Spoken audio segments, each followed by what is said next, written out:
Hello, everyone. Hello, everyone. Welcome to the third Leaving a Legacy Open. It's true. We got 153 players today, making it a 3.5K. Yeah, awesome turnout. Really excited. The place is packed, so that's really, really cool to see. We initially set up seating for 154, and 153 showed up. So it was good that we didn't have to set up some last-minute tables. I like that a lot. Right on the nose. But we got a pretty sweet matchup here for round one. We do. John Orr coming off of a recent top, he was either top 16 or top 8 with Agrolome, and he is running it back today, running his Agrolome list. I haven't taken a look at Nathan Smoleski's list, though. Do you know what he's running? Let me see if I can look it up real quick. So one of the cool things is we'll be having the Cardboard Live extension live for our games today. Yes. And so when those are loaded, you'll be able to see everyone's deck lists live on stream as well. So let's see. Nathan Smolenski has called his deck name. It's called The Shed. So let's just talk a little bit about this deck that we're going to see right now. Wow. I'm loving this list, Pat. There's a lot of one-ofs in this list, So Jerry. looks like a variant of Nick Fit, blue-based Nick Fit list. 4 Veteran Explorer, 2 Baleful Strix, a Leovold, 4 Spellseeker, 1 Tireless Tracker, 1 My Girl Titania, Protector of Argoth, Hydroid Crassus, which is not a card we see sleeved up in Legacy very often. Some Chain of Vapor, some Jaces, main deck Surgical Extraction. We are in for a treat with this match, Pat. Yeah, that's fantastic. And already getting started off here, John started off with a very strong start with Mox Diamond, which is really key to Agrolome's success as a deck. We were just talking about that on cast, actually, how critical that Mox Diamond is to that deck. Yeah, I mean, it's a completely different deck when it has Mox Diamond compared to when you don't have an opener with Mox Diamond. It just really gets you into the mid-range game much quicker, which is exactly what Agrolome wants. But I feel that's an axis that Nathan's going to be able to capitalize on as well. Both of these decks are kind of grindy, mid-rangey decks, and I think it's going to be decided by who can go a little bit bigger. Indeed. So Leovold hits the table for Nathan Smolenski. Yes. Now, honestly, not the best against John. No, and Leovold's a one of in that main deck, so it's is. just something I think it's just he felt like he has to play that card here. But if John's not drawing a lot of cards, it's like Leovold isn't as good as it could be in a blue-based matchup. Right. So the real card advantage in John's list, other than the Sylvan library, is primarily Dark Confidant. He runs 4 Dark Confidants, and Dark Confidant doesn't actually draw cards, Pat. Correct. It just puts them right into your hands. Indeed. Gets around that Leovold. It looks like John is I would say in the lead right now, even though it may not appear it because Nathan has the Leovold in play. But honestly, Leovold, for the most part, unless John starts drawing Punishing Fires, is mostly just a 3-mana 3/3. Correct. Taking a look here. Was that Abrupt Decay? I believe that's an Abrupt Decay on the... Yes, it was an Abrupt Decay on the Leovold. And Nathan draws a card. Looks like a Spellseeker that Nathan picked up there. Yes, we got some feed on the ground. So deck lists are live, and deck lists are live, and they're both on the right side of the screen because I guess we are trying a new layout this time. Is that right? Yeah, sure. Yeah. So they're both matching the 2 players on the right side. Awesome. Thank you so much. That was of course Wilson from Cardboard Live and the Eternal Glory podcast as well. Yes. Hottest new Legacy podcast on the block. Indeed. So is this Hollow one that we just see hitting Battlefield here? No, that's Spellseeker, Pat. Oh, okay. Spellseeker, not really something that we've seen in many Legacy lists yet, but you can kind of think about it as a variation on Trinket Mage. I believe you can find a instant or sorcery with converted mana cost 1 or less. I don't know. Can you pull the card up, Pat? I'm misremembering it. It's Sure, not hold on. really a Legacy staple by any means.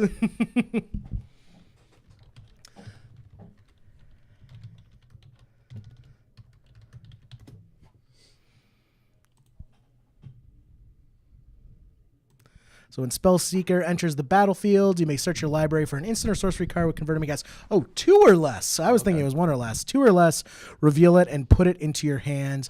Then shuffle your library, which I guess that makes more sense why Nathan has some of these spicy one-ofs, like the one of Surgical Extraction, which I believe that is what he... Surgical Loam here? Yes, I believe he found Surgical Extraction with the Spellseeker and used it to Surgical Extraction John's Life from the Loams.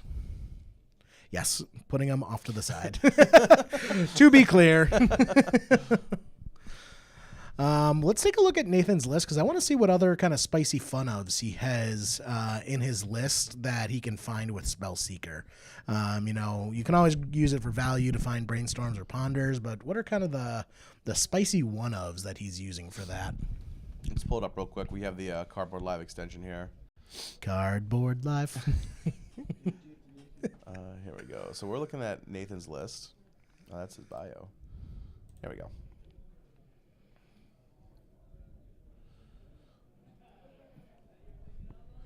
So John's trying to apply some... Yeah, get in the Sylvan Library here, which is going to let him dig a little bit in his deck. Which I feel is pretty important in this matchup. Both of these decks kind of want to go long, and the longer the game goes, just the better Sylvan Library gets. Yeah, so he's got a lot of one-ofs in this list here. He's got a one of Chain of Vapor, one of Surgical Extraction, one of Assassin's Trophy, one of Innocent Blood, one of, what is that? Oh, Reanimate, one of Living Wish, and also you can always find things like Cabal Therapy. It doesn't look like he is running 4 Brainstorm, but no Ponders.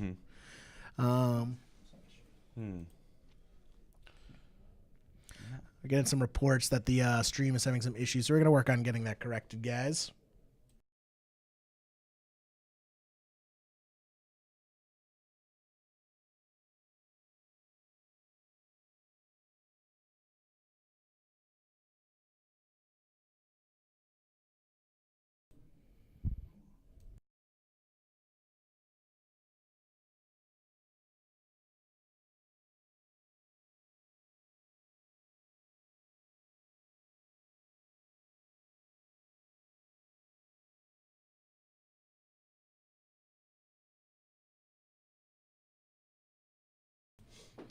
Having some reports of some lag with the stream. Not sure if it's for everyone, but we're going to work on getting that issue corrected. Taking a look here.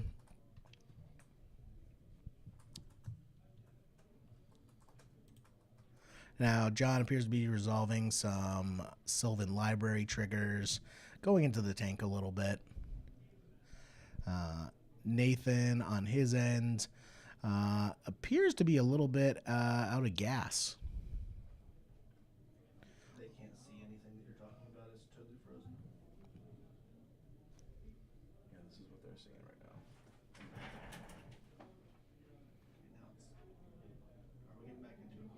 All right, I think we have the stream issues resolved. Yeah, I think I had too many tabs open on Chrome. Silly Pat. I'm gonna close Chrome right now. Chrome is not good for that. All right. So anyway, getting back into this. Let's see what we got going on here. It seems like it's death by 1,000 paper cuts right now. That Spellseeker is going into the red zone, and I do see it appears another Spellseeker in Nathan's hands.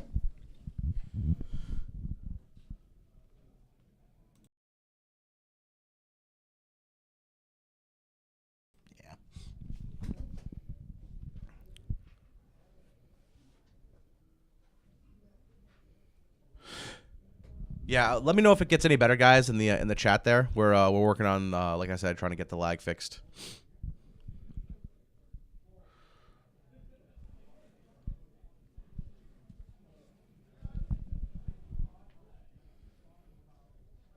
Appears that John just paid 4 life in order to keep a card from Sylvan Library. And let's see what he's going to play. Looks like a...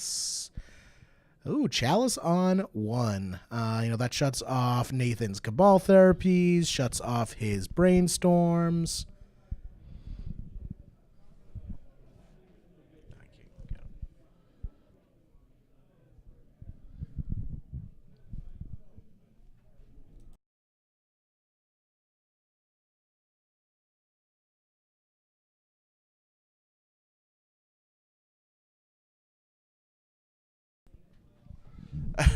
Yeah, the running joke that we're recording is yes, it's very funny. We should be fine with that. That has all been checked properly. We only missed one, guys. Not a big deal. Just the first one. It's okay, Pat. All it takes is one, and it stays with you forever. Good. All right. So we'll keep the tabs to a minimum then, guys. I apologize for the lag there in the early tournament.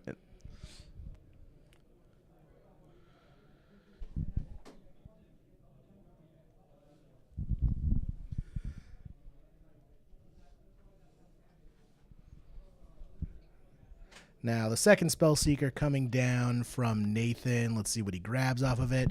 Grabbing a Brainstorm for the value.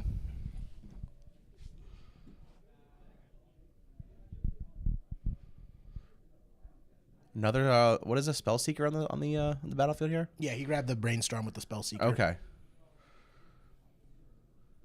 He's gonna draw 3 cards. Brainstorm, powerful card in the format.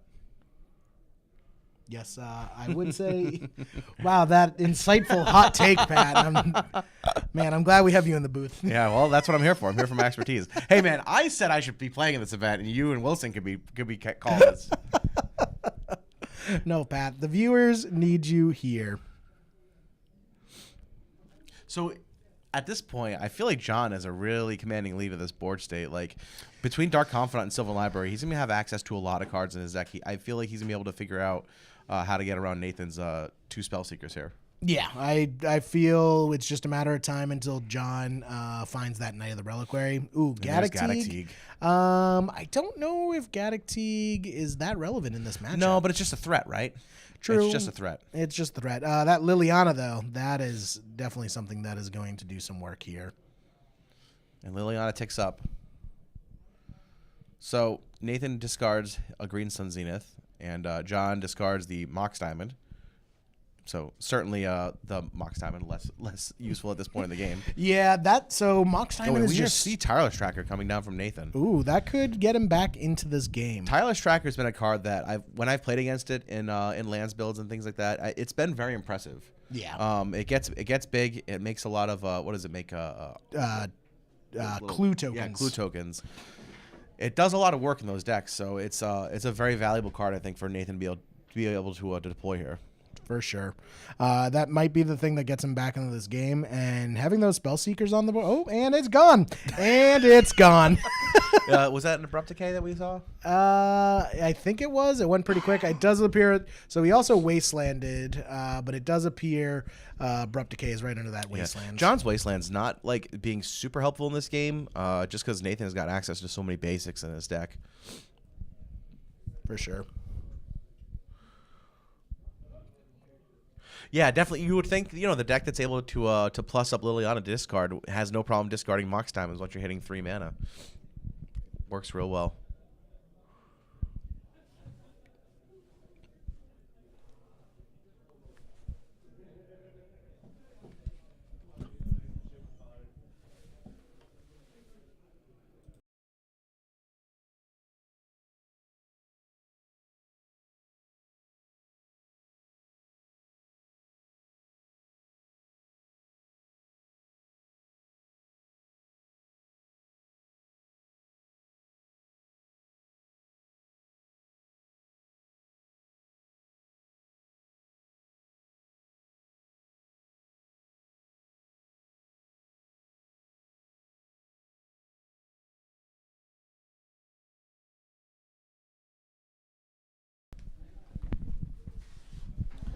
All right, so now we see John's way ahead on board here, right? Sorry, we're trying to get a couple things figured out in the booth here, but we got John way ahead on board here. This was the problem is when the announcers are also the tech people. Yeah.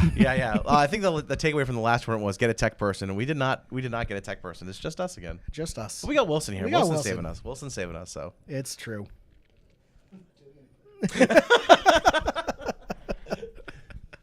We'll probably have Wilson in the booth. All right. If not next up, and Nathan's scooping it Nathan's up. packing it up. Yeah. We'll probably have Wilson in the booth either next round or the round after that. And then as the day goes on, maybe we'll have some guest commentators coming in. I like that. We got some good players in the tournament today. Yeah, we do. Tom Smiley, Rich Shea, Brian Cook, Zach Durgin. A lot of pretty well-known players in the Legacy community here.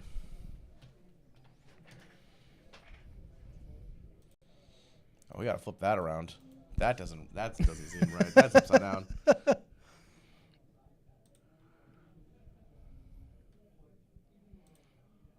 Now, taking a look at the sideboard, things that Nathan might be bringing in. Divert could be pretty spicy. Diverting an Abrupt Decay is always a good feeling. The Reanimate, probably not. Innocent Blood is okay. Probably the other Surgical Extractions coming in. The Abrupt Decay is probably going to come in.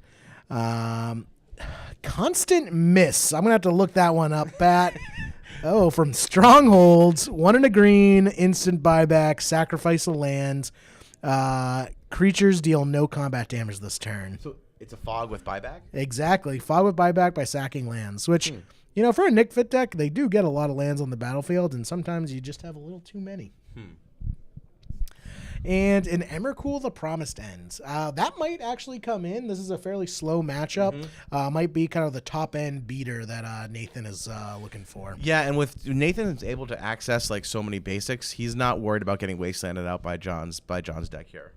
That is true, though John could go for the super long game, and I believe John's running a Ghost Quarter. I was going to ask, does he have the Ghost Quarter? Let's take a look. Recur that. So I think in that matchup, too, being able to surgical those Life from the Loams certainly helped out Nathan in that matchup. Yes, exactly.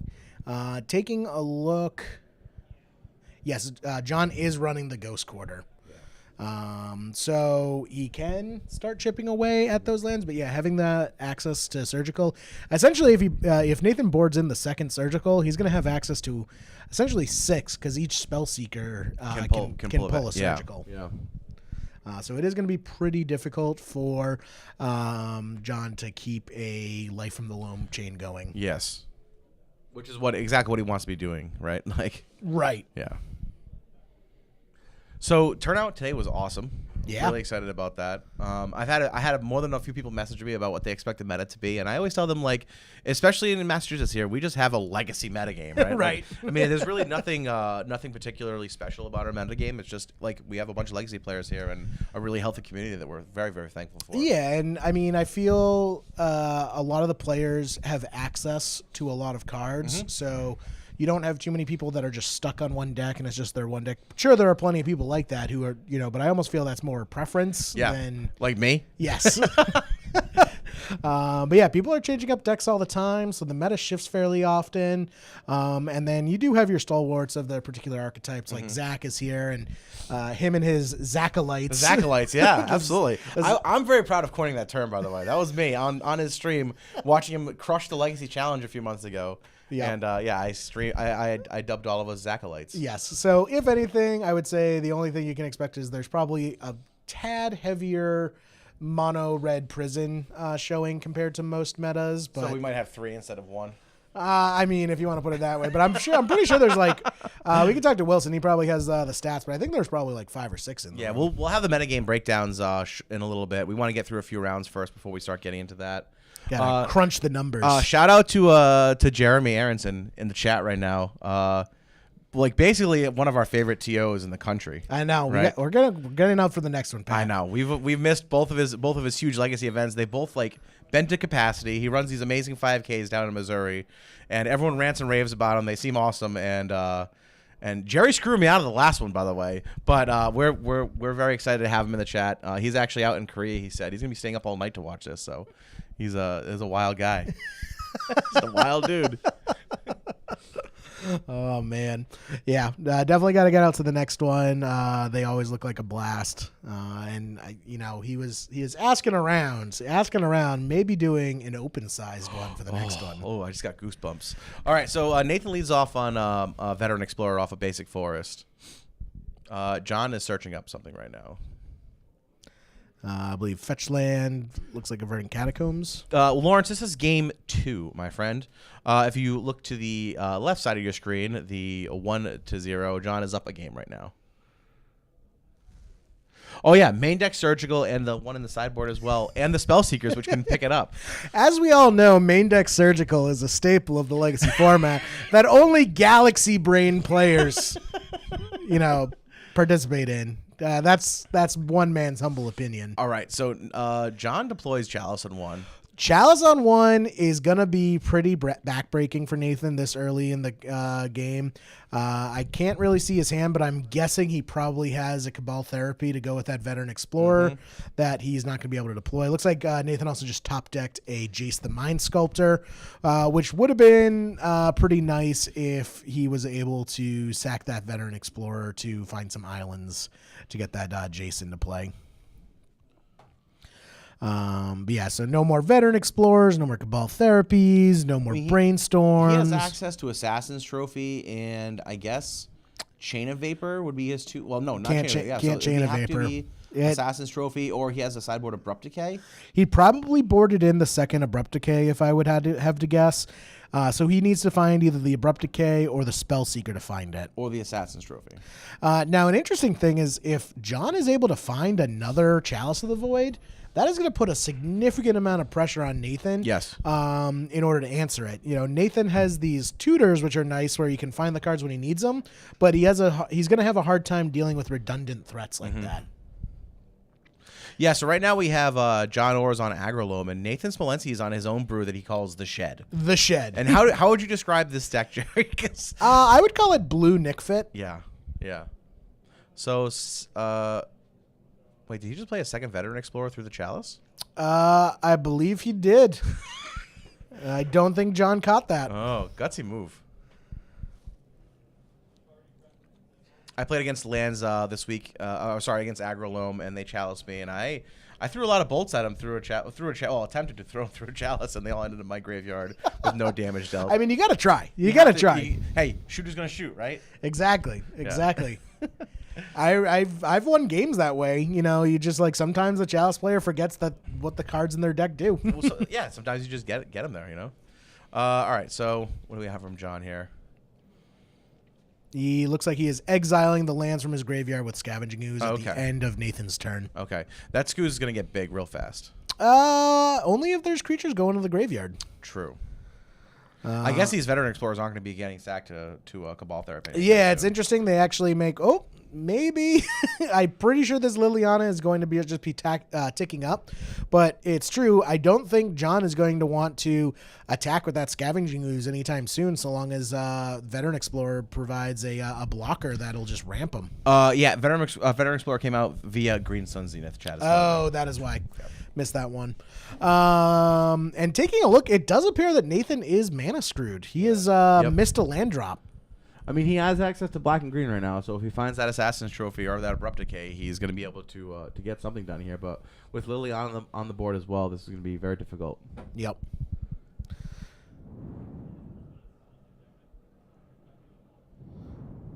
Looks like he has a Baleful Strix, a Jace, a Brainstorm. I think I saw a Pernicious Deed in there as well. Yeah, kind of an unfortunate hand. He was really banking on those Veteran Explorers. If those Veteran Explorers had been able to go to the graveyard, I feel it would have made a completely different matchup. But it looks like John is going to run away with this game as well. Yeah, Chalice for one can be a beating sometimes if you don't have an efficient way to remove it. I mean, Mox Diamond is what makes Agrolome a competitive deck, but Chalice of the Void is really its bread and butter. Like, Agrolome wins so many games on the back of Chalice of the Void. I think it's one of the better Chalice decks in the format. I think probably only Eldrazi is a better Chalice deck. But we have been seeing a lot of Agrolome put up results, so Agrolome might be taking the title as best Chalice deck in the format.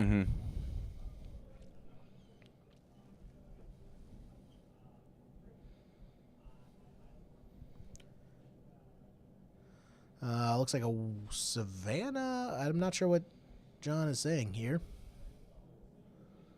There seems to be some discussion going on at the table. Is there some argument? Looks...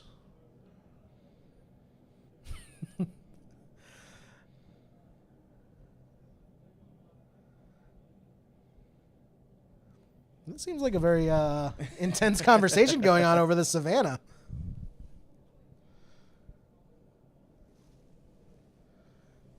We have 153 players at the 153 event players today. at the event. Yeah, it's pretty awesome. Pretty awesome. Bumped it up to a 3.5K, correct? Yep, 3.5K, paying out to top 16. Got a bunch of prizes in the house also for Headhunters. So we got a bunch of booster packs for the Headhunters. We got some Visions, Stronghold, Alliances, Ice Age, Odyssey Onslaught pack. So those are all being given out. And we have a bunch of Headhunter prizes, too, from people donating cards, basically, too. Yes. Roland Chang, Star City Games winner, put a foil Japanese Submerge on Rich Shea's head. Tom Hepp put a bounty on returning champion Ross McGee's head. Yep. A Force of Will. Very nice. Jordan Munson put a French Chrome Mox on his friend Doug. I feel there's an inside joke there. I'm sure there is. So yeah, we gave out a Scalding Tarn to a random person who registered their deck list through Cardboard And their Live. bio, yep, which is Yep. awesome. So that's why we have, we had 70 people pre-register on Cardboard Live. Card in between the Chalice and the Mox is a Scavenging Ooze, if I'm not mistaken. Yes, that is correct. I think that's the promo Scavenging Ooze Yes. from I think it's the Magic It- Arena, it- not Arena, but Duels of the Planeswalkers. Maybe, yeah. It almost looks like one of those new Nimble Mongoose from that booth here. Hey, Rich, what's going on, man? Veteran Explorer crashing in. Just trying to keep Lily under control at this point. Keeping Lily under control. He does leave the other Veteran Explorer back to use as a blocker, though I'm not sure why he didn't block the original Scavenging Ooze crashing in. I would want that Veteran Explorer to go to the graveyard if I was in Nathan's shoes. You think so? Just to be able to search for the lands? He's mana screwed. He's missed, 2-3 land drops Oh, he's already? missed a lot way more than that. Yeah, way more than that. Oh, yeah. He has missed 3 land drops. Yeah. So I would want that Veteran Explorer dying ASAP so I can actually start casting my stuff. We actually didn't do any pre-reg for this tournament, Jeremy. Michelle isn't set up really to do that, so it's just people coming into the event. We have people who are able to submit their deck lists ahead of time through Cardboard Live, which is sweet.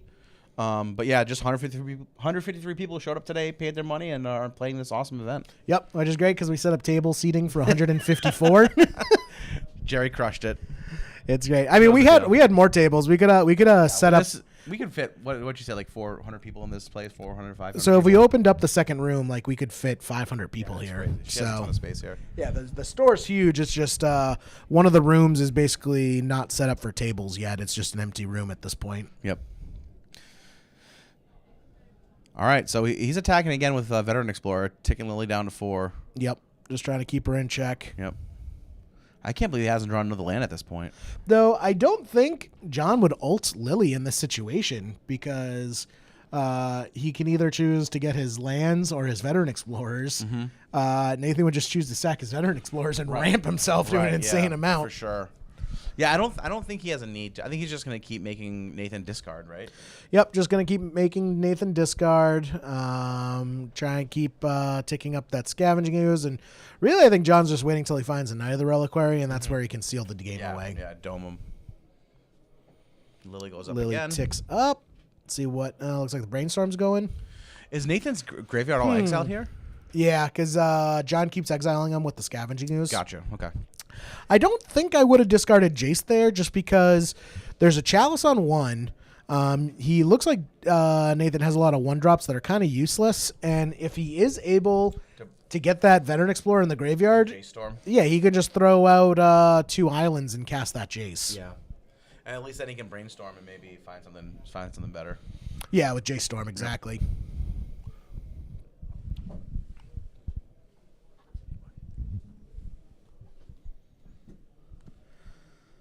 Now, unfortunately, it looks like it's a bit of a non-game for Nathan at this point. Sometimes the deck just gets you like that. Indeed. Oh, I see. That's why he discarded Jace. He has a second one in hand. Okay. Makes sense. Yep. Oh, he does have that Pernicious Deed. Man, all he needs is a single land, Yep. and that Pernicious Deed will do work. Yes, indeed. That actually is something that can get Nathan back in this game. All he needs is a land, cast that Pernicious Deed, and then pop it. if he can untap, he can wipe John's board. But even if John has the Abrupt Decay, he can still pop it to kill the Mox Diamonds and Chalices, which I think would be enough to get him back into this game. And at this point, too, this is an interesting game that's being played right now, right? So John knows he doesn't want to attack with his Scavenging Ooze.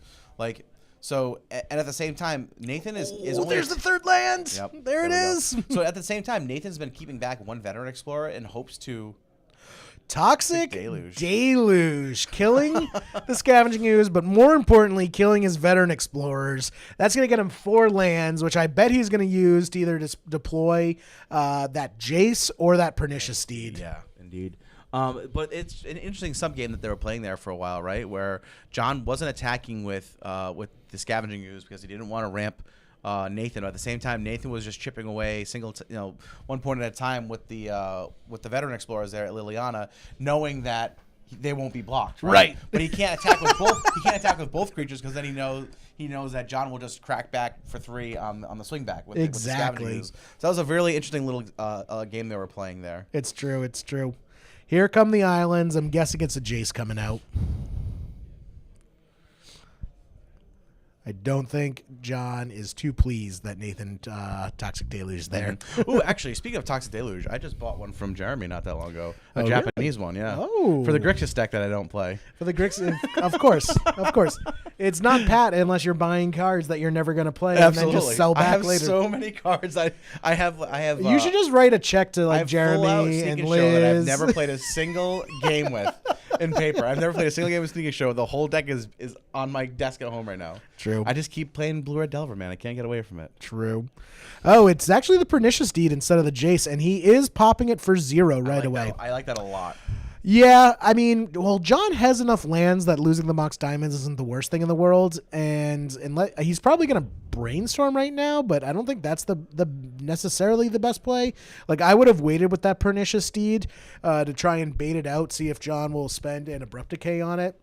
That way to like protect the Liliana. Sure.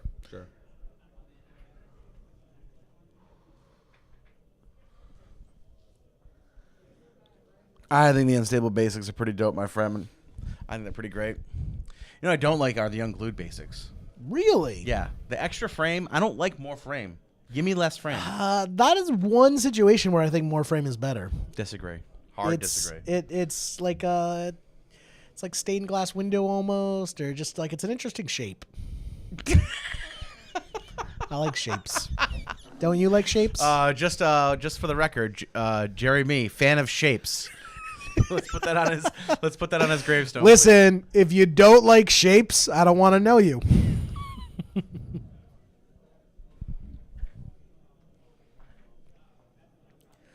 Now, there are still quite a few things that John can top deck here that can get him back into this game. Knight of the Reliquary is one.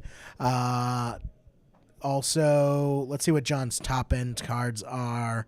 He is not running. Let's see. Choke wouldn't really do much in this situation other than keeping Nathan off of Jace, but John doesn't know that Nathan has Jace in hand. So John is actually running a bit closer to the ground version of Agrolome. He's not running the Planeswalkers in the sideboard. He is running the Ajani, but he's not running like the Garrick that we've seen. Right. Things like Queen Marchesa. A lot of those more top-end cards that can really shine in these long, grindy games. Jerry, fan of shapes, Jiggy Scraps just wants to let you know that Octagons are incredible. Yeah, the hell yeah, man. I think if they make a Planeswalker card for you, Jerry, it should be Jerry, me, fan of shapes. It's like a deep metaphysical... So Nathan's in a tough spot. Oh, and the knight hits the board. This is probably about There's it for Nathan, the right? knight. Yep. Unless Nathan... Well, he has the Jace. Yeah, he can bounce the knight, I guess. True. But he bounces the knight. Jace ticks down to 2. Here comes the... Ooh, Pernicious Steed on 3. John is reading it. Now, as a Pernicious man... Steed does not kill Liliana, keep in mind, because Pernicious Steed was printed before Planeswalkers were a thing. Good to know. I believe that's what John was just checking there when he picked up the Pernicious Steed. Right. All these basics.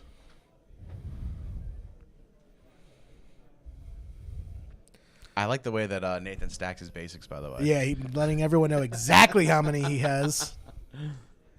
Jace coming down, it looks like. It's a Jace. Okay. It's a Jace. And what do you do with Jace here? I believe he's Jace storming. Okay. John is saying, hold on one moment.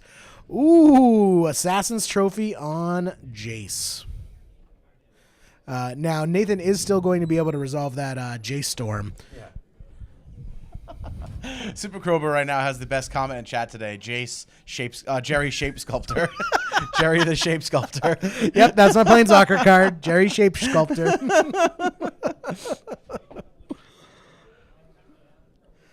And let's see what Nathan finds off the top with this Jace storm. Looks like a brainstorm. Couldn't. So John abrupt decayed or Assassin's Trophy in response to the Jace activation. Exactly. Okay.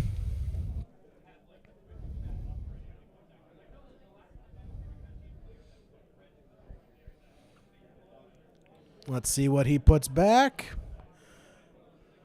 A lot of discussion going on here. A lot of hands flailing around. Yes, looks like quite an intense player battle. Not just on the battlefields. Oh, this is the first non-basic we've seen Nathan grab out of his deck. That's true. Tropical Island. And another brainstorm. Yeah. He had so much in his hand, like with that that was just being held up by that Chalice on one. Yes, That's pretty rough. Yes, I believe I saw a spell shaper. So that could find one of his abrupt decays, his abrupt decay to get rid Deal of with that Liliana. Right. Which would be big. There's a chance that Nathan can stabilize at 3 life, but John is still gonna have. Oh, a choke. Jeez. Oh, that's rough. It is going to shut him off of access to those basic islands. He does still have that tropical islands in case he needs it. But yeah, that is going to limit his ability to play Spell Seekers going forward. There's a spell seeker. There's the Spell Seeker. And he has mana for he'll have mana for abrupt decay here. Yep, I believe he's finding the Abrupt Decay. The question is Liliana or Choke. I think the right call is Liliana. That choke is going to be painful, but he can win the game through a choke. That Liliana ult, I don't think as much. Yeah, I think he's got to get rid of Liliana now. I agree. He can also just find his way into the Assassin's Trophy, right? To get rid of the choke. Yep, he can. Taking a look, let's see how many basic islands he's running. That's John's list. Oh, yes.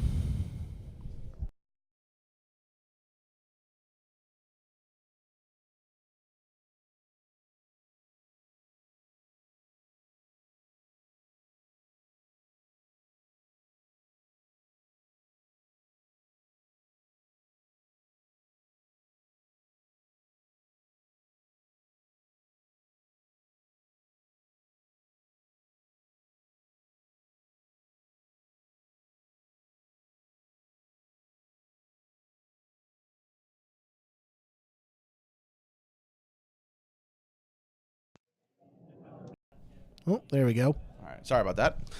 Yeah, so it's he's out of blue mana right now, right? He is completely out of blue mana. Right. He's the only running 3 islands in the deck, but he's got the abrupt decay on the choke here. Wow. So he found it. Wow. He found it. Choke and Liliana. John, I'm guessing, is pretty frustrated right now. Yeah. Getting his opponent all the way down to 3 life, going from such a dominating board presence to kind of the pendulum swinging on the complete other direction. Nathan has clawed his way back. I mean, he clawed his way through a Chalice on one. He clawed his. I mean, yeah, he's woo. Oh boy. Did he activate? Oh, okay. I'm sorry. He activated Lily. He ultimated Liliana. Oh, he ultimated Liliana. Okay, that's why. I thought he found another abrupt decay here. That makes more sense. Okay. I didn't think he would found the second one. That would have been pretty sweet. Yep. So there go the lands in the graveyard. And Dark Confidant. Now this is a serious problem for Nathan, because John's got enough life right now where and there's the knight. There is the knight. I don't think Nathan has any more answers for this. Yeah. Yeah, I think that might just be game.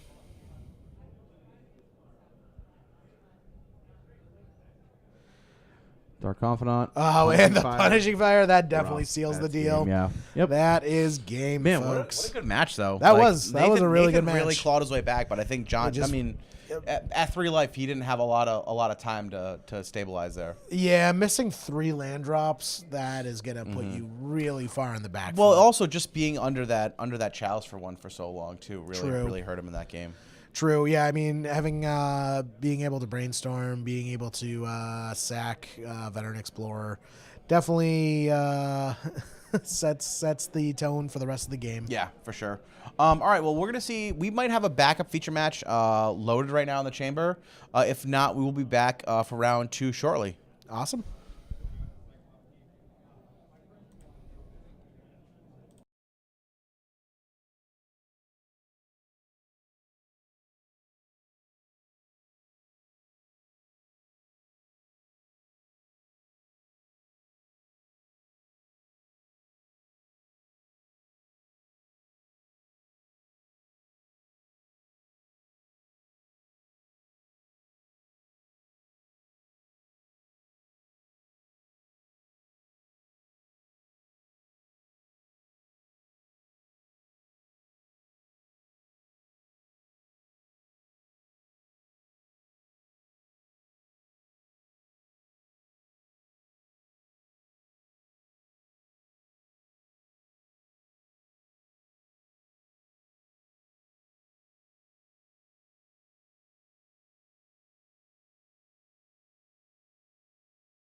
Oh, thanks, Pat. Come here, Wilson. Here, let's get nice and cozy. Hello. Hello, friends. You want to pick up your microphone, or you want to just? No, we can do a duet. All right, let's go.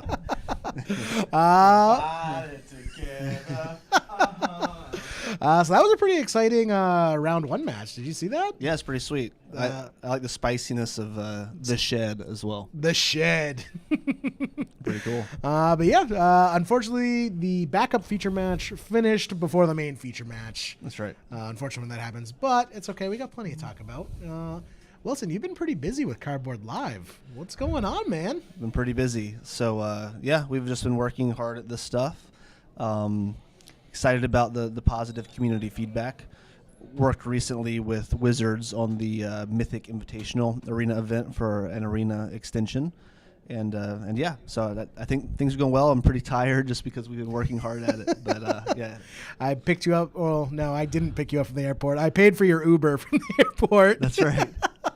At 6 a.m. because your flight landed half an hour early. That's right. I've never woken up that early before in my life. And then I'm getting ready to come pick you up at the airport. And you're like, my early ass flight landed half an hour early. Yeah, that's right. So no sleep, Wilson, but Yep. staying busy with Cardboard Live. Yeah, but this is fun. So it's cool because you all were the first to use it.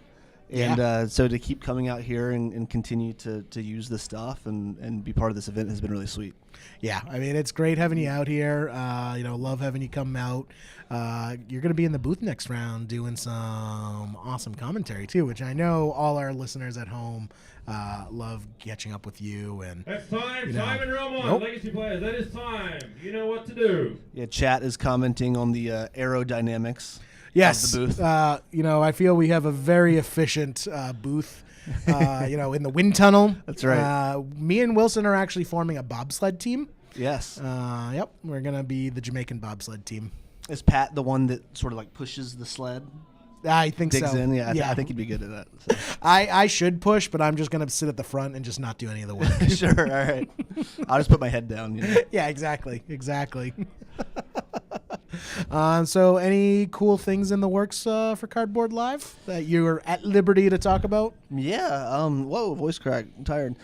So I think I'm just trying to think of what we should talk about here. We continue to work on our image recognition for Paper Magic. Mm-hmm. We're getting more and more into supporting Arena, even though we're not going to let that distract us from our main mission. But we feel like Magic as a game has all of these different ways of viewing it, and we're branching out into supporting those ways. So whether it's Arena, Magic Online, or Paper Magic, we're expanding our tools to be able to integrate with all of those.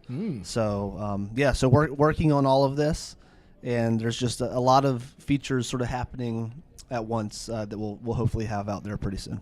Awesome. Sweet. Yeah. And how's James? Is he okay? Yeah, James is doing well. So he is likely asleep by this point, being plus 12 hours on our time zone. True. But yeah, James is working super hard, and been awesome to work with him. So really cool to do a tech startup and meet your co-founder in Magic, and Yeah. both of you decide to drop the previous unrelated things that you were doing because we just love the hobby so much. So Right. that was a really sweet opportunity. Yeah, that's awesome. Turning a hobby into a career. I feel that's the dream. That is actually the dream. Well, a ton of people in the space have done similar things with awesome businesses, projects, content channels. I mean, you all have obviously done an awesome job with leaving a legacy, and running these events has been like a really cool next extension of the podcast. So it's been pretty sweet. And yeah, speaking of that, tell us about your new podcast you started up. Yeah, so it's called Eternal Glory. If you search for that, you may run into a lot of Bible studies targeted at older women. But I feel this is a common theme of legacy podcasts, like leaving a legacy. If you search for that, you get a bunch of Christian charity organizations. Is there like a band or something called? Yeah, Leaving a there's a Legacy? Christian there's a Christian rock band called Leaving a Legacy. Yeah. Nice. Yeah, that's why the Facebook group has 3 dots behind it, right? So No, I believe we are the one and original Leaving a Legacy. Leaving a Legacy. Yeah, exclamation marks going off the screen. There you go. But yeah, you're doing it with Brian and Anurag? That's right. So, you all are an inspiration to us, and I think that the legacy podcasting is cool because it's the kind of format that is so deep, and people spend a lot of time thinking about it, and I think it has fans generally that enjoy podcasts maybe at a higher density than other formats. I don't know why. I just sort of theorized that might be the case. Yep. So I think it's definitely a cool format to do a podcast for.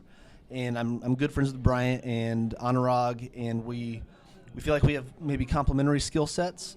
They're playing a lot more than me recently, so I certainly benefit from the fact that their experience playing the game a lot recently. But yeah, so that's been really cool to get that started. Awesome.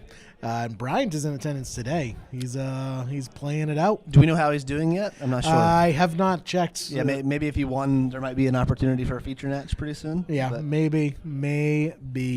cool. I think we are getting ready for round 2. Round 2 is going to be coming at you probably in about 5-10 minutes, I would say.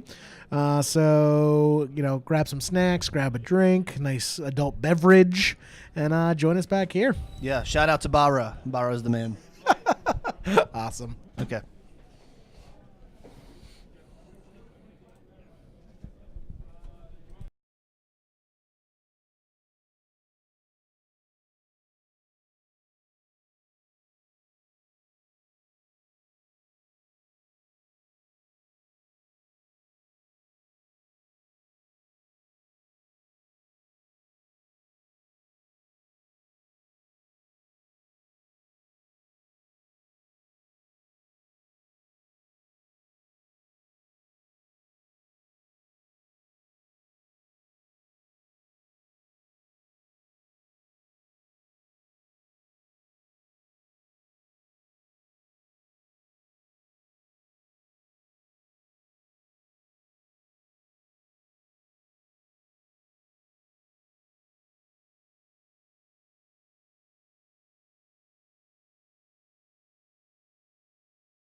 Yeah. Hey everyone, welcome back.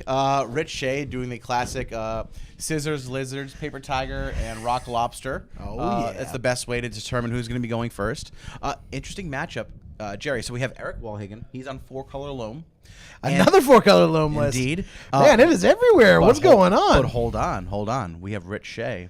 Rich Yes. Shea is playing what he dubs Esper Vileblade. I know. I actually got paired against Rich on Magic Online last night, and it is a spicy list. I really Indeed. like it. Indeed. He was telling me he was excited about coming today, and this is the list he was running. And yeah, that should be a good match if our match last night is any indication. Yeah, Rich Shea was actually a semifinalist in the last Leaving Legacy tournament, I believe, right? Or the previous one. Or the first one.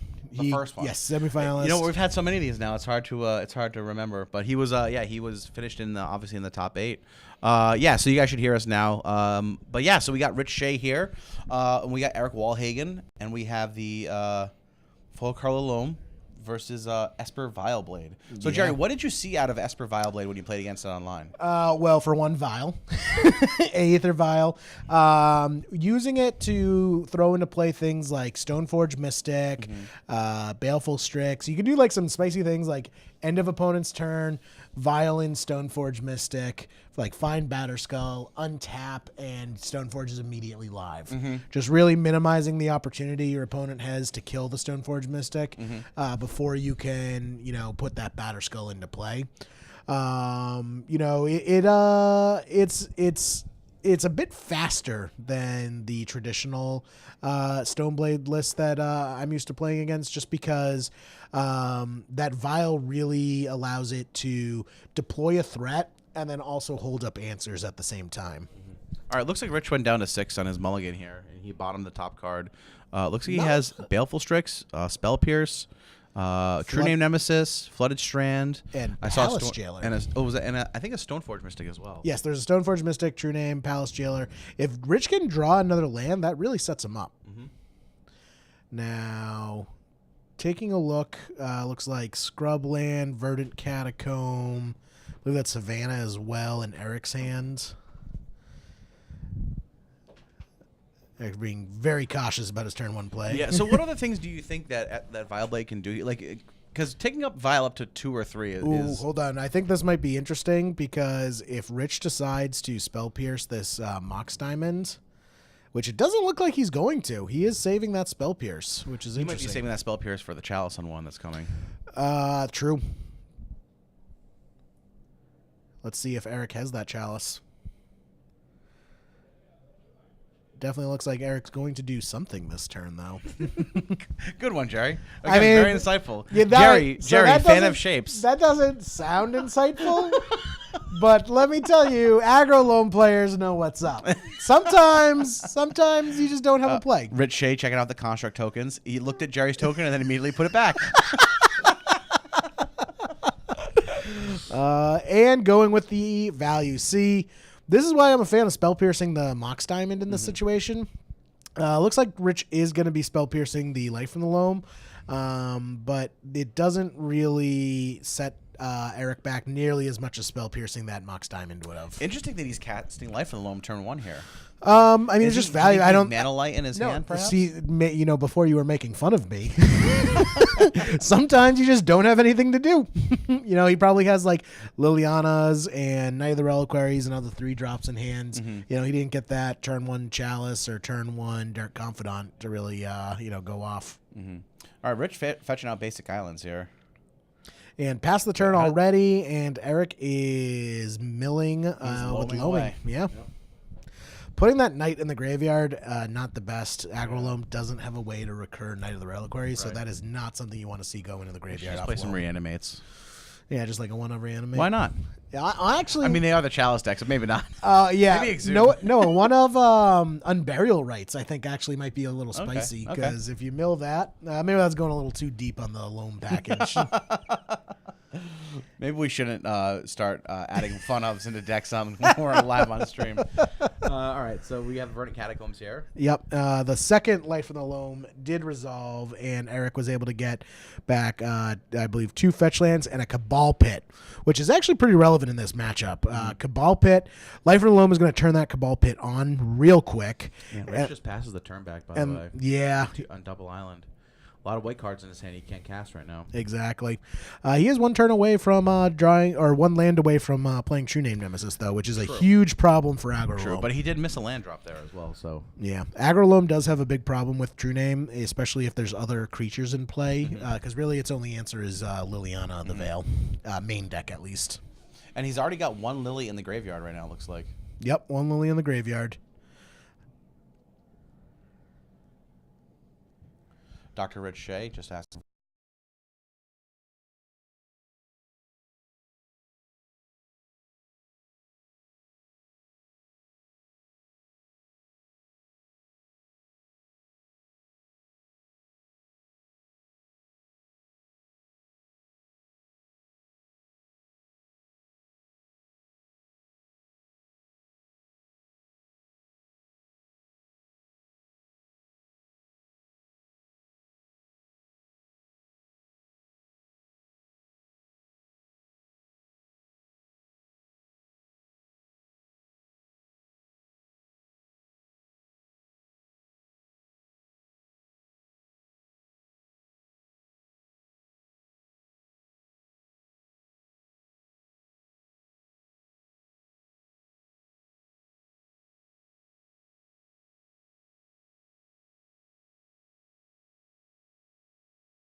Hearing, just take a look at your hand there. Yep. All right. I'd say put it back in here. No, we're good. All right. Sorry There about you that. Sorry, guys. The deep state at Twitch is trying to silence our voices and keeps muting our microphones automatically.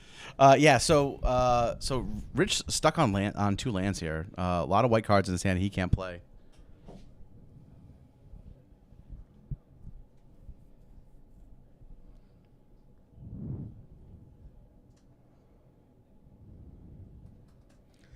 So Scavenging Ooze out here for the 4-color lone player, and still our Esper Vileblade on Double Island.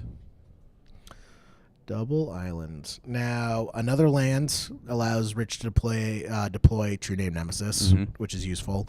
Vile, while slow, would enable Rich to get back into the game by ticking up Indeed. and then deploying that Stoneforge Mystic we saw in his hand.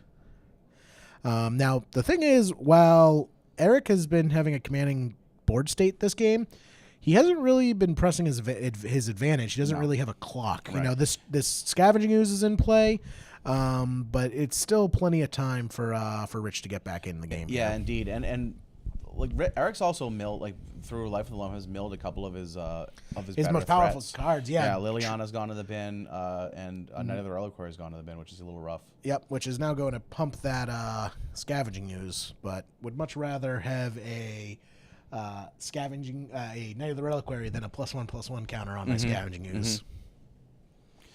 Rich, if you need more volume, I suggest turning up your audio.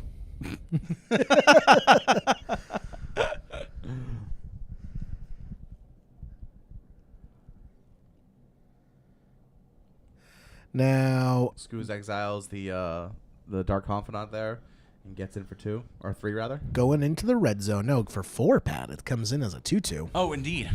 Oh, and There Chalice. is the Chalice on 1. That is not great.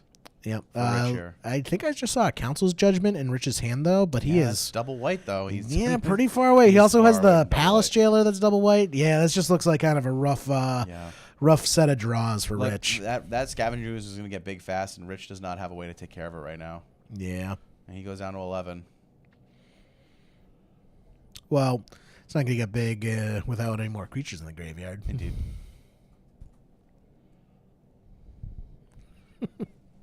Brainstorm goes to the graveyard. That's always rough. I would have at least tried casting it. No, he did. He try- did. Yeah, he did. Oh, try I to thought he cast just it, and discarded a hand Yeah, size. chaliced it. And it gets exiled. That looks like crack. Oh no, that's a windswept teeth. Mm-hmm. Damn Khan's art. Ponder. Ponder gets chaliced. Yep. And he gets eaten. Mm-hmm. EOT.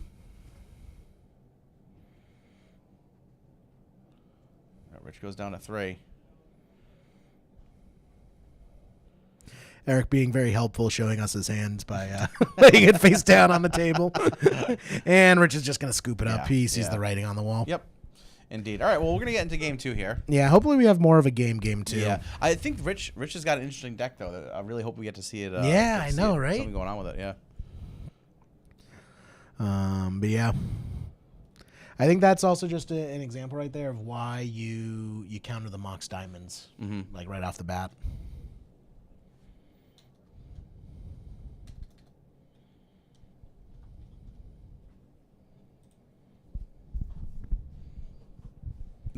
It's the Agrolome Deep State, keeping opponents off their land drops.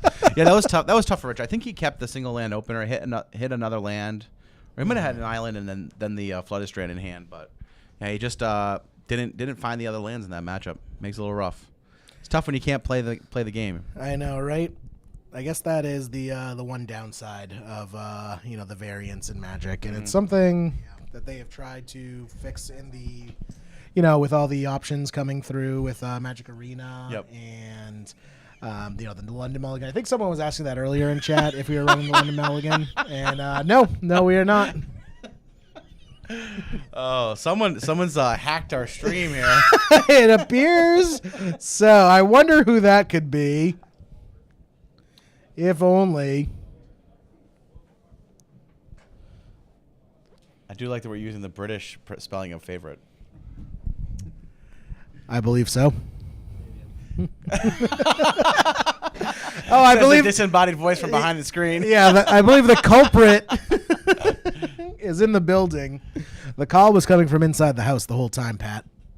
Yeah, that's a really good point. There's a chance that Eric has no idea what Rich is on right now, and he might just be boarding Like for. Island Spell Pierce, like Yeah. that could be He saw miracles. Brainstorm and he saw Ponder as well, and that's it. That's it. So that could be Basic Islands and a Flooded miracles. Strand. That could be Sneak and Show. That could be. I mean, obviously it could be Esper because Rich is playing Esper. Of course, but, yeah. But like if I saw that, I would probably put it on either miracles or Sneak and Show. Yeah, I would for sure think that he was playing Miracles. Yeah, that's true. Let's talk about some of kind of the spicy options Rich has. Yeah. Lavina Azorius Renegade. Tell me what that card does. That's a new card, right? It is a new card. It is a new card from the new Ravnica set. White and a blue for a 2/2. Each opponent can't cast non-creature spells with converted mana cost greater than the number of lands that player controls. Whenever an opponent casts a spell, if no mana was spent to cast it, counter that spell. That's probably coming out for the post board because I don't see that being relevant against Agrolome. Sure. Also, we have, let's see. How many Campbell- Aether Vials is he? Is he running 4 vials? He is running 4 Aether Vials, Okay. yes. 4 Aether Vials. Take a look. He's got 2 Combo Council of Allocations. 1 white-black for 2/3. Whenever an opponent casts a non-creature spell, that player loses 2 life and you gain 2 life. So lots of little hate bears coming in off Yeah. of the vials.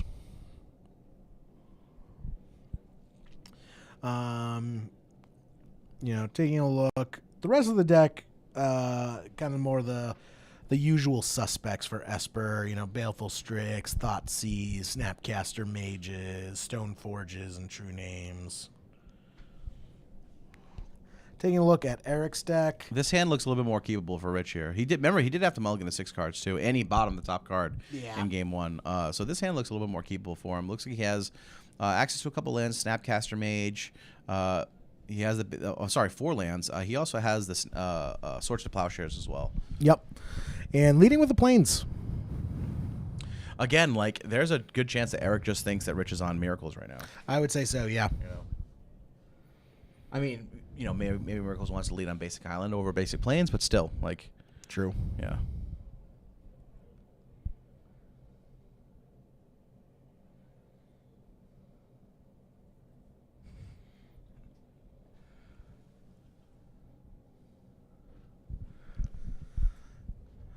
Let's see what Eric All right, he is fetches coming out up Bayou with. here.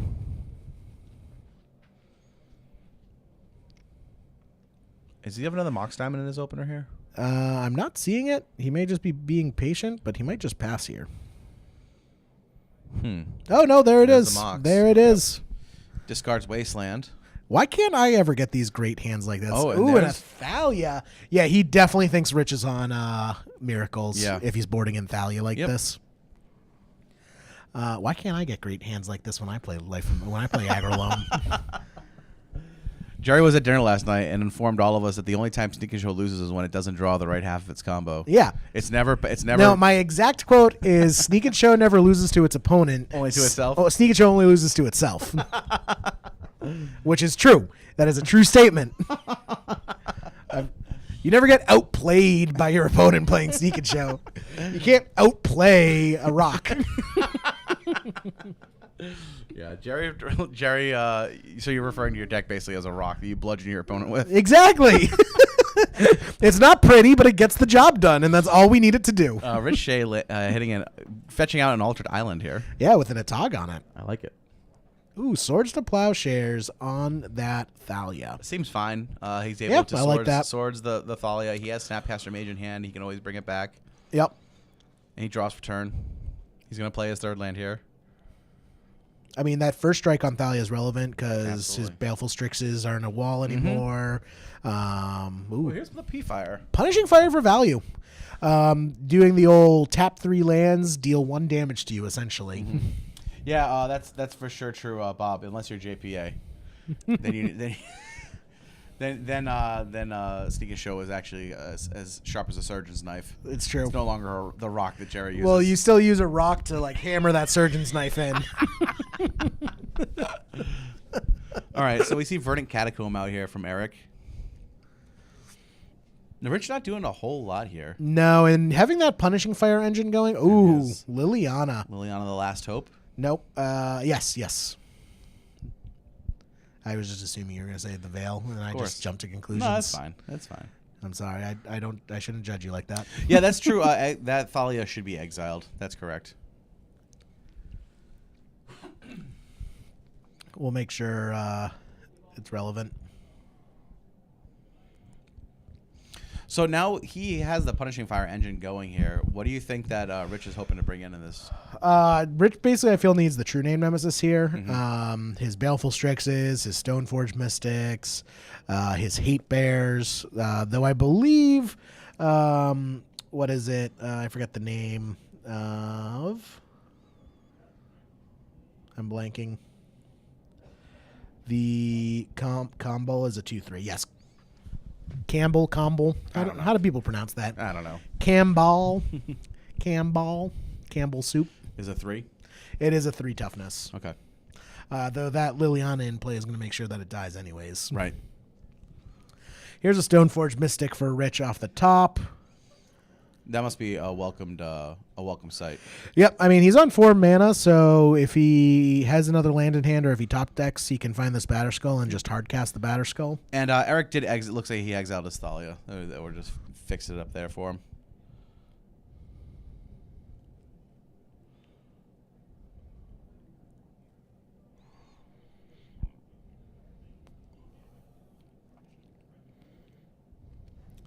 So, gonna grab the Batterskull here. Mm-hmm.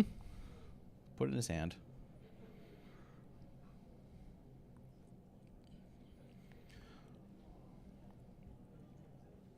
And Liliana is -2/-1, right? -2/-1, correct. Yeah, Yes. So it can't kill Thalia at least, right? Uh, Because it's a 1/2. a Stoneforge Mystic. Oh, well, but he has the Punish Punish Fire. That's right. Right. That's right. I mean, Liliana just makes sure that any 3 toughness creatures die as well, Right. Right.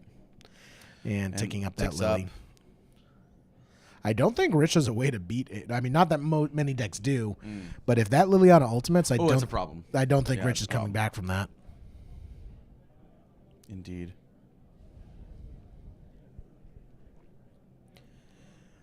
Yeah, I think Rich really needs a True Name Nemesis right now.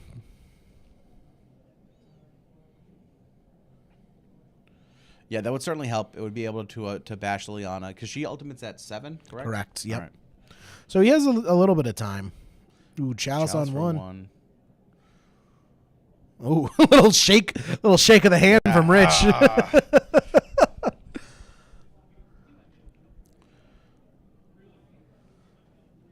Ooh, I think I saw a surgical in there. So Rich boarded in surgical. Seems fine against the Loam decks, right? Yep. What's rough is that Chalice on one shuts off Rich's Brainstorm, shuts off his Aether Vials, Yep, which his is Ponders, big. His swords that he's got in the graveyard. Yeah. I mean, not that swords is important right now, but Well, he has a Snapcaster Mage in hand, so he's not able to flash back Swords of Plowshares with that Snapcaster But I just mean Mage. there's no target for it right Correct, now. At this point yeah. Anyway. Well, same thing with the Palace Jailer. I find this is kind of an awkward situation with Palace Jailer where you want to cast it for value, but sometimes you just also want to be the Monarch. Yeah. So here comes Snapcaster Mage, just as the Ambush Viper, right? Yeah, I think he's just trying to get a little bit more time on the clock, hitting in that Liliana, ticking it down. Yeah. That seems fine. It's probably going to die as soon as Eric untaps, though. Indeed. But it does buy him an Extra couple turns. Correct. Did not find a 5th land for Batterskull, but it looks like a Jace coming down. Or maybe the Palace Jailer. Or maybe he's going to change his mind. Maybe he's not going to do anything. I am a big fan of those ATOG altered lands.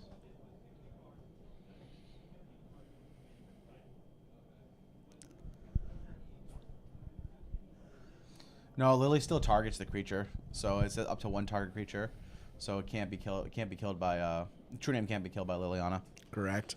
Yeah, so here's the Palace Jailer, right? Yep, Palace Jailer just to get the Monarch. And there is a Monarch token. Oh, Rich has got one. Rich has Rich got is always prepared for tournaments, which is something I appreciate. Brings his own tokens. Knows what he's playing. You know. Yeah, kind of like me all the time, right? Yeah. Right. All right. Yeah. Rich is a real professional. Unlike me. All right. So Eric draws for turn. Unable to see his hand here, but Now, he's thinking hard. because Eric doesn't have a creature, he doesn't really have any way to get the Monarch. Even though he's clearing the board, not being able to deal damage and get that Monarch token means Rich is going to start to pull ahead if Eric doesn't find a threat. Rich gets soon. to draw an extra card at the end of his turn. End of with his Monarch? turn, Okay. yes. So you play Palace Jailer, then pass a turn, and you immediately draw a card. Right? Yeah, you get that value. So that's interesting that has. Yeah, seems a good card. It is a good card. Honestly, I think if you are playing white in Legacy right now, you Palace. should be playing Palace Jailer. What about Miracles? Yeah. Wow, I'd That's bold. definitely play it in Miracles. that's a bold statement. Playing Miracles, playing Death and Taxes, playing an Esper. Like, if you are playing white, you should be playing Palace Jailer. Palace Jailer is a 2/2. It is a 2/2. Okay. It's funny, though. Once it comes into play, it's irrelevant. Like, everyone Right. always tries to, so it exiles the creature, and then Right. everyone tries to kill the Palace Jailer to get their creature back. And it doesn't then come they're back. like, I love it when my, opponent, jumps through hoops to kill my Palace Jailer, and they're like, yeah, I got my creature back. And you're like, yeah, no, you have to become the Monarch.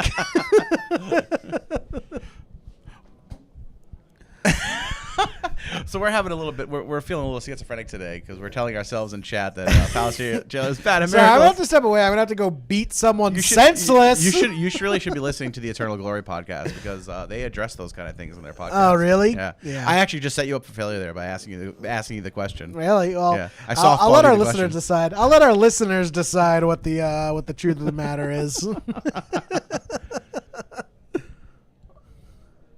All right, so he grabs the Monarch token.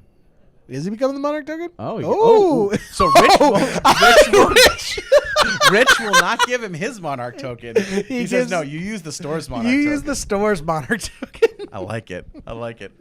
I like that. That's a power move by Rich Oh, there. true. And here's the Queen Marchesa. We did not see it out of the last aggro loam list, but Eric is running the Queen Marchesa. So how is that relevant in this matchup here? So Queen Marchesa, when it comes into play, doesn't even need to make contact. You just become the monarch by casting Queen Marchesa. Also, Queen Marchesa has haste, I believe, if I'm remembering that correctly.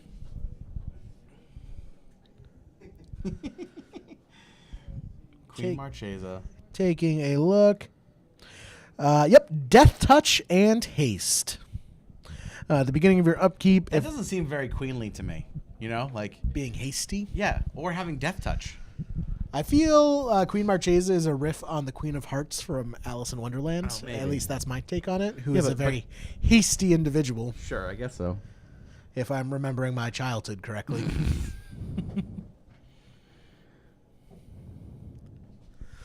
Now, Man, good. Yeah, Rich plays the jailer, so Eric plays the queen.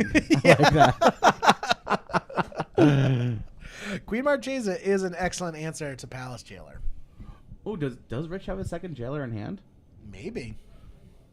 Could this be a monarch off? Well, if he jails the queen, someone said play the second jailer to jail the queen. Yes, that's true. That would be pretty dope. What's going on here? Is there a... Nope, I think Rich was just laying his hand out.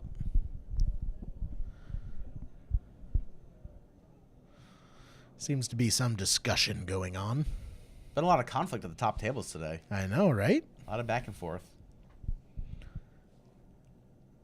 So at what point, like, so what is Rich hoping to draw? He's got to hoping to get another Palace Jailer, right?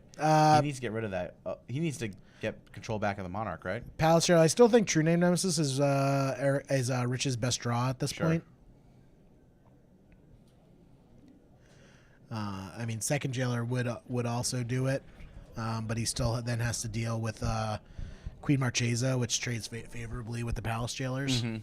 But he could then, he could just exile the Queen Marchesa with that Palace Jailer. He could also just hit another land and play Batterskull, That too. right? The problem with the Batterskull plan, unless he wants to suit up the Palace Jailer, is Liliana -2/-1 the Batterskull, and then Queen Marchesa can block. I guess Batterskull Marchesa's for got days. Death Touch anyway, so maybe It Batterskull does. isn't that great here. I think he'd like to hang on to the Queen Marchesa though. Indeed. Appears there's a judge call going on. Okay. We have a wonderful judge staff. We today. do. We do. We have a bunch of judges on Yeah, staff today. Five judges. Yeah. So Yep. yeah. Yeah, they do great every time. Ian, the head judge, is Oh, he's- awesome. he's funny. He's funny. hilarious. He asked if everyone wanted to split. Yeah, he's like, guys, we're gonna have an 8-round tournament today, and I did the math, and if you all want to split right now, you each get $32, and we can all go home. Pretty great. Pretty great. Oh man, Oh, so Rich plays it. plays a Jit. Jit. he swung in. He looks like he played Jit, equipped Jit, attacked with the Palace Jailer to get some tokens, Oh. then used the Jit to kill Queen Marchesa. I kind of like that actually. Yeah. Now, Eric still has control as a monarch, correct? Yes, Eric is keeping that Monarch He's token. still the monarch. That is because Rich was unable to make connect with Eric's life total. Ooh, Knight of Autumn blowing up Rich's Umezawa's Jitte Oof, rough. and using the Umezawa's Jitte to kill the Knight of Autumn as it comes into play.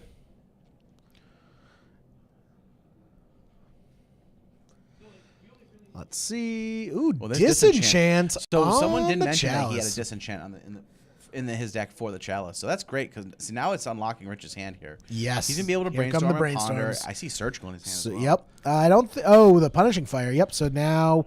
Well, he's not going to want to Surgical the Punishing Fire at this point, right? He's going to wait for that Punishing Fire to be cast. Yes. got- I still mean, got it's red just mana. it's still just an option, but also so Punishing Fire and Life from the Loam are the two targets he's going to most want to target with that surgical. Indeed. I think at this point, probably more Punishing Fire over Life from the Loam. At this stage of the game, yeah, I would say so. Especially if he wants these Stoneforge Mystics to live. Right. In fact, the Stoneforge Mystic might just be bait for that Punishing Fire, so he can surgical it. So another Stoneforge Mystic and picks up another. Is he playing 2 Batterskull in his deck? I think what he did is he brainstormed, put Batterskull back into his okay. deck. Just get that value town rolling. Yep.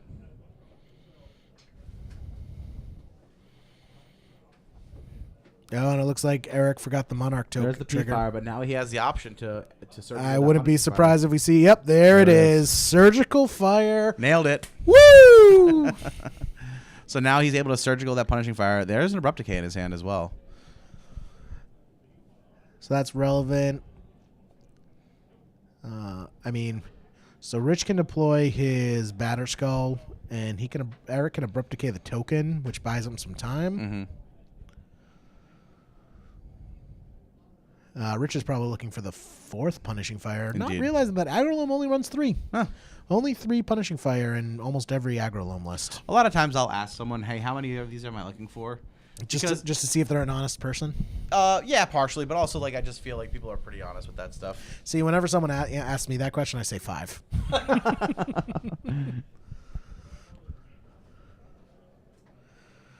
Now, Surgical is getting resolved. So now Eric Still has the Monarch token here, so he's still drawing extra cards every turn. Yes, which is probably the only thing keeping him in the game at this point. Yeah. I mean, Lily's still ticking up, right? Like, Yes. Lily is a time bomb here. Yep. And once she pops, that's a lot of zombies. 2 turns. Rich has 2 turns to deal with Lily. Which means he probably needs to deploy a threat now and have it stick. If he plays True Name Nemesis, this would be a great spot for it, right? Because even if he sticks it up to 7, True Name attacks it down to 4. right? Correct. Does he? Well, he's gonna have to find land and True Name. Yeah, specifically in blue land. Right. Indeed.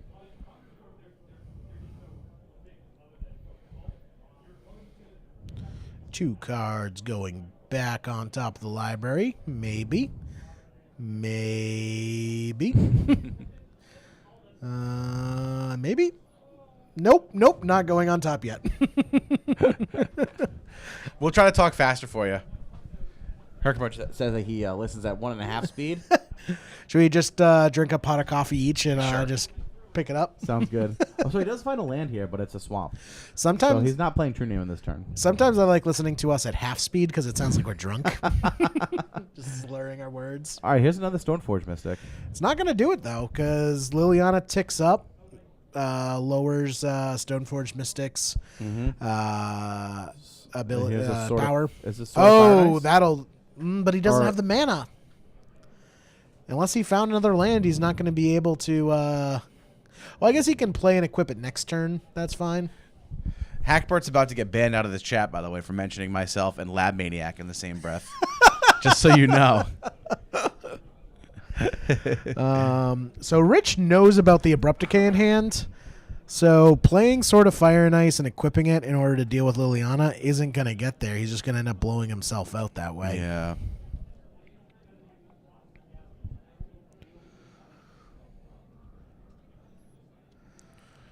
Let's see. Attention players, we're still looking for Sean Morgan or Aaron Thayer. Please come to the scorekeeper station. That's Sean Morgan or Aaron Thayer. Monarch token. Ooh, there we go. Snapcaster Okay. Mage is going to buy Rich some time. Okay. That's what he needed. Looks like he's So- thinking about flashing back Surgical Extraction. Oh, I like it. What is he surgical here, you think? He's got, what, Chalice in the graveyard, and the other card is going to be Night of Autumn? Yeah. Knight of Autumn's a one of. Queen Marchese is a one of. Like, maybe just the Wasteland. Well, there's already 2 Wastelands in the graveyard, but yeah, I guess Wasteland for value. I don't think they're updating the life totals on the pad either. Where Night of Autumn goes. Rich should be at 13. So Abrupt Decay, another Chalice. We have Verdant Catacombs, and I can't see what that final... I think that's another land in his hand. That's a Ghost Quarter, Ghost Quarter, okay. which might be relevant, but Eric hasn't seen any Life from the Loams. This tournament is being held in Acton, Massachusetts, just outside of Boston here. Yep. We got 153 players in this tournament. It's going to be 8 rounds today, plus our top 8. And there will be no splits in this top 8. No splits. I don't think. Can we allow that? I don't think we can. Play it out. If you don't play it out, we take your prize money. I was walking around and I saw someone with a shirt that just says "Never concede" on Ooh, it. I like that. I like that. a Power lot. move. It's Yeah. bright red too. It's just bright red and then like big bold letters. Never concede. I hope they're playing something like Standstill. Stasis.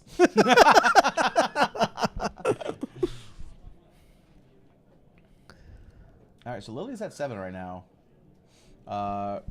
Rich. Let's see. Acton, Massachusetts. Rich. Massachusetts. Not Missouri, my friend. M.A.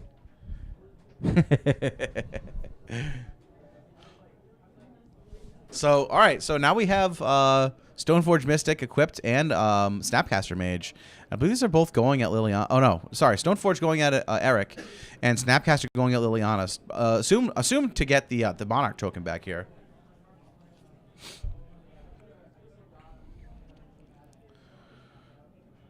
And here's the Abrupt Decay.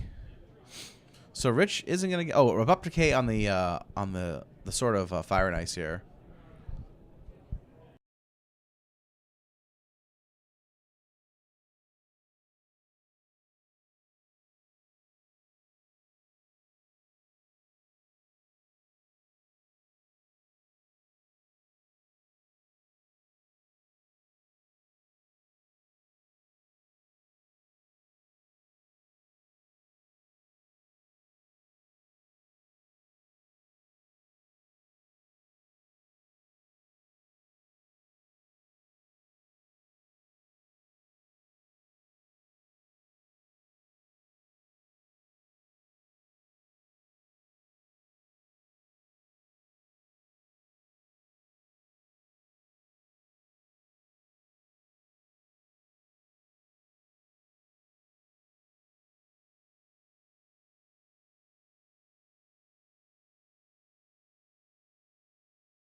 So, back in the old days, we would have said, all right, we'll make a choice right now because...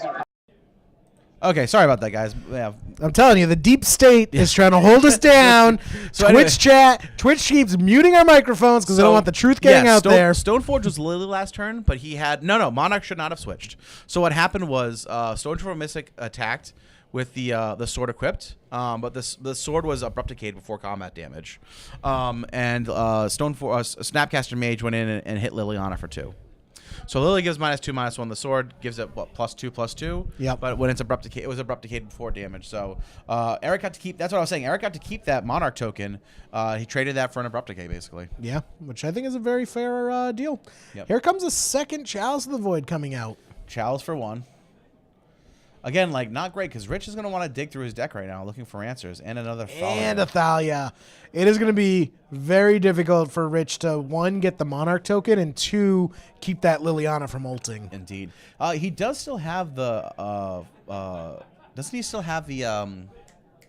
Batterskull in hand? Oh, he does have the Batterskull in hand, yes. So he can still activate for Batterskull, or he can just straight up cast Batterskull right now. True. Equip it to Stoneforge Mystic. Start swinging away. Well, I think this Stoneforge Mystic's been in play for a while, so end of turn, Rich is probably going to just activate Stoneforge and putting it into play. Yeah, good call. Good call. Yeah, I guess if he's worried about it, he can always activate it in response to like an Abrupt Decay or something like that as well. True. Yeah, so there's an interesting little interaction there where Eric traded that Abrupt Decay to keep that Monarch token, but Monarch's done a lot in this game to keep Eric in the game. I think he's drawn a lot of extra cards off it. Consulting the Exile pile. Yep, Night of Autumns and Punishing Fires in there. Yep. So Punishing Fire is something that Eric probably would like to have right now. Yes. Just to keep knocking Rich down every turn. Well, to that the and also turn. killing this pesky Stoneforge Mystic. Yeah, I mean, this Stoneforge Mystic really isn't doing a whole lot anyway right now. Well, I mean, it's it can bring in a providing Batterskull, it's but- providing Rich's ults. Like it's allowing him to keep some pressure on the Liliana. It doesn't look like it's doing much, but it does change the way the game is being played. Yeah.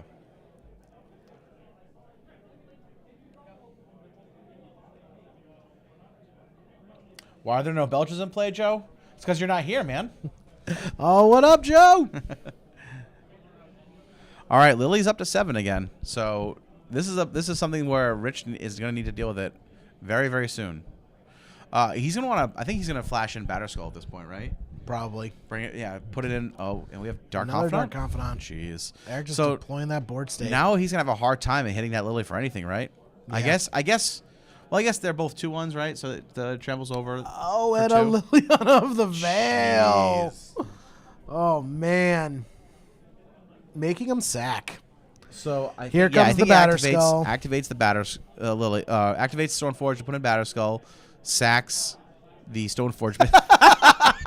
Good choice. Good choice I of like token. it. I like it. And activates the activates. I assume he's going to Sack the Stoneforge. Yeah, in I believe response. so as well. Or did he tick down Lily? It's hard for me to tell. He He- might have ticked her down. He took down Liliana to sack. Okay. All right, because the plus is the discard. Yes. Yeah. And there Yeah, goes so, the Stoneforge. So there goes Stoneforge.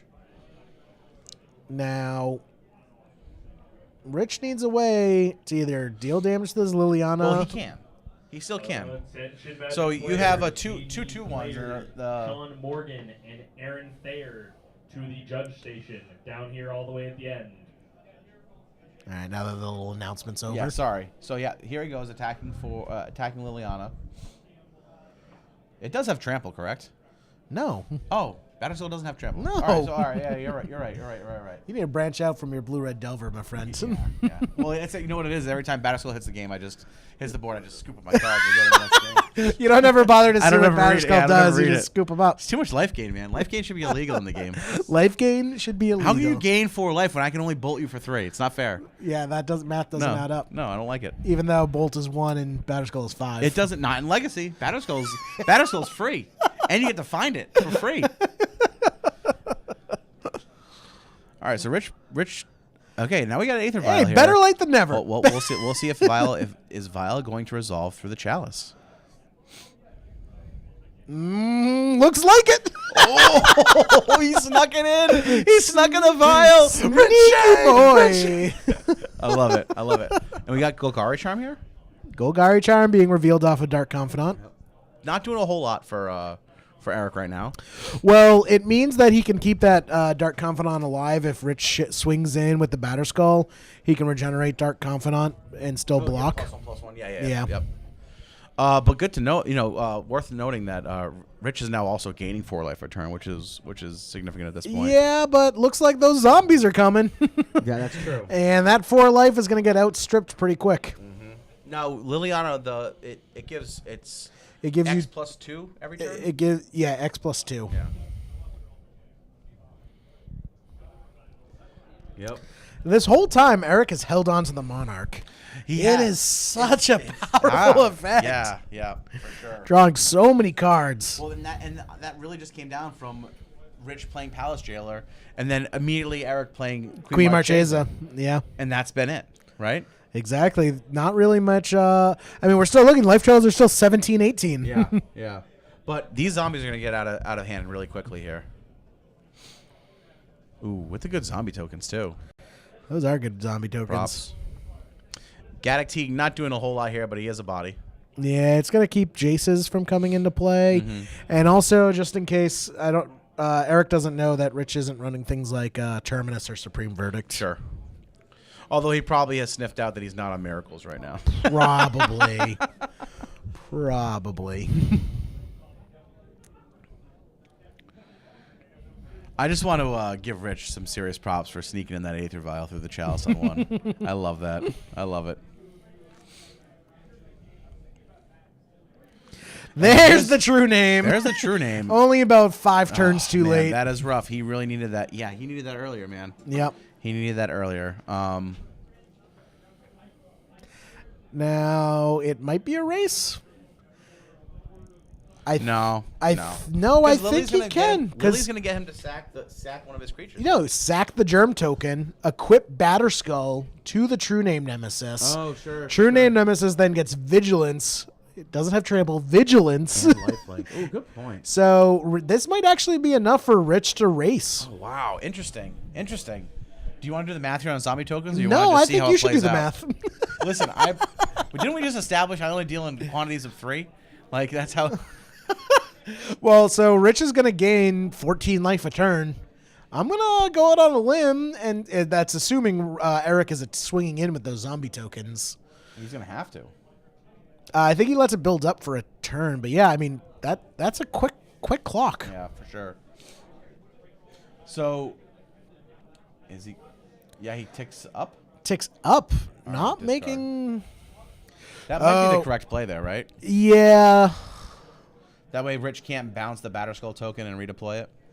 Well, so Rich can't throw Batterskull on the True Name Nemesis because, well, he can and then just attack Liliana.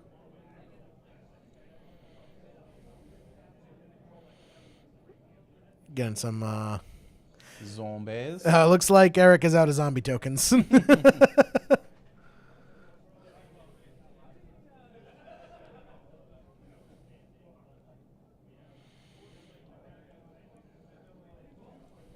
Now, I do like that zombie token though. Eric's doing some Vials up combat to 2. math. Yep. So here's 5 to bounce the Batterskull. No, 5 to equip the Sorry, Batterskull. 5 to equip the Batterskull. Oh, the Golgari charm we saw earlier. Dang. Oh, man. Rich. We saw that off the Dark We Covenant, did. but I mean, I We think did. I forgot about it. I forgot about it too. I don't blame Rich for It was forgetting so it. relevant at the time. Yeah, it was exactly. All right, so Rich goes up. Now Eric's just gonna sit Yeah. here building a wall of Yep. zombies. Yep. You need to. I agree. I think you should have at least 14 tokens for Lily. I bring like 12 tokens for young pyromancer. I never make 12 tokens. Or just one token and dice. No, absolutely not. No. If you make the tokens, you got it. You got to make the tokens, man. Here comes And he's gonna- crashing in. He's gonna palm all those zombies and turn them sideways, from his fingertips to his elbow. Just zoop. Zoop.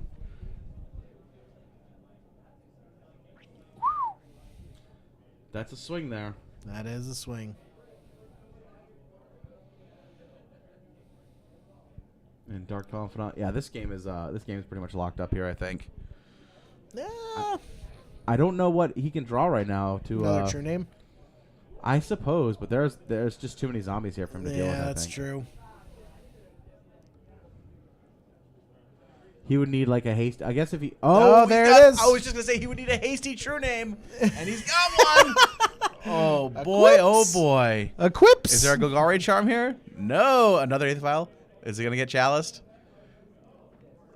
He gets that one through. I'm going crazy.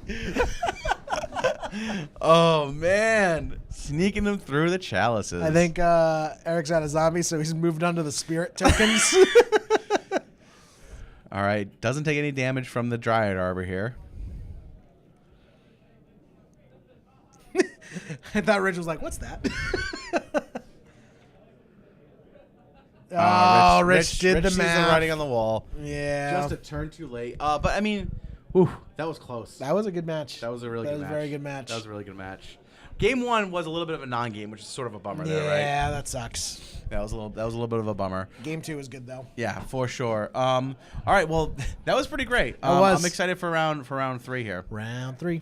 Also, I just want to point out, Pat brought a shirt and blazer and put it on. I did. Yeah, you put it on, and then I go out to check on something, and I come back in, and Pat, what happened to your stuff? Well, my shirt had a huge stain on it. It's like one of my favorite dress shirts, and I don't know. I think one of my kids got into my closet with some chocolate hands or something because I can't wear that shirt on stream.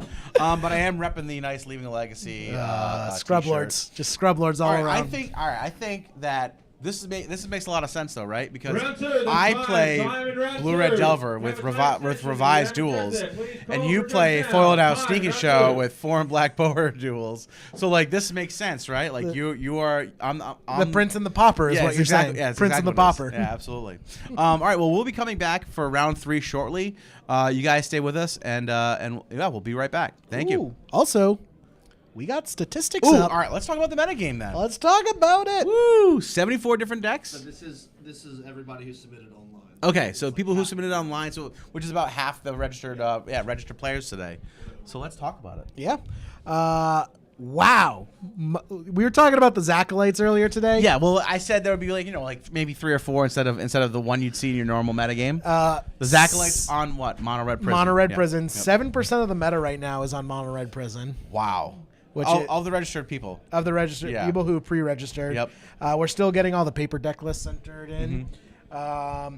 7% Death and Taxes. So 2 most represented decks, at least in pre-register, Mono Red Prison and Death and Taxes. Wow. Maybe those are just the players that have their shit together and can pre-register their deck list. Well, you know what? I feel like if you're a Death and Taxes player or you're a Mono Red player, that's just your deck. You know what you're bringing. You're not making any last-minute audibles, right? That's true. That's true.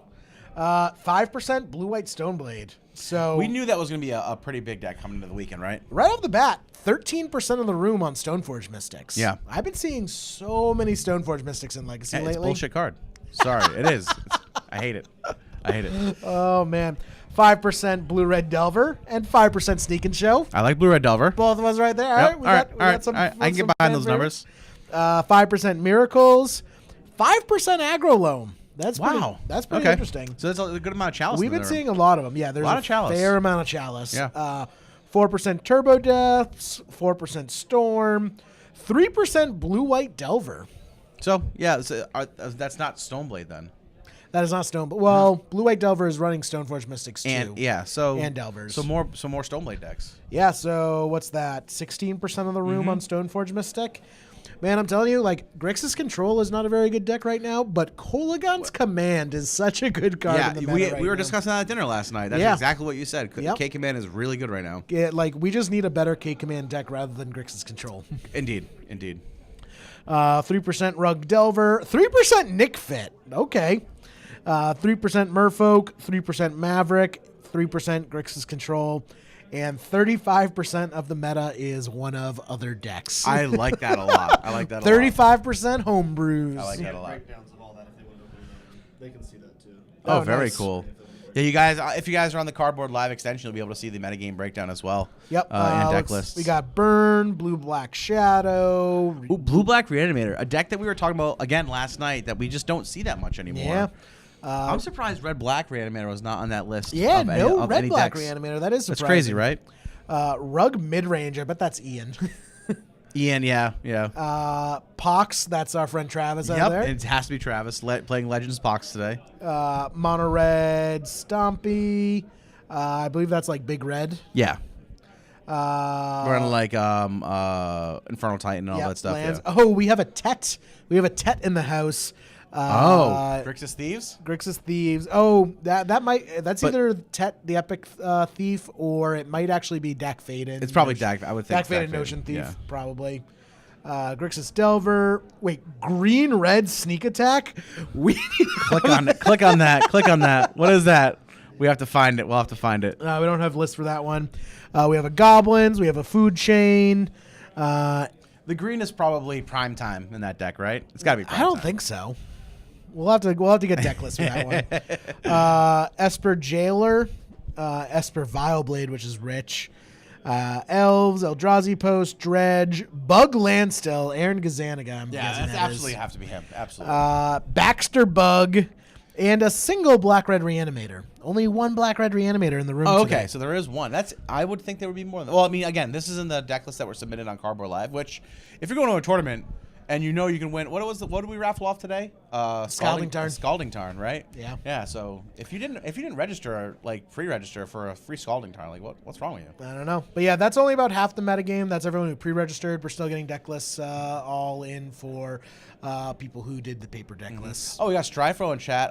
By the way, you were fantastic on Ascension Magic players, we're still on Everyday looking for Eternal. Sean He had a Yes. guest spot on there last week, You are in and that was excellent. I really enjoyed listening to him talk about his deck. I love that deck. Yeah, it's very cool. I It's might very- maybe I'll audible So that for the I GP. almost said I want to put it together, but I don't think I have the brain space for that, man. I don't have the galaxy brain to play that deck. I don't.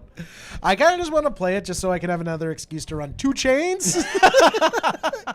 Just Dak Fade and 2 chains of Mephistopheles. Great combo. Great combo. Someone's saying the Belcher might be green red sneak. That's true. It could be green. That would be great. That Like would be Belcher great. running a sneak attack. And Well, just call it green red sneak. Like, is pretty sneaky. It is It is sneaky. All right, so we're gonna get our round 3 Yep. pairing set up here, Yeah. and we're gonna be right back in a minute. Hell yeah. Awesome. Thanks for everyone for hanging out, and like I said, we'll be right back. Hell yeah.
Hey guys, what's going on? And we're back.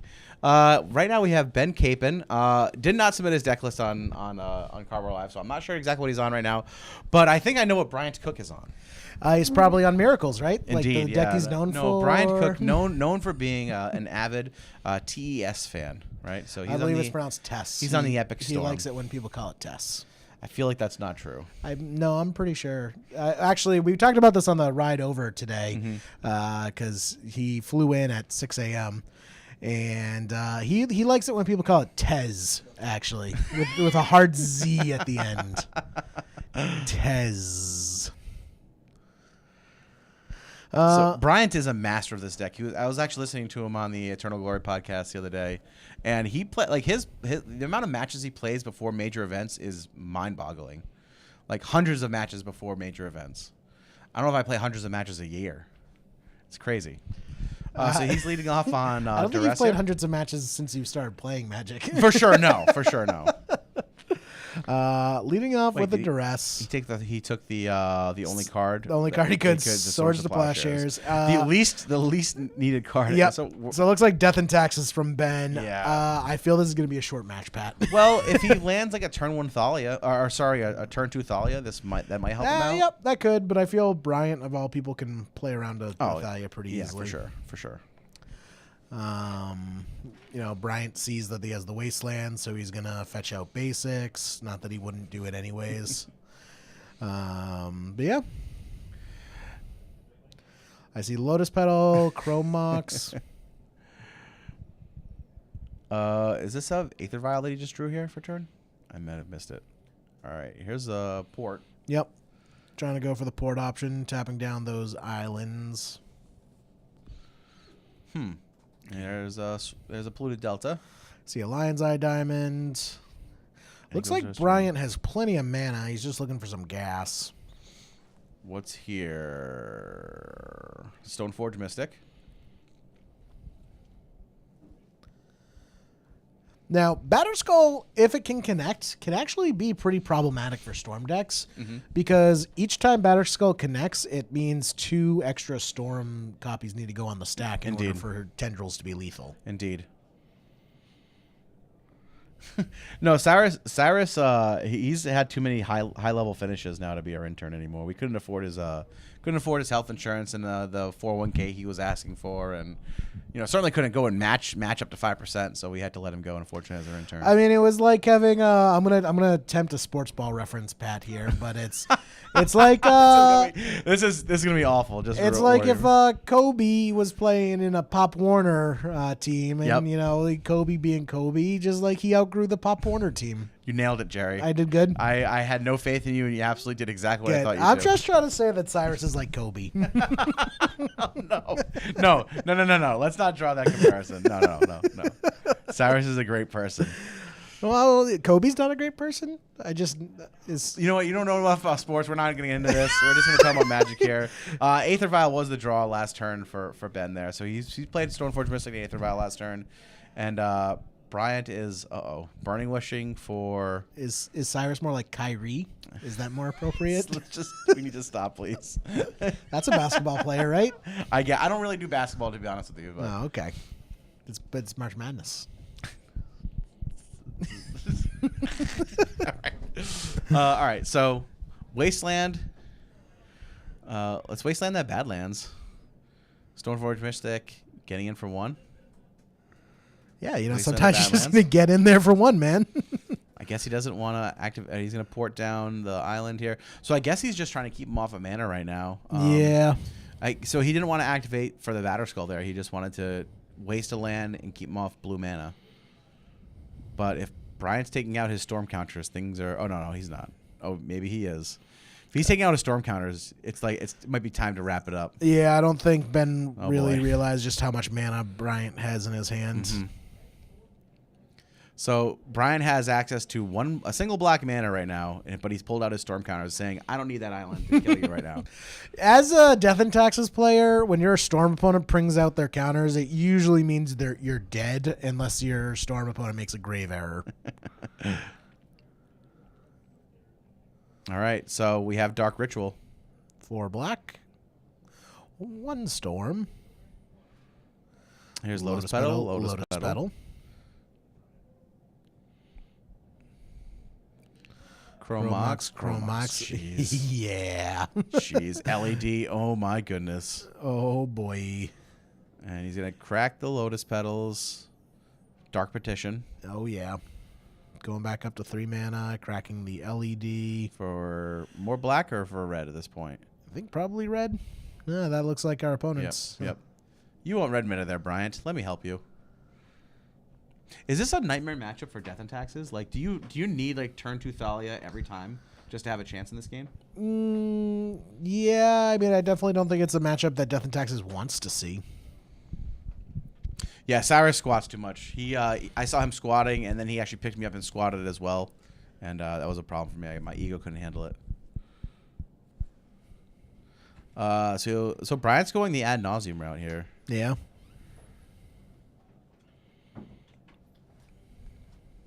And at 19 life, he's got that's a lot of cards you can look at.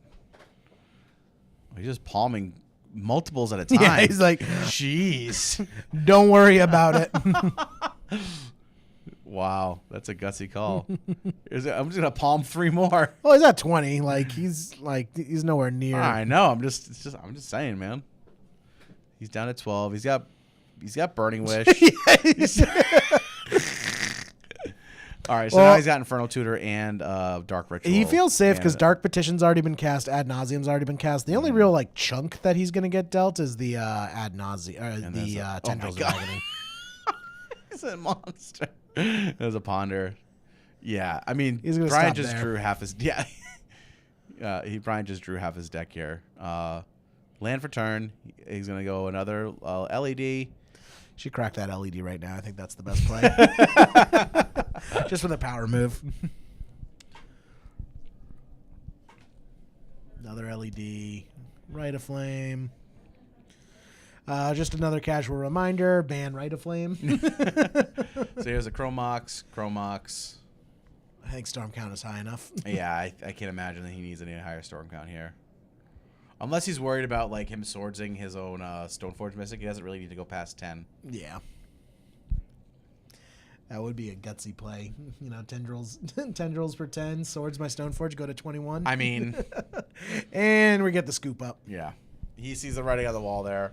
A little rough for Ben there. I'm sure he's.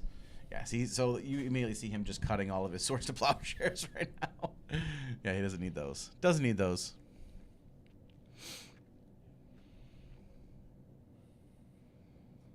Assert Dominance, crack the LED. Yeah, for sure. For sure. So what does Death and Taxes typically have in their sideboard in this matchup? Oh, I guess we could probably look it up and see what Ben has access. Yeah, in if his, Ben had submitted his deck list. Oh, that's right. We can't on, look it Ben. up. Come on, Ben. Come on, Ben. Well, what would you want access to in this matchup, Jerry? As a Death and Taxes player. I mean, all the Thalias are probably going to be main. Yep. Things like Aethersworn Canonist is probably in his sideboard. Mm-hmm. That would be a good thing to bring in. He might bring in Rest in Peace if he thinks Brian's on the Past in Flames. Right, which he's not, correct? Let's take a look. I don't think Bryant runs Past in Flames. I think he says he doesn't need that. It's a crutch. But I could be mistaken. I might be attributing that snark to someone else.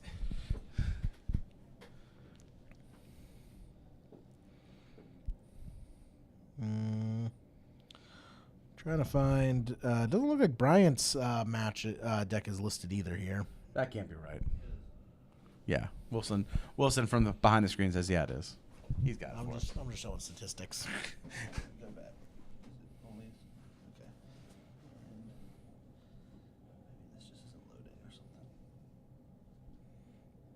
Little technical difficulties. Eidolon, Sanctum Prelate. Yeah, both of those are possible. Yep. Look at it here. All right. I'll bring my laptop next time too, so we have a third computer or third screen. Yeah, Sanctum Prelates. The recipes we talked about. If he thinks that he's on the Past in Flames route. So what's Brian got in his sideboard here? Chain of Vapor probably coming in for any of the like main deck hate that he's worried about. Same with the Echoing Truth. Yeah, Bryant on 0, Past in Flames for what it's worth. That's about it. He doesn't have any in the 75. Yeah, the Death and Taxes list, the player did not submit their deck list on Cardboard Live, unfortunately. So we don't have access to his deck list right now. So it's a mystery. Yeah, submit your deck list on Cardboard Live, man. What are I don't know we why doing anyone here? wouldn't do that. Yeah, come on. Why wouldn't you do that? Yeah, so Bryant here, what's he bringing in this match? I mean, does he really need a whole lot of help with this? No, this is a pretty favorable matchup. Yeah, I would imagine so.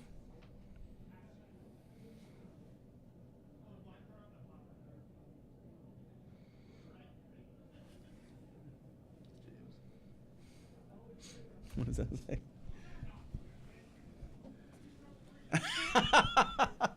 So both players shuffling up for the next round. Yep. Ben Capon going to be on the play here. Oh yeah. Sorry, this is the second game, by the way. Bryant is up 1 game, and we're in round 3 right now.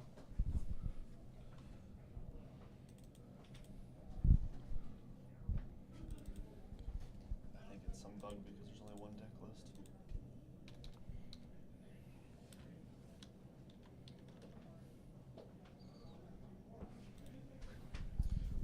All right, so Ben's going to 6 cards here. I think Bryant is as well. Bryant was playing. I think he has the single Dark Petition main, if I'm not mistaken. Yeah, Dark Petition main. Yeah. No, he did wish for that. You're right. Oh, he has the Ad Nauseam main. Yeah, Dark- and Nausea main. He had the Dark Petition wish. He is running the Burning Wish package for Burning Wish. True. Running an Empty the Warrens main. No Pass and Flame. So if Ben brings in his Graveyard Hate, it's not actually going to do very much. 153 people at the tournament today. So we're going 8 rounds.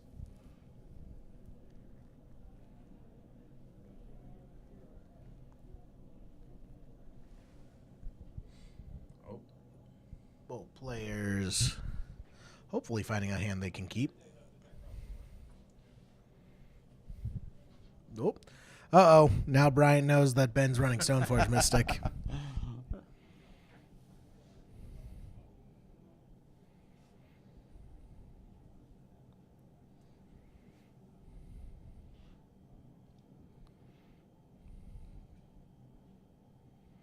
Oh yeah, great turnout. Yeah, we're very, very excited for it. It bumped it up to a 3K, right? 3.5K. 3.5K. So that's really exciting. Yeah, so 3.5K, 8 rounds. Plus, we got a bunch of other stuff to give away. We still got the raffle. Yep. We got Unlimited Soul Ring. Did really well with the food drive. Did really well with the food drive again this time too. Yeah, Which is awesome. huge turnout with the food drive, which is great. But yeah, we got Judge Promo Mazawa's Jitte. We got a Judge Promo Natural Order. I got the Spanish Umazawa's Jite Spanish that I Mazawa's donated. Jitte. Yeah, we got a lot of stuff to give out, which is going to be awesome. Yep. Other deck lists will be up after the tournament, guys. Just because we don't want to give anyone any undue information beforehand. So Yeah. I think all those go up after the tournament.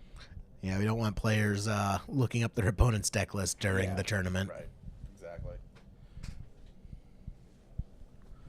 All right. So both players on a mull to 6 here, I believe. I think Bryant sees a 6 and keeps him. You can still see the statistics as far as just the meta breakdown. Yes. And yeah, exactly. And we'll do. I'll make sure to get all the other decks. All right. So Bryant bottoms, and Ben looks like he keeps his card on top here. This looks like a very slow hand from Ben. Ben opens up with the turn 1 Mother of Runes. Mm-hmm. Flicker Wisp, and is that a Thalia? There it is. Yep. Jeez. Yeah, he knows that's what he's taking. This This looks looks that turn 2 Thalia though. Man, we were talking about that. That's a strong play for against this It deck. Here. is, but yeah, this is gonna be rough for Ben.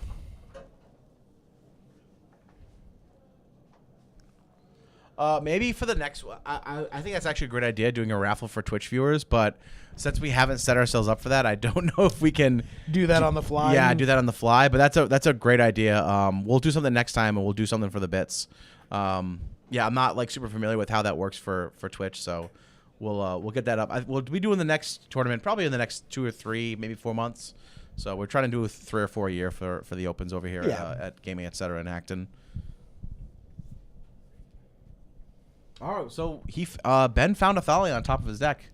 So Oh, that's pretty good. yeah, so he keeps the Thalia. That's a good plays draw. the Thalia, gets in for 3 here. And he's got a clock too, so Yep, maybe 3 damage a turn is not a bad clock. And Thalia right now is very strong, and Brian is looking at no lands right now. Yeah, whiffing on the lands. Yeah, no That's lands rough. right now. Is he discarding the hand size? Yes, he is. Wow. Oh, this match just took a turn. For sure. So now Ben's getting in for 3 here. Matt Soleil, just call it a raffle and give it to me. Oh, so I think Brian just scooped. Yeah, Brian just scooped there. Wow. I mean, I think he saw the. I mean, that seems like an early scoop from Brian, but I mean, he knows this matchup is a lot better than I do. It's going to be really hard for him to catch up in time. Indeed. So now we're tied up here at 1-1, which we thought this was going to be pretty lopsided, but it looked like Ben, even though we thought he kept a slow hand here, ended up having what it took to take down Brian in game 2. That's true. Yeah, that was game 2. We're going into game 3 now. Oh my gosh, no more PayPal, please. No more. Oh my, yeah, we got so screwed by PayPal. Well, you know what it was is I was talking to my accountant, and he had said that in most states, I think the minimum you need on PayPal is like $10,000, and you have to claim it as income. Yep. But in Massachusetts, It's they lowered it to $600. $600. Yeah. So like, all the charity donations that we clear out- collected last year, I got taxed on. Yeah, same. If you clear out your basement of like a bunch of junk, you put it on eBay or whatever. Yep. You have to claim all that money. Yeah. It's crazy. Well, it was a double whammy because the standard deduction is $12,000. So Mm-hmm. unless you're donating more than $12,000, you can't take a tax deduction. Right. So all the money we collected, we got taxed on, and because we didn't collect more than $12,000, we only collected I think like $6,000 Mm-hmm. over the course of the year. So we weren't able to deduct it as a charitable donation, but we still donated it? But we still donated it. But then we got taxed on the money we collected as income. So I'm just like, oh, cool. Thanks, government. No good deed goes unpunished. Yep. So Brian just one of our has one of our bounties today, correct? No, there is no bounty on Brian. Oh, I today. thought there was a bounty on Bryant. Now, in the backup feature match, Tom Smiley is in the backup feature match. Yes. He is one of the booster pack bounties. Oh, okay. I believe he has a Visions booster pack, an Odyssey booster pack, and a OG Mirrodin booster pack. I love it. Yeah, Michelle must love it when we come in here and do these opens because she sees us and we start buying all of her old boosters off the wall. last time we were here, the first one we bought the revised the double booster. It has like the 2 starter decks in it, right? Yep. That Yeah. was awesome. The revised starter pack or whatever Did you it's bring that called. by the way today? Did you remind me to bring it? I told you yesterday. No, you didn't. That's true. All right, so Bryant leading off here on Chrome Mox, and he's going to ponder.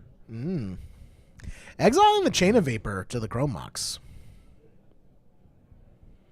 My Fitbit is telling me that I have to get up and take 155 steps in the next 10 minutes. Yeah. It doesn't know that we're streaming a legacy event today. Yeah. It's not going to happen. You're not Fitbit. going to get your steps You're in. not the boss of me.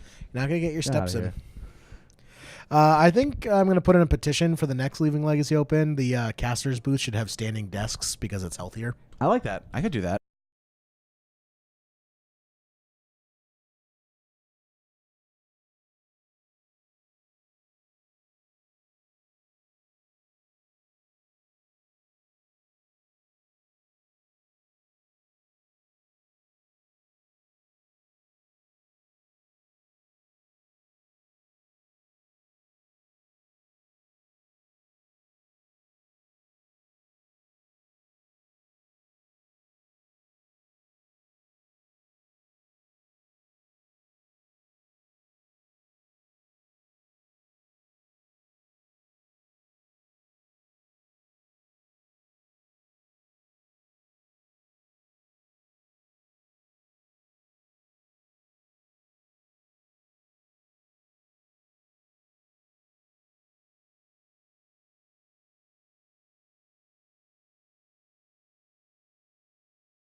Sorry about that, guys. Yeah, we keep the Hold lights me keep back, cutting out. Pat. They keep coming out. Anyway, I'm going to we're- Twitch, man. We're talking about that wasteland that Ben deployed there. Wastelanding, having like the Thalia in hand and not like developing mana on his first turn. Yeah. Just trying to wasteland Ooh. Bryant out of his color there. Is that a detention sphere? Yeah. Is that what it's called? Detention sphere? Something sphere? I don't know. Like it, all spells cost 1 more for each spell. Oh, cast. damping sphere. Dampening sphere. That's what it Damping, is. Yeah. I don't really like the Wasteland because he just has Yeah. these like power 2-drops. I feel like he can't. I feel like in game 1 that was it was good for him to. Game 2, the Wastelands were good there, but in in this game, like it just seems like Brian has access to too much mana, and I think right now Ben wishes he would have played a Thalia last turn instead of Wastelanding there. True.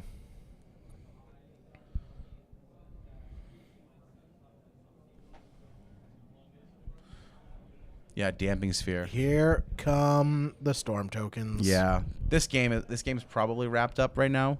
So again, here we're going for ad nauseum, and Brian's just gonna start like palming 6 cards at a time.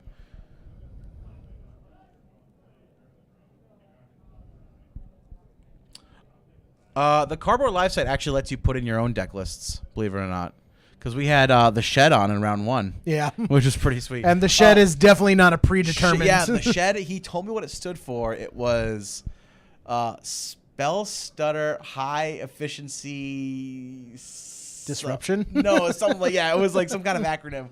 But he also said it's basically just a shed full of toolboxes, which it was. It was he had a lot of tools in that deck. So That's cool. all right, so Brian is going through ad nauseum here, getting a bunch of zeros, which of course his deck is designed to do. There's an Echoing Truth, and the Rite of Flame. Another Rite of Flame. Does Brian have enough here to storm off? He has the Empty the Warrens, Mhm. so he can go for the Empty the Warrens win. I don't think Ben has Ratchet Bomb. No. Bryant doesn't know that, though. Well, yeah, that's true. It does look like he's going for the Empty the Warrens play. Oh, no, he might Burning Wish for Tendrils here. Yeah.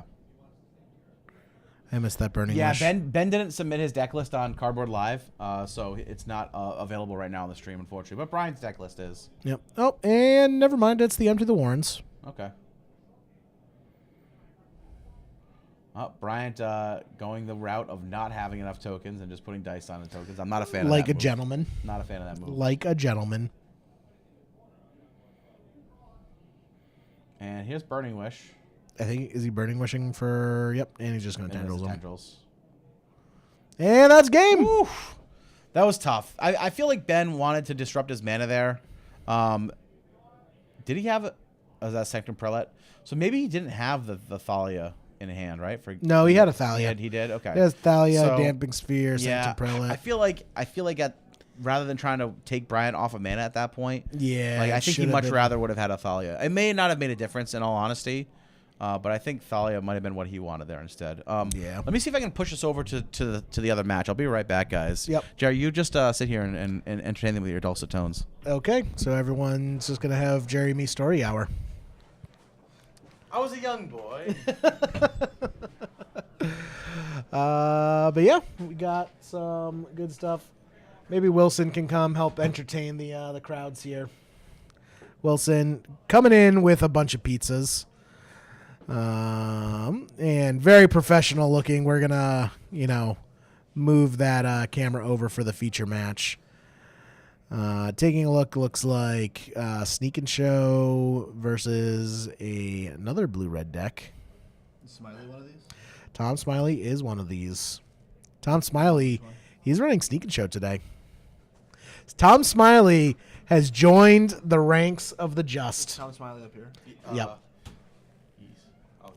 So Tom Smiley is on Sneak and Show today.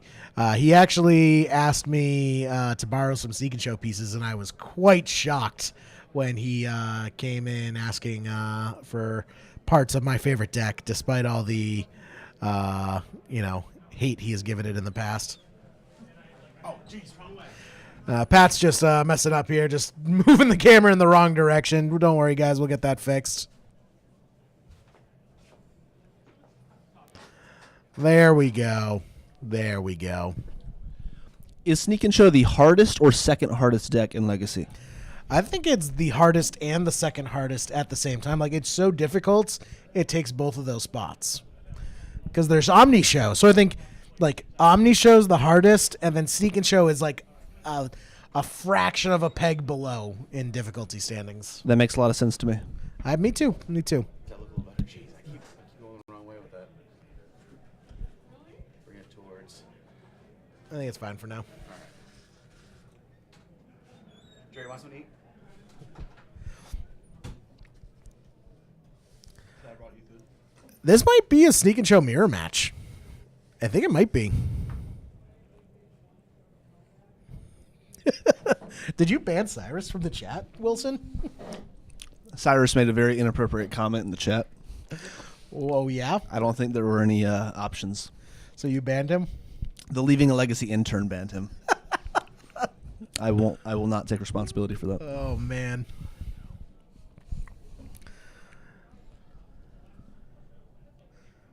Now, the Sneak and Show mirror matches can actually be pretty interesting. It's almost like a game of chicken.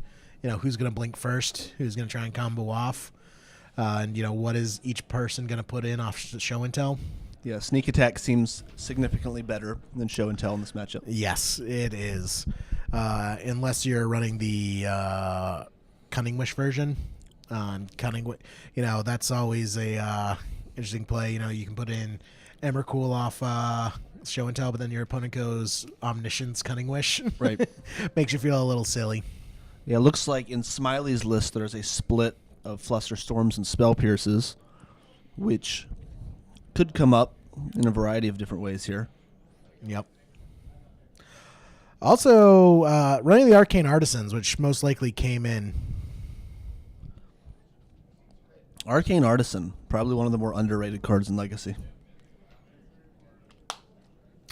I would say so. A lot of people call me crazy for saying that was an amazing card, but I'm glad, I was on the right side of history, Wilson.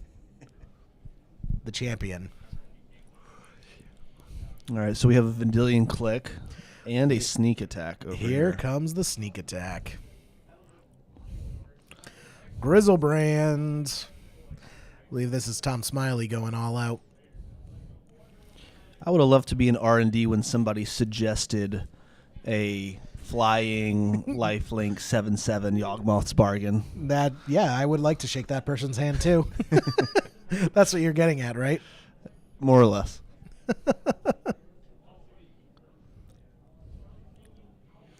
Oh yeah, we'll get this. We'll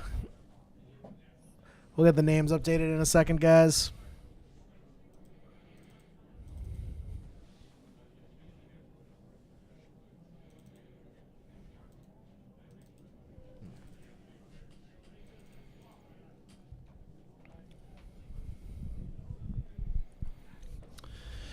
All right, so this looks exciting here. Let's interact with the chat while Grizzlebrand destroys its opponent. I mean, that 10 damage coming in is pretty good. It's pretty brutal. Unless Ben is running the Omni Wish version, don't think there's going to be much he can do here. Kiki Jiki says, Jerry, people call you crazy for a lot of reasons besides that card. I just call myself crazy. It's like owning it, Oh, wow, shout out to CBL James. Seems to be up late at night. Oh, I see an Omniscience. Oh, snap. Is the Sneak Attack player Smiley? They're both playing Sneak Attack. Oh, the Sneak Attack sorry. play in card. Yeah, yes, the Sneak Attack in Tom play. Smiley is the one with the Sneak Attack in play right now. Okay. So hypothetically, Smiley has a lot of counter magic, but we have a Boseiju on the other side of the board over there. So this game isn't over.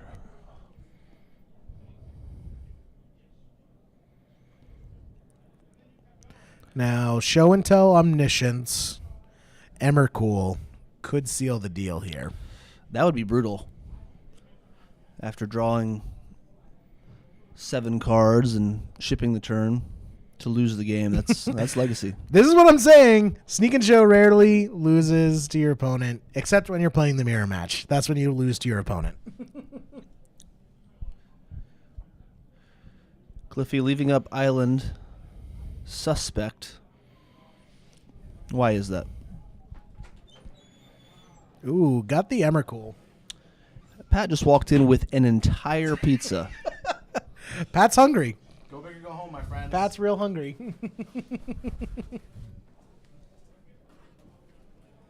Why, yes, I will have a piece of pizza, Pat. Please do. Pat's just, he knows the way to my heart. Is it pizza? Just want to thank Cliffy for being here today. One of the bigger supporters of the Leaving a Legacy podcast.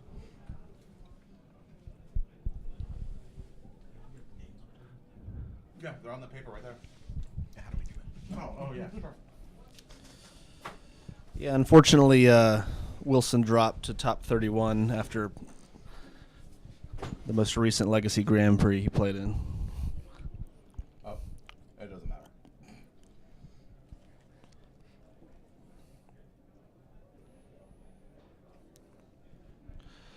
Cliffy, I'm not sure. Was there a choice? This is sort of getting to be way back in history at this point. But my memory is that he tapped red for the sneak attack and then tapped another red for the Grizzlebrand and did not have a third red mana source that turn. But that may be incorrect.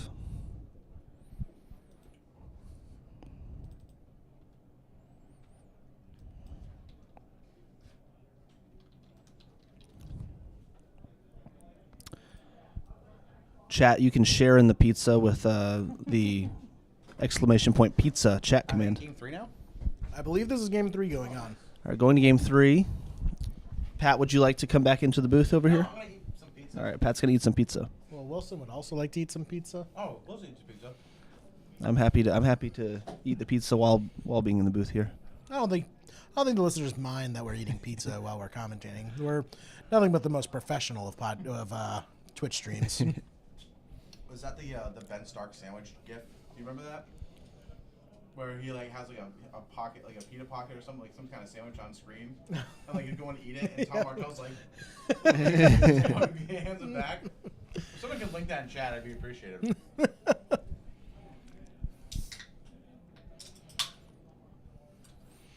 Pat was lame and just brought us a cheese pizza. He likes plain old cheese. Why mess with the classic? It was that bacon or pepperoni. Pat, I just want the chat to know that Pat had the choice between plain cheese or a bacon and pepperoni pizza. Bacon or pepperoni. Still, either or. And he went with cheese. Bacon is one of the most overrated food in the world.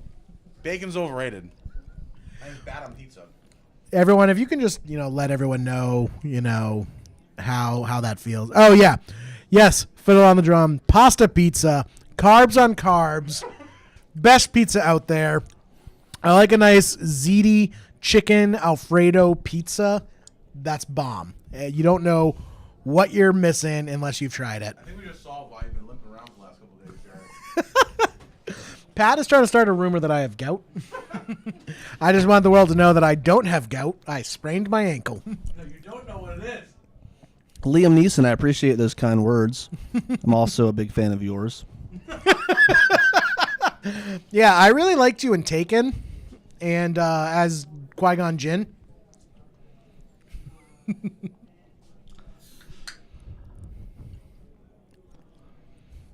Matt Soul, my 14th favorite Magic player is it's probably Cyrus. Cyrus CG.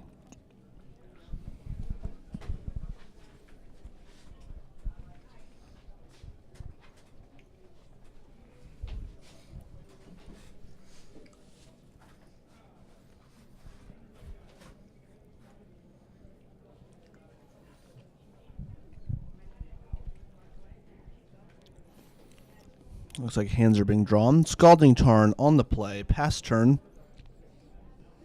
We're off to the races. Misty, Lotus Petal.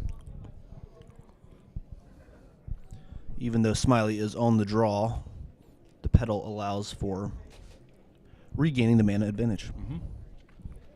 And just chucks his island out there from way back there. That was a 3-pointer island if I've ever seen one.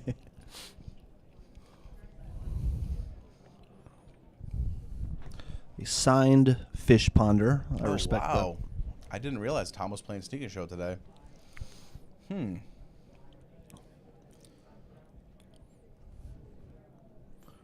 Smiley has some interesting things in the sideboard here. A couple Goblin Crater Makers. That's the hot new tech. Is Adam on Storm? What's he playing? Same deck. Oh, really? Oh, okay.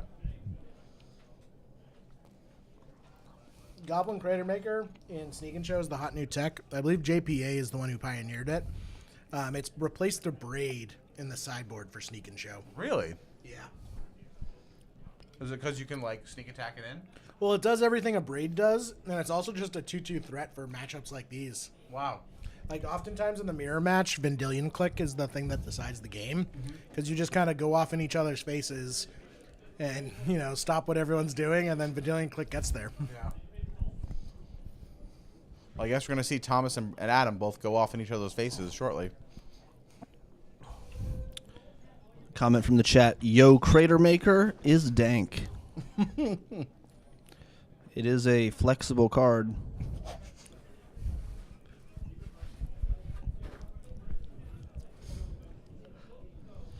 We did not see any Painter in the Cardboard Live submitted deck lists.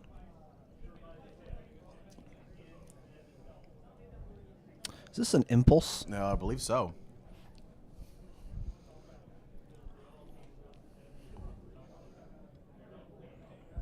Adam Brennan with the Impulse.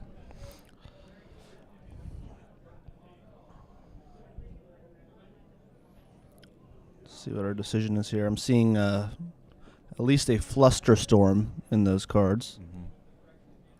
Flusterstorm was not taken. The interesting thing in this matchup is, do you just forego your show and tell at some point? Like, side out your show and tells? You don't side them out.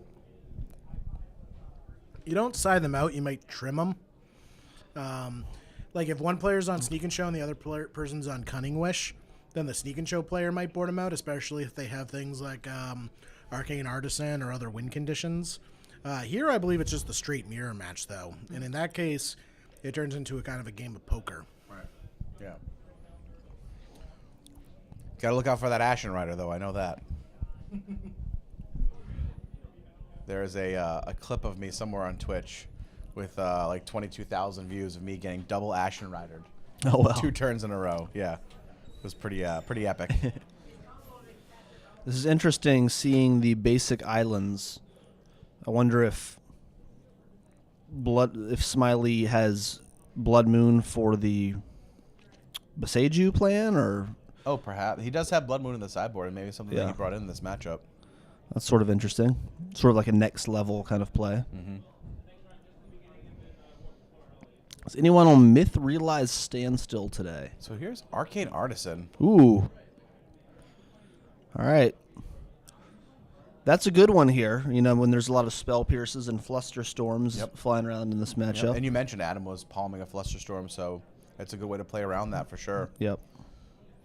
Also, not as dangerous in the Show and Tell mirror. Obviously, has similar upside as Sneak Attack.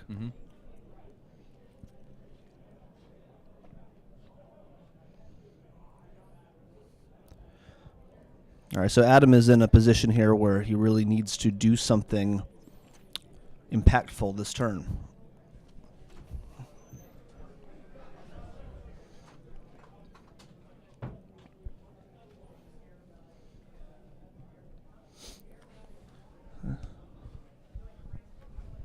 It's too quiet in here. What's going on, guys? There's not a lot going on right now. We're waiting for... All right, so Adam... Oh, Adam's got the wipe away on the Arcane Artisan. The split second... it bounces a permanent, correct? That's right. No. Split second Echoing Truth. Well, not Echoing Truth, but yeah, just a bounce. So the split second bounce a permanent, exactly like I called it.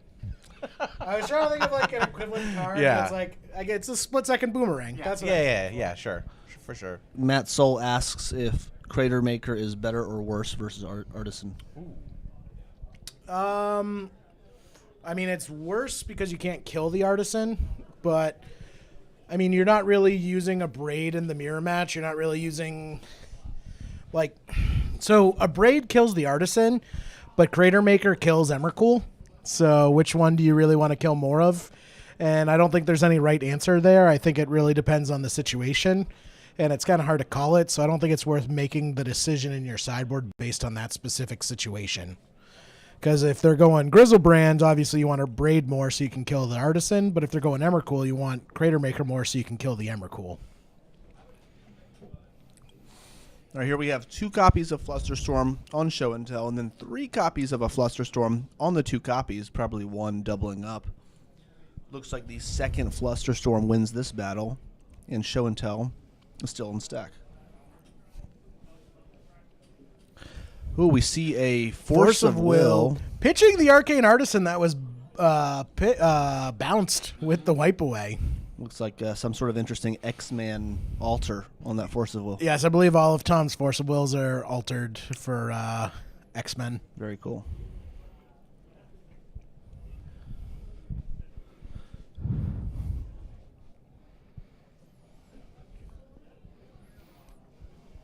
So Smiley survives that exchange and gets to untap and draw. Adam's list looks like Omnitel. Unfortunately, we're not sure what his list is because he did not submit it through Cardboard Live. I also just want to point out that Tom has mismatching basics, which is very tilting for me. Yeah, I'm sort of uncomfortable looking at that. Mismatch basics, cons, fetches. Tom, you're better than that, man. Let's put Ian on camera where he puts his deck in the middle of his play map. True that. Smiley passing with a hardcast Force of Will mana up. It's always a good feeling, hard casting a Force of Will. But both players seem to go a couple times. And That's what this matchup generally comes down to. Ooh. Ooh, that Beseiju. uh-oh. That could be a deciding factor of this game now. But does Tom have the blood moon? Looks like a Preordain? The old Tezzeret versus Elspeth. Looks like an ancient tomb. Preordain. Ancient Tomb, and is that another Force of Will? I think both of those are going to go on the bottom. Force losing a lot of its efficacy with Beseiju. And in the draw, go.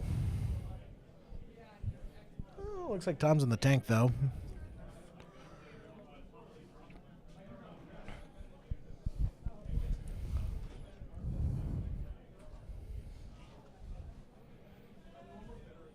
Passing to Adam, untapping. Looks like a Cunning Wish. Oh, Yeah, he's got Cunning Wishes. It's interesting because there still is. I think there's also a sneak attack, though, in addition to the Cunning Wish. Yeah. So it looks like potentially the wrong combination of cards. Well, also, you don't want to tap out in this matchup unless you're going to win. Makes sense. So if he taps out for sneak attack, that really puts him at the mercy of Tom. Looks like we're going to see an uncounterable Cunning Wish at the end of Smiley's turn. Yes. Possibly drawing through the breach. Maybe drawing some answers just in case. I'm not sure this event sold out, but I think it was a record-setting attendance, correct? 53 players, yep. Yeah, 153. To sell out, I think it's somewhere in the 500s. Like, we have seating for 500 people if we Wow. need to. Yeah, so huge venue, but this is, I think, way above expectations, and we're excited that this many people showed up, right? Yeah. Yeah, the last one had 117 people. This one had 153. So, like 40% more than last time. That's awesome. Don't quote me on that. I'm sure Bob is at home right now crunching the numbers. So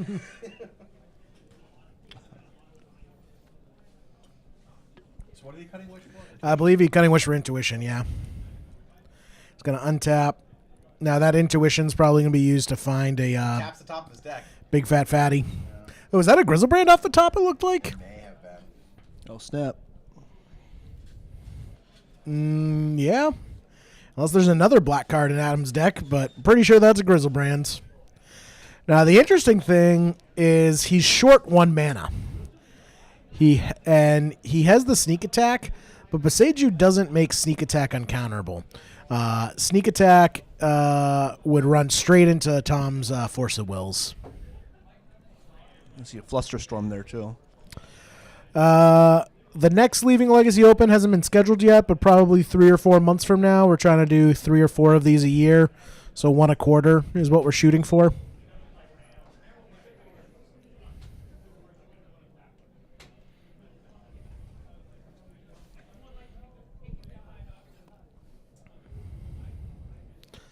Tom fetching up a red source.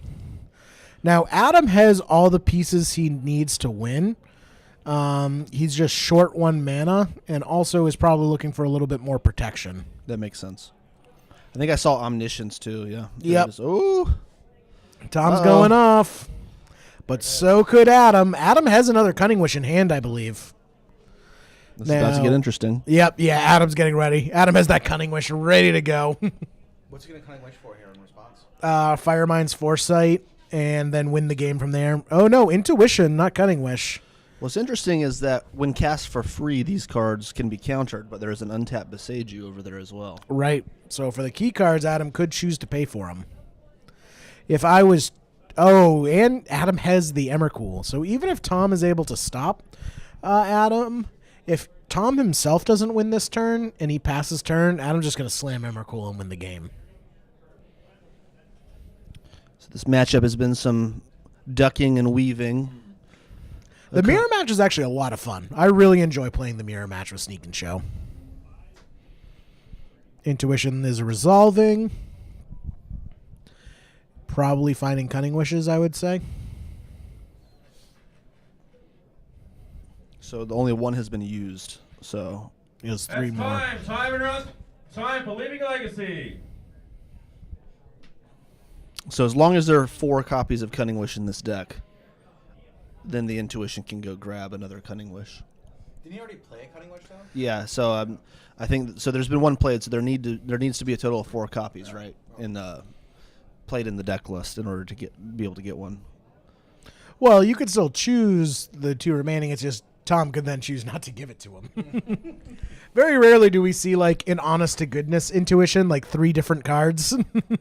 Usually it's just Intuition as a... Oh, Brainstorms. Okay. Okay. Nice. Well, we did see that he had Emrakul in hand, right? Yeah.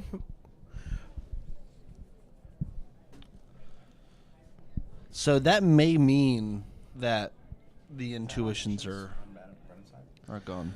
Is that nominations right? Yes, Yeah. it is. So time was called. These players have an extension, but even so, I don't think this game is lasting more than 2 turns.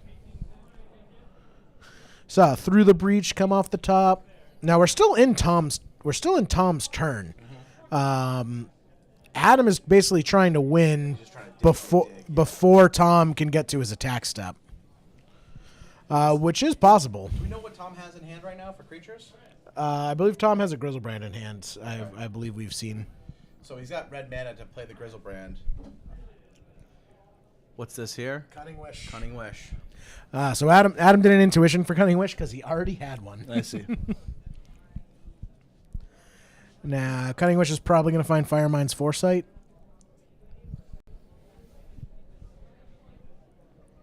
Such a fun combo.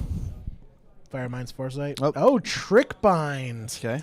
Trick Bind on the... Adrian Stalwart there. Yeah, that actually shuts it down because by Trick Binding the sneak attack, Tom can't win, and he pretty much has to pass the turn, and Adam is just going to slam Emrakul on his turn. Well, let's see. So, how is he going? He has another red mana, correct? Available. Yeah, it doesn't matter. Trick Bind has split second, Right. so Tom's going to activate sneak attack. Yep. Trick Bind. Trick Bind also says not only does it counter the activated ability, it prevents that that card from activating for the rest of the turn as well. Is that what it says? Yeah. Oh, I didn't know it said that. Yeah, it's a little hidden text on Trick Bind. Huh. Interesting.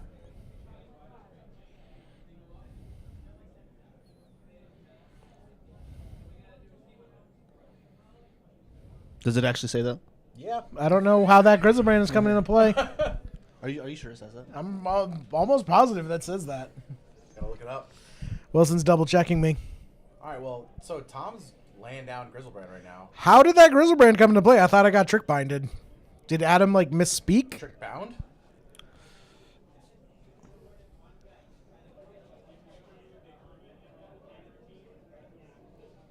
Yeah, look. Thank you, Carterview, for showing everyone.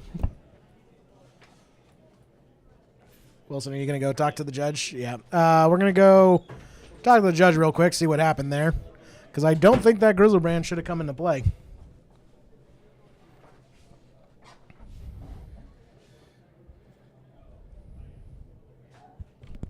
So it looks like it might be something on priority here is what we're thinking.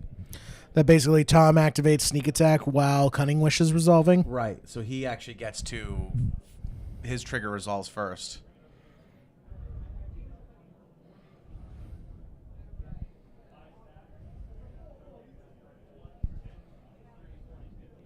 The thing is, Trick Bind can counter the activated ability. So yeah, he must have done it in response to the Cunning Wish Correct. choosing Trick Bind. Right. Now, Tom finds another land, however, can't activate that Sneak Attack.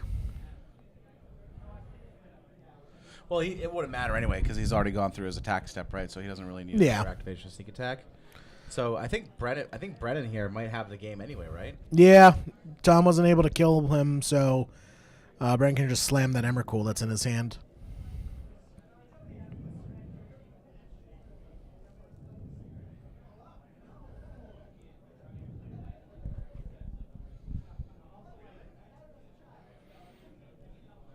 Now, putting in the Grizzlebrands.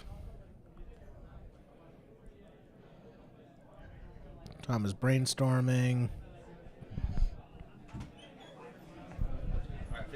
Yeah. I think we did. Yeah. Yeah. Please. Wilson just spoke to the judge and got the official ruling here. I think it was the we're guessing the Trick Bind, the activation was in response to Cunning Wish instead of the Trick Bind. So it's big brain Smiley over here actually gets to see what the Trick Bind is taken off the Cunning Wish because he's active player. So then he has priority again. So the sneak attack ability is still in the stack, and Smiley has priority after the Trick Bind has been selected from Cunning Wish. So he simply activates sneak attack again. Yep. And at that point, there's 2 sneak attack abilities on the stack. Yep.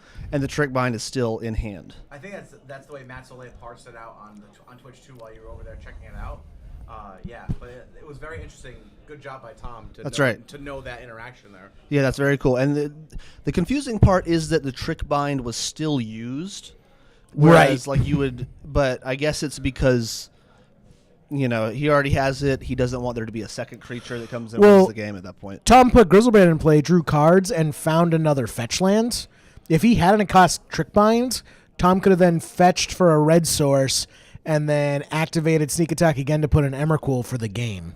But because Trick Bind was cast on Sneak Attack, and I was right, thank you very much. Once you Trick Bind a permanent, that permanent can't be activated for the rest of the game, of that turn. But it was a case of active player, non-active player priority, right? That is true. So right now, Adam's just digging through his deck trying to find an Emrakul. I thought I saw an Emrakul in Adam's I hands. don't think so. I don't think he'd be digging so aggressively if he had one. I was almost positive I saw an Emrakul in Adam's hand, but okay. I just don't think you'd have one if he had Omniscience in play. Like there'd be nothing to stop him from just casting Emrakul right now. Unless he's doing for the intentional slow roll. I don't. I feel like that's not the case around right now. I could be mistaken. I guess so. Tom's got a full grip here too. Does he have another creature to play? I believe Tom has Emrakul in hand. Yep, Okay. I see an Emrakul in Tom's hands.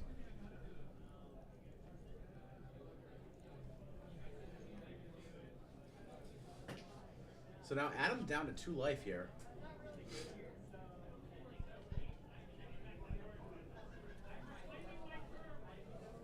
Could he sneak attack Goblin? Does Crater Maker do 2 damage? Could he do 2 damage to Adam here with Crater Maker?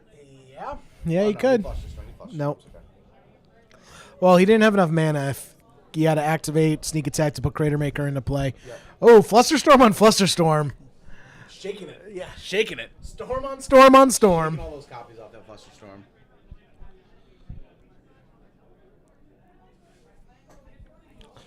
Wow, we have a chat member daggering Smiley here in the chat.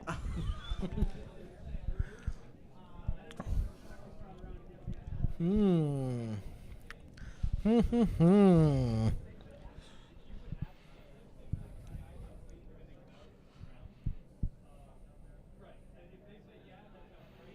Oh, Intuition for Emmercools. Oh boy. Those get shuffled back in. That might be game here. Pretty sure. Oh, and there goes the there's scoops. scoop and a handshake. Yeah, Cunning Wish show and tell is just much more favored than regular sneak and show. Just having access to that toolbox of Cunning Wish and also Intuition just makes it that much more reliable. Yeah, good on Adam Brennan. What an interesting last game here in the match. True that. Thanks, Jerry. You know, insightful comments. All right, well, let's pick our next feature match, and we'll be back here in a few minutes. Yeah, sounds great.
What is going on, guys? Welcome to round 4. Round 4, we have a great matchup. We have one of our locals here, Zach Turgeon. He is on Mono Red Goblins, Mono Red Stompy.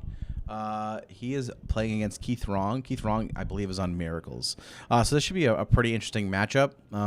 Zach Turgeon is he took down a Legacy Challenge a few months ago, and he's just excellent Magic player. He is an expert with this deck. So this will be a good one to see. What's up, Jerry? Jerry's just getting in here. So yeah, we're in round 4, guys. Right now, both these players are 3-0, looking to make it to 4-0. 8 rounds today, so that we're getting to that halfway mark. True. I was just talking to the players. Zach, stalwart of the Legacy scene in the Boston area, one of the originators of the Mono Red Prison deck. Yeah, and good, and just all around good dude. He's helped us out the last few Leaving Legacy Opens. He made a bunch of videos for us doing deck techs and stuff. He's also one of our headhunters today, giving out booster packs. He has not given out any yet. Yeah, undefeated. He is 3-0. He's going to keep them. I like that. And then also Keith is a long-time, very good player in the Boston area. This is actually Keith's first Legacy tournament in over a year, he was saying. So this is Keith's triumphant return to the Legacy format. I was talking to him earlier. He got back into the format for this event. Very cool. Very cool. Do we know? So Zach, I'm guessing, is on Mono Red Stompy. Do we know what Keith is on? Yeah, he's on Miracles today. Oh, Keith is on Miracles. Very nice. This should be a good matchup. Absolutely.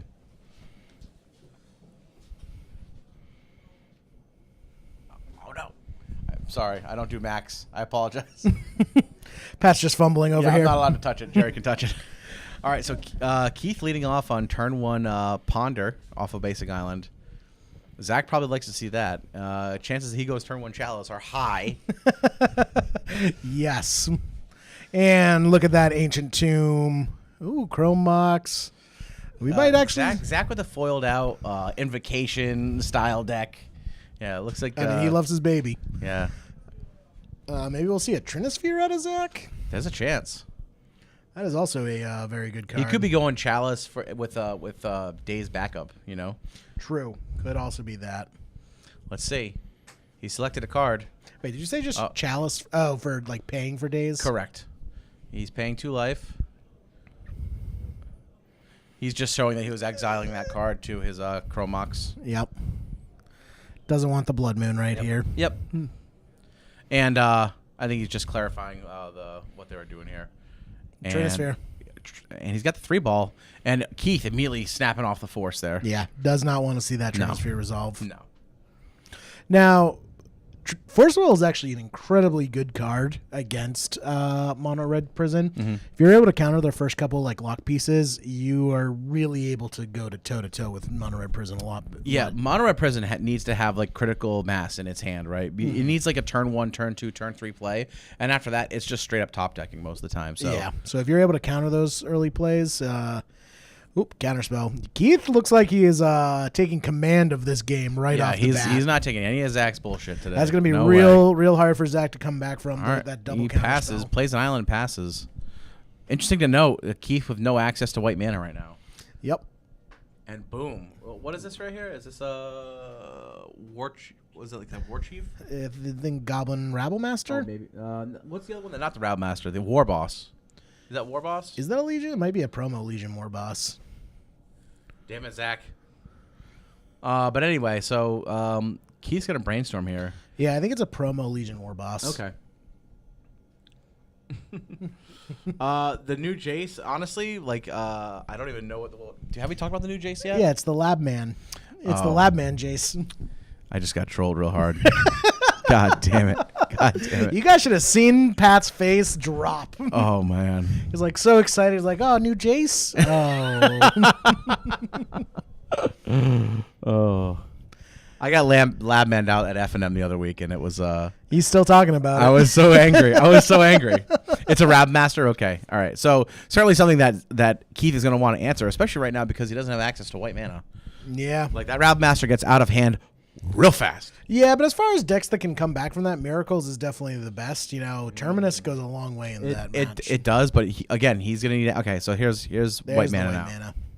I don't know if we've seen a Swords in Keith's hand, though.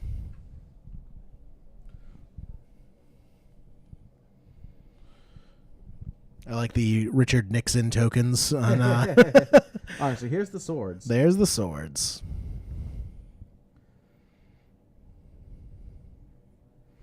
And crashing in. Bink. Tricky Dick coming Bink. in.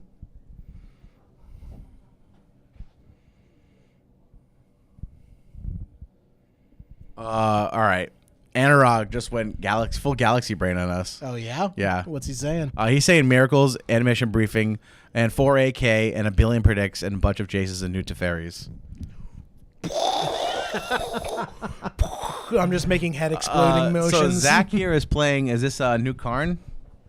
I love that Mission Briefing is coming back. Mission Briefing was the MVP of the last Leaving a Legacy Open. Indeed. So I'm liking it that Miracles is starting to pick it up as snaps well. the force off against the Karn. So Yeah, you definitely don't want we're that not card seeing staying we're not in play. seeing your constructs come out on the table today. Yeah, I mean, Zach keeps dropping haymakers, and Keith has answers for him left and right. Man, Another haymaker, is like this, P and Key and Peel. I believe it's Yeah. Key and Peel Nalar. And this comes with 2 Thopters, correct? Yep. Were they 0 ones? 1/1s, I believe. Keith's gonna want to hit that Terminus real soon. Yeah, 1/1s. Yeah, I mean Zach's applying, even though he's had like all of his early threats forced, Yeah. and plowed. He is he's still got enough threats. He's got what 3 turn clock here, right? He's got 1, 2, 3, or is P a 2? So it's a 2 turn clock. Yeah, Yeah. 3, 4. Yeah, 2-turn clock. Keith really needs to hit that Terminus. Yep. He needs to hit exactly Terminus at this point, right? Yeah, I don't think there's anything else he can hit that can come back from that. Oh!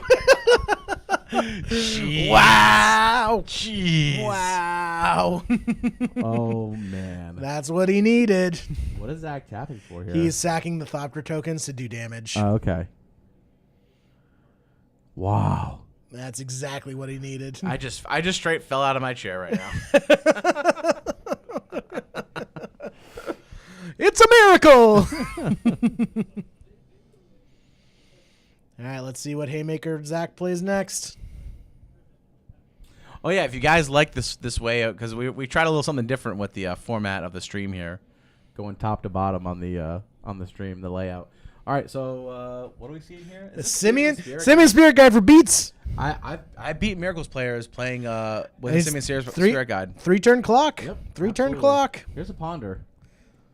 Do shuffle in his hand, and he's gonna shuffle that away. Yep. He doesn't like what he sees. Do. Mana monkey. Do. Mana monkey.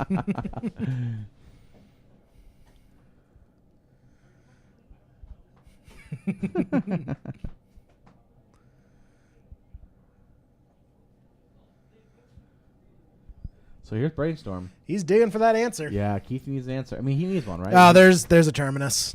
I don't know if he wants to spend a Terminus. Spend a Terminus on a single Simeon Spirit Guide? You might have to. I mean, he's not working with a lot of luxury. No. The luxury of And- life and total. the thing is, Zach's got Zach's got direct damage. He's got 2 Fiery Confluence in his main deck. Yeah, and also, I mean, if Keith gets too low, the Fiery Confluence is a thing, but also it starts turning off things like his fetch lands and his Force of Wills. Yeah, absolutely. Yeah, he goes down to 3. I mean, he's in Fiery Confluence territory now. Definitely.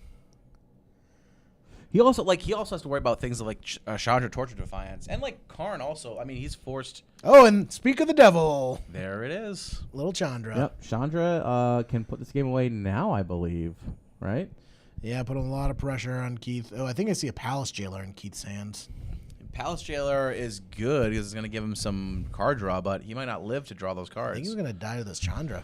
Yeah, Chandra, her +1, you get to exile the top card of your library, and then you can play that card. If you don't, it deals 2 damage to your opponent. He's got 2 damage coming from the Simeon Spirit Guide, and 2 damage coming off the top of his deck, and that's Keith Wrong's dead. Who he's playing the Trinisphere instead of dealing the damage. I kind of like that move here, actually. yeah, That it means- really shuts down Keith's options. Yeah, like Keith is no longer able to dig through his deck, and Keith is going to have a hard time finding an answer to that Chandra. There's a Terminus. So there goes the Mana Monkey. He's got to pay 3 for that Terminus. Untaps.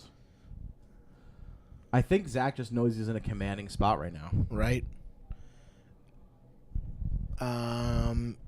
I don't think he has the Council's Judgment, which I think is his only option. Yeah. I think he needs to top deck a Council's Judgment for that Chandra. Oh, wow. Yep. Man, Zach just coming at Keith from all angles here. Yeah. Zach Just as the kids say, he's just lit right now, right? Is that what it says? He's on fleek. On fleek. All right, so Keith brings Scooping it up. scoops it up. Yeah, that was hard. I mean, Keith looked like he had So, all the answers, He but really did. I mean, he went like turn 1 force, turn 2 counterspell, turn 3 force. or turn 3 swords to plowshares. Sorry, yes, yeah. He had all these answers to Zach's threats. Zach just kept him coming. Yeah, man. He was just. Yeah, Yep. I like that. I like that a lot. So now we're going into game 2 here. Zach just is going to board out all his Blood Moon effects, right? Yeah, Blood Moon is pretty terrible in this. Ensnaring Bridge is not great, but yeah, I think Ensnaring Bridge is going to come out as well. I guess it depends. So Sorcerer's Spyglass is probably coming in. Chaos Warp is probably coming in. Maybe what's Scrab Clan Berserker again? Whenever an opponent casts a non-creature spell, Scab Clan Berserker is probably going to come in, and Sulfur Elemental probably some number coming in, especially if Keith is on the Monastery Mentor train, right. Because Sulfur Elemental just wrecks Monastery Mentor's day. Does Keith have his deck list in here? Can we take a look at it? Yeah, let's take a look. Yeah. I'm interested to see it because we didn't see any mentors obviously in game 1. I feel most people are going to put Miracles players on Mentor. He is on 2 Mentor, 3 Snap, 2 Mentor, 3 Jace. He is playing 2 Back to Basics, which is that something he's going to want to have in this game? No. To shut down even Ancient Tomb? It's not worth it, No, right? I think Back to Basics is coming out. Yeah.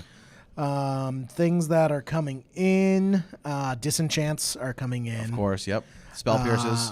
Spell Pierces. Probably that extra counter spell in his sideboard. Supreme Verdict, perhaps. Maybe Supreme Verdict, yeah. I guess it's Supreme Verdict coming in. Yeah, I feel both decks stay on pretty even footing in this in the sideboard match.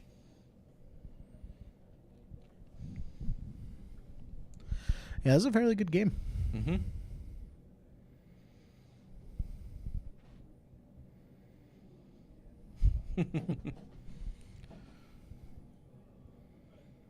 So Zach is like a serial killer right now by spreading all his cards throughout his deck.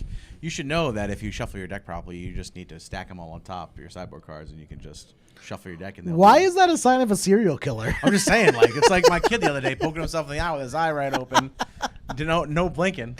Can you tell the audience the story, Pat? Because I think it reflects more on you as a parent than your kids on their psychopathic ways. So no. They just we got into a game of family truth or dare. Sure. And my younger child's a little bit more devious and mischievous, and made the older child assault himself. by a series of dares. Was it like 4 and 7? Yeah, 4 and 7. So the 4-year-old was like, I dare you to punch yourself in the face. Slap yourself. Yeah, slap yourself. And then it escalated to, I dare you to poke yourself in the eye. Yeah. And the 7-year-old just straight up, just eyes wide open, Yeah. doesn't even... Saw it coming into his cornea, Just- didn't blink. Yeah. just finger coming straight in. I can't even put contacts in. Your 7-year-old's over there scooping his own Yeah, and he has, eyeball out. My 7-year-old was nerves of steel, and my 4-year-old was cackling tremendously, and it was a good time, man. Meanwhile, Pat sat here and let this all happen and didn't intervene. No, my dare was to take my shirt off. I took my shirt off. I was like, not a big deal. I'm like, that's the dare. All right, sure. So it was a good time, man. We have fun. We have fun at the house. Oh man. All right, so shuffling up here. Keith's gonna be on the play. He's just gonna hold up some kind of counter magic, right, for that turn 1 Chalice, turn 1 Trinisphere. Yeah, I think having a Island Spell Pierce is one of Keith's better options Yep. here. Yep. Yeah. I mean, ideally, it's actually fetch land, like Flooded Strand, and then if he has Spell Pierce, Swords of Plowshare, that way he can answer whatever Zach plays. Yep. Yeah, I wouldn't call Zach's deck Dragon Stompy though, right? It's I mean, it's an evolution of Dragon Stompy. A lot of people still call this style of deck Dragon Stompy, but it's like mono red Stompy. yeah. Because I wanted to call it Goblins because it's got a lot of goblins, but it's not really a goblin. Well, that's how the deck originated. So Zach originated Mog Catcher. Right, yeah. So that's how the deck originally played out before we got things like Chandra, Hazarat, Key and Peel, the Goblin Rabble Monster, and Karn. Yeah. So before that, it was running things like Goblin Mog Catcher and Siege Gang Commander, which is how the deck originated and how Zach got famous playing the deck. All right. So Zach taking a look at his opening 7 here. Keith also taking a look at his opening 7. So what's Zach? Keith's got Karn in his opener. He has, what else does he have? All right, so yeah, they both keep. Keith goes Island Go. Zach Mountain Go. Keith leads up with a Flooded Strand, and Zach Ancient Tomb. Goes down 2. We're going to see a 3-ball here? Nope. Legion War Boss. Legion War Boss. Keith is sitting on double force, it looks like, and he's debating whether he should force this. Doesn't look like he has any removal. No, I mean, does he have Back to Basics too, or is that another? That might have been just another Force of Will. I thought that was a Back to Basics in the back there. 2 forces, a Snapcaster Mage. Excuse me. Just my voice went away there. So all right, he fetches out basic planes here, so no counterspell. But I think he does want to answer this card right now. Yeah, because again, the Legion War Boss, Goblin Rat Master get out of hand really quickly. that's true. And close games out. I think Zach said the math is like, yeah, I can't remember the exact math, but it's like 2, 6 dead or something like that. Yeah, like 2, 6 dead. Yeah, something like that. Accumulated knowledge, just as a cycle. It's in the tank. Yeah, he's gonna force it. Force pitch a Snapcaster Mage. Okay. Yeah, Zach's probably fine with that, right? I'm fine with that as if I'm in Zach's seat. Ooh, missing the land drop from Keith. That's rough. Yeah, I think he kept his hand on the back of having a lot of counter magic and spells to pitch to it. Right. It's not a bad strategy against this deck. No, but like we saw in game 1, like the counter magic almost didn't matter because Zach was able to just play threat after threat. He never really went dry on that. It's true. Oh, all right, there's he's a got Terminus and a basic planes, it looks like. Yeah, so he's going to let that resolve.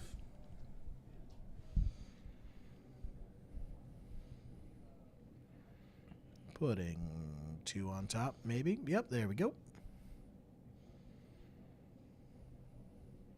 Tricky Dick. There it is. There's a Terminus. Bottoms it. There goes Nixon. Bye, Nixon. And passes. So Zach draws. I mean, he's got 4 mana available, and I believe he had a Karn in his opener, so we could see Karn coming in. There's a City of Traders, and there's Karn. Karn! Probably going to get the Force Will on that. Pew, pew, pew, pew, pew. No, there's another Accumulated Knowledge. For 2. Yep. Force Pitch, Vendilion Click. Yeah. So another Force of Will. So again, that K's got to go away. These Keith untaps, draws for turn, hits his land drop, That's passes. what does... Oh, another Vendilion Click Yep. in response to the draw. That's pretty good. Zach's... slow rolling. Well, I think he wanted to make sure that he was actually targeting Zach. Yeah. I've done that before where you start to lay out your hand, you're like, oh wait, I should probably ask you who you're naming for that click. True.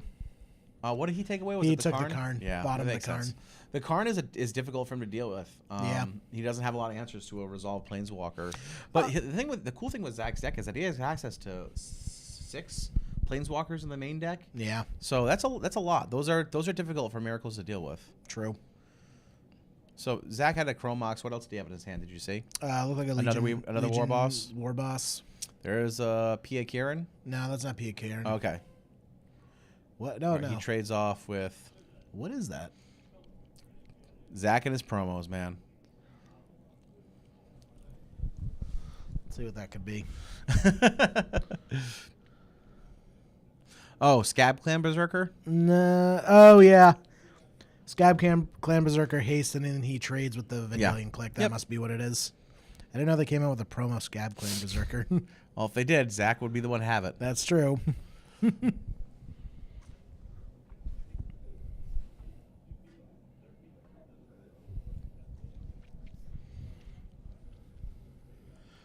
Click was in the Draw draw step. step, I believe. Yeah. Ooh, Monastery Mentor. Here's Mentor. Now that can prove a problem for Zach, right?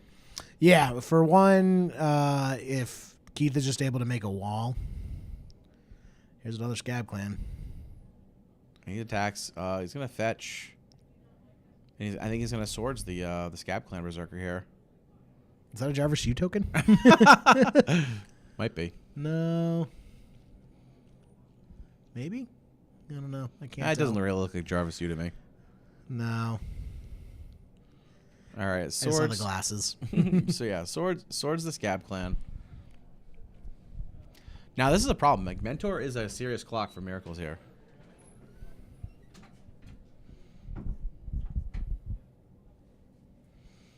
All right, draw for turn, gets in for one. I'm the It's beatdown now. It's worth noting Keith is on one card in hand right now. Yeah, those Force of Wills took a toll. Yeah, for sure. And here's a Trinisphere. Here is Trinisphere. So that doesn't shut down, but it makes it difficult to be playing Monastery. Well, your cantrips are just a lot more expensive with Monastery Mentor now. True. So it does slow him down. Oliver 2. That's what it is. Oliver 2. Very cool. Oliver 2, Jarvis U. They rhyme. Sure. Really do. But Zach with no follow-up after the Trinisphere. A little tough. Yeah. He needs to draw like a Chandra here. Bang. Gets in front of the 4. Zach down to 6. Keith's sitting pretty comfortably right now. Plenty of land drops. I mean, Keith might... Okay, he doesn't have anything to burn on it. Another 4. Or 3, rather. Sorry. Oh, wow. Zach's already down to 3. Yeah, Zach's looking for an answer right now. Yeah, I mean, Monastery Mentor has been cracking in every turn right now. Yeah, well, most of the life loss came from Zach tapping his Ancient Tombs. Indeed. Oh, that's an answer. Fiery Confluence? Does Keith have a counterspell?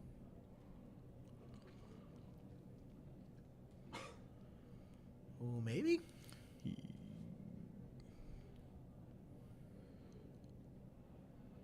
Is he just going to hardcast Force here? I don't think he had to fetch for it, but... Or maybe he's just going to snap off a Spell Yeah, Pierce. Spell Pierce. Yep. And Zach's scooping it up. Okay. All right, Yeah, 1-1. Yeah, Zach with a lot of stuff I don't understand that's not going to do anything in this game. So now we're on to game 3. This has been a really interactive couple of games here. Yeah, for sure. What are you thinking in game 3 here? Like Zach on the plays, maybe a little favorite in this matchup. Are you surprised that he brought it that Keith brought in Vendilion Click? No, just having like Zach can't really interact with the Vendilion Click, and Vendilion Click is just like Zach's deck is all about playing Haymakers, and Vendilion Click is another way to get rid of Haymakers. Sure. So Keith just wants to 1-for-1 with Zach, and then bury him in card advantage with the accumulated knowledges. And Vendilion Click is just another way to make sure that Zach is not playing Haymakers and, bottoming it and giving him some like redundant stuff like more lands or, Trinispheres. Like as far as like late game, when you already have 3 mana, Trinisphere isn't as backbreaking. Okay.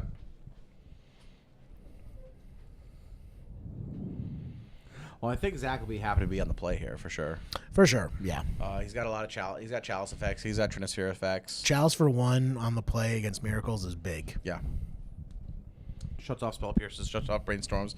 Ponders. Swords to Plowshares. Yep. More importantly, it pretty much shuts off Snapcaster Mages, at least in the mid-range. Sure. Especially You're not able to get as much value out of your Snapcaster when you're doing that. right. Yeah. Especially if he also has, Trinisphere in play. Dude. Snapcaster, Trinisphere, not the best combo. No.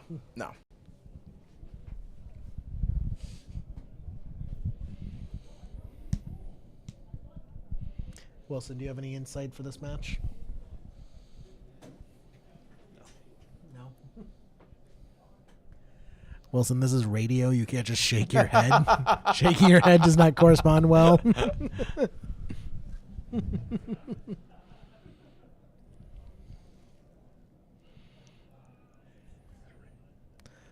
Pile shuffle. When pile shuffling, do not shuffle your life pad and pen into your deck.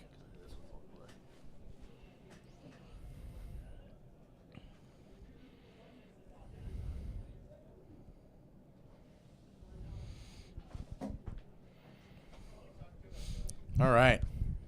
Let's see what our opening hands are here. I like those play mats, Jerry. Really nice looking.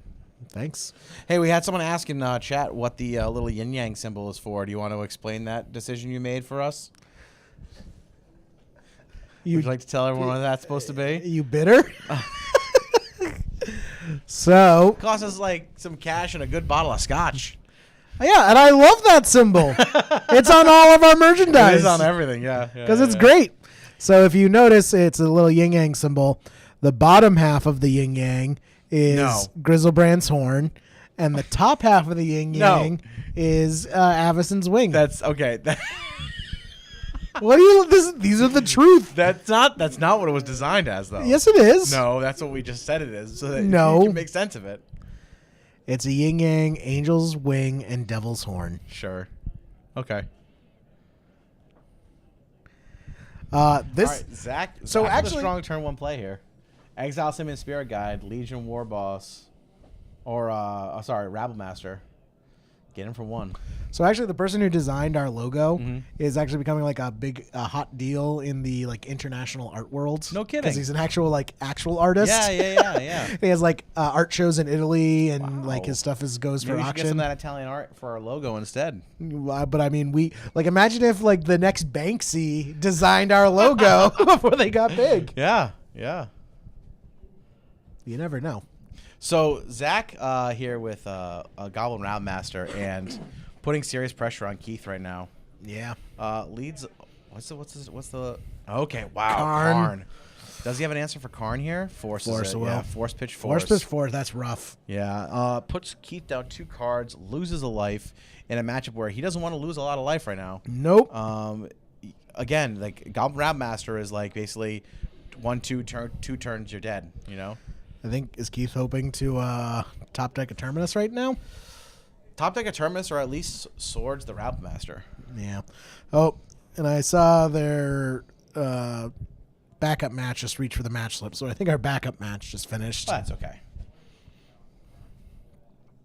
Next for LAL Open 4, we'll have to have 4 feature match tables. We'll have to run a couple more cameras. It's fine. We'll get a few computers running. It'll be a good time. I think we need a tech guy. So yeah. So no Swords to Plowshares here. No. I thought for sure that's what we're gonna be seeing, but no Swords to Plowshares on the Round Master. Zach's playing another Round Master. route. Oof. So all right, is Zach This doing might be something lethal. egregious? So here's the thing: is Zach doing something egregious here by overcommitting to the board? No, because I think he just wins the game if he's basically saying, "Show me it." Like if Keith can't show him a Terminus, Keith loses. Wow. Do you think that there's some does it kill him this turn or does it kill him next turn? I think kills him next turn. Okay. So Round Master resolves. Yep. Wow. Okay. That's a lot of hasty tokens right there. Yep. And they all get plus. Jeez. That's gonna put him at 2. Oh my gosh. Zach's doing the math. I'm not good at that math. I think it's 2. He's going from 11 to. Oh no, 1. Wow. Oh, because Wow. the other Rabble Mask. Oh my! That's like the second or third blind Terminus flip in this game. That's That was blind flip, right? Because he fetched. Yeah, that was an 'Cause he absolute. fetched. That was an absolute blind flip. Wow. Is Zach gonna play a Chandra here? Oh, no. Scab Plan Berserker. Oh, and he gets the hand. Wow. Oh my God, that was That a was- roller coaster of emotions. Jeez. Wow. That was so. All right, so the blind flip Terminus at 1 life. And then top deck the hasty creature. Jeez, gets the Scab Clan Berserker. I mean, I don't like Keith stabilizing at 1 life in that game anyway. Right. I think But it's still, really- just the highs and lows. wow, it's a miracle. Cliffy says it's a miracle. Wow, just wow. That was a good match. That was excellent. That was excellent. very good. Right now we're watching chat, and I think you guys all just saw the miracle happen. I don't think anyone's seen the Scab Clan Berserker happen yet. Yeah, someone needs to clip that for sure. Yep. For sure. Clip the 60 seconds, all 3 of those turns. Yes, please someone clip that so we can post that up later. That's a great series of events. Yeah, wow. So Zach Turgeon takes it down in 3 games versus Keith Wrong. Mono Red Aggro besting Miracles. Yeah. Good match. Wilson shed a single tear. Wilson's very tired. Wilson, you're looking tan, man. You been getting out in the sun a little bit? I don't think he's tan. I think he's just flush from his hangover. Nah, yeah. Wilson is like you've been jet setting lately, man, huh? Oh, he's taking a nap on Jerry's shoulder. Sleepy Wilson. All right, well, we're gonna set up. I mean, where are we at for match time? For round time, rather. Are we getting there? I think we got a fair amount of time left. We might take a short intermission here, guys. Yeah. I'm starting to lose my voice. I wonder if I can set up a timer in stream.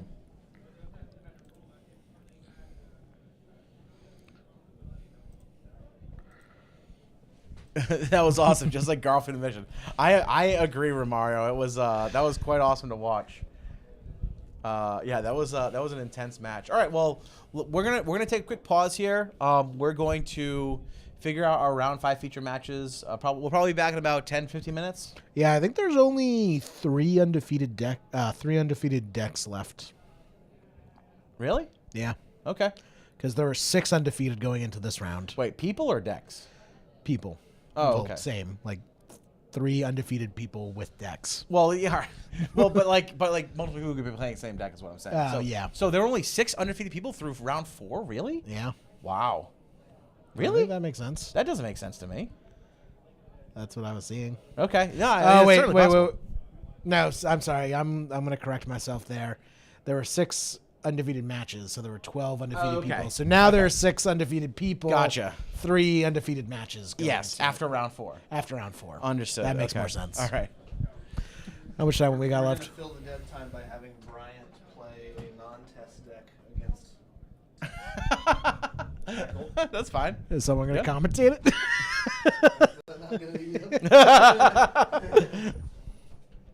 it? Bryant Cook is gonna play a deck on camera for the dead time. Some deck that isn't TES. That isn't TES. I don't know if he's playing against anyone or if he's just gonna goldfish it. Or what? Brian, you can't goldfish miracles, man. What are you doing? This isn't Yeah. TES, dude. Yeah. So I guess we'll be right back with something. I suppose, yeah. Tune back in a couple minutes. Oh, man. We'll see what's I going think on Wilson's here. losing it, man.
Hello, friends. Jerry and Pat left, and I believe they're going to go get a snack. They do not know that I'm here. I'm sure they would approve. I have asked Bryant to play a non-Tez deck against Anthony. Anthony is a well-known Tez player. So that's what we have here to fill some of the dead time until our next match. Hope everybody enjoys.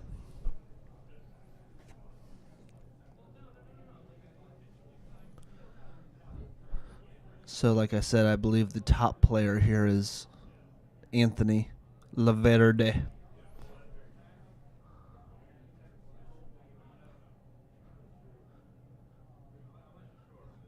Looks like this foil Burning Wish has resolved.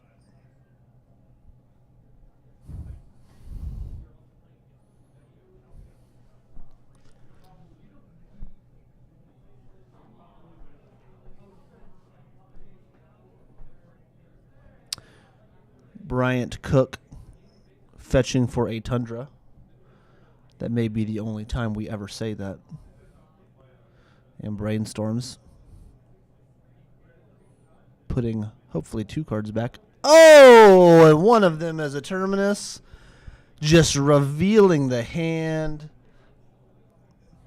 Showing the multiple Force of Wills with blue cards as rub-ins. Anthony packs up his bags to go home.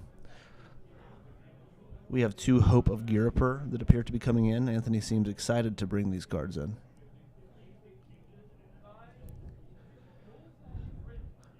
Note that Anthony he is not playing Ad Nauseam Tendrils. He's actually playing a Storm variant called Tez or Tez. Tez. Anthony watching a replay of himself getting destroyed.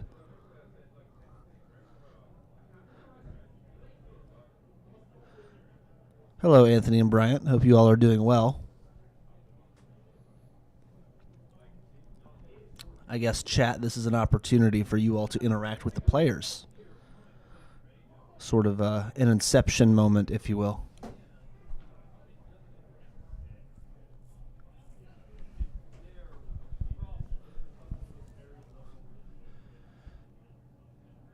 Anthony and Bryant cut each other's decks. Bryant may have he sort of flipped one of the top cards a little bit. That was a little bit awkward. His handsmanship was a little shaky on that cut. All right, so there's an interesting Windswept Heath in this Miracles deck. We see a mulligan, likely because of the Windswept Heath being a land that Bryant does not enjoy playing in this format.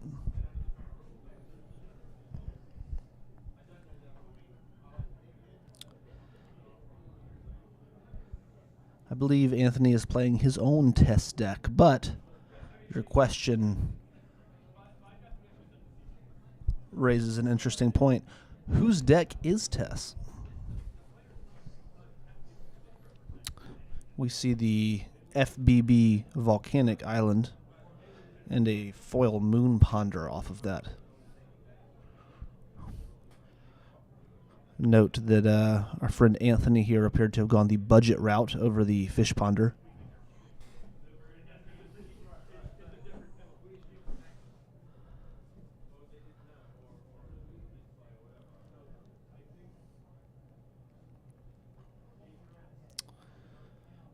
And Bryant with the basic island. No fetch land, just the basic island out of hand.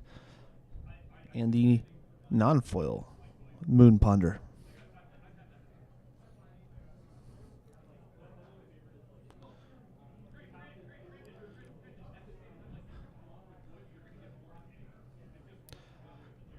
Not a lot going on Bryant's side. This is the wait and control game. Unfortunately, Bryant does seem to have some slow cards in his hand, but I may have seen a force. There's at least one Council's Judgment. If they have volume turned on, this is very awkward. I'm not sure if they do. We're talking about the player's hands. Anthony has 2 Rite of Flames, Burning Wish, Thought Season of Land, it appears.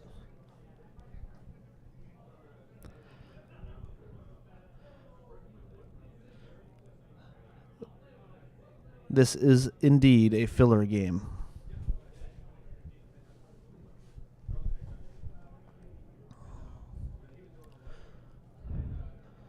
Bryant takes a look at the top 3, doesn't like them, shuffles, and will draw a random card.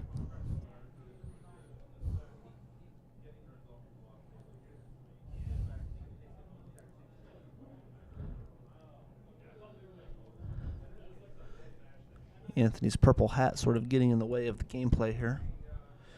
I've noticed that test player. We're going to Whoa! announce the winners of the raffle after the next round. Next round, we're going to announce the winners of the raffle. So you have 1 round left to get in any last-minute donations.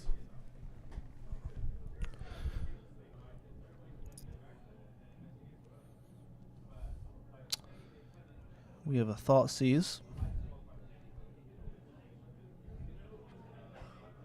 No relevant cards in Bryant's hand, unfortunately, for Bryant.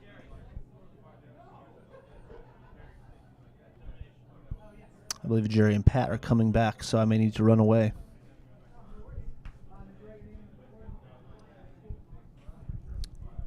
Look at these foreign black borderlands. Very cool. And Jerry is back with an energy drink for me. That is exactly what I needed to survive this day. Thank you, Jerry. I always look out for you. I always look out for my buddy. So All Jerry, right. yeah, What's this travesty that we have on camera right now? This would be Bryant Cook playing Tundras against the Epic Tez. Anthony Lavardi? That's right. They appear to be watching the stream as they play. As they play, they're watching. Are they just making sure that we're actually commentating? Is that what they're doing? That must be it. That must be it.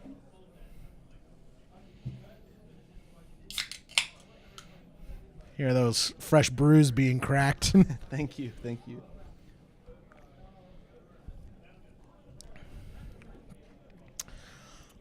What is that? Are those goblins tokens? What is that blue card right there? Enchantment? Jace the Mind Sculptor? Is that a back to basics of some sort? Yeah, that's the new Back to Basics art, Okay. which is cool. I do like that Back to Basics was reprinted, even though I had them. I think it's an important card to get back out in the meta. And also the reprint came at a really key time, like right as Back to Basics was coming back in as a prominent card. Yeah, that's really cool. This is an interesting deck. Like, look at the very different basics in that Miracles list. Oh, and he's scooping them up. Scoop!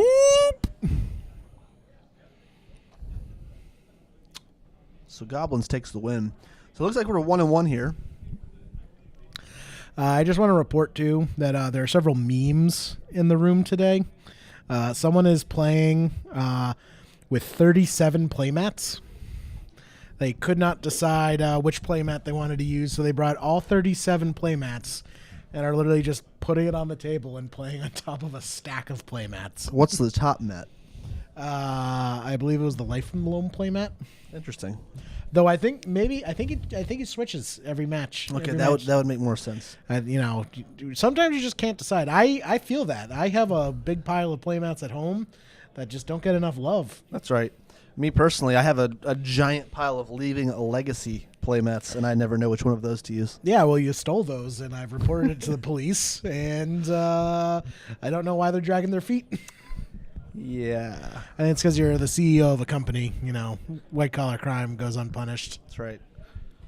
Chairman of the board of Leaving a Legacy podcast.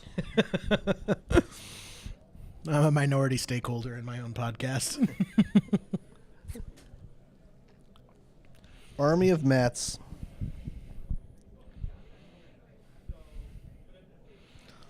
Nice All right, so polluted delta for a Tundra. Anthony with the pedal pass. This is almost certainly a brainstorm being held up.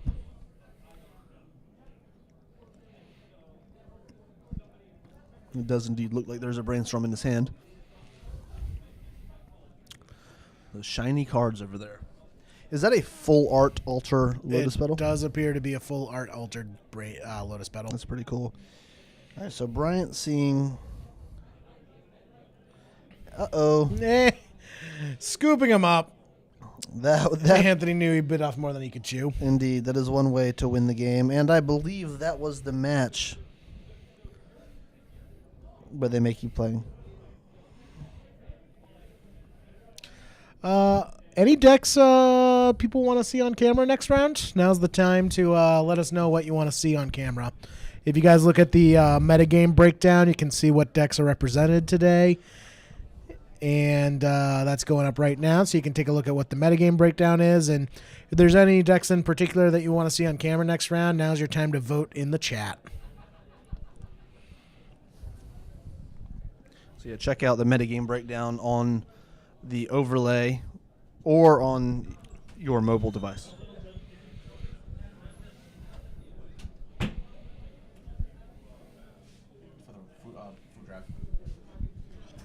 I think after this round, we're going to do the raffle for the food drive. We've got a bunch of donations in, which is awesome. Yeah. So, yeah, good times all around. Hello, friends. What are we looking at right now? Oh, this is Brian Cook. This is Bryant playing Miracles against Tess. Against Anthony Laverty playing Test. Okay. Anthony Laverde.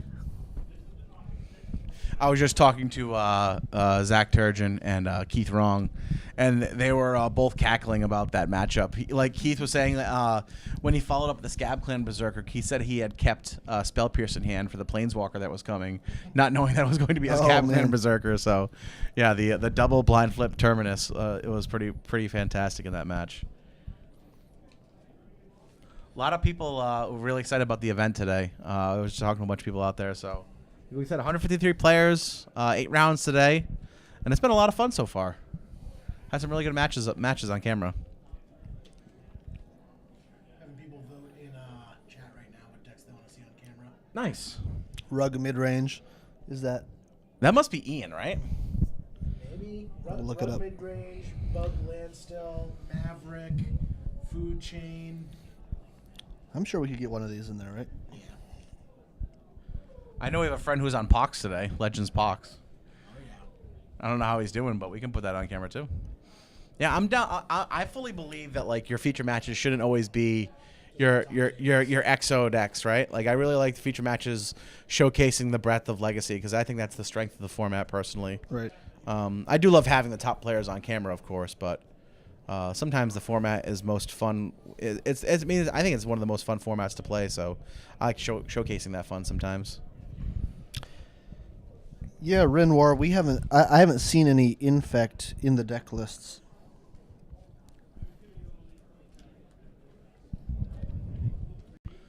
So Bryant still playing Swords to Plowshares in this matchup. Maybe we need to help him with sideboarding against TES.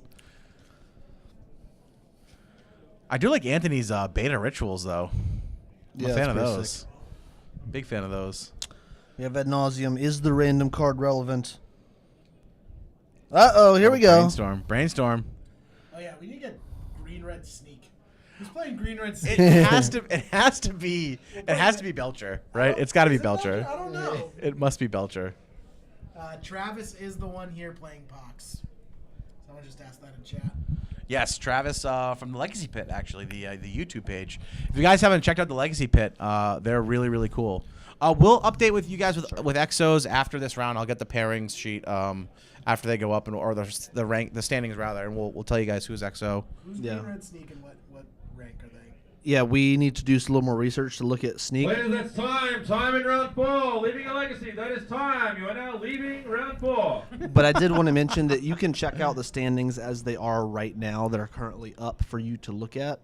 And we have 18 players who are 3-0, and these results are not in for this round necessarily. So, Which is more than the 12 that Jerry said that we had. No. Fake news. Fake news. Yeah, so this open is a lot of our stats are being powered by Cardboard Live. It's like my favorite. I know. I know.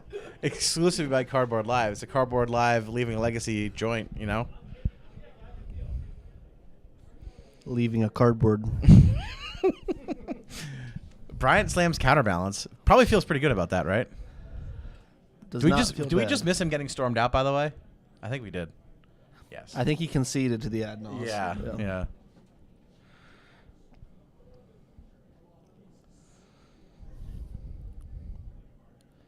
Yes, Renoir. I think that would be Pox with a lot of world enchantments. The cards from Indeed. Legends. Yeah. Yep.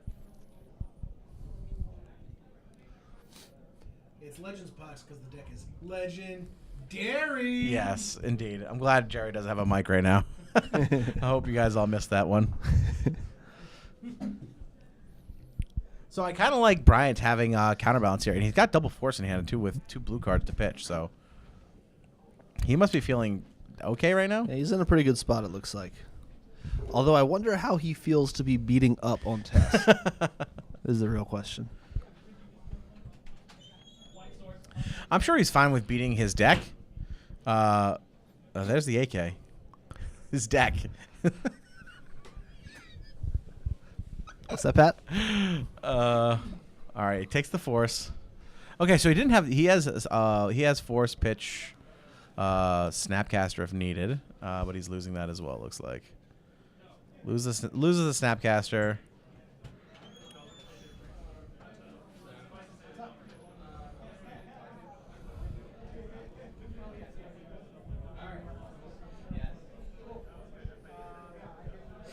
Are they wrapping things up? Yeah. I'm just gonna close this up so it's not so loud.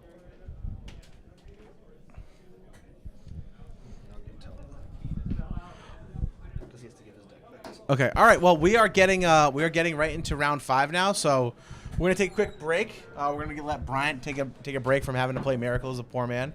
So we're gonna be back in about 5 minutes with our next feature match. We'll see if we can get some funky decks on stream for you guys. And like I said, keep chatting in the chat. And if you see something you want us to put on camera, let us know. And we'll do our best to get it out there. Yeah. Thanks for hanging out, guys. We'll be back in a few minutes.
What is up, guys? Welcome to round number 5. This is Patrick.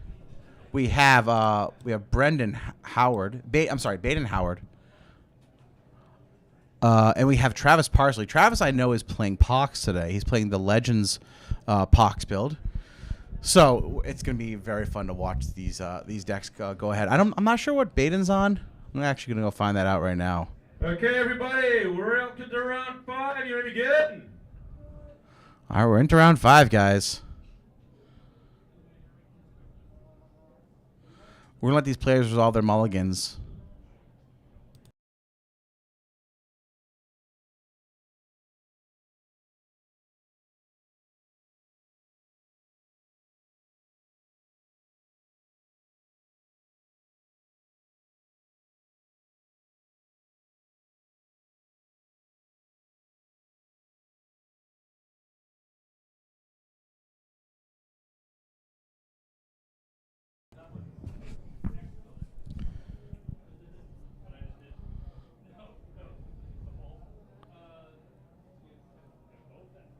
All right, so we're gonna have the Legends Pox matchup. Still not sure what Baden's on yet,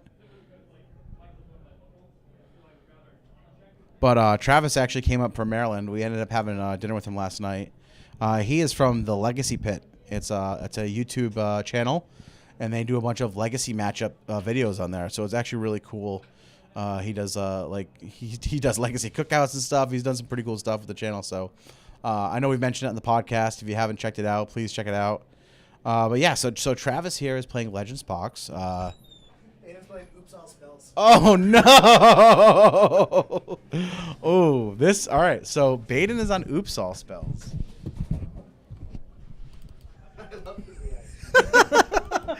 Oops All Spells. Did he tell you in front of Travis? No, I pulled him away from the table. Okay. This is an interesting matchup. This is Magic players, if you are in the side event, legacy event, please come look at your pairings. Hey, once again, playing the rocks, the scissors I lizards. need to get me a set of those. Yeah, they're not cheap. I mean, for unglued cards, that is. Last time I checked, they were like $10 each. Yeah, Have they scissors gone up? lizards. I don't know. I mean, I thought $10 each was pretty expensive for cards that are replacing 2 D6 in your deck box. But yeah, shout out to those guys because that is the best way to figure out who's gonna be on the plane and who's on the draw.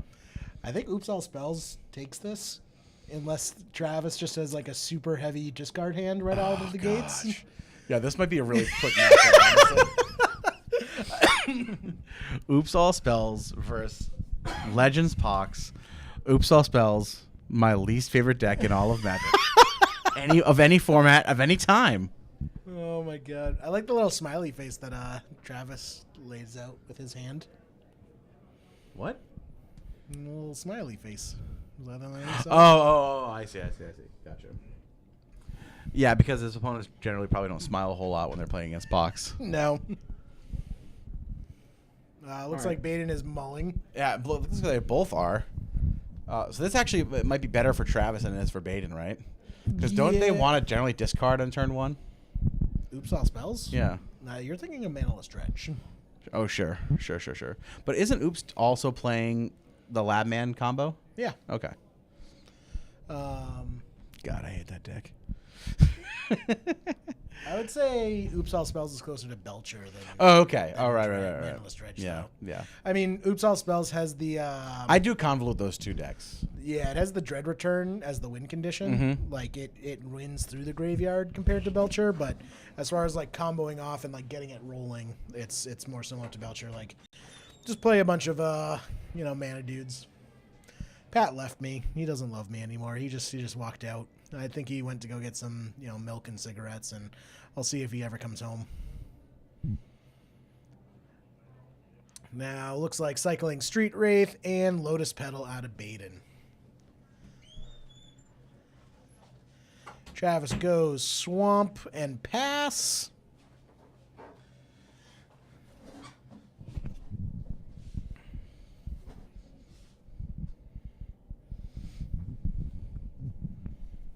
Oh, wait. Baden is the one with the rock, paper, rock, lobster. Yes.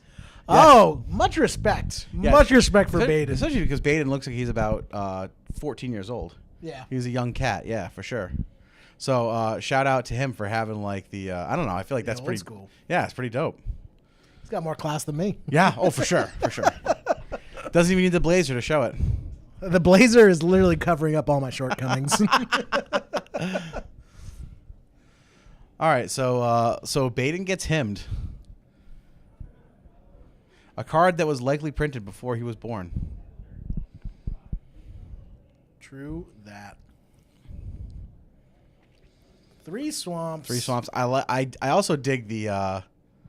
Is that Beseech the Queen? I believe that's Beseech the Queen. Is it?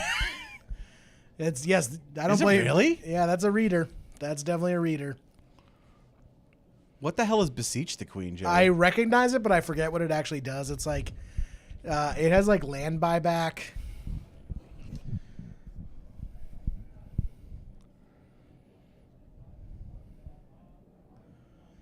Maybe we can get Wilson to type in Beseech the Queen into the Twitch chat box for us.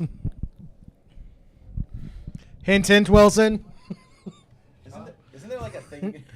Beseech the Queen. Like you go. I think it's exclamation mark Beseech the Queen. Yeah. I spelled beseech. B-E-E-S-C. Can't be right. 2 B's? Well, there's 2 E's? the art is like. Hold on. Thank you. They've already. Oh, there's 2 E's. It's just after the S. I knew there was a double E. Search your library for less than. Search your library for a card with convert mana cost less than or equal to the number of lands you control. Reveal it and put it in your hand. Then shuffle your library. All right, Baden's just going off right now, by the way. Let's do it. What do we got? It's here, and it's a weird demonic tutor.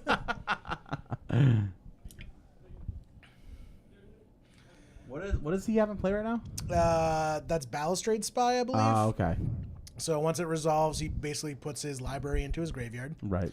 Ooh, that Tabernacle is gonna be a problem. For sure. I don't know. Ooh, and the him. With the follow-up him. Oof, rough. Yep, that's gonna be an issue. Balustrade Spy goes to Oh, graveyard. that's rough. I don't know. Yeah, this puts Baden in a very difficult spot right now. I don't know if Oops All Spells can beat a Tabernacle. Man, I'm calling shenanigans on Travis. Single card voids the entirety of Baden's deck. And here's Liliana, ticking her up to make Baden discard. Baden's okay with that. Indeed.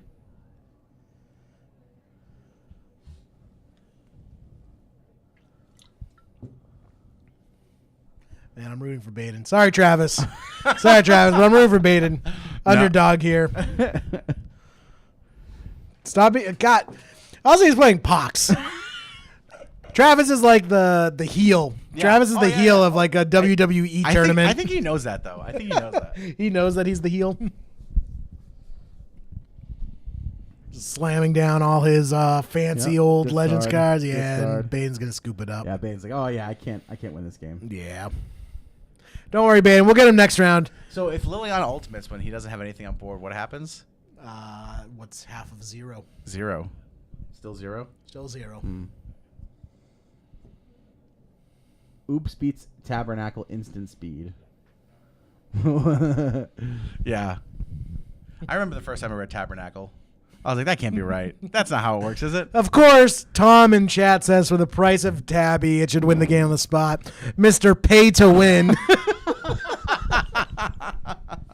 Go back to EA. Your loot boxes. Hey, did you see that SCG Philly is going to have a Classic Legacy when it comes around? I think in June. I did. I also saw SCG Syracuse is going to be Legacy again. Yes. But it's a week before GP Atlanta, so I don't think I'm going to be able to make it. Oh, that's a little rough. That's a little rough. Yeah. Do I want to go to Atlanta or do I want to go to Syracuse? I think I want to go to Atlanta. I pretty sure someone said they take us out to shoot some guns in Atlanta, so I kind of want to do that. Go Yeah, to the gun range. RJ said he Yeah. was going to take us to the gun range. Yeah, I If kind of want to do that. that sounds pretty sweet. I don't think that Bryant Cook will take us to the gun range in Syracuse. Maybe, but I don't think it would be a gun range. I think it'd be us like trying to come home. Like Syracuse was a rough area. All right, so I thought there was guys selling NOS balloons outside our Airbnb. You're kidding. Not even joking. Syracuse is a fine city, Jerry. I don't know what you're talking about. Upstanding city. Absolutely. All right, so so I think Baden's on the play here. He needs to basically just like kill Travis on turn 1 or turn 2, right? He can't let this game go much further than that. I think Oops All Spells is favored here, but yeah, he does have to win soon before Travis can, lock it down. Matt Soleil. That's why I played it. That's why I played 4 call alone. Pay to win. Now you're not winning any other way. I'm just kidding, Matt. I'm just kidding.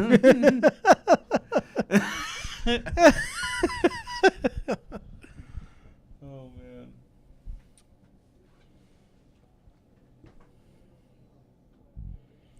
All right, so I was hoping we'd see a little bit more interaction of game 1, but I You didn't were expecting more realize interaction out of Oops All Spells? Well, I didn't know it was Oops All Spells. I just knew that we had Pox in there. But this is kind of great. Oops All Spells and Pox in the same matchup. That's pretty great. Whoops. Tom's probably right in that, right? You add like $400 or $500 to your deck. It probably means it's a better deck, right? Yeah, and as someone pointed out, he's on the trophy leaderboard on Magic Online, so the math checks out. Who, Tom is? Yeah. Oh, no kidding. I don't have any trophies on Magic Online right now. Yeah. Nope, none. I have trophies, but they're just ones I printed myself. And you stick them on your And my 3D monitor. printer. Oh, is that what you made for the base? I did. So, funny story about the trophy for today. I ordered This is what happens when I leave things up to you, Jerry. I ordered it wasn't me. Blame the trophy company. I ordered the trophy, and the base that they sent was twice as large as the one I built. So it just looked weird, like the little trophy top and then this massive base. So I broke out my 3D printer and I printed up a column that goes on the trophy base, so it looks a little better. And as a result, this is the biggest trophy we've ever had. Brian said, "Hey, that's bigger than my trophy." It's like 3 feet tall and like a foot across. It looks like a NASCAR trophy. It does. It does look like a NASCAR trophy. Oh no, sorry, Tibalt. I was talking about a $400 to $500 Underground Sea. Because Tom had mentioned he plays Underground Sea in Blue Depths. all right, so Baden reveals, I believe, Chancellor of the NX, but Travis reveals Leyline of the Void. Travis is making Making sure our young friend Baden has zero fun today. I'm going to go over and I'm just going to knock Travis's deck on the ground.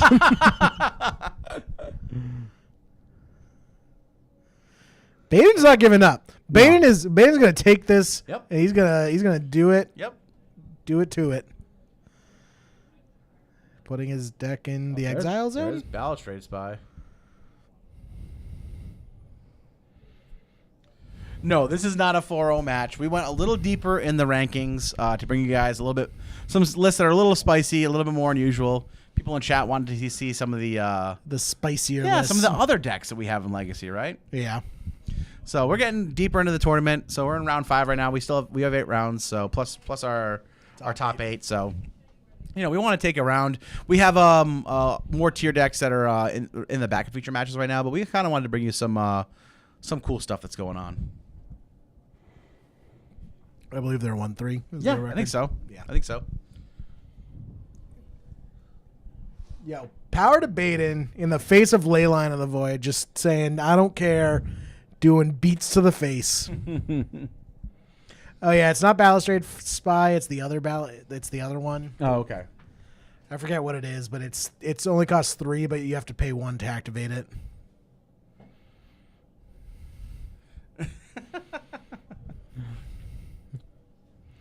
Legends Pox, I think, might actually be one of the most expensive decks in the room. Right now. For sure. Yeah, running like Chains It's and running Tabernacle. like 2 Chains, Tabernacle, the Abyss, Nether Void, run 4 ley lines, which are like $60 each. Travis has a Leyline of the Void out there, and what are those other things he has? Are those chalices? I don't think they're chalices. There's some promo of something. Maybe they're chalices, actually. Romario flexing with his own emote in chat right now. That's the most baller thing I've ever seen, Romario. And it's your own face. That is hot lava, my friend. Yep. Oh, it's Undercity Informant. That's the Okay. name of the card. Oh, here's Lily. So we're gonna probably discard. Nope, sacking. Okay.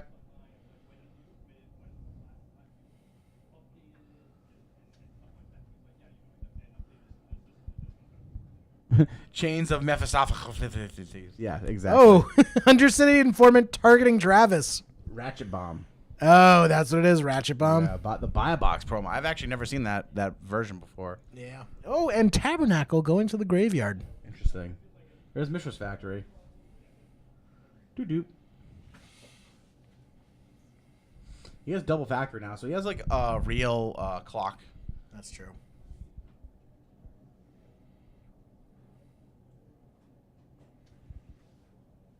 Yeah, good call on the Ratchet Bomb. I've actually never seen that version before. Oh, and here's Liliana the Last Hope. Romario flexes with 2 more of his emotes.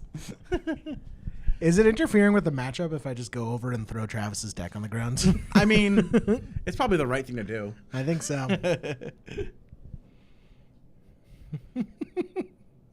Man, Travis bought his dinner last night too. He did. Doesn't He did. matter. He's still the villain. He's still the heel.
Yeah, that was it. I brought in 2 baubles, a Chancellor of the Enix, and a Spy.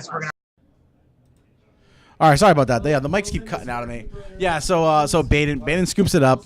Travis takes it down in 2. But we actually have a backup feature match we're going to try to get going right now. I believe it's Aaron Gazaniga. I'm not sure who his opponent is, but we're going to get that information up real quick for you guys.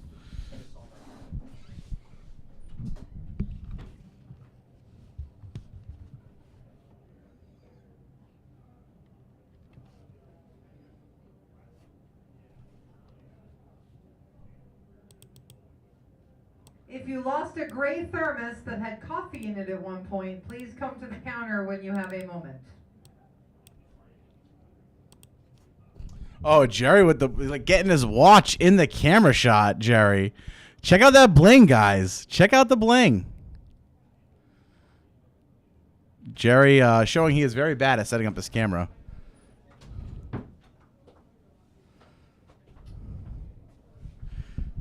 Oh, yeah, we did have green red snake. We do have to figure out what that is right now. Jerry, send him more to the red side, whichever way that is. Tip it towards the red. Tip it towards the red side. Sorry, it is it wasn't not Aaron, it was Ian McCune. Host of the Dead format. And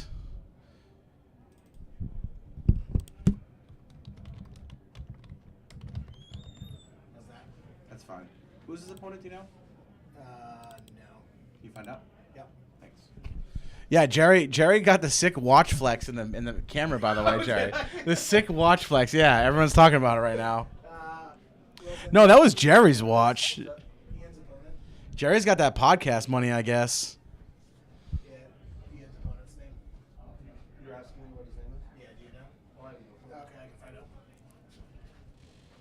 Yeah, straight up baller. Not baller enough to have his own emote, though, but close enough, right? Ian, I know which side Ian's on because he is the man who plays with his deck in the middle of his playmat. So he goes turn 1 Delta. Is that a... Huh. All right. I'm not exactly sure the cards that his opponent's played right now. Maybe Jerry can get some more watch action for us. Get this camera fixed a little bit. So Ian's gonna fetch out his basic island here, and I think we're gonna sniff out a Spell Pierce. Yeah, Spell Pierce. Podcast money, full show. We got Chromox or Mox Opal rather. Chris Robinson's up 1-0. Chris Robinson. Okay. Do we know what Chris is on? I do not. Chris Robinson is currently up a game.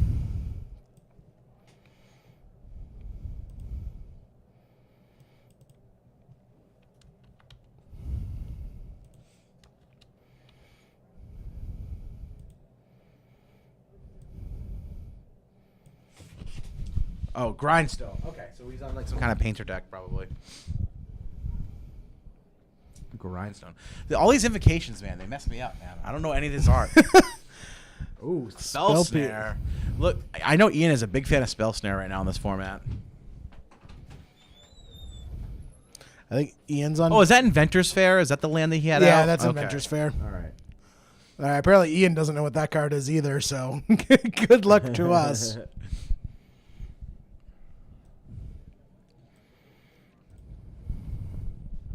Yeah, Inventor's Fair.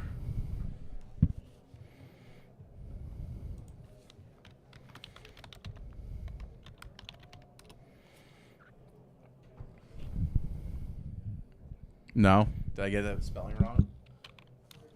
Apparently.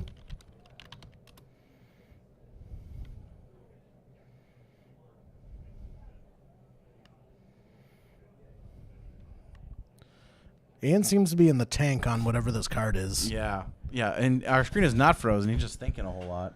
That's not Painter Servant, is it? Promo Painter Servant? No, I mean that's promo Painter Servant in the graveyard. Oh, okay. I have no idea what that card is. This is game 2, so it could be one of his sideboard cards from Chris. Yeah.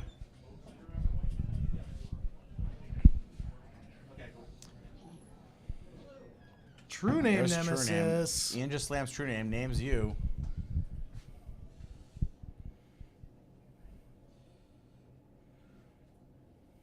Oh, Chris passes. Ian untaps, draws for turn. I wonder if anyone watching at home knows what that card on Chris's side of the table is. I'm very curious. Boom, gets him for 3. Attacks.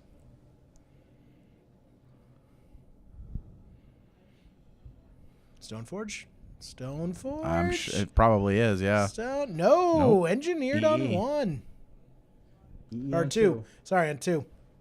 I'm so busy thinking Chalice of the Void. Mm-hmm. Inventors Fair. Oh, see oh, thank you. Shout out to Cardboard Live. Inventors Fair. It's because the apostrophe comes after the S, not before the S. Of course. Someone failed English It's class. not a single inventor, I guess. I thought it was just one inventor. It was his fair, you know? It's like an inventor's yard sale. I don't know. Card from whatever this Kaladesh. card is, it put a token into play of some sort. Or a morph creature, for all we know. Well, if you can... he doesn't control 3 or more artifacts, right? He doesn't. Or, no, he doesn't, because Inventor's Fair isn't an artifact. Yep.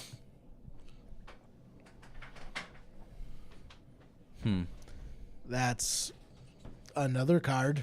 This is a hard deck to have on feature match because we don't know what any of these things are. It looks like it's from a core set of some sort. There's another Mox. You got a Thopter. Whenever you play an artifact, you put a Thopter into play, apparently. Retrofitter Foundry. Braden. Shout out to Braden.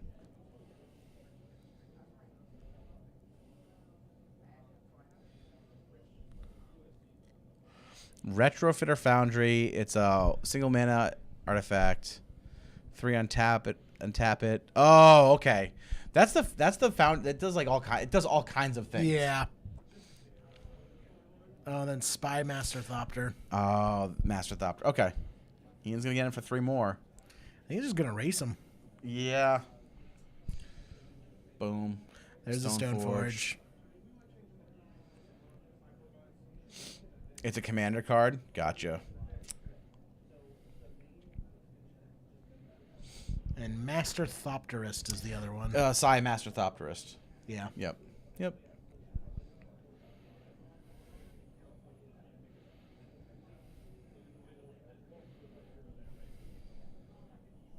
I think there's some conversation over the proper life totals. Mm-hmm.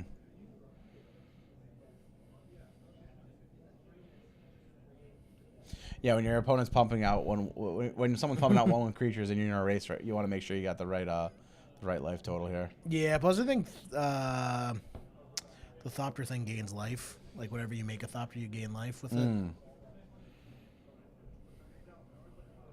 Trinket Mage, I know what that one is. I know what that one is. So what's he looking for here with Trinket Mage? I mean, ideally, if this was Commander, he'd be looking for Skull Clamp. That's usually what I see in these types of scenarios. I don't think he's finding that. Man, unban Skull Clamp. That's all I'm saying. Skull Clamp should come back to Legacy. I'm going to... Hot take, unban Skull Clamp. I think it's time. It's time to do it.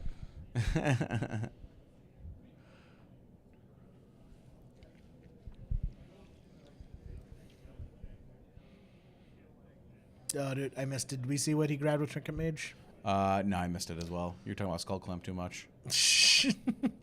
Probably a Mox. Oh, it looks like he grabbed Grindstone. Oh, okay.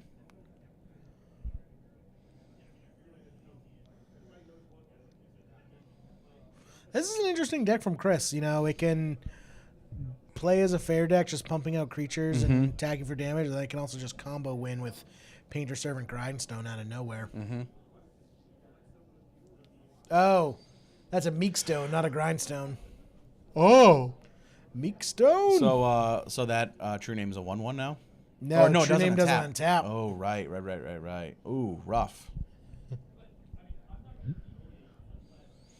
Yeah, Meekstone's good against Sneak and Show. No, Meekstone's good in Sneak and Show is what Romario is saying. Look, Meekstone, great sideboard card for Sneak and Show because your opponents can't untap their Delvers and Gurmag Anglers. Sure. You only need to connect once with Emrakul. True.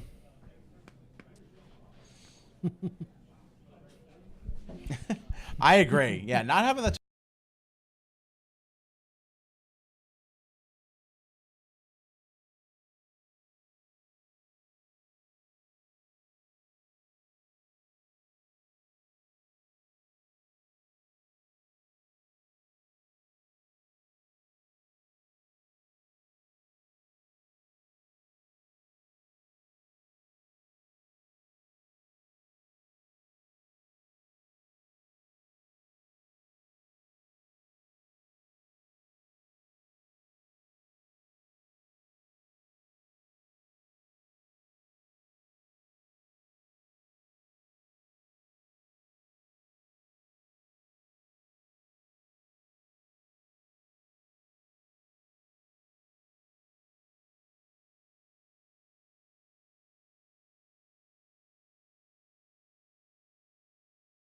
Zero? No, -4. Yeah, well, but you're going to gain 4, right? Yeah, so the nice thing about a Batterskull here is that he doesn't need to untap with Batterskull because it doesn't need to tap. I'm getting pretty sick of this Twitch deep state. Yeah, me too. This audio has been rough. I don't know why they'd want to silence the truth.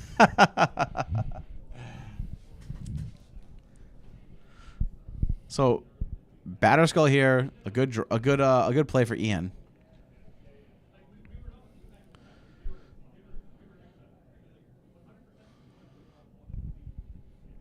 He still has that that engineer explosives, right?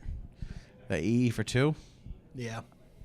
Are we saving the voices again? No, it's just for some reason I don't know if it's been an update with OBS, but it just cuts out the mixer on the audio for some reason. It switches the input on the microphone, so it's just like, instead of taking it from the microphone, how about we take it from this jack without anything plugged into it? This will sound better, right? Yeah, exactly.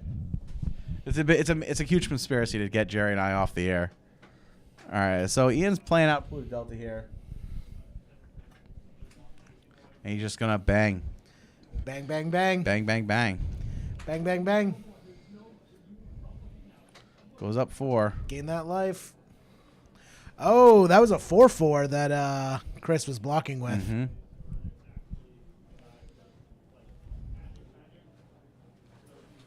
So now that Batterskull token can get like what does he do? Bounce it back to his hand and then replay it? 'Cause Yeah. He doesn't want to equip it to Stoneforge Mystic or anything like that. No. He can just return to his hand, put it back into play. That slows him down so much, though. It does. Hugely. Hugely. Awesome. If you guys want to check out Ian's deck list, that is on the stream right now. Shout out to Wilson and Cardboard Live.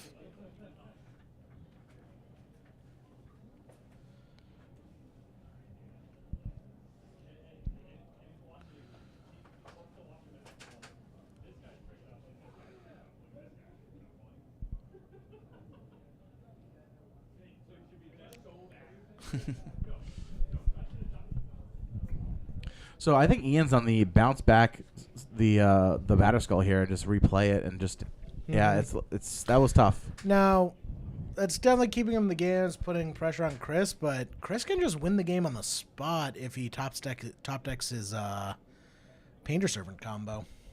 Right. I mean, he has Painter Servant in hand. Oh, All right, no. Ian Hardcast Force. Yeah, Painter Servant going to the graveyard. Okay, Yep. take Nice. that. I take that back. Sound did not cut out. I can see our sound on. It's there. You gotta turn up your volume. I'm very upset about the sound today. I know, for real. Ian slow rolls the draw. I didn't see it though.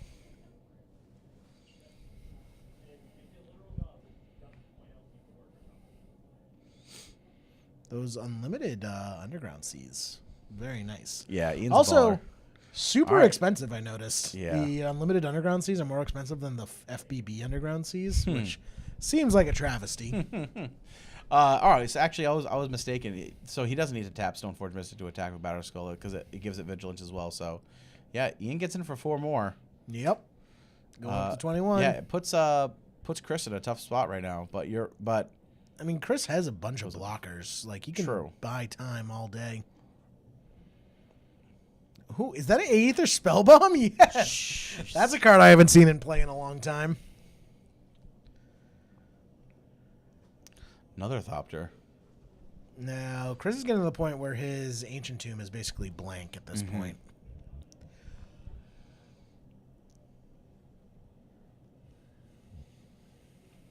Attacking. Okay. Oh, I don't think that True Name untaps. Yep, there we go, Ian.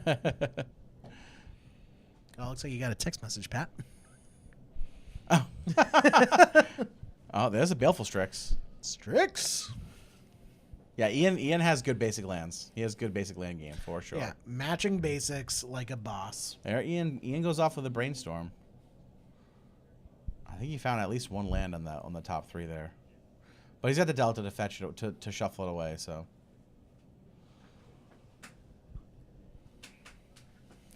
Ian's just gonna bang in again with the Stoneforge Mystic. It's gonna bounce the Stoneforge. Yep. I don't know if that's what Chris wants to do, because now Don't you just equip that Batterskull to the Baleful Strix? Yeah, well, you just right now he doesn't have the mana to do that, but he can just replay the Stoneforge Mystic for value at And this just point. pick up a sword or something. Yeah.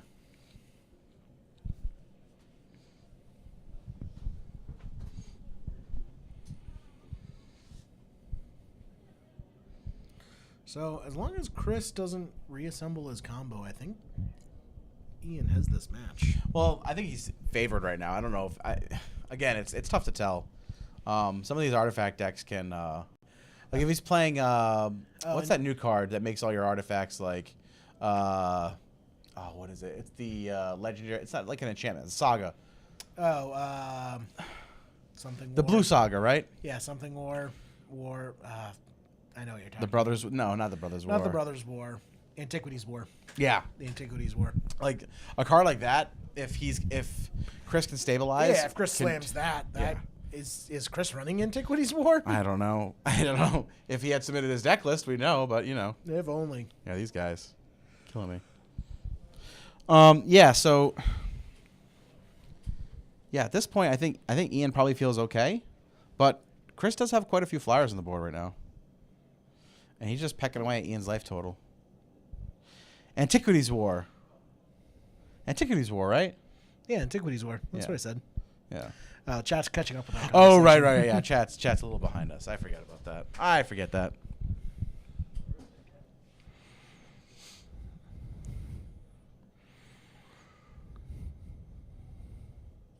So Ian has a chance to play his sword right now?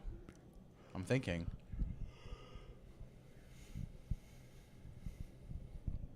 What did he grab with the Stoneforge Mystic? Did we see? I didn't see. Hmm. So Ian also has the Engineering Explosives on 2. So even if Oh. Chris tries to win with Chris goes to 4, plays Karn. Yep. That's probably fine for Ian, right? It's gonna make a couple constructs, but it makes big ass constructs, that's man. true. That's true. Those are big baddies. We don't know if he sided out Zealous Persecution. Hey, It's a me. There's a Jerry token. It's a me. Jerry is that construct, in fact. I forgot we can only choose decks for a feature match that use Young Pyromancer and Karn tokens. I don't know if he sided out Zealous Persecution. We came into this game right in the start of game 2, right? Yeah. Yeah. Stoneforge found nothing. Okay. All right. No value Stoneforge. Yeah. Well, he needs the body.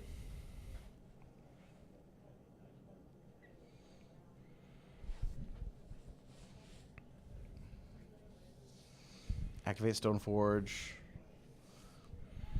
He really wants to untap that True Name Nemesis. Really, really wants to. I don't blame him. No. Yeah, that Meekstone's doing work for Chris. Yeah, he would have. for This sure. game would have been over a long time ago yeah. without it. Yeah.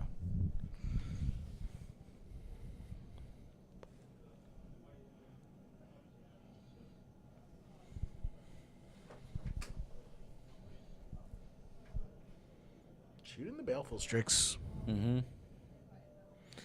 You know, another thing is Chris hasn't drawn a land in a few turns. Yeah, for sure.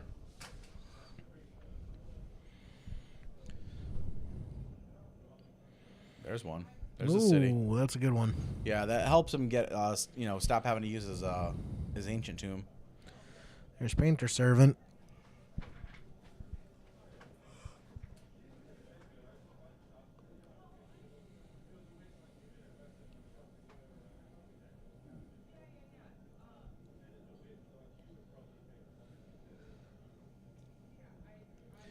Gets him for 3.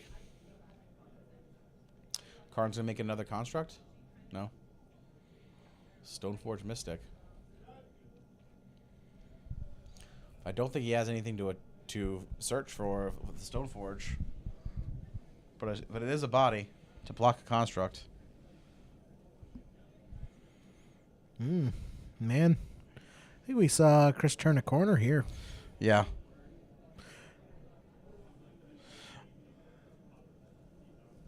That card was pretty big, I would say. Yeah. I forgot that Chris can't untap his own construct area either. Right. Yeah, Needle on Battle Skull. The blue cards are Thopter tokens, no? I think they're the angel tokens that turn in, not angel, but it's like turns them into 4/4s. Oh, okay. The tapped ones, yeah, the 4/4 constructs from Karn, yep. Yep.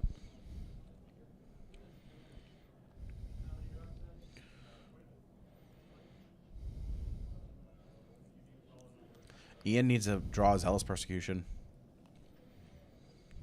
And wipe out those 1/1s. I don't think he found it there.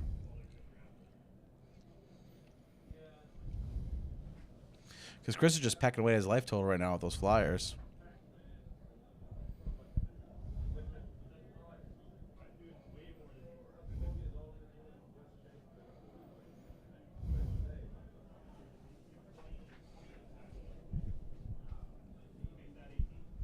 Was I breathing into? Yes, the mic? you were. All right, I'm Karn goes up. anxiously waiting. EE. Ooh.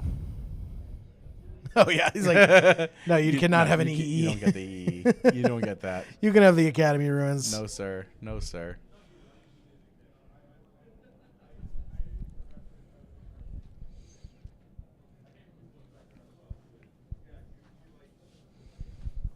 Grind fest.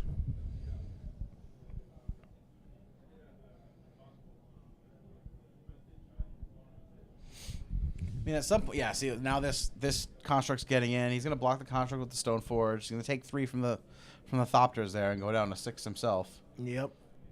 Ian needs the top deck a win. He needs a Zealous Persecution, or he needs a way to get rid of that Pithing Needle, which I don't know if he has in his deck. Yeah. And he calls game. No. Rough beats Ian, but tough. really good tight play by Chris. Yeah, I mean that's a deck that just keeps pumping out tokens, right? And they're just tough to deal with. Yeah. Yep. Good stuff. Yeah, good ones. All right, well, we're almost in round 6 now. Yep, just about round 6. We're going to pull the raffle winners. So probably be back in, I'd say, 10, 15 minutes. Yeah. All right, sounds good, guys. We will see you in about 10 minutes. And, yeah, thanks for hanging out. We'll be right back.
Know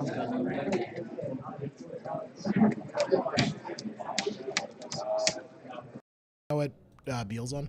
I don't know what Beal's on. No. Welcome back, everyone. We got a sweet matchup coming up. Oh, and they are getting right out of the gates. Kelton Beal not stopping for anything. Trying to play Giles on one, and Keith Wrong pitches Preordained to his force of will and says, "No, sir." And he's going to ponder on his turn. Yes. So Keith is on Miracles. We had Keith on camera earlier in the day. I don't know what Kenton is on, Keaton, but I believe it's like a Moonstompy list based on his opener. Mono Red Prison. Another Zacholite. Yes, of course. The disembodied Wilson voice from behind me. It's just like when I'm driving in my car. It's great. Yeah, just like when I'm trying to fall asleep at night. Here's a 3-ball. See, I like this better. I can see what the cards are because they're not these crazy invocations. All right, Legacy side event players. Your round 2 pairings are up. Oh, and we got side events going on. We got side events. Pew, pew, pew, pew, pew. Side events at the yeah. LAL Open. I like that. Sorry for the little bit of delay in between those matches. We just did the giveaways for all the food drive raffle. We did promo Umazawa Jite, a Spanish Jite, a Christopher Rush signed Lightning Bolt, a Christopher Rush signed Brainstorm, a bunch of books like magic books. Yep. We had Judge Promo natural orders. A bunch of stuff given away. I think we raised over like $400 for the food drive. Yeah, amazing. And just like $400 in canned food, which is a lot. Yes, yes. So Chandra Torture Defiance hits the board for Kelton, which is like we were saying before in the previous match. Planeswalkers are a tough problem for Miracles. Not easy for them to deal with. Yeah. Especially with the density that Mono Red has. Exactly. I mean, they have the Council's Judgment and then Snapcaster for Council's Judgment. And other than that, they're just attacking as their way to deal with Planeswalkers. Yes. And the chance of them being able to play Snapcaster Council's Judgment is pretty low. They're probably not going to get to 5 lands against Mono Red Prison. That's true. So that is going to be an uphill battle for Keith to deal with. But I have faith. Pat. Especially with 3-ball out. Yeah, for sure. Braden, there were we did deck techs for the first one, and then we tried to do them again for the second one. It had some serious issues, and so we abandoned that for the third one because honestly, there's just too much stuff going on for us. Jerry and I were doing a lot of stuff in between rounds for the tournament, and it's just us and Wilson back here, man. That's all it is. We don't have the setting up the deck techs. Unfortunately, just wasn't something that was in our abilities today, but. Maybe we'll do it for the next one if we can get some more help. Okay. No. I'm just kidding. Maybe we can. We'll see. Maybe we'll just have old episodes of the Brainstorm show playing. Huh?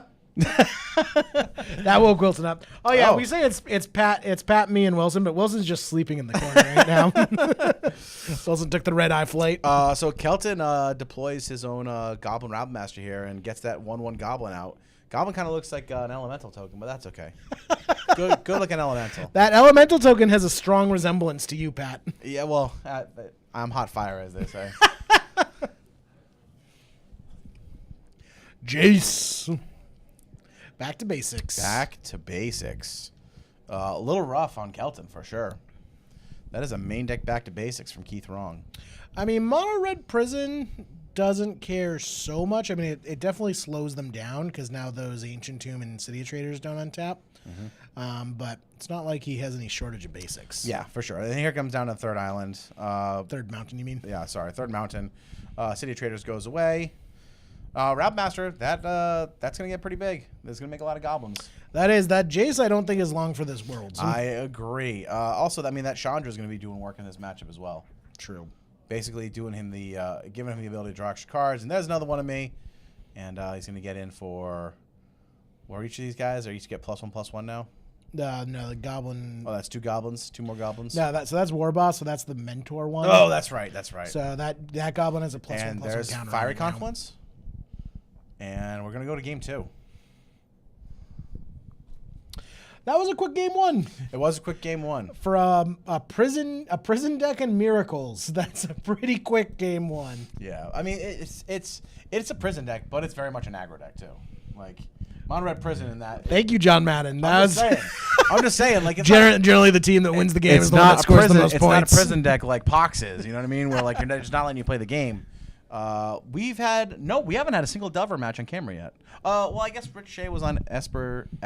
Well, I don't think he was running No, he Delver in that wasn't list, running though. Delver in that list. So no, we haven't had a single Delver Secrets I don't think Secrets on there's camera not today. very many Delvers in the room today. I've been looking around, haven't seen very many. Blue Red Delver was 5% of the meta. Yeah, but I mean, they lose quick and then they go home. So I don't know what. haven't really I don't know what that's like. So yes, you are right. Blue Red Delver was 5% of the meta, but other than that, there was like one Rug Delver Yeah. and a couple, like 2 or 3 Blue White Delvers. yeah. Like 5% of the meta for in all Delver variants is very low turnout for Delver. Yeah, for sure. Like usually we're expecting Delver, like all the flavors of Delver to make up at least 20-25%. Mm-hmm. I'm okay with the diversity though. Yeah, I love the diversity. Yes, there is a Thieves deck. Yes, there is. In the room. There's 4-color Thieves, not the Epic Thief, but Grixis Thieves. Grixis Thieves in the room. Yep. And doing a little pile shuffle, reset the life totals. Don't have to do this on Arena. Jeez, get out of here. We don't talk about it. So we got 2 5-0s here, Jerry. How do you like the matchup for this Miracles deck beyond the playing game 2? I do think Mono Red Prison's a little favored. We actually saw this matchup with 2 different players earlier in the day. Just by chance, we had another Miracles versus Mono Red Prison. Zach Turgeon and I can't remember who was on Miracles, but yeah. And that went in Zach's favor. That was not Roland. I don't remember who it was. Wasn't it Keith? I think it was Keith. It was Keith. Yeah. It was Keith. So yeah, rough for Keith. He's been on camera twice, and both times Mono Red Prison. But yeah, just like the threat diversity in Mono Red Prison is hard for. So is Keith 4-1? Does that mean Kelton's also 4-1? Yeah, I think these are 4. Oh, unless Kelton got the pair down. That's possible too. I think Kelton got the pair down. So Keith is actually 4-1, not 5-0. Yeah. So we're gonna correct that. But yeah, I do think Mono Red Prison's favorite in this matchup just because of the diversity. We saw in the previous match that Keith just had a hard time dealing with the planeswalkers and the creatures and finding the right answer at the right time when Mono Red Prison just slams haymaker after haymaker. Right, and that's what we're talking about. You know, they just have a lot of threats that are difficult for Miracles to deal with. Bob, we have 153 players today. Yeah. So it is a 3.5K. Yep. 153 players. 8 rounds of Swiss followed by top 8. Mm-hmm. We are currently in round 6 of 8. Yes.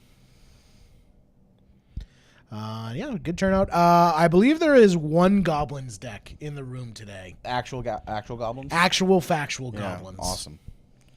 Running the Aether Vial and all that stuff. All that good stuff. Still resolving mulligans, it appears. Keith giving his opponent a good shuffle. I appreciate that. Let me help you randomize your deck for you. Yep. Ooh, looking to the right, we can see a little smidge of the backup feature match. Hey, there we go. And I'm seeing Thoughtseizes and Palace Jailers. So I'm guessing they're on some form of Esper Stoneblade. See quite a bit of Esper in the room today. Yeah, fair amount of Rich Shea is on Esper. Mm-hmm. Well, he's on Esper Vile Blade. Yep. And getting out of the gates quick here. Yeah, we can try to make that happen. I wouldn't mind seeing the Thieves deck on camera either. All right, here's a Chalice for 1. That's going to get Spell Pierced. Yep. Not surprising. Not surprising. Good play out of Keith. One issue here, Kelton's got no ramp in the early game here, which is kind of not a problem, but not where he wants to be exactly. Yeah.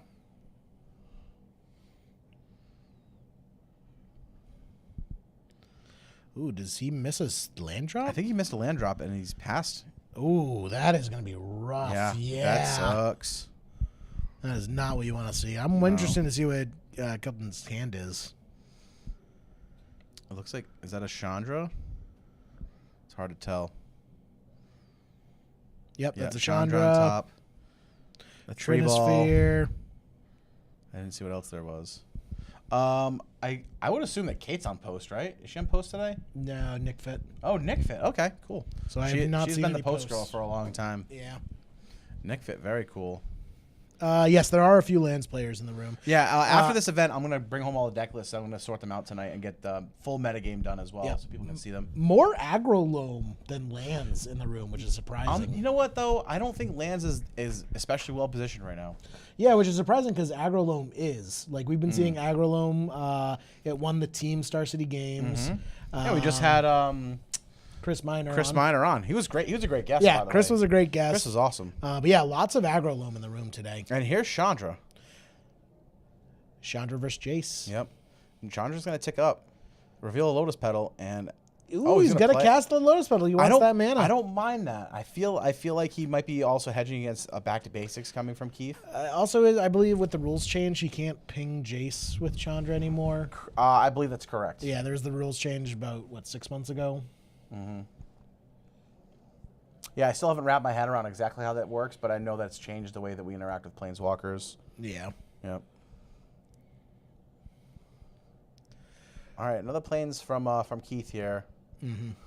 So I said earlier, like, it's gonna be hard for Miracles to get to 5 lands, and here he is at 5 lands. So Snapcaster Council's Judgment is something that can happen. Yep. Kind of a slow start at Kelton, allowing Miracles to really establish a nice board presence. Yeah, well, again, Kelton had no ramp in the early game, and his early Chalice got forced, and he missed a land drop too. He missed some land drops. Yep, missed a land drop. So, but he's back in it with that Lotus Petal at least. That's a pseudo land drop for him. That's true. We are not using the London Mulligan in this tournament. No. And even if the London Mulligan becomes a thing, I don't know if we'll use the London Mulligan in future tournaments. Yeah, I mean, it's live on Magic Online this week or next, I think. I think it's next week.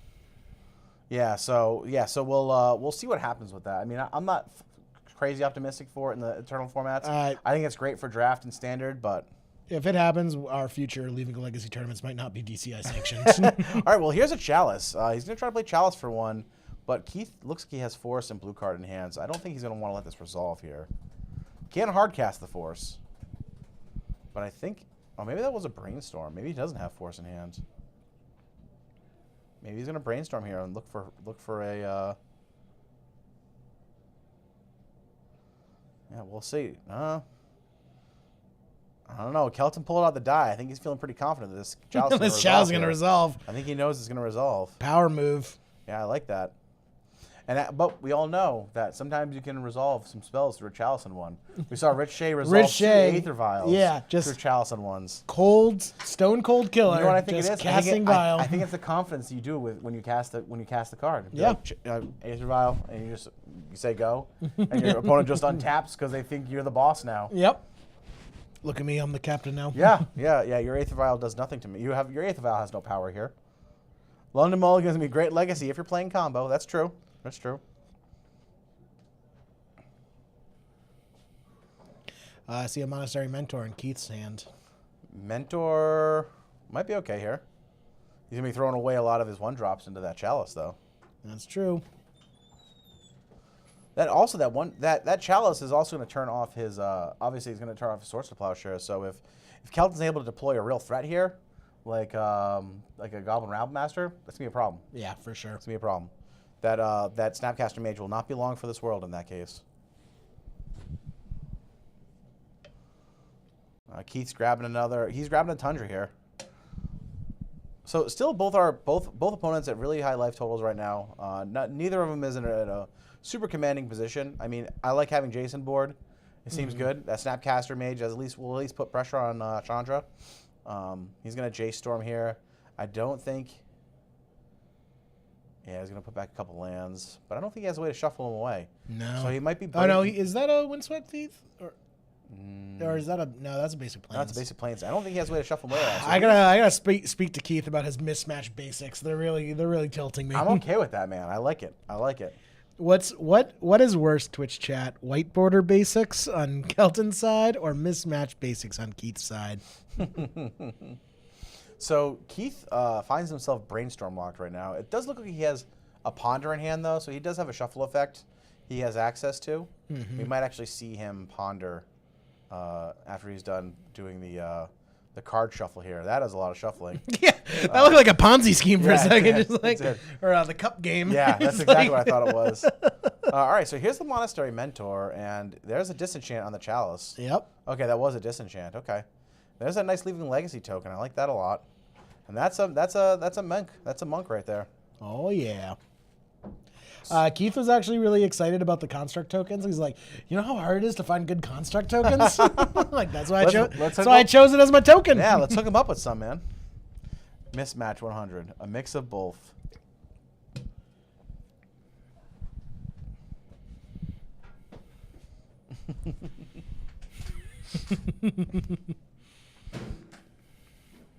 All right, so Kelton's tapping 4 mana here. What's he playing? Okay. Oh, okay. So he hits the land drop, and bang, there's Fiery Confluence. So Fiery Confluence on the Mentor, I assume, right? Yeah. He's going to want to kill that, but does... So Keith is going to brainstorm here. I think he's going to look for Force of Will. And there's another monk. Yep.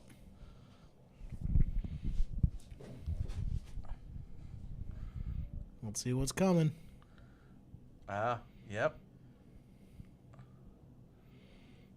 Kelton reading his own card real quick, just seeing if there's like a... he fired away the tokens and the Snapcaster Mages. Oh, cleared the board. Oh, interesting. So, can because Chandra kill the monk? That and also with the trigger, I think the Mentor might have been a 4/4. Oh. I think that might have been what happened.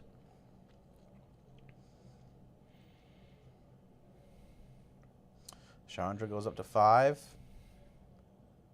Is that a Crater Maker? No, that's the Sulfur Elemental. Oh, the Sulfur Elemental. Yep. Oh, and the Terminus for the Sulfur Elemental. That's not a blind Terminus, is it? No, he brainstormed. That on top of it. All right. Sulfur Elemental goes to the bottom of the deck, but Kelton did a lot of work that turn and cleared the board. What looked like Keith was in a commanding lead with an active Mentor, a Snapcaster Mage, and a token. And he was able to clear the board there. Yeah. Fiery Confluence and then Sulfur Elemental to finish off the Mentor. Good job by Keith Wrong though, putting that Terminus on top just in case some of that happened. He was able to Terminus away the creatures. Yeah. Because he, obviously with all the creatures Keith had in his side, he didn't want to Terminus those away. But yeah, Keith. Well, I mean, Keith is a very good local player. He's primarily a Modern and Standard player, but he does like playing Legacy, and he actually came back to Legacy for this event. He said it's his first Legacy event in over a year. No kidding. So. It's good having him back in the Legacy format. Heck yeah. He is a really good player. He's a local guy, right? Yeah. Yeah. Standard Modern Specialist kind of guy? Yes. Yeah. He's been on a few Pro Tours, I believe. Very nice. And now we're making him play against Mono Red. Yeah. Mono Red Prison. Mono Red Prison. Feature matches. Welcome back to Legacy, friend. Yeah. You can get Leaving Legacy playmats. Yes, all of our Patreon. Yeah, all of our patrons who are $5 or more get playmats, and we'll probably sell them too because we have a bunch of them. So if people want to pick them up, we'll figure out a way to do that. Yeah, because they are pretty awesome. I love those playmats. We actually have the artwork token, like the artwork ones too of you and me on there with the Leaving Legacy logo in the middle, which are pretty amazing. Yeah, that illustrated by Dios Boss. Yeah. If you guys need some cool illustrations done, you can find him at Dios Boss on Twitter. He's fantastic. All right, so Swords to Plowshares. Yeah, swords on the Rabble Master there. He does not get to rabble out here, and he's gonna cast AK and draw a couple cards. Draw a card. Ooh, and another AK. Ooh. Keeping it going.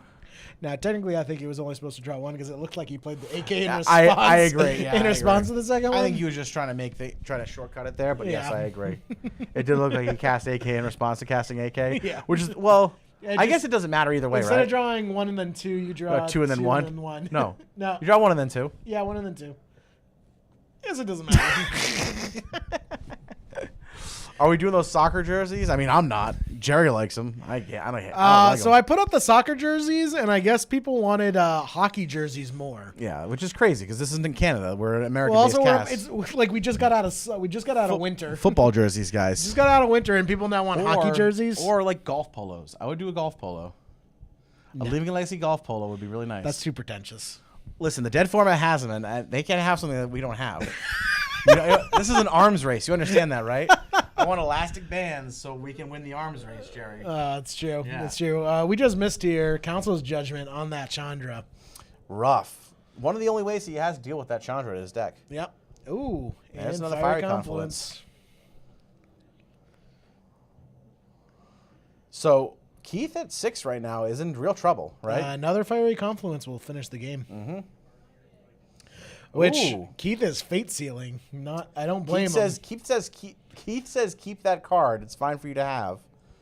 Kelton draws it. Oh no! But he has force. He's gonna hardcast force. Hardcast force. See Jason's swords in Keith's hand, but no real pressure. He might try and win the game with Jace ultimate. Yeah. That's the worst when your opponent looks at the top card of your deck, says keep it. Yeah. Yeah. No, the worst is when your opponent looks at the top card of your library, says keep it, and then you draw it, and it's like, oh, this is the card I was hoping to draw. Because then your opponent's saying, I don't care about this card, and it's the card that you thought was your out. So 3 balls the play, and then he follows up with another Rabble Master, which gets Swords to Plowshares for 3. Cost 3 mana. Not as good then. Jace ticking up to 9, getting real close to that ultimate right now. Yeah, I definitely think we're going to see a Jace ultimate here. That 3 ball doesn't matter much to Keith. He's sitting on all the lands. Well, Jace at 11 now. Kelton has 2 turns to figure out what he's going to do. And again, all right, here's another Rabble Master. And it's going to get Swords again. Yeah. Wow. End Carter, we'll definitely do a jersey of some type. We're just going to figure out which one to do. The problem with the soccer jerseys is we would have to ship them out ourselves, which is a huge pain in the ass. Yeah. Also, like, Americans really aren't into soccer, man. Yeah. Football. Also, what we could do is we could just do the design and have people buy them themselves from the site. Snapcaster Mage, Force of Will. Snapcaster with the Hardcast Force of Will through a Trinisphere. Yeah. Like I said, Keith has all the mana.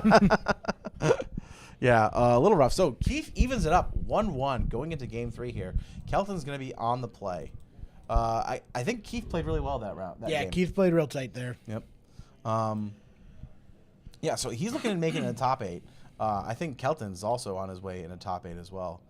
So this third game here is gonna be really interesting. I still think it felt like Kelton was off to that match was really close, much closer than it looked in the end. Mm-hmm. Kelton started out really slowly in that match, if we remember. He missed a land drop. His turn 1 Chalice or turn 2 Chalice was spell pierced, and he had a really hard time clawing back from that. A couple of Fiery Confluences later, he kind of found himself back into the game. Through a point on the board where Keith Wrong had a Monastery Mentor, a Snapcaster Mage, and a Monk token, and Kelton was able to claw back through that as well. So Kelton showed a lot of resilience in that game, and I want to see where they're at in game 3 here.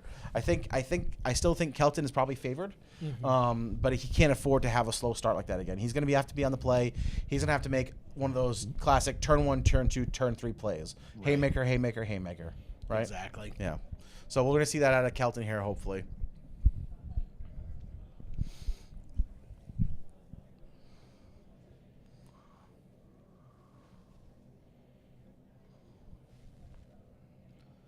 Little sideboarding action.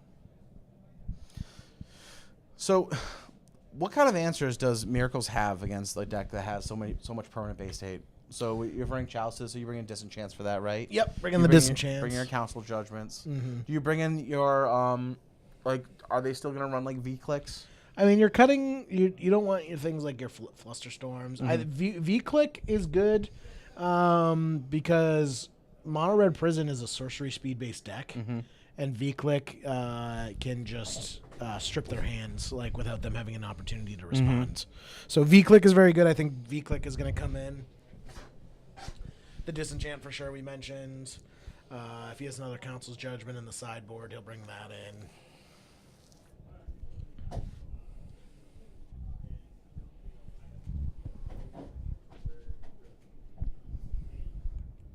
Yeah, so we're shuffling up here. We're going to see what they have for their opening hands.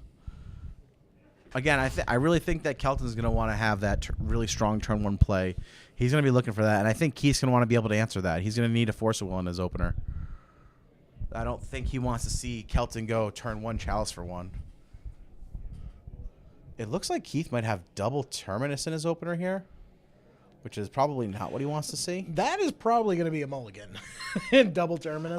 I think that's what it is. I could be mistaken, but it looks like double terminus, and he does shove it back. Shuffle it away. Yeah. I mean, having double terminus in your opening is basically like mulling to 5. Yeah, it doesn't feel very good. He'd probably find a better 6, and I think Keith is keeping his hand here. Or Kelton is keeping his hand here, rather. We saw a Monarch token just get shoved to the side in our backup feature match. Someone's playing a Palace Jailer over there. Oh, yeah. People get real antsy about that Monarch token, man. I think the Monarch token is the most used token that we've had. We saw it go back. Camera. We saw Rich Shea not even want to share his Monarch token. Yeah. Jay, this is my Monarch Yeah, token. my Monarch token. You get your own Monarch token. You think Rich Shea in normal matches brings 2 Monarch tokens, one for him and one for his opponent? No, Rich Shea's a professional and takes care of himself and doesn't worry about other people. Oh, I'm sorry. You didn't bring a Monarch token for yourself, even though you're not running any any Monarch cards. All right, so here's that 3 ball into right. Goblin Rabble Master. There's that turn 1 play. That is going to be real hard for Keith to deal with. Yep. And did Keith miss a land drop as well? No, maybe not. Okay. He didn't miss a land drop, but I don't know why he. Oh, that's a Chrome Mox. Okay, Yeah. that was a Chrome Mox. Now I see. Yeah, so 3 ball into Rabble Master, turn 1, turn 2. That's exactly what we thought Kelton would want as an opener here. Yeah. So now Keith is in a rough spot, man.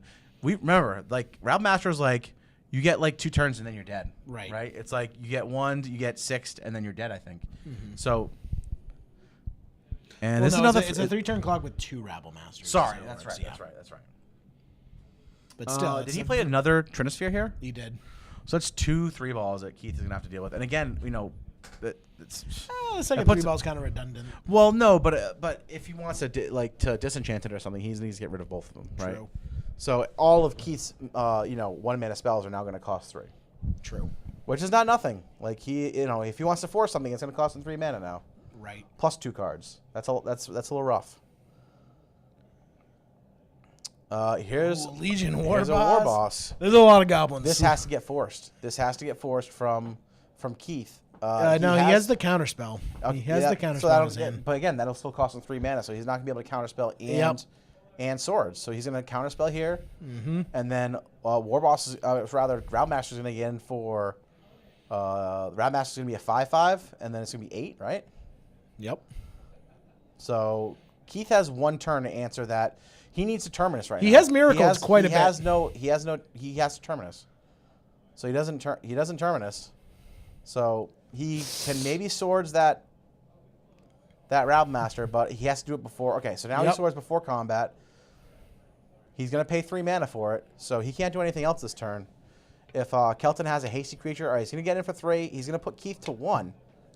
So Keith needs to miracle a Terminus. Keith has to miracle Terminus here. Does Kelton play if he has a follow play? Does he wait on the Terminus? Does he Terminus here? No, he doesn't. No, He extends handshake. the hands. Wow. I mean, was that's fast. exactly how Kelton needed that game to go, right? Yep, exactly. 3 ball Rabble Master, 3 ball Legion War Boss. Good games. Good games, Right? exactly. Yeah. Real tough. Real tough for Keith there. Yeah. That's a bummer. All right. We're going to go get our backup feature match set up here. Pat, you going to go take care of that? Yep. All right. How all you folks out in Twitch land doing today? Kind of a quiet chat right now. People getting a little sleepy. And Pat's moving the camera over to our next matchup here.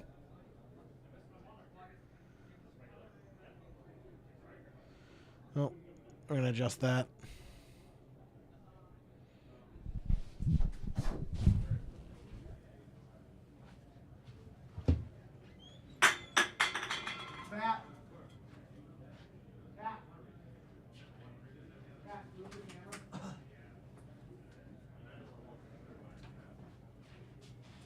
No, the other way.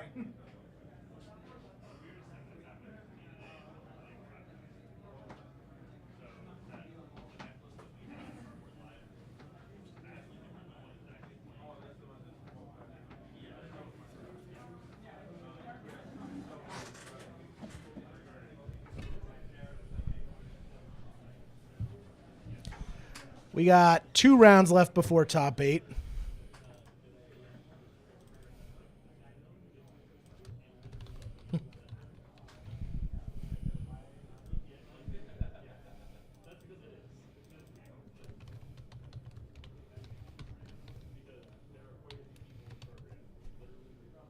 So we have returning champion Ross McGee playing against Ian Begansky. Ian Begansky is on Esper Stoneblade, it appears. And Ross is also on Esper Stoneblade.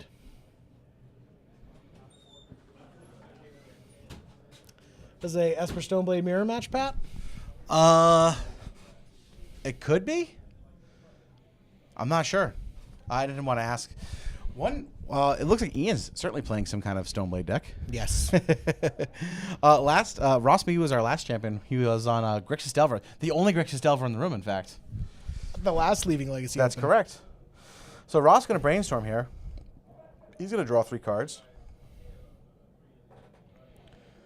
We are also looking forward to Atlanta. We have Niagara's next on our list, but I think Atlanta is going to be going to also be on the. Yeah, I'm definitely going down to Atlanta. It's going to be a great time. Yeah, it'll be fun. Arena Rector Miracles splashing black and red. All right, Ross brainstorms, plays another Tundra. People are asking what the Patreon is so they can get the playmat. You can just search for Leaving Legacy on Patreon. Go to patreon.com/Leaving a Legacy. Ross wants a needle here. Mm-hmm. That is not the dead format, Ian. He was on a feature match earlier today, though. Yes. Both Tom Smiley and Ian McCune are in the room today. Yep. They actually were integral in the success of that canned food drive as well. Big shout out to Tom and Ian for running the food drive that we did today. Yep, they are good dudes. Have raised over 400 items. $400. Oh, $400 plus. Yes. Plus all the canned goods and stuff. A table of canned goods. It was amazing. It's amazing. And their deck lists are up on the screen, by the way. Awesome. Excellent. We just got informed that deck lists for Ross and Ian are up on your screens now. If you want to take a look, see what they are playing. And we actually will take a look at ourselves because it's the first time we're seeing these deck lists. Ian McCune. No, that is not. It's not Ian McCune who's on camera right now.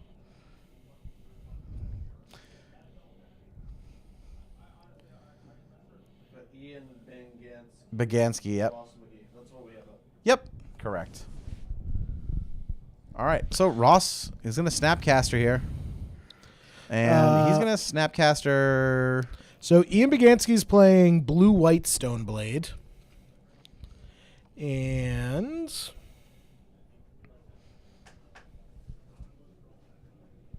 Ross might be on like you said, Esper Stoneblade, it looks like. Yep. Ross is on Esper Stoneblade, Baleful Strixes, Liliana the Last Hopes. And 2 Thoughtseize. That's what the black splash is for. Yep. Ross also has some sweet Black Border Dual Lands. Did not know he had those. Yeah. Well, I think he got those with his Leaving Legacy Open winnings from the last event. Yeah, that's a good. No, I just said that. I don't know if that's spent true. money. I'm gonna say that's what happened though. Yeah. Oh yeah, I didn't realize that. We actually have a lot of content creators here today. We do. There are a lot of content creators. 2/3 of Eternal Glory podcast. Yep. We got the 2 guys from the Legacy Pit here, both guys from the Dead format and the Leaving Legacy podcast. Yeah. And plus Kate and Aaron Gazaniga. Yep. Both those Streamers. people are hipsters writers. Yep. Got a lot of streamers in the room today as Yeah. well. So yeah, New England's just kind of a hotbed for Legacy content creators. But a lot of these people travel too. Like the yeah, guys the from Legacy Legacy Pit came out from Maryland. Yeah, they to drove play. from Maryland. So Oxidized, there were 153 players today. 153 at the tournament. 153, 8-round tournament. Nice packed room. I wish I got a photo of it. My phone was being used for keeping life totals. All right, so what do we got going on here? There we see Council Judgment, Naming Needle. Oh, someone points out, looks like Ian's on a bit of a budget list, running 2 Hollowed Fountain in his list. I like it. All right. So the Vendilion Click right now has that Sword of Fire and Ice equipped to it. Oh, as someone pointed out, actually, I just assumed Ross's Esper Stoneblade list is running neither Stoneforge Mystics or Blades. It's actually just Esper Control. Oh, I like it. 2 Snapcaster Mage, 4 Baleful Strix, 2 Palace Jailer. I assumed. And you know what happens when you assume, Pat? You're wrong. You make an ass out of you and me. Yes, indeed. Indeed. All right, so Ross McGee on Esper Control.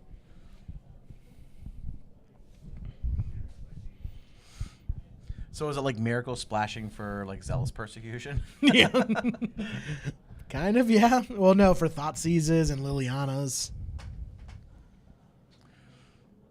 Oh yeah, my phone's gonna be for sure be dead. That happened last time too. I don't know if it even made it through the whole event. It's fine. Who needs it? Who's gonna call me? My wife? Nah. I've actually just been calling Pat this entire time. She knows I'm busy. Am I seeing properly that Ross is on 1 life right now? It seems that way. Well, Sword of Fire and Ice on the Vanilla click is gonna do work.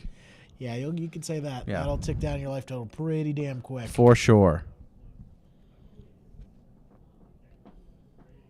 Do we know what game this is? This is game 2. Ross is actually up a game right now. Oh, okay.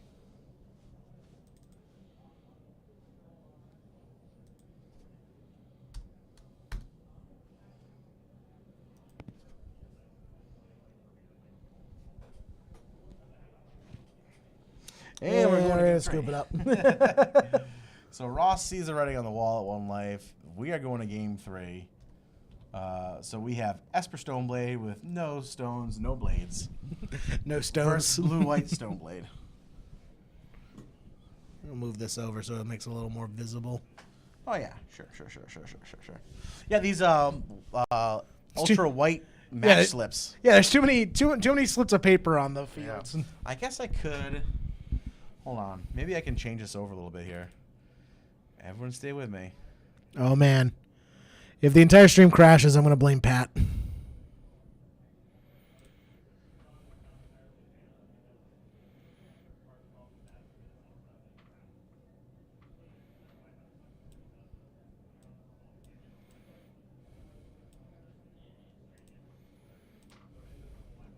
That didn't change anything.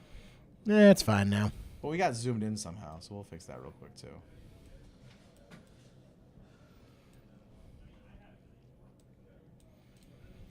Anyway.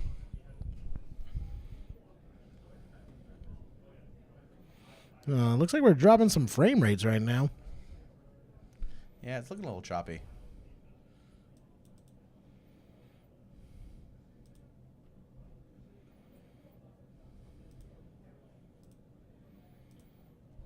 It's the 56K modem. Yeah, that's for sure what it is.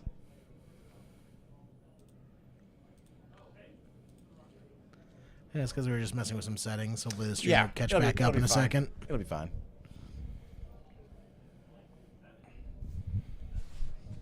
Now it looks like they're playing in an 80s music video with strobe lights.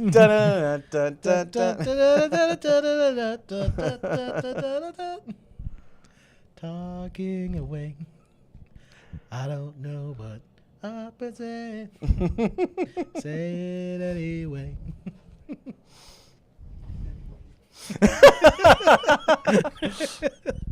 This whole stream has just been trying to get Wilson to break behind the screen back here. Wilson's taking a nap right behind us right now. He just blame him, man. wakes up every couple minutes. Everyone's telling me I'm not allowed to let you touch the stream anymore.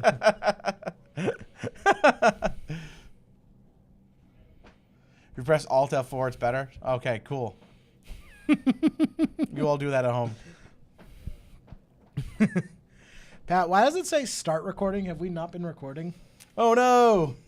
No, that's for something else. Okay. Yeah. No. You know me, I don't know technology. Yeah, no. That's if you want to record locally onto the machine itself, which we don't want to do. I am a little bit aggravated right now that it's so choppy because it wasn't before. Yeah, because you messed with the settings. I didn't do anything. Well, I don't know why you Yes, you did. Well, let's go to the booth. We're gonna go back to the booth. What's up, guys? Okay. Now we're gonna go back to the booth. Yeah, we're gonna go back to the overhead game. Maybe that fixed it. It didn't. We'll figure it out between rounds. We'll be fine. Watch, this match is already over. We're all living in the past right now. It's all perspective, man. It's all perspective.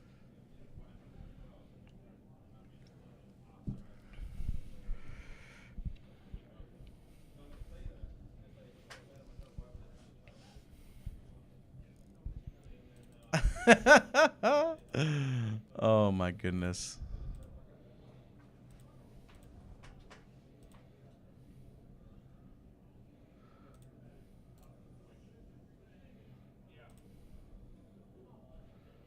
Oh, that's why. Hold on.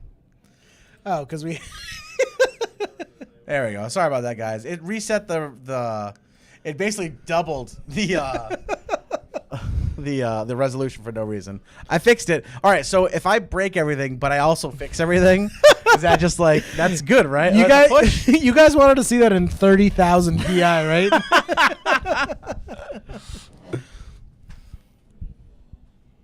Look how crystal clear that picture is, Jerry. I fixed it. Now it looks great. Looks 1920 great. by 1080.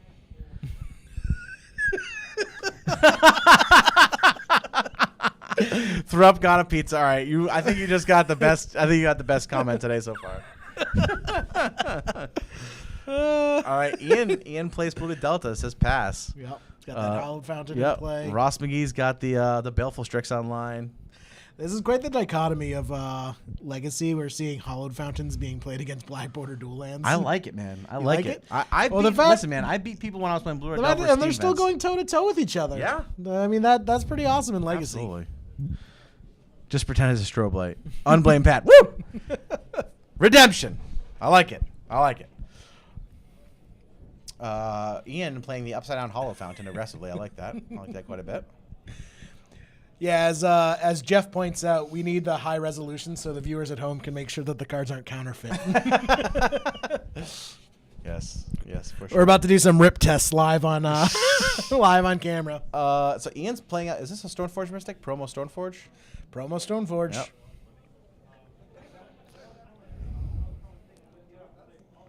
I can see again. Excellent, excellent. Again, apologies for that. I was trying to darken the screen a little bit so the white slips of paper don't drown out some of our overhead whatevers, but it doubled the resolution of the screen, and yeah, it was terrible. Anyway, we're in game 3 here. Yeah, Frankie's got it. Frankie's got it. Oh boy. Swords on the Stoneforge Mystic. Flusterstorm. Ooh, Fluster on the Fluster! Pew, pew, pew, pew, pew. Storm count 11. All right, Stoneforge is gone. Bye-bye. And we got that Baleful Strix. Strix?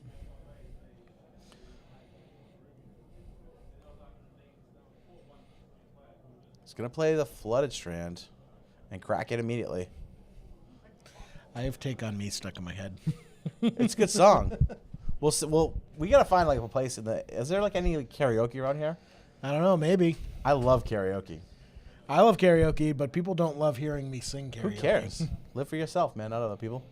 Oh, that's my motto. Palace Jailer being played All right, Palace Jailer. No value other than the extreme value of being the Monarch. Yeah. So a good amount of value, actually, because being the Monarch is excellent. We've seen it swing games today. Yeah, Palace Jailer all over the place. Seeing Queen Marchesa played after Palace Jailer to steal the Monarch token was very powerful. Yes. And muy caliente. Yeah, it definitely seems like Monarch is the name of the game this tournament. Yeah. I mean, drawing an extra card every turn is pretty good in most formats, right? For sure. Yeah. Palace Jailer, and it does swing for 2. It is a bear. It's true. Any reason why he's going to leave back that Strix? I mean, as a blocker, obviously, but I don't know what he could possibly be afraid of blocking. Right. I mean, taking a look, it doesn't look like there's anything. Ooh. So Ross is going to Flusterstorm the Source to Plowshares here. He's going to make his opponent pay 2. You know what it is? He left the Baleful Strix back in case of Snapcaster Mage being used as an ambush Viper to steal the Monarch. Gotcha. That's what he did. What didn't want to happen. Makes sense. That makes a lot of sense. He wants that Monarch. He wants to get that extra card every turn. Yeah, being the Monarch is powerful. It's very good. It's very good card. Very powerful wizard. All right, Ian draws and says go. Doesn't play a land.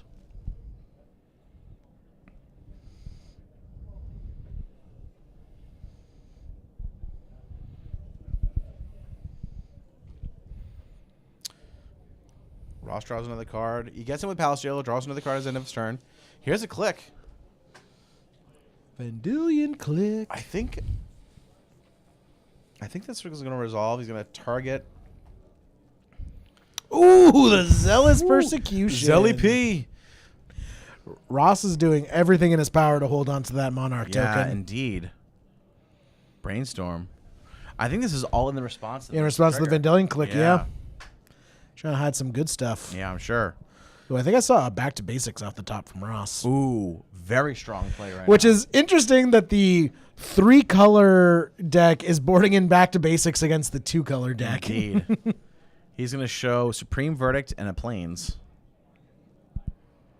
And Ian's going to say you can keep all those cards.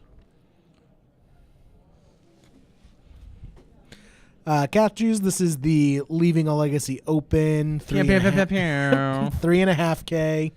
153 players up in beautiful Acton, Massachusetts at the lovely store, gaming, etc. Exactly. Yep. And we ain't playing no stinking Modern. No, this isn't Modern. This isn't Arena.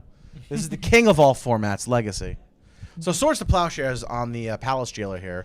It's going to go. Yep. Palace Jailer's gone. So, it is exiled. One for wanting is, what the decks want to do. However, Ross still holding on to that Monarch. Yeah, Ross just eating lunch with that Monarch token today. Here's another Baleful Strix. Making sure he holds on to that. Draws a card. Plays a land for turn. We're going to see Jace here? Yep. Here's Jace. Big boy Jace. So Ross is getting a lot of value this turn. He's going to probably... I think he's going to Brainstorm here. I think he's going to Jace Storm. Yep, just a bit. He's got the fetch up, zero so shuffle Jace. it away if he needs. Going to Brainstorm here. You think he's going to shuffle away that back to basics? To lock his opponent out of mana? Or lock his opponent out of mana? I think back to base is pretty good for him right now. Yeah. Yeah, Pat doesn't need... Please don't give Pat any ideas to get a soundboard so that I have to hear the actual reggaeton. I would do a soundboard so hard. I need like an 88 keyboard, a full size keyboard over here. It's gonna sound like an AM, like an FM morning show. Hey, you can be hating on him for playing a budget deck, but he's 4-1, playing against some very powerful decks. I don't think he's 4-1 though. No. Yeah, Ross is 2-3 right now. This is the 2 and 3 matchup. Yeah, The backup match wasn't the 4-1s as well. Well, so much for my executive decisions being followed. No, we're trying to bring some different decks into the day. Yeah, that's true. Nothing like a Stoneblade Mirror match. We had an XO and X1 in the previous match. That's true. Our first match, though.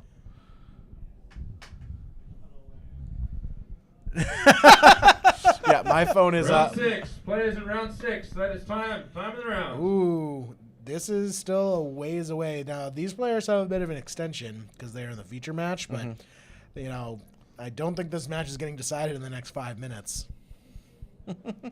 4-1, more losses than me.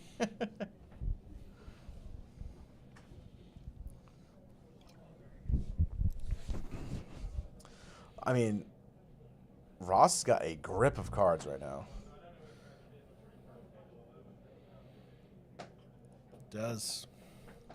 Honestly, he might want to get the Snapcaster. I think he's putting the Snapcaster in play just to get the clock going. Yep. I was checking his graveyard to see if there was anything worth flashing back. Right. No, exactly. I think. He's got Brainstorm. I mean, Ian's got a Force of Will in hand, but I don't think he wants to force this. No. I mean, maybe he does. I mean, if he was going to force it, he would have forced the Snapcaster Mage so he doesn't have that clock on the board. That's what I mean, though. I meant like Snapcaster, but I guess once he plays that Brainstorm, it's a little late for that.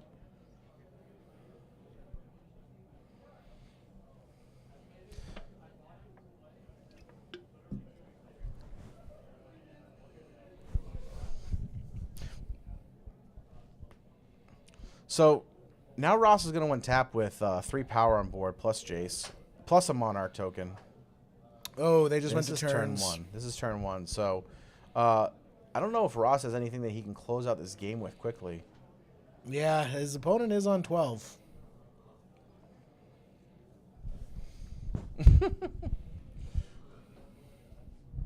I mean, Ross has to get some extra pressure to kill his opponent. Is what's going to happen here. Because 3 swings with 3 power is not going to get you down from 12. No. Maybe if he finds like a Sword of Fire and Ice off the top, that'll do it. Is he playing Sword of Fire and Ice though? Well, let's take a look. Let's take a look. I mean, he's not playing it. Remember, this is no blades, no Stoneforge. Oh yeah, that's true. That's true. I keep forgetting.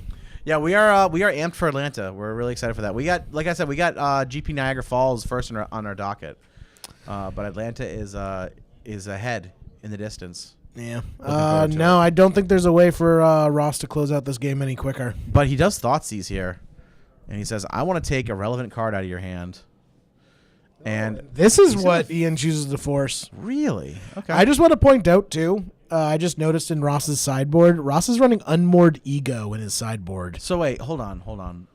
Ian pitched Flusterstorm here. I guess he's not going to Flusterstorm that because he can pay for it. So he's going to counterspell the Force of Will, and he's going to say, "I still want to see your hand." So is that a Zealous Persecution? Is that a Zealous Persecution and something else? Batterskull? He's going to take the Zealous Persecution here. Because that would wipe his board. I guess that's why Ian really wanted to hold on to that hand. Yeah, for sure. But Ian doesn't have access to no, that can't be Zealous Persecution because he doesn't have black in his deck, right? No. It's just blue-white. So was it Supreme Verdict? Yeah, probably. Okay. Oh, yeah, that's the promo Supreme Verdict. Okay.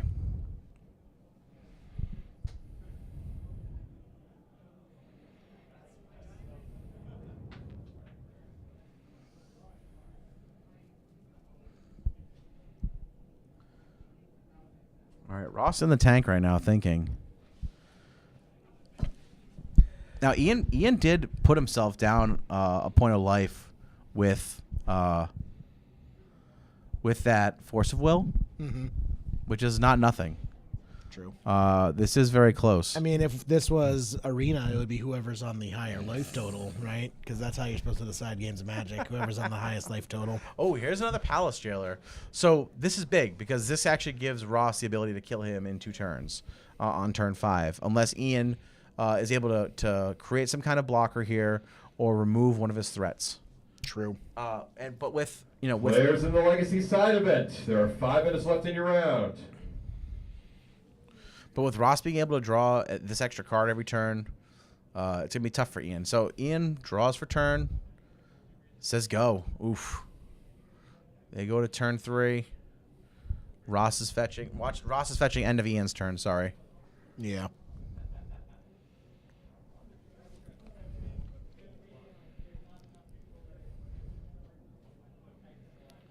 No, he got the damage from the Force. He was at 12. The Strix and the Snapcaster got him for 3. Put him to 9. The Force went to 8. Is Jeff the Magic Goat actually Adam? Is that because he's mentioned writing a player's guide for Atlanta, and I know Adam was doing that too. Oh yeah, yeah, very cool.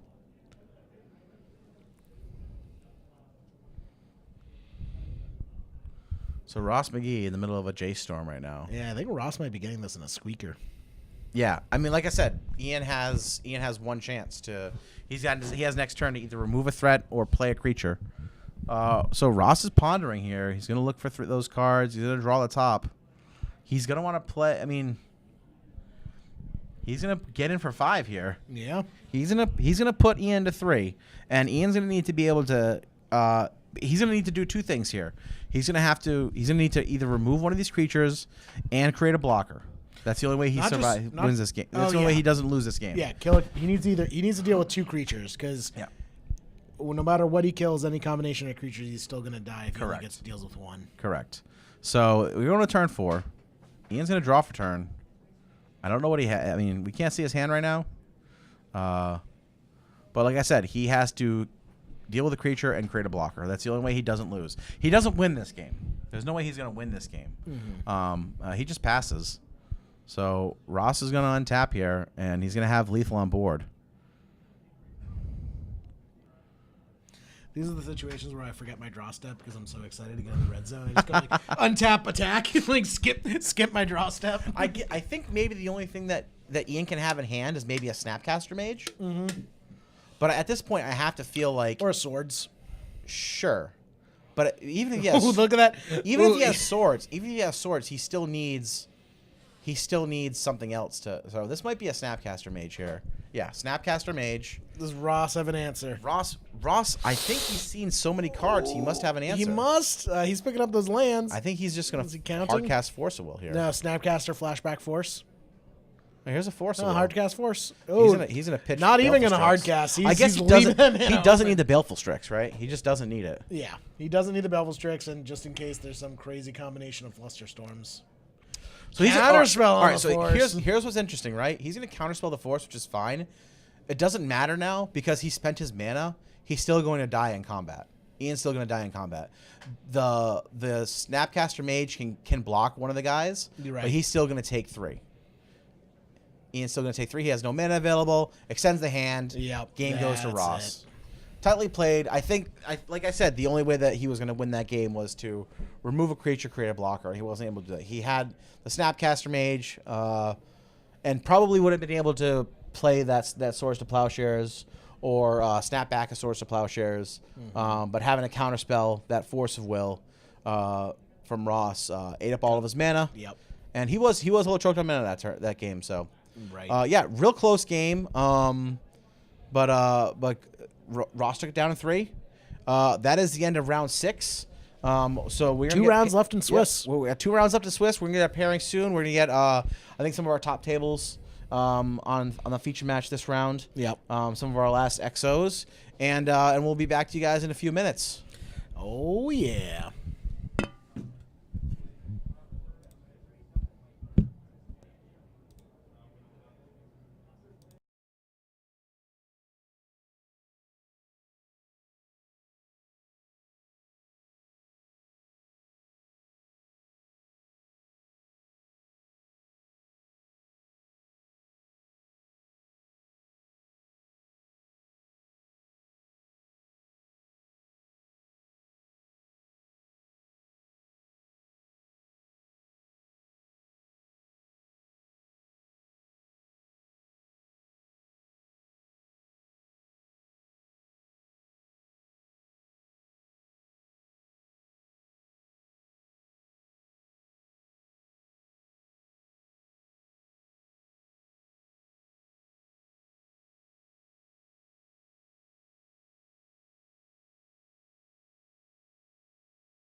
Ladies and gentlemen, friends, hello. Welcome back to the Leaving a Legacy 3.5K up in beautiful Acton, Massachusetts, just outside Boston at the lovely Gaming Etc. This is Patrick. I'm here with Jerry Me of Leaving a Legacy.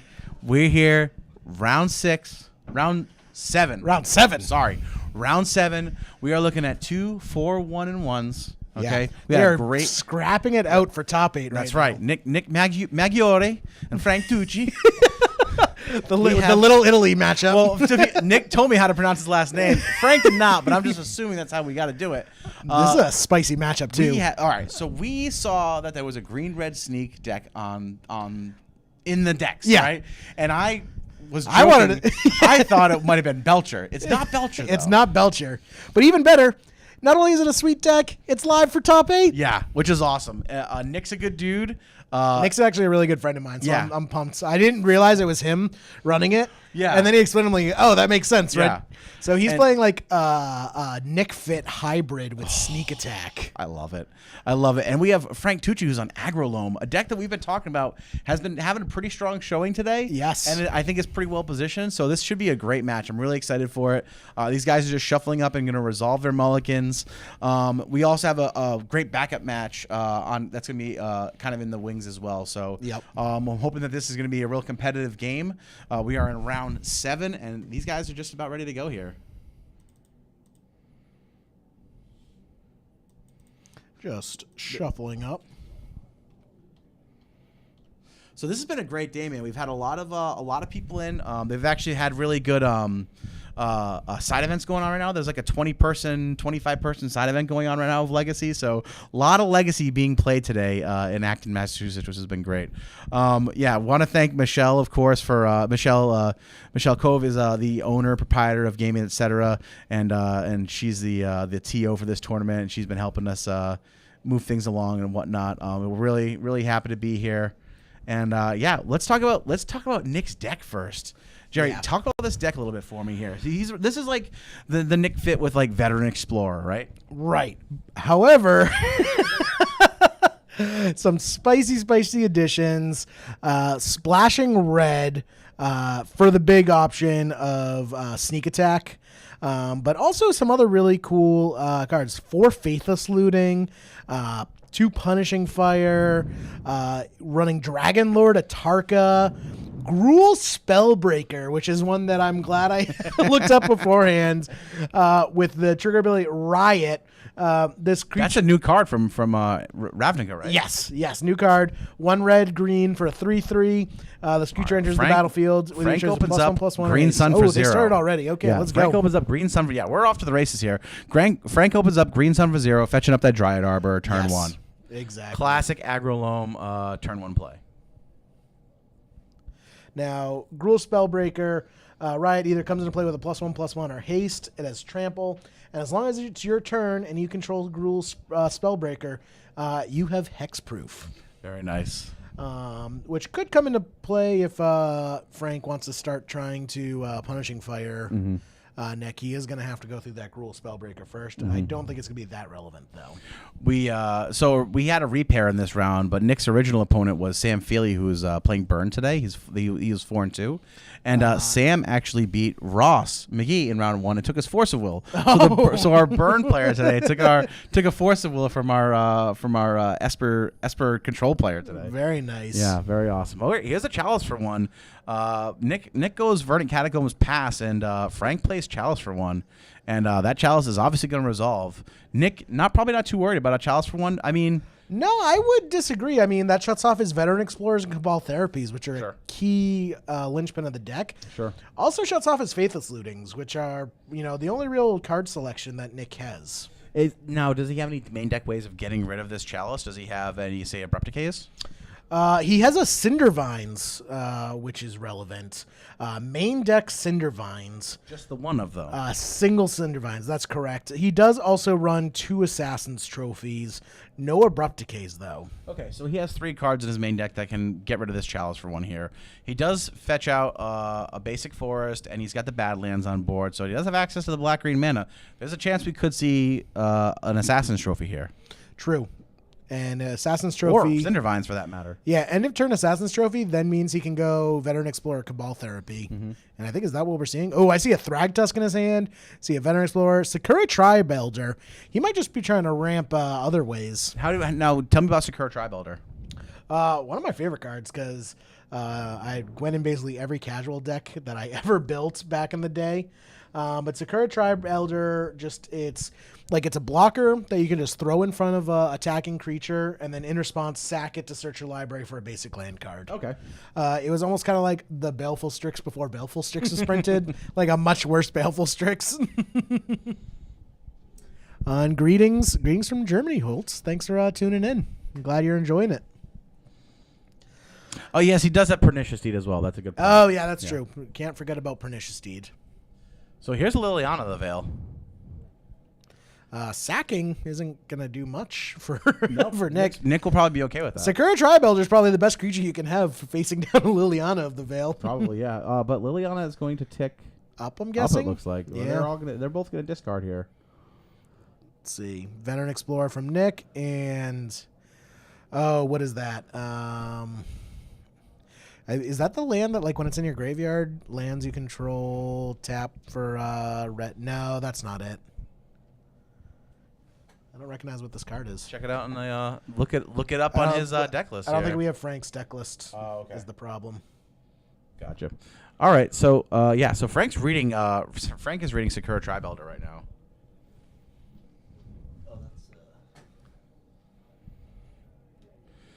It's green-red sneak because it's running sneak attacks. Yeah, it's green-red sneak attack. It is the Nick Fit. Sneak Fit, I think, is the more proper I like term. I like Sneak Fit as a name. I think it's Sneak pretty Fit. good. Yeah, Sneak Fit. That's true. You want to update it to the more proper term? Well, names are important. Names have power. I usually let the players name their decks. That's what he had at the deck list on there, but Maybe he didn't want to reveal his secrets too soon. sure, I can see that. We'll put it under Sneak Fit. Apparently that's a Nomad Stadium. Thank you, Mage24365. Nomad Stadium deals 1 damage to you. Sacrifice Nomad Stadium. You gain 5 life. Here's a sneak attack, by the way, from or Nick. 4 life. Nick does have sneak attack in play. Oh, big boy sneak attack. And we saw a Thragtusk in his hand earlier, so next turn we're going to see Sneak Attack Thragtusk, which Leave is behind a pretty piece. good. Yep. Sneak Attack Thragtusk, kill the Liliana, gain 5 life, leave behind a 3/3.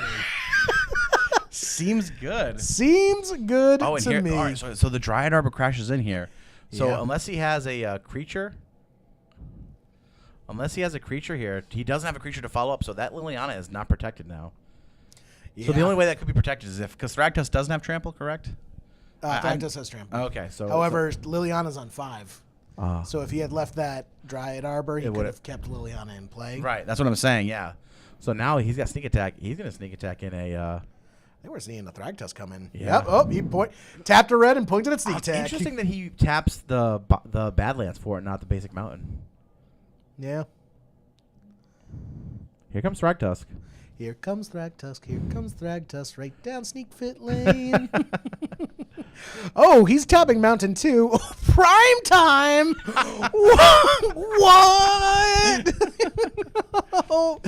What? Frank is double checking Sneak Attack to see what's going on. Yeah, I don't blame you, Frank. That's a rough thing to stare down.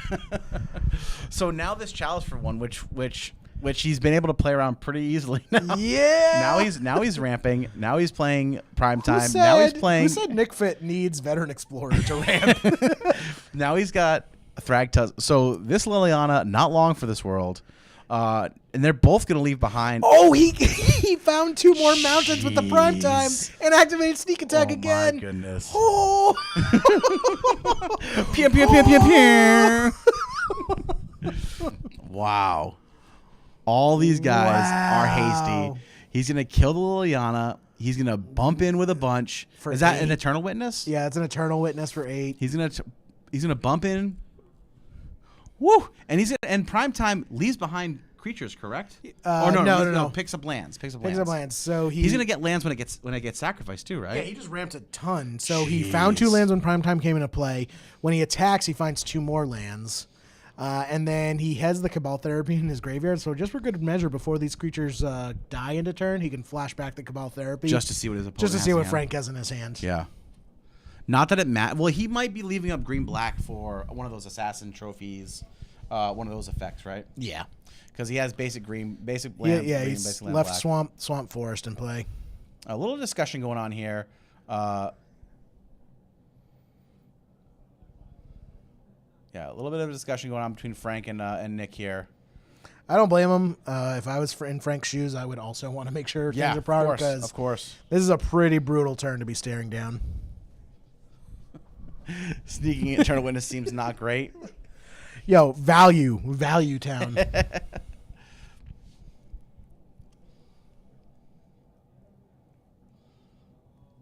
So I don't know if we have a judge call going on here right now. There might be some confusion about targets. Perhaps. Or at least who was declared attacking at what.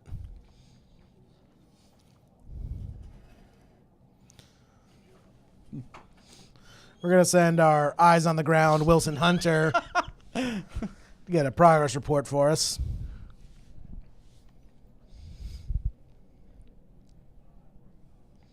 So now I think he's searching for his basic lands. Yep. So or for his lands. I'm sorry. Primetime trigger is now resolving. It appears. Yeah. Maybe there was some discussion about the primetime trigger. I was talking to Nick a little bit, and he said he lost. He had lost, I think, 1 round in two games, but he had played 3 games every single round. He said he's played a lot of Magic today. Yeah, I bet. Eyes on the ground, Wilson here to report. The Primeval Titan player felt like they had not attacked yet, and the defending player thought they had attacked and missed their trigger. The judge decided to give him the Primeval trigger. Mm-hmm. Excellent. Thank you very much. So Sakura Tribe Elder enters the battlefield here. Sakura Tribe Elder getting put into play. Now, the other thing with all... Abrupt Decay going on that token, it looks like. The thing, too, is because Nick has searched his deck for so many lands, he's just going to start drawing... Gas. Straight gas. For sure. For sure. You know, with this Sakura Tribe Elder, he's getting close to half of his lands already in play. Mm-hmm. Now, it's not to say Frank's out of this match, out of this game, because if Nick doesn't have... is that Assassin's Trophy? Yeah, Assassin's indeed. Trophy on the sneak attack. So things just swung back in Frank's favor a little bit here. For sure. Nick, but again, Nick still has access to a lot of lands, right? I mean, they both do, but... yeah, it's almost like Nick doesn't need the sneak attack anymore just because of all that mana ramp. Yeah, yep. Nick could just hard cast Primeval Titan right now. Ooh, Valakut. No Valakuts in Nick's deck. But for huge top ends that Nick can draw, Nick has a Dragon Lord Atarka in his deck. Jeez.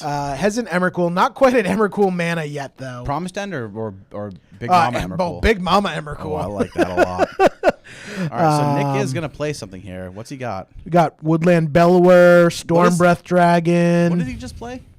What is that? Where? That he just played. That green Fierce Empath. Oh, I love Fierce Empath. Yes. Tell me what that is, Jerry. So Fierce Empath used to be an old school card that you would run in Alurin. Fierce Empath is 2 and a green for a 1/1. When it comes into play, you search your library for a creature with converted mana cost 6 or more and put it into your hands. So, just finding the Woodland Bellower, right? Woodland Bellower. Which is a 6 mana 6/5. When it enters the battlefield, you may search your library for a non-legendary green creature card with converted mana cost 3 or less. Put it onto the battlefield and shuffle your library. Dang. So he can use that to find another Fierce Empath. Oh no, he's just going for the straight kill, finding Gruul Spellbreaker instead of another Fierce Empath. He's just gonna go in and get him. Yeah, he's going for the kill. Woodland Bellower is a 6/5. Fierce Empath. I'm sorry. Gruul Spellbreaker is a 3/3. Yep, that he can choose to either have haste or a +1/+1 counter. So he's gonna have 3/3 haste. Woodland Bellower does not have haste, though, correct? Woodland Bellower does not have haste, correct. People in the chat really loving this deck right now. This is a this is a goddamn EDH deck. It is pretty great. Yeah, Nick is one of those guys who loves to play these kind of decks. Yeah, right? Like Nick's a really good friend of mine, and he loves all types of Nick Fit. He plays Nick Fit all the time, and I'm really happy to see this event going well for him. Yeah, he has won today already. I agree. This is great. Oh, I'm talking back in like 2004. Fierce Empath was in Lurin. If there are 2 food chains in the battlefield, it does not qualify for 2 chains. It's close, but not quite. Yeah, not quite. Wrong chains. All right, so Frank plays Wasteland, says go. I think he's got an empty hand right now. I do believe so. Nick has all D's, as they say. Mm-hmm. He's got plenty of mana, lots of creatures, lots of pressure. Yeah, this is a tough go for Frank here. Frank's gonna block the Bellower. He's gonna take 1, 2. Take 6, I believe that is. Oh no, 5. 5. He's gonna take 5 damage. He's gonna lose his Dryad Arbor here. He's gonna go down to 3. And scoop phase. Yeah, go right into the next game too. I empathize with Frank. That is a tough situation to be in. So, taking a look, we're not sure what Frank is. We don't have Frank's deck list, but taking a look at Nick's sideboard. Pyroblast, not very good. Red Elemental Blast, not very good. Surgical Extractions are probably going to come in as answers to things like Life from the Loam and Punishing Fire, though he doesn't really care about Punishing Fire that much. Yeah. Goblin Crater Maker. Probably bring in the Cindervines, right? Cindervines is going to come in probably, and Goblin Crater Maker will probably come in. Just to blow up the chalices. Yeah, to blow up the chalices, and also the Mox Diamonds. Yeah. Oh, yeah. We were talking about that earlier, how important Mox Diamond is to the aggro loam mana base. Yep. And, actually, probably that Pernicious Deed is going to come in as well. Wait, what is... Oh, man. In Nick's sideboard, he's running Subterranean Tremors. What is that? 1 red and X. Subterranean Tremors deals X damage to each creature without flying. If X is 4 or more, destroy all artifacts. If X is 8 or more, put an 8/8 red lizard creature token onto the battlefields. I think that might come in. Yeah, Nick has all the artifact hate in his sideboard. He does. Yeah, so that can't, like, if Frank knew that, he probably wouldn't feel very happy about that, because Frank's gonna rely on chalices and Mox Diamonds to slow Nick down. Yeah, to slow Nick down and to speed himself up. Right, because so let's talk about the way Frank wins this match. Frank wins this match by keeping Nick on the back foot and not allowing him to develop his mana base. So that means a turn 1 Chalice, so Veteran Explorer can't come out, and that also means having a nice hand of either Ghost. No, actually, Ghost Quarter doesn't do it because Nick has lots of basics. Frank's gonna need a turn 1 Chalice. He's gonna need to ramp out to an early Liliana to try to tick up and rip cards out of Nick's hands and tick down in case he has to make Nick sack a couple creatures. Yeah, honestly, I mean, both these decks kind of operate on the same axis, but Nick's is just bigger than Frank's. Yep. I think Nick's real hope here is just hoping, Frank's real plan of action here is just hoping Nick doesn't draw gas. Yeah. Which is very possible for Nick to do. I mean, he has 4 Faithless Looting. Not because he wants things in his graveyard. I mean, he has some graveyard interaction, but it's not like he's Reanimator or anything like that. Right. Nick's running 4 Faithless Looting just because he needs that card selection. Right. The way Nick loses is he just doesn't draw. Yeah, he just doesn't. He draws the wrong half of his deck. Yeah, much like Sneak and Show, the only way the deck loses is to itself, right? Exactly. You see, you're learning, Pat. Yeah, so I really dig this matchup. I think it's gonna be a cool game too. Frank's gonna be on the play again. We saw last game. I think he led with a turn 1 Chalice. I think that's probably still a good play for him. It's going to shut off Nick's Cabal Therapies and his Veteran Explorers, but he still got things like Sakura Tribe Elder that's going to help him ramp out to get the mana that he needs. And that sneak attack, even though it wasn't long for this world, it only lasted a single turn. That's all he needed. Well, I guess it technically lasted 2 turns, but yes, it was all he needed. Once he landed the sneak attack, he activated 3 times in a single turn. And even though that Beast token got Abrupt Decayed, it didn't even matter. It didn't matter. Well, it's like really it's the sneak attack for the Primeval Titan. Because that is 4 lands. 4 lands, and a big body a big body coming through. Exactly. Frank fought really admirably there. Yeah. That is a wall of muscle coming at you, and yes. Frank was able to clear the board, but Nick was just able to top deck more answers. Dr. Magnolia, what do they put in play with Sneak Attack? Everything. Yeah, all the fun of They put in Thragtusk, followed by Eternal Witness and Primetime. Yep. I think it went, Thragtusk, Primetime, Ewit in that order, I believe. Yes. And got a bunch of lands out of his deck, and then was able to just jam and creatures the next turn. Played Woodland Bellower, like hard cast Woodland Bellower. Just crushed. Exciting stuff. Yeah, for sure. Put Frank in a really tough spot there. Yeah. Put Frank in a tough spot. But Frank had a good like first few turns playing Chalice for One in Liliana. That's kind of where he wants to be. True. Now, it's funny. Both decks are running the Punishing Fire package too. Mm-hmm. Although Frank might want to. I mean, I guess you don't really need that, right? In this matchup, like you're not really killing Delvers with it. You're not killing Young Pyromancers. Like I think it's actually more useful for Nick than it is for Frank, because the Punishing Fires out of Nick can kill things like Dark Confidants, Gaddock Teagues, even Night of the Reliquaries and Scavenging Oozes before they get out of hand. Like if you can get them off early. So Nick's looking at his opening grip. So is Frank. Nick's throwing it back. Frank looks like he's keeping here. This is probably exactly what Frank wants, is seeing Nick mulligan. Yeah, absolutely. Every time Nick mulligans, Frank's win percentage expectations go up just a little bit more.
You don't play this card, it's just like casually not I would draw. Apologies for that, guys. Some people have sound, some people don't. Boiling pasta got spilled out of the mic. Not quite. So let's see. Yeah. So Frank searches out. Looks like a scrubland, and he has the Scooze. the Badlands there, and he plays Scavenging Ooze. Scooze is actually quite good because prevents Nick from flashing back Cabal therapies. Indeed. Plus, there's a lot of creatures going to the graveyard in this matchup, so that Scooze has the potential to get fairly large. Indeed. Basic Mountain. He's gonna fetch that Wooded Foothills here. Yep. I saw Thragtusk in Nick's hand. Thragtusk is 4 and a green. 4 and a green. 4 and a green. It's a 1 of 2.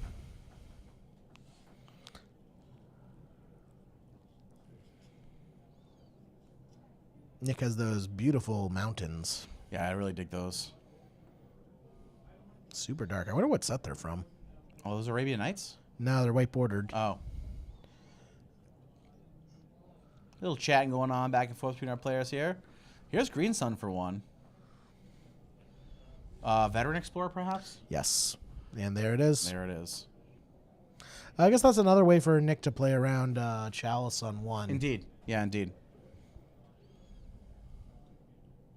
So he's going to pass turn here. I think I saw an Eternal Witness in Nick's hand. See a Green Sun in Frank's hand. Wasteland. That Wasteland actually has a target, which is unusual. So you might want to get that Wasteland in play and take advantage of it quickly. Unlimited. Thank you, Evil Mailman. Really, the Unlimited Mountains are that dark? Like that looks... I was looking at it in person, and it looks darker than Unlimited. Oh, there is the Wasteland. Yep. There's the Wasteland. I think he might use it on the Bayou because it shuts Nick off from casting Cabal Therapy. Sure. Which will ramp him with Veteran Explorer even more. I think Frank's debating with himself if that's the right play. I think he should go for it. Yeah, I think so. I mean, if Nick's, you want to keep Nick off his mana as much as you can, right? Right. Consensus looks like it's unlimited. Oh, it looks like he's, he might be tapping Wasteland for mana right now. Nope, Oh, no. he's doing Okay. it. I think he was He faked debating us it. all out. Faked us all out here. Because he might have wanted to play that at Johnny Vengeant. Yeah, I see that Golgari. He has a Golgari charm in his... Golgari Charm, not great against Veteran Explorer decks.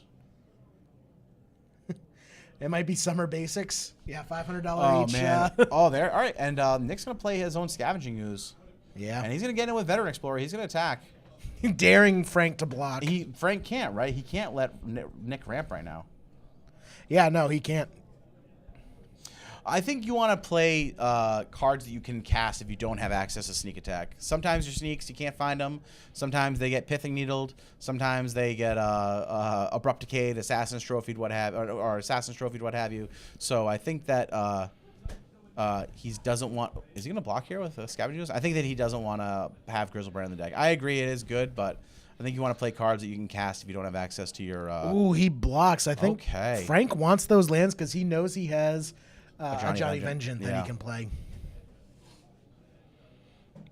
Yep, Golgari Charm is good against Deed decks. I saw a Summer Magic Underground Sea at GP Columbus, and I stood and looked at it for like 15 minutes because it was one of the most beautiful cards I've ever seen. See, for me, Summer Magic, I don't ever have to worry about wanting to pick those up because I'm colorblind. I Yeah. can barely tell the difference. Yeah, it's significant, and they're pretty amazing. And this is coming from a guy who always tries to get BTS duels all the time. So. See, I just like my black border duels. Yeah. You know, it just is more aesthetically pleasing. I understand. Plus, being colorblind, I can see black. Sure, sure. All right, so we're getting both our players getting to ramp out here. Scavenging Ooze looks like it's going to eat Veteran Explorer. Nick is tapping green in response. Maybe he's eating his own. He's eating it with his own Scavenging Ooze, or maybe No. maybe Frank did that in response to. I think, yeah, Nick was trying to eat it and Frank ate it in response. Yeah. Frank, all right, playing that Verdant Cat. Frank loves the fake outs. Yeah, he does. I like it. Frank seems like a guy who would do the pen trick, you know? I feel like he's that kind of guy. I dig that. Gamesmanship. Exactly.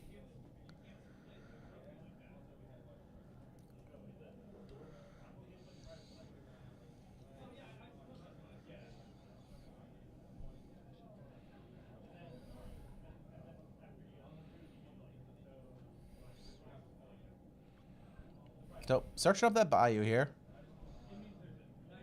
Frank with access to plenty of mana right now. Ooh. I think we're going to see... Knight of the Reliquary, it looks like. Yeah, I don't think it's a Johnny. No, that's not mana for a Johnny. Yeah, I think that's Knight He's calling mana. out- yeah, Ooh, Knight. there's the Knight. There's Knight of the Reliquary. That Knight's a 5/5 too, which isn't Yeah, nothing. It gets big. It gets real big. So as dominant Now- as Nick seemed in game one, Frank looks like he's taking a dominant lead game two. Yep. Nick does have access to things like Abrupt to Assassin's Trophy, ways to kill the Knight of the Reliquary for sure. There's a Grove of the Bird Willows. Ooh, There's a Thragtusk. That Thragtusk is big enough to kill the Knight right now. Yep. Trades favorably. Yep, for sure. And he's gonna have leave that beast afterwards. That Knight's gonna be able to outstrip Thragtusk pretty quick.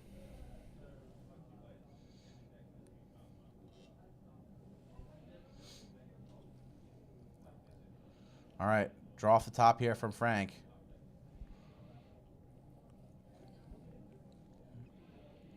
He's thinking, doing some math. Knight's gonna get in here.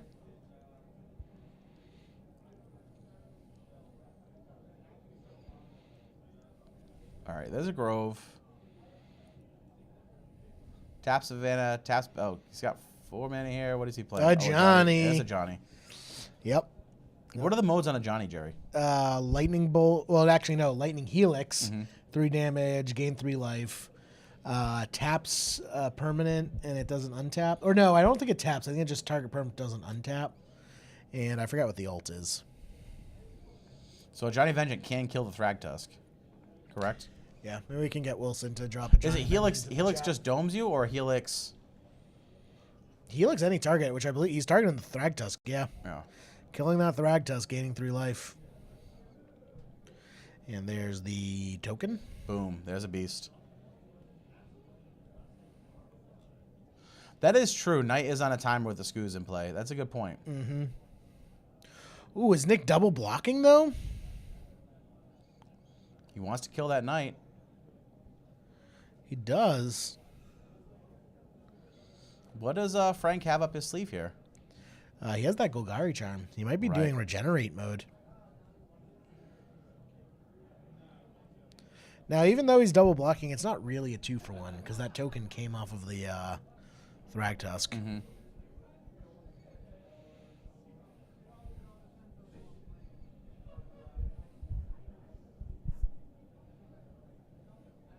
Oh, yeah. Johnny's ult is a one-sided Armageddon. Gotcha. Pretty good. Thank you. So we see the Golgari charm here. Bit of a bummer for Nick. Yeah, it's kind of a blowout. Yeah. We're seeing some pretty swingy matchups. Yeah, I think for sure. I think Frank's going to take this one down. Well, he certainly has a good board presence here. He has a 5/5 Knight and a 3/3 Skoos. So, but you never know. Nick, like with a single sneak attack, can put some real stuff on the board. You know, we've seen it happen in the past. For sure.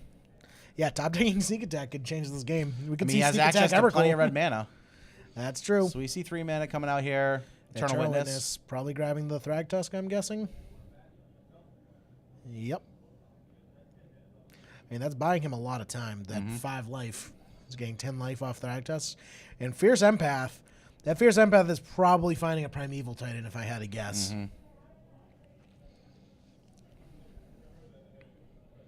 There's a prime time. Good call, Jerry.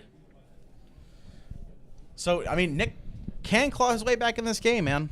For sure. Yeah, I mean, he gave up the Scavenging Ooze. I think he probably should have just taken it. He had plenty of life to work with. He should have just taken it and then used Scavenging Ooze to eat away shrink the lands. Knight? Yeah, exactly.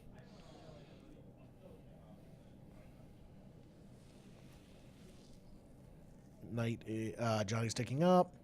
He's choosing whatever. He's choosing the land. Seems fine. You know, keep him off a red source. Keeps him off primetime mana if he doesn't have another land. Oh, and a Wasteland, too. So that just kept him off Thragtusk mana if Nick doesn't have another land. Right. Also making the Knight that much bigger.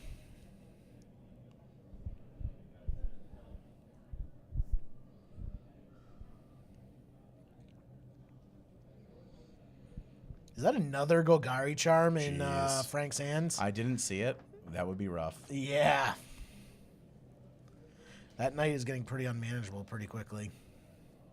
I think it is a Golgari charm. Can we get in with Skoos? Cat crashing in.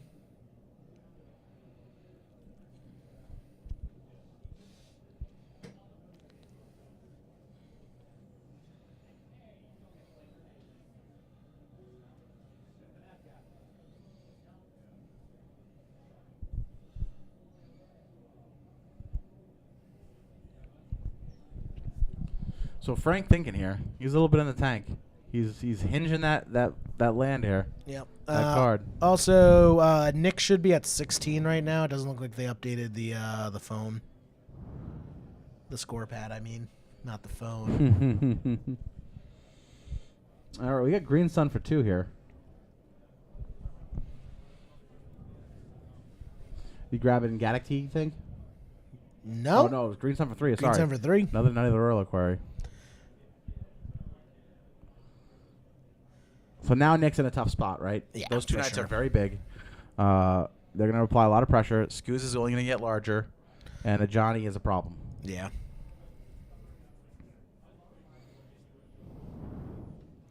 Ooh, that's a Pernicious Deed in Nick's hand. That could get him right back into this game. Oof. Pernicious Deed is quite good.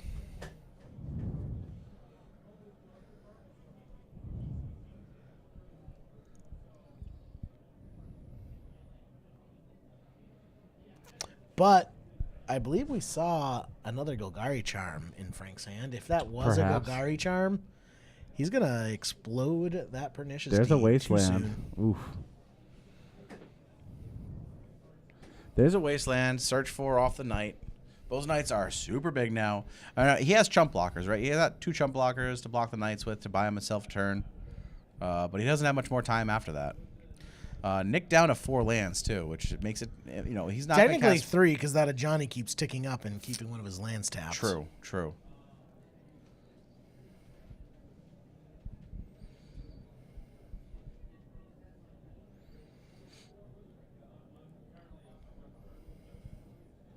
Looks like a Mox Diamond and something else in his hand.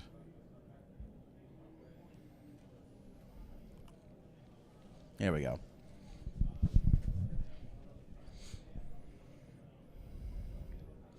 Does like Frank just like palm all those creatures and just turn them sideways? Yeah, probably. I mean, he's at 23. Like, that's true. Johnny is a problem right now, for and sure. there's the Golgari charm. Wait. Well, Frank did -1/-1 just to clear the blockers instead of killing the Pernicious Deed. Yep. And those knights are 8/8s finishing the game out. Yeah, they were big enough to kill. Yeah, good on Frank for seeing that. Yep, for sure. For sure. Wow, that's some pretty swingy matchups. Yeah, for sure. Good games, though. Like, really interesting. So now going into game 3 here, who do you like? I think being on the play is going to give the advantage back to Nick. Yeah. I think we're going to see him take it down, but you never know. It's really draw dependent. Yep. Yeah, solid play there from Frank, though. These have been some really interesting games to watch. Yeah, I think Nick probably is good to play around Chalice here, being on the play. But Ajani did some serious work at that game, too. Yeah, specifically just tapping it down. Yeah. Tapping down that land, keeping Nick on the back foot. Being able to fetch those, get those wastelands, too. He had enough wastelands he was able to deploy to keep Nick off mana. Yeah, very good. That's what we talked about before the game. Like, the way Frank wins this match is just keeping Nick on the back foot and not allowing him to develop his mana. Yeah, that Thragtusk was not allowed to stick around either. It was dead very quickly. Yeah, that's true. I think the only way that match plays out a little differently is if he just takes that knight hit and has the Skoos and the Thragtusk token. True that.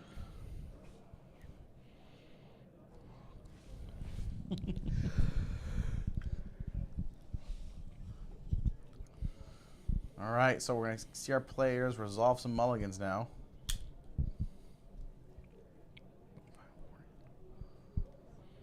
It's an interesting deck box Frank has. I like it. It looks like it's made out of metal.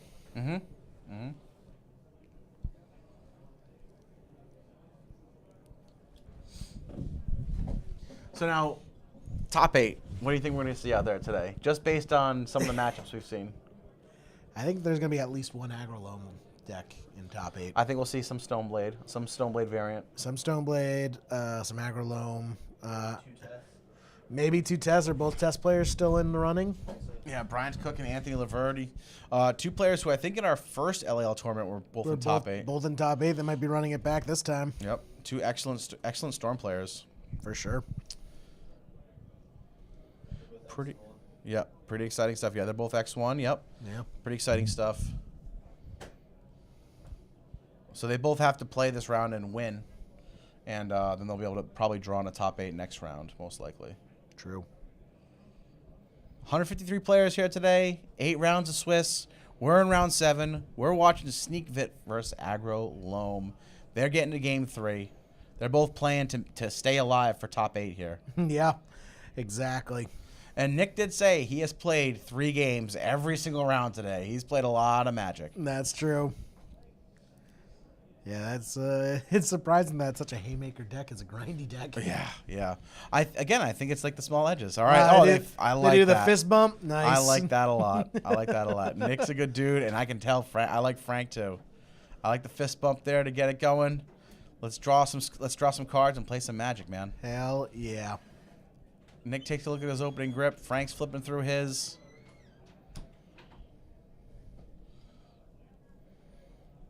See Veteran Explorer. Yeah, you see black. You see.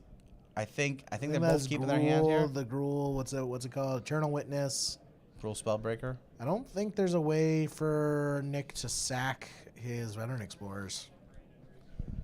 But he can at least get it in play quickly. Mm-hmm. Whoa, is Frank on the play? No, I can't imagine that he is.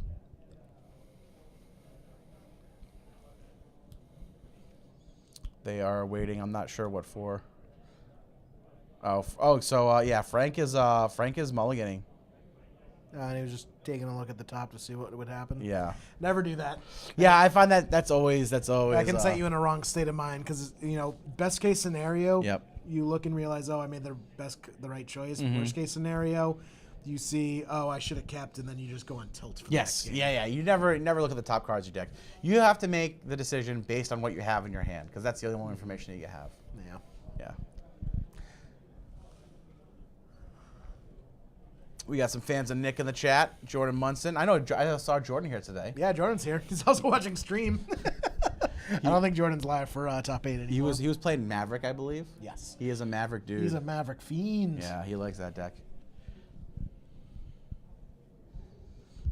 It's a bit chilly here, Pat. I like it. I like it, man. It's New England, brother. Get used to it. It's springtime. All right, so Nick keeps a 7. Frank's going to 6. Legacy side event players. 5 minutes left in the round. Frank's looking at the top card of his deck, and he bottoms it. That's kind of what Nick wants to see. So Nick's going to go turn 1. He's going to go turn 1 Grove of the Burn. Oh, no, sorry. Veteran Explorer. Okay. Grove of the Burn Willows, Veteran Explorer, yeah. It's because Badlands Mountains is this other lands. Mm-hmm. Wasteland on the Grove. Yep. I don't love the play where you wasteland when you're behind on board. Turn 1. It's not my favorite thing. I like to see people try to make a turn 1 play, but maybe Frank just doesn't have a turn 1 play right now and is okay with that happening.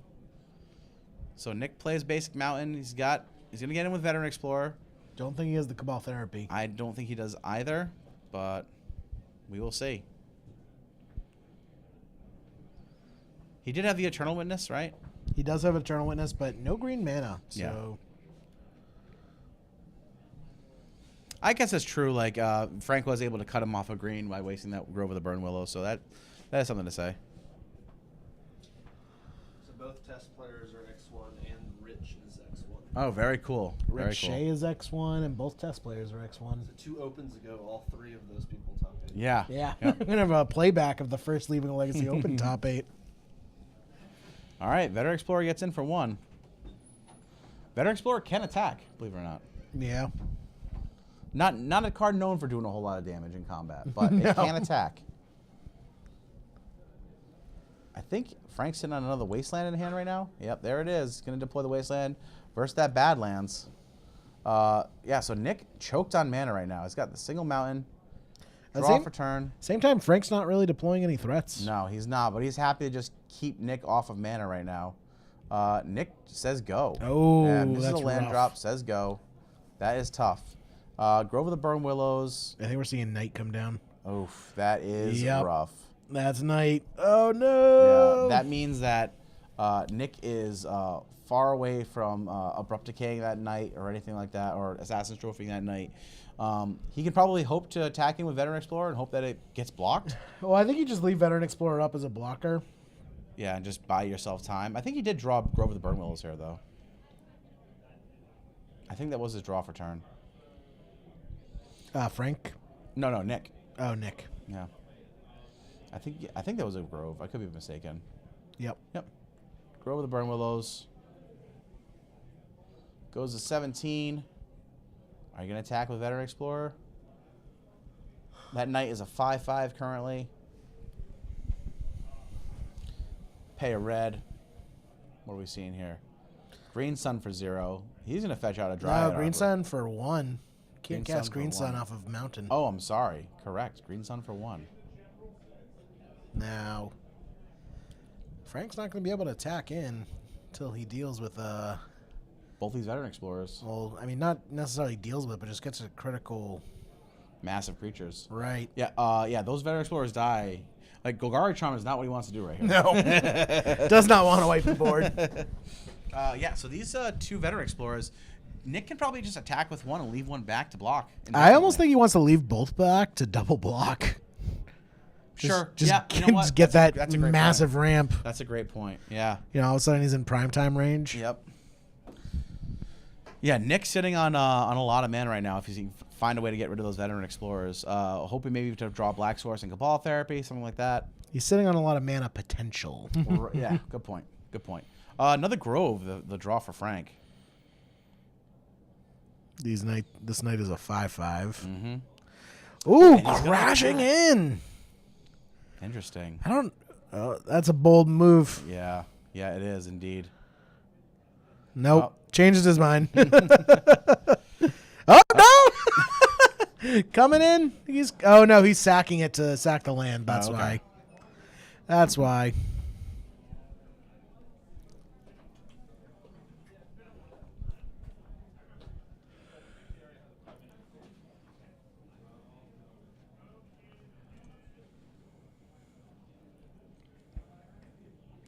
I don't know what that dice is representing. Yeah, nor do I.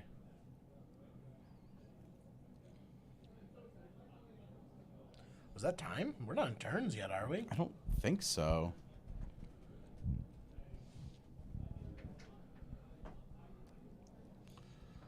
Nick's spinning that mountain. Does he have a Black Source and Therapy? No, he just says go. Jeez. Nick choked on mana. Real tough right now. I think Nick's getting to the point where he can discard the hand size. Yeah, that is rough. Here's a Mox Diamond. Throws away that gain life land. Nomad Sanctuary, yeah. something like that. Yeah, that's Reader. Yeah. And he gains life equal to the amount of lands in his graveyard, is that correct? No, if you have Threshold, you can sack it to gain 4 life. Oh, okay. Yeah, a lot of pump fakes from Frank. Yeah, Frank is a gamer, man. No, there's no doubt about it. I have learned that about him. The dude is a gamer. All right, so he finally finds a Black Source, plays a Sylvan Library. That's going to help out Nick significantly in this matchup right now. Yes, it is.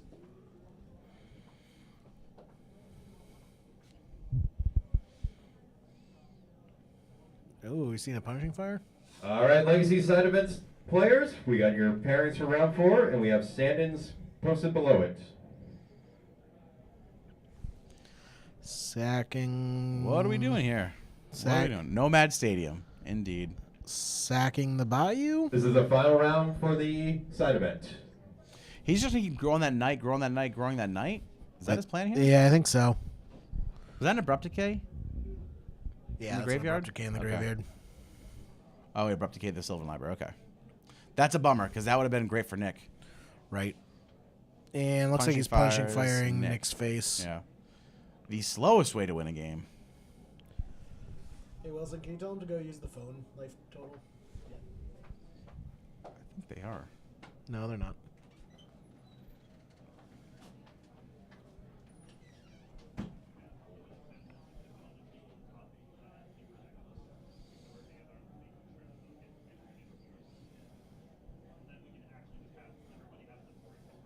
Punishing Fire again. Yep.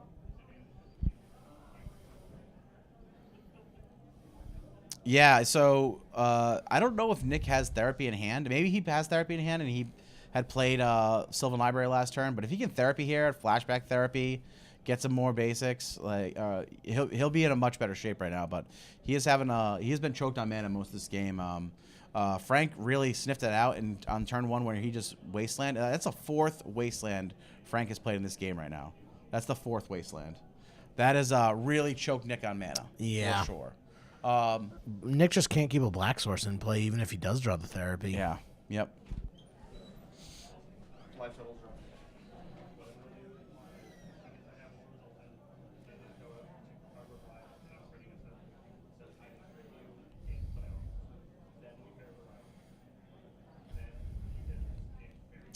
I think he's just using them because I think what he wants to do ideally is make Frank attack and be able to double block the Explorers. All right, so Frank deploys another Reliquary. Nick comes back and top decks the Swamp here and just passes. Oh, man. I don't think Nick has Cabal Therapy in hand. No, he doesn't. He would have played it already if he did.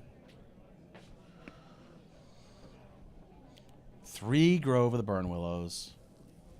Those knights are hella big, as the kids say. As the youths. Yeah. The youths say. But Nick, I don't know how badly Frank wants to attack with these knights right now. No, I don't think he wants to Nick attack with draws knights turn. until he can. Blaze of Grove. Oh, is he about to start punishing fire his own veteran explorers? I mean, that's a way to do it, right?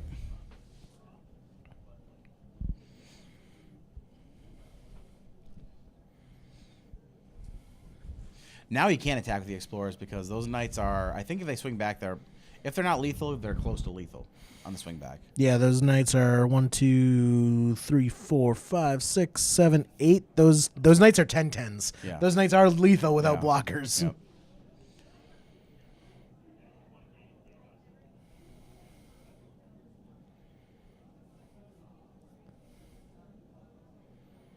Oh, here it comes. Yep. Oh, Frank. Frank might be sealing the deal right here. Yeah, indeed. I don't know if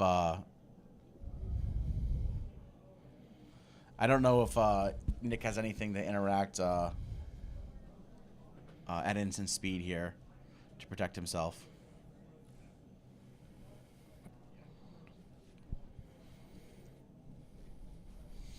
This is enough mana for him to buy back that Punishing Fire and kill that other Explorer, and that'll be game. Yeah. That is if Nick doesn't have an Abrupt Decay in hand. True.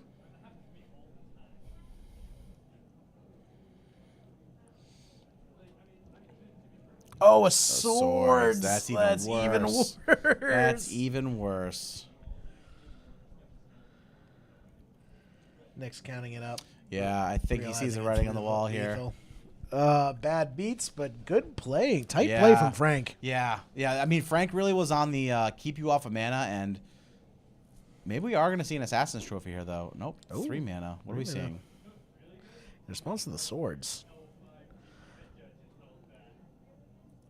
What is Kolaghan's that? command? Yeah, that's a Kolaghan's command.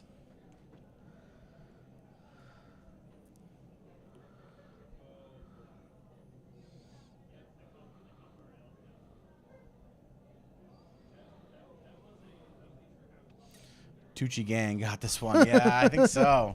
I think so. Kolaghan's command, his own Veterans Explorer. Oh, and then probably blowing up the Mox Diamond as the second mode. Oh, maybe. It's enough to get him his lands. Frank's also going to grab some lands here.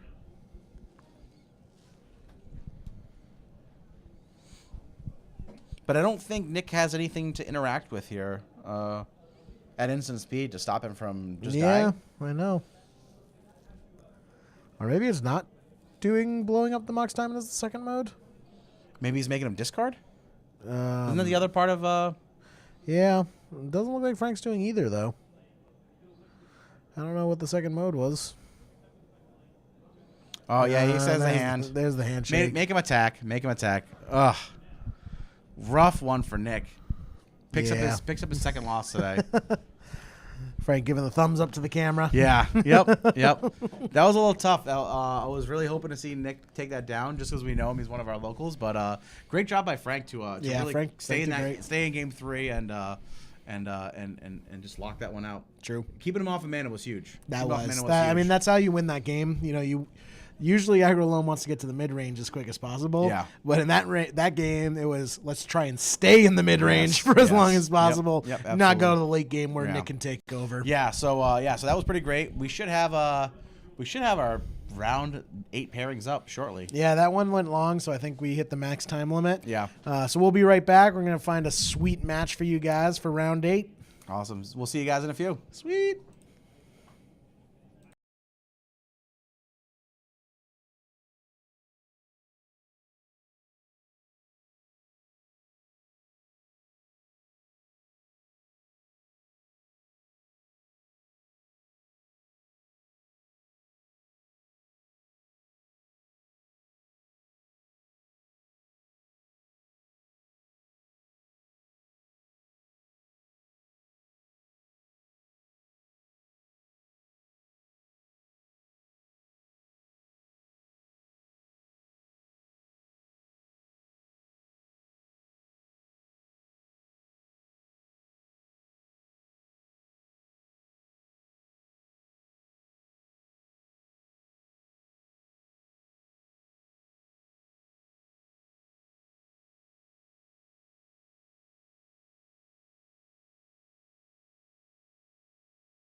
Hey guys, what is going on? We are back at the Leaving Legacy Open. It is round 8. We have 2 guys who are on a winning in here. We have Kenton Najian and Marcus Roth. Marcus is 5-2. He's got to win here. Kenton, I believe, is 6-1. He's also on a winning in. I think they have to play this out, but I'm pretty sure Marcus could squeeze in at 6-2. Kenton can make it in at 6-2 as well. So. We wanted to bring you guys a match that will definitely not be a draw. Let's close the door. Yeah. Did you already find out? No. I'm asking you. Yeah. So Jerry's back. He was on the ground getting some reporting in. Jerry, what decks are we gonna see right now? Marcus is on Slow Depths. Okay. And Kenton is on Grixis Phoenix, running 2 Pyromancer's Ascension. Ooh. Which he has told me has been a mistake. He doesn't know how he's in contention for top 8. But yeah, so it should be a fun match. Very cool. So Marcus Roth on Slow Depths. Is this the one that's playing like Dark Confidant, etc.? Yeah. Yeah.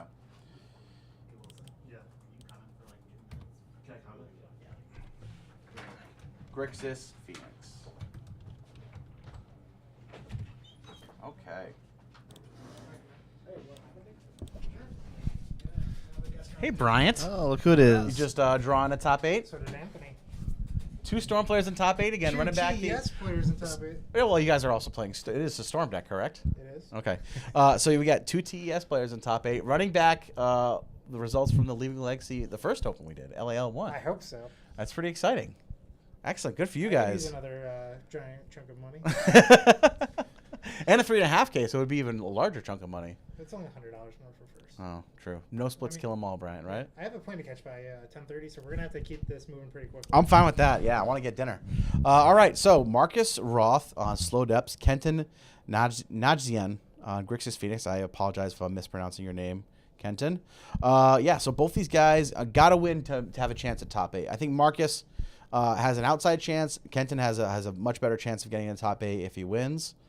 Yeah, so I'm really excited to see what Grixis Phoenix versus Slow Depths looks like.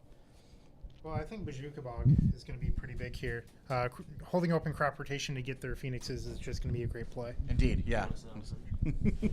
Yeah, so we got Bryant Cook in the guest spot here, doing double duty, just crushing fools today and doing some commentating for us. It was certainly better than last time where I was losing to fools and then commentating. So.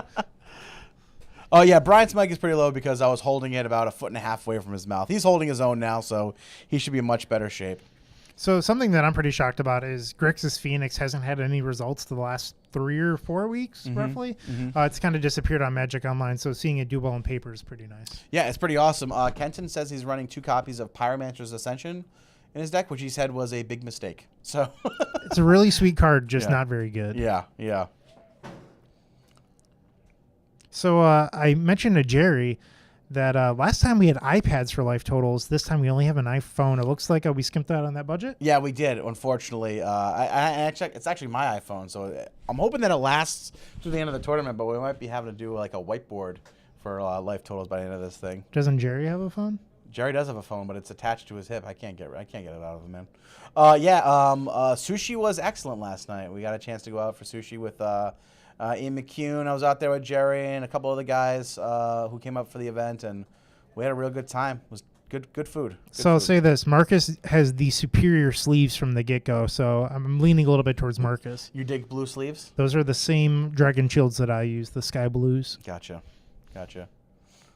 So it looks like he has Sajiri Step in his opening hand, and that's not really what Marcus wants in this matchup. Not only is Sajiri Step bad, but having it in your hand is even worse. Yeah, it's much better when you're able to fetch it up. Well, not fetch it up, but when you're able to crop rotate it up in response to someone trying to say Source of Plowshares. But it is pretty good at being discarded to a Mox Diamond. Yeah, sure. Ooh, Verdant Catacombs. Bold play, Cotton. There we will see the newer Sylvan Scrying. Is that what that is? It is. Oh, boy. I forget the set name. It's like Return to Zendikar, or the one after that. It's got the little notch in it. Oh, is it Battle for Zendikar? Battle for Zendikar? I'm not a doctor. I don't know. So he's fetching up a stage. It's like Thespian stage there? Is that what he got?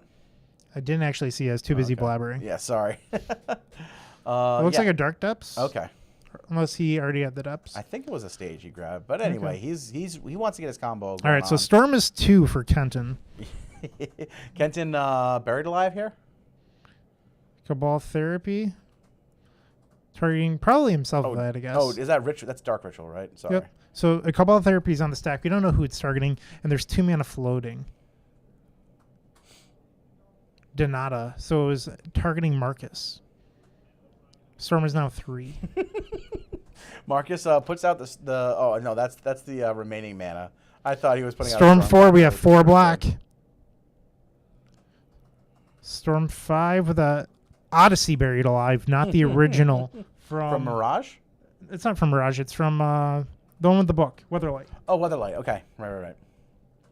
There's Trace Phoenix. But is that fast enough to erase a Dark Depths? Probably, because you can start leaving some back on defense. So this is a pretty good start from Kenton. It's hard to be upset with turn 1 Cabal Therapy into 3 birds. Indeed. Yeah, seems pretty strong. It's kind of where you want to be. Marcus goes down to 11. Is it actually Grixis or is it just Black-Red? So I watched Ken earlier, and I saw that he had just 2 Badlands in play. Well, I think Jerry had asked him, and he said it was Grixis Phoenix, but maybe Jerry misheard what he had said. I mean, there's probably blue in there. Someone had just mentioned lack of blue. Yeah, it is Legacy. You kind of like to play blue. We haven't had a ton of blue decks on camera today, which has been nice. A lot of different stuff we've seen today. Would you say that blue sucks, Pat? No, I think blue's the best color in Magic, but I think we've had a lot of effort to bring you some different decks. So I think Kenton here is leaving behind Phoenix to block what I assume would be a Merit Lage. Where did the other 2 go? He is holding them currently in his hand. That seems a little weird. Some people, well, when you play with creatures, Brian, sometimes people like to pick them up real close to their chest and then lay them down again in a kind of sounds erotic. It's a little bit. It's a little fashionable, I guess. You know, it's a little bit more. Well, I know what I do with my creatures. More suspenseful.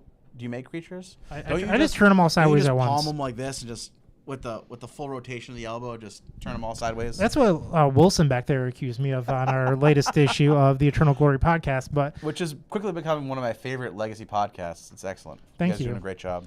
But Wilson doesn't know anything. Just don't listen to his opinions, especially not on the new Teferi. I actually really love the breakdown of the Teferi because when I saw it, I was like, oh boy, this is the end of Legacy. And listening to you guys like talk everyone else down off the ledge was pretty nice. So I was in the middle of them, but I was trying to also play moderator. I think it's just fine. I think Wilson's being a little overly critical, and I think Anurag just sees a blue and white card and can't contain himself. Yeah, so I that's a really good point. I think Wilson is the feet on the ground kind of person, and Anurag's the head in the clouds, see everything for the best that it can be kind of person. So I personally feel that the card, you should look at it like a modular card. It has 4 abilities, and because it has 4 abilities, even if some of them are a little bit weaker, you can tend to get by on it, even if it's not incredibly strong.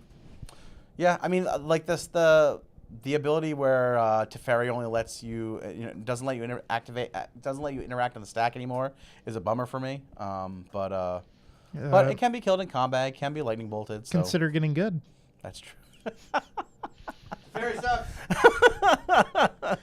That was Wilson Hunter in the background saying, Teferi sucks. So Marcus scooped him up. That really quick start from Kenton was pretty rough. Average draw. Yeah. So Marcus scooped him up. They're going on to game 2. Something that I think he's going to want to be able to find is a Bojuka Bog. I would agree with that. So did we ever solve the case of Jerry's stain on his shirt? The stain on his shirt. Oh no, we never did solve it. Oh, I never even asked him about it. We've been so busy today. I'll have to ask him about it because I heard about it. So when I was in the feature area, he admitted to someone that it was sausage. So you said he got a little overzealous at breakfast this morning, went rolling down his chest. That is exactly what happened. The name of Brian's podcast is the Eternal Glory Podcast, and believe it or not, it's not about the card game Eternal. It's also not a religious podcast. Although our religion is legacy. Yeah, it is a legacy podcast, and it is excellent. Much like everything else that Bryant and Wilson touch, it is of the highest caliber. So if you haven't listened to it, it is absolutely worth listening to. I'd say it's really about myself and Anurag, and then Wilson just chimes in. I don't get to hear enough of Wilson's voice anymore, so anything he's on, I'm gonna listen to. Yeah, salty baritone. He's just so even keel. I say man. salty because, Wilson. He's just so even keel. It's something that I appreciate in my Magic content. Not everything is a panic, Yeah. So Marcus down a game here. I feel like he's probably not as favored in this Grixis Phoenix matchup.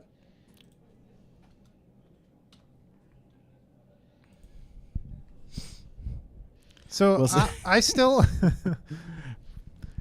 think that Marcus might be favored here. I didn't consider the fact that the birds block Dark Depths or Merit Lage so well. So that might make Sejiri step a little bit better. But I still think outside of the nut draw, Depths is probably favorite. Yeah. Oh, that's interesting. I mean, Grixis Phoenix is just I guess that was the most explosive draw that Phoenix is going to have, right? The one that we saw. That was pretty impressive. The Cabal Therapy really doesn't matter in this matchup, though. And it looks like Marcus quickly shipped his hand back. Sending it back. Also, I hate saying something into the camera. Not exactly sure what. I don't like these different depths names. So there's slow depths, there's medium depths, and there's turbo depths. Yeah. I hate it. Call them Golgari depths or something else. Ooh. They're all either turbo or Golgari to me. You don't need to label them differently. Their game plans aren't that different. Well, yeah, I mean, I guess so. That's like parsing the difference between Ant and TES, right? Why don't you just call them both Storm decks? I mean, I'm fine with people do that though. No, when I said you were playing Storm, you said no TES. I don't buy that. I'm trying to give you a hard time. I don't, throw a pissy fit when Star City Games labels them all Storm. Yeah. I understand. But I expect you to know better. Oh, well, I do know better. Yeah, the Dead Format guys are indeed playing. We actually had Tom Smiley on camera earlier, and actually Ian found his way on camera. He was on a backup match, and he got to be on camera for a little bit too. So I don't know what their records are. I haven't seen the standings. I don't think either of them are live for top 8, but I think they're both in top 16 right now, if I'm not mistaken. I have a very important question for you. Okay. Will the coverage of this event be on YouTube? It will be on YouTube and will be available on Twitch VOD as well. Okay. I would like to put matches with Dark Ritual and Red Flame on theepicstorm.com. Yeah, go for it. I love it. I feel like we'll have a few of those in top 8, so it'll be great for you guys. So Rich Shea also drew into top 8. So that means that myself, Anthony, and Rich Shea both top 8'd both the first and the third leaving Legacy open. That's an interesting statistic that I think when we're like 30 or 40 iterations deep into this, that's going to be a nice little piece of trivia for people who have been watching it from the first one will know. When I'm 80 in my Alzheimer's bed, just screaming out random facts, that will be one of them. You're still going to be goldfishing when you're 80? Oh, definitely. Yeah, for sure. In my nursing home watching Scrubs goldfishing TES from 2000. You'll have one of those the TV tray. TV trays. Yeah, I can see that. Lay your playmat mat over it. We'll see all your Leaving Legacy trophies on your mantle there. Yep. I heard that they really let us down with the third trophy though. Yeah. Well, you know what? I let Jerry do it without having to look over his shoulder the entire time, and that was a huge mistake. Yeah, I admit. Can't trust him. I admit. So Kenton off to a much slower start here, leading off on following up with a preordain. He was hit by a Thoughtseize on turn 1, hitting the Buried Alive. So at this point, Ken is looking for another copy of Buried Alive, but also. These Grixis Phoenix decks typically play 3 bounce spells in the sideboard, so it's possible that Kenton could be looking for a bounce spell to answer the first copy of Merit Lage. Is this a Vampire Hexmage on the board here from Marcus, I believe? You would be correct. Yeah. So threatening that early 2020, if he shows a Dark Depths, Kenton is going to be hard pressed to find some blockers to stop that Merit Lage. Ponder. So if this finds a Buried Alive, Kenton still has Dark Ritual in his hand. So this would be enough to get some hasty birds into play. Yeah, interesting. Esper Vile deck that Rich Shea was on, we actually saw him lose in one of our early rounds, which was kind of a bummer because he didn't really get to play a lot of Magic in one of the games. But he has clawed his way back to be able to draw his way into top 8, which is really exciting for Rich. So we're seeing a Ponder here from Kenton. And now a Preordain. Stormus 2. Yeah, he's digging hard. Or is he hardly digging? Bottoms. Draws off the top. We should get Kenton to sit a little bit closer. so we can see his hand. Yeah. Yeah. You know what? That's probably the problem with aligning the camera this way is that it doesn't give you much a field of depth over players' hands. I think next time we'll rotate that. I tried 90 to show degrees for my y'all. hand to the camera when I was on. Did you? We appreciate that. That's always nice. Found the Buried Alive, but sadly it was a little bit too late. Is this another thought seize from Marcus here? I'd be shocked if Buried Alive wasn't the card discarded here. Cabal Therapy is just not very good in this matchup. In fact, I think it's a card you could probably even side out. Yeah, agreed. Yeah, because, I mean, there's not a lot of cards in Marcus's hand that you're going to want to Cabal Therapy out of it, correct? Exactly. Yeah. That's one thing that I struggle with in the matchup is in these heavy discard-based deck mirrors, you should look at them as Jund mirrors in Modern, where you don't want to be drawing discard spells in the late game. So what you do is you just put all of the best cards in your deck and not worry about discard. So you just want to be threat dense. All right, so, yeah, the Buried Alive is the one that's taken here. Can you believe at one point that I played Jund in Modern? That's surprising to me. I would have always thought you always wanted to count to 10. Well, here's Dark Depths. So, crop rotation into Dark Depths. He's going to get two die on that thing, but I really don't know Looks why. like we might be going to Game 3 pretty shortly. Yeah, I don't really know why he's getting that counter for 10 on there. I mean, I guess he's just going through the motions, I guess. So, Being a professional. I appreciate in theory, Kenton could draw a Firebird, Dark Ritual, cast the bird past. Sure. Yeah, totally. That does buy him a turn. But what Kenton would really like is to draw an Echoing Truth or another Buried Alive.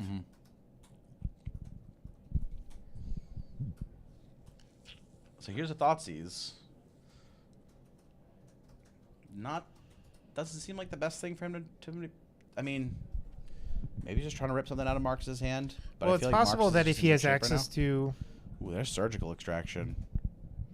Marcus is going to Surgical the Buried Alives? But the issue is that he's just dead anyway. Yeah. Yeah, they're going to Game 3. Marcus gives a thumbs up to the camera. And we're on to Game 3 here. So, I mean, they're playing for it all right now. I'm not a fan of that. The thumbs up? Yeah, just play your match. You don't need to interact with us. He did put his face under the camera and would say something at some point, too, so... I'm an old man. I'm grouchy. Just You play are a your little goddamn grouchy. match. You are a little grouchy, but that's okay. We still love you for that. It's endearing. It is endearing. I think Wilson's Southern hospitality is rubbing off on me. So what happened with the Mets hat? There was no Mets hat today. It's a Syracuse Mets hat. Oh, is that like their farm league team? So Syracuse, the Washington Nationals were Mhm. the farm team. They decided not to re-up, and the Mets swept in, and now all of their minor league affiliates are within New York State. No kidding. That's fantastic. So That's fantastic. I got to meet some New York Met professionals in Syracuse a couple weeks ago. That's awesome. The New York Metropolitans. Those city boys. It looks like Gerald Meme is coming in. Yeah, Gerald's back. What's this? Your packet from How Are You Yet? Oh, beautiful. Some beautiful, beautiful Japanese singles I have. Place them into my bag. I thought you were married. I am. Doesn't mean that I don't purchase Japanese singles from time to time. Family stream. Not at all awkward. What's that? Beautiful, Wilson with the big ups here. Got both deck lists on stream for you guys to check out. Check out this Grixis Phoenix list and the Slow Depths list. I don't think that we got to do commentary together last time. No, we didn't. I think when you were on commentary, it was you and Wilson, which I get. I was like, also with Jerry, which, you know. Yeah, like, but I mean, that's classic. Like, if I want to have an A team of commentary, it's going to be you and Wilson. Like, I'm just here to BS. That's what I'm good at. I'm here to talk and just kind of fill dead air time. Well, I didn't want to pay for a flight all the way here to talk this time, so I So decided you're just I decided I would do well. I like that. I mean, if you decide to do well and then you follow through and do well, that seems good to me. Yeah, I'm driving to Niagara, so expect to see me in the 1-3 drop. I can't wait for Niagara. I'm really excited for that. It's gonna be a good time. Yeah, it's only 3 hours from where I live. So. That's fantastic. Well, one common question I've received is, you live in upstate New York, you must live close. Which is not the case. New York is a very large state. Yes. People forget that. Yeah, it's big. It's a big one. To travel by car from New York City to Buffalo or Niagara, it's like 9 hours. I believe it. Yeah, I believe it. There's no easy way there. And it's in the shape of a giant triangle. Fun fact: we learned today that Jerry Me is a fan of shapes. We did learn that on stream. So the shape of New York is basically a triangle, right? Okay. Yeah. Well, Jerry seems like the kind of guy that tries to force squares into circles. So. Tom Hep thinks you should play and commentate your top 8 match. You know what we could do? I could just turn on the mic for the webcam that's sitting over their match, and that could be exactly what we do, Tom. I've actually considered doing that, where you have like a mix of the audio from the floor and the audio from back here. So that was an issue back during the Jupiter days, because you would just hear the two players cursing at one another nonstop. So it's not something I recommend. You can just take my cursing and not listen to them. But you would also hear awkward disputes between players, like, did you just draw an extra card, or like things like that. Or like, I'm going to call a judge. I think you did this. Yeah. So it gets a little hairy at points. One of the things I loved when they had GP Reduke playing Legacy was that they had that feature available where it wasn't a ton of commentary. It was mostly Reduke like talking to his opponent, and it was a different way to view like live Magic. I thought it was really, really interesting. They did that a couple Pro Tours ago. It was the one that Jerry T won. Mm-hmm. Or did he lose in the finals? I think he won. I can't remember. I think Jerry won. Well, he was playing as Dave Williams in like round 14, and it was Mardu Pyromancer against humans. So Dave Williams has 2 Aether Vials, no creatures, and playing 1 card in hand. Jerry has no creatures, anything in play, but he top decks Bedlam Reveler. Dave Williams goes, what is that? He's like, Bedlam Reveler. He's like, oh, okay. So Jerry puts it in play, discards his card in hand, and then draws 3. Tanks for a second, goes to play something, and Dave Williams goes, what did you say that was? I thought you said Flablum Leveler. And then goes, and Jerry's like, what? That's not even a Magic card. And because they're mic'd up, and it was like this crazy thing. You can look it up. Yeah. And he's like, I wanted to respond to that. I didn't know what it was. Oh, man. So then they rewind, and he goes, okay, I'd like to violin my Reflector Mage, bounce the Bedlam Reveler, so that way you have to discard it. It's clearly Dave Williams forgot about the ability. Right. And then walked it back. And then Jerry still kicked the shit out of him. Oh, I like that. I do like that. That was super scummy, and at the time I remember being very pissed off at my computer. Yeah. All right, enough of me blabbing. We can watch this. Another Silver and Scrying here, it looks like. Looks like Kenton just went turn 1 Underground Sea pass. Marcus follows up with a Mox Diamond Bayou, and he's playing Sylvan Scrying here. Got to get him some better copies. Yeah, I don't like these copies, man. Maybe if he top 8s with some of that prize money, he can get better copies. So the ones he's playing are currently 50 cents. I know it's a pretty costly upgrade, but I think we could afford the $4.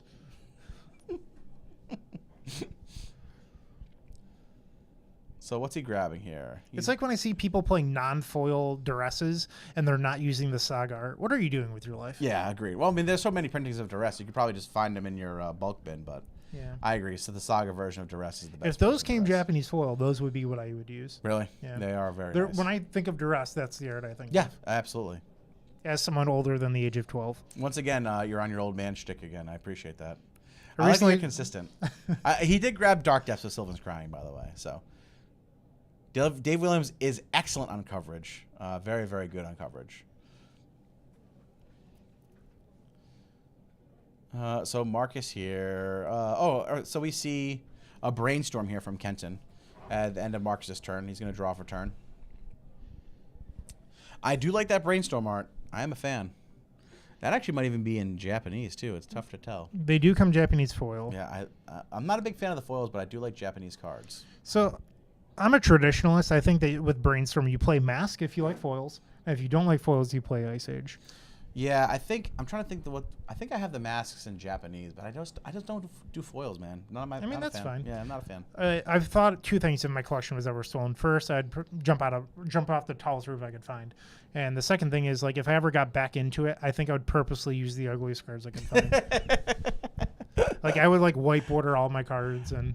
I like that. Intentionally ugly cards. You do have the deck you play is extremely beautiful though. I do appreciate I've looked into insuring my collection and like the work that you have to do, just like it's a lot. You have to like scan every single card and. Yeah, I'm sure. Yeah. And here's another Brainstorm. He's gonna draw 3 cards here. Now he did have the chance to shuffle with that fetch after the first Brainstorm, so he's looking at 3 fresh cards. Maybe as a Buried Alive. Perhaps he might be just trying to string together enough instants and sorceries. An interesting thing about the other Phoenix list is right now Entomb would be a good shuffle effect, but these popular Grixis ones are not playing Entomb.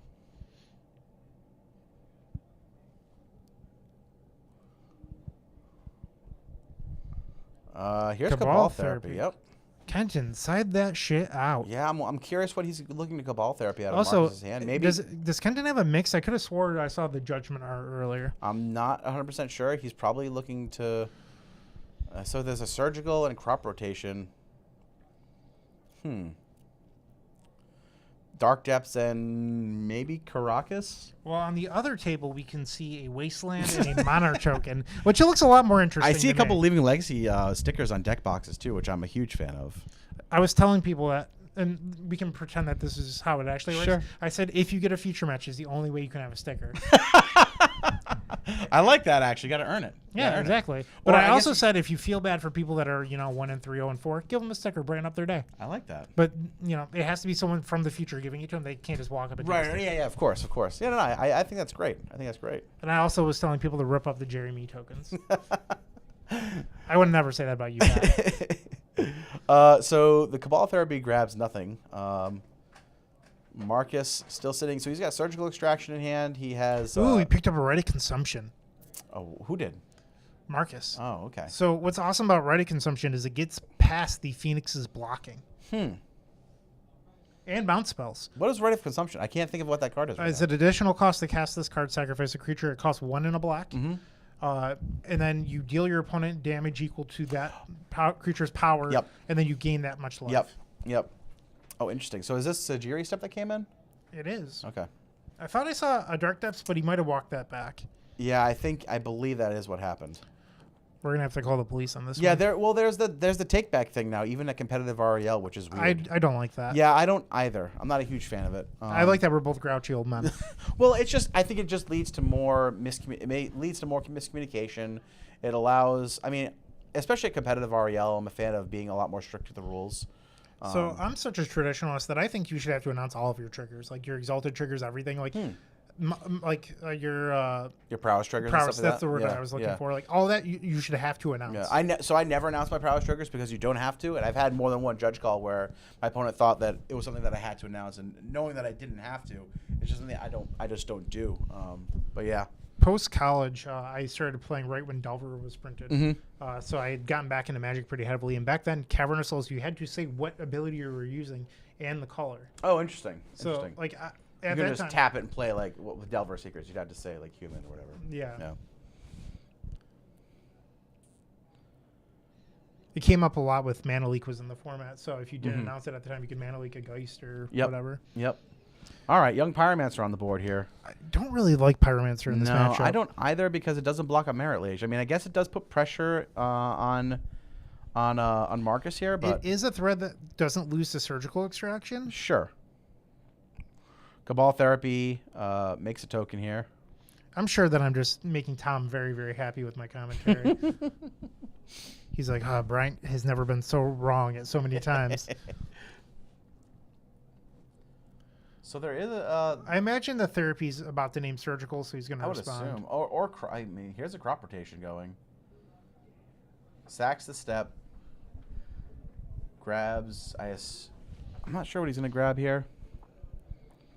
Probably a better deck. I didn't mean that. Depths is fine. Sorry, Tom. I was just trying to dagger you. Tom, known for playing the Bug Depths list, which he tried to teach me over the course of a few weeks a year ago, and we just both gave up on me after I pithy needled my own Polluted Delta. My own pair of Polluted Delta. Senor Negator 77 spent a lot of time trying to convince me that I should make a Bug Depths category in my spreadsheet. You can just label it Tom Hep. That's all you really need to do. Yeah. That's who it's going to be. There's also Lincoln Baxter, but his isn't even the same style of Bug Depths. Right. His is a lot more control. So, Surgical naming Buried Alive here? Or is that naming Dark Ritual? Just to get value out of the Surgical so it doesn't get therapied? So, yeah, I guess he's not going to name Rite of Consumption. So there we see one copy of Echoing Truth. A lot of lists are playing 3 bounce spells, so let's see if we can find any more here.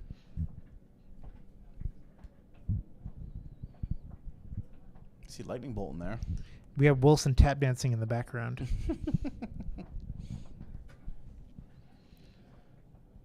So he's going to grab 2 copies of Echoing Truth. Yeah, looks like it. He's going to grab the Dark Rituals there. Exile those bad boys. Shuffle them away. So now when that Cabal Therapy resolves, I think he's going to be seeing 2 lands in Marcus's hand. I don't think he's going to even see any spells to grow. There will be a Rite of Consumption in the depths. Yeah. So if... never mind, that doesn't work. I was going to say if Marcus drew a Urborg, he could do all 3 in one turn, but it doesn't seem like it's the case. But he's probably not even worried about... I mean, there's no blockers for Kenton to block the Merit Lage with at this point, so... Yeah.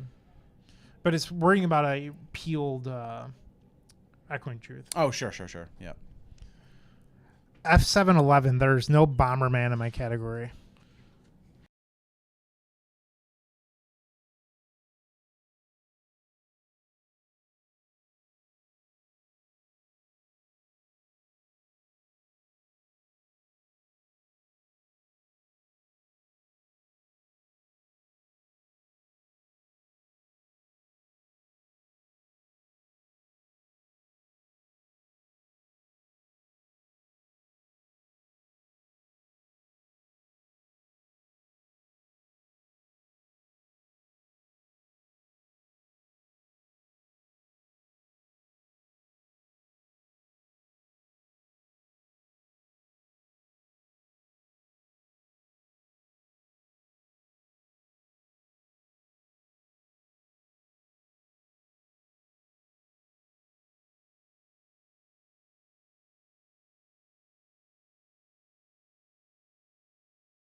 Oh, we have an extension. Okay. So what we're looking for here is an answer to the Dark Depths blocking, or another way of getting a creature in play with haste. So the 4th Phoenix, well, I doubt he has Lightning Bolt in his deck, or the Echoing Truth. Because if he swings out right now, he can only attack with 2 Elementals, Young Pyromancer, and 3 birds. So you block a bird, take 10, go to 1, and then you win. And like you said, with the Rite of Consumption, he has to kill him this turn. Exactly. So he's pondering, he's preordaining, he's trying to dig for an answer here. He needs a land and to draw Echoing Truth. We saw another Buried Alive, but the Dark Rituals were surgical.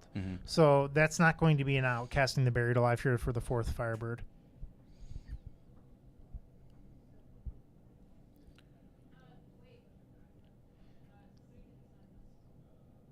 And we're going to see Thoughtseize.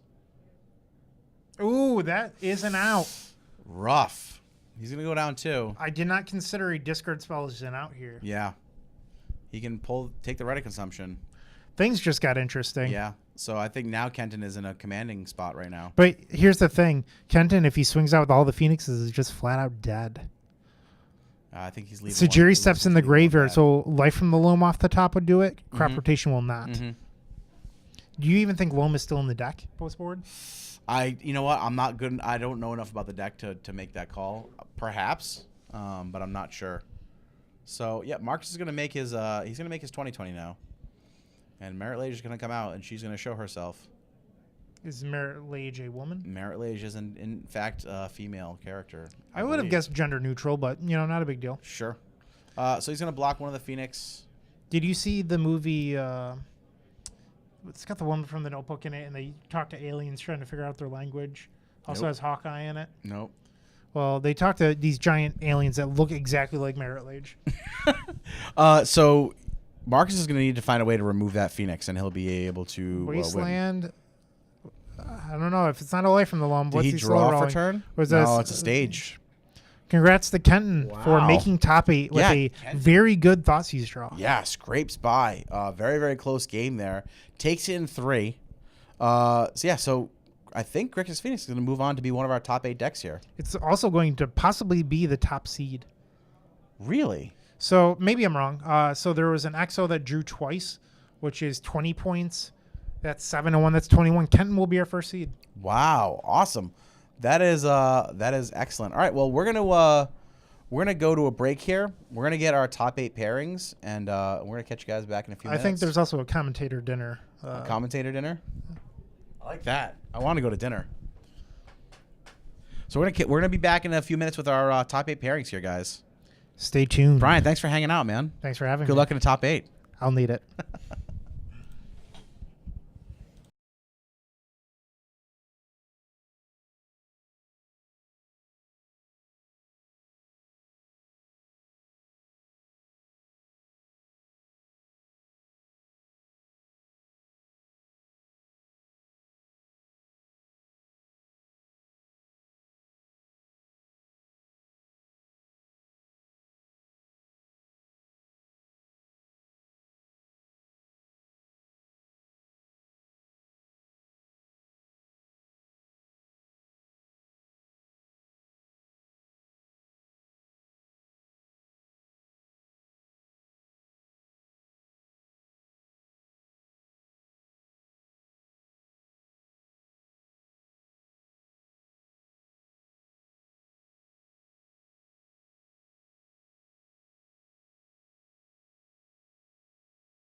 Hey guys, what's going on? So we actually had our backup feature match. They just got into Game 3 here, so we're going to show it. Frank Tucci on Aggro Loam. He had just beat, it was Nick Maggiore last round. So he's 5-1-1 right now. He's playing against Ian Carl. I think both these guys are playing for a spot in top 8 perhaps. Is this a 4-color loam mirror? It looks like it is. It looks well.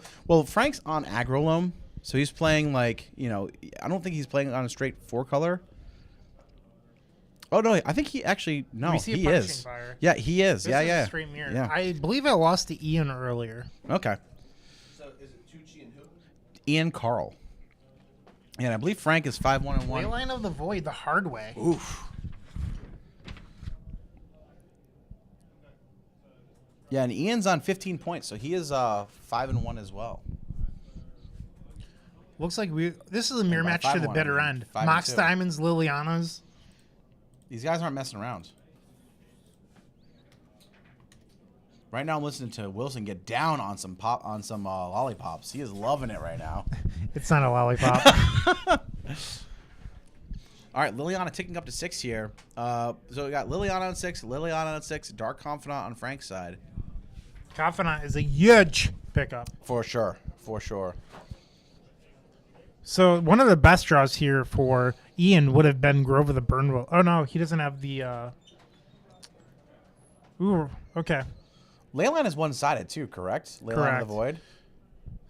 So he's going to separate... I like that a lot, actually. Really? Lands versus the other two? Oof. I think I keep the Bob and I keep the Liliana, right? Oh, I don't like that, Ian. Come on, you can do better than that. Lands versus other two. Because he has to stack the Liliana in order to ultimate. Mm-hmm. But I guess you could just wait a turn. Yeah, that's how I'd split it. I think I keep my threats.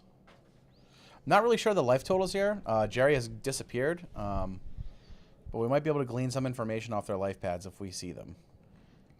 Good luck. That paper's pretty bright. It is. Yeah, I tried to darken it, and then I lagged the stream for 3 minutes while I figured it out. Tell me, how does one darken white paper? I meant darken the contrast. Thank you. I don't play Storm, but I'm not that dumb. Hey, some of us play the best deck in the format. Some of us play Blue Red Delver. I feel like those are not mutually exclusive, Bryant. All right, so Frank opts to what? Well, so hold on here. What happened? Liliana got ultimated. I think that he's still deciding. Oh, okay. They're just taking, forever. All right. Inordinate amount of time. Event players, your final stand-ins are posted. We'll start doing payouts up at the register. All right, so I agree with Frank keeping these threats here. I like it. So the blowout here would be doing this and then abrupt decaying the Liliana or the Bob. Sure. But unfortunately, that is not what happened. So he draws Grove of the Burn Willows, and Liliana. I don't like sacking here. I would plus for a turn. I also would do that. I would do that as well. I think he just doesn't want to discard right now. But I think you're better off discarding. Ooh, and then... he did not discard. I don't like this. I think you either have to sack or you plus. I agree. I think making you sit there at 6 doesn't help you at all. Oh, Jerry's helping. It looks like Jerry might be helping. No, that's not Jerry. That is not Jerry fixing that for us. But it's much appreciated, whoever is being helpful out there. 19-22. Yeah, so right now I think... So Frank's got plenty of life to play with, right? He's not worried about hitting something off of Dark Confidant. It's a clock. It's a short clock, but it's still a clock. But I do agree. I would prefer to plus Liliana there and ultimate her next turn. Maybe separate, So Light from the Loam was cast, and then 3 lands were returned. What's going on here?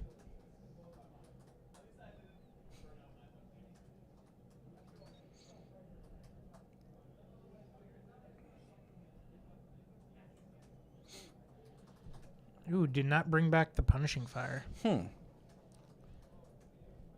So did that Grove of the Burnwells get Ghost Quartered? Is that what just happened? Correct. Okay. So not bringing back Punishing Fire isn't necessarily a wrong play. It's just interesting because if he does bring it back, it could possibly get exiled to the ley line. Wait, can he get back Punishing Fire because he's got the ley line in play right now? Well, he could have, but he allowed it to get hit by the Ghost Quarter. So when you cast a ley line the hard way, the graveyard doesn't get exiled. Oh, understood. Okay. So he still has some cards in a graveyard, and everything else that would go to the graveyard is then exiled after that. So now we're seeing Frank really pull ahead thanks to this Dark Confidant. Yep. It looked like Ian was miles ahead, but I don't think that's the case anymore. Yeah, I really think so now he's going to. I still think you plus Liliana here. I don't know if I because I just think you plus her and then you can ultimate her and then keep plussing her after that. Yeah, I don't keep know. Ian off of cards. So I think what happened was Frank decided he didn't want to discard a Knight of the Reliquary, which I don't agree with. I would have discarded that Knight very quickly. I agree. Because right now, Frank can Wasteland. He can make his opponent discard. I mean, I guess you have the option of Wasteland. You can only Wasteland the Baron more, which is kind of a bummer. That's not ideal, but...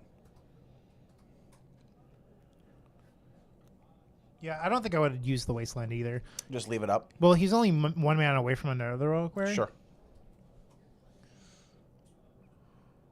I do like... Is that a Gaddock drawn for turn? So he did opt to take Liliana up to 7, which I don't recognize. Is that a Queen Marchesa? I don't even know what that card does. In Ian's hand?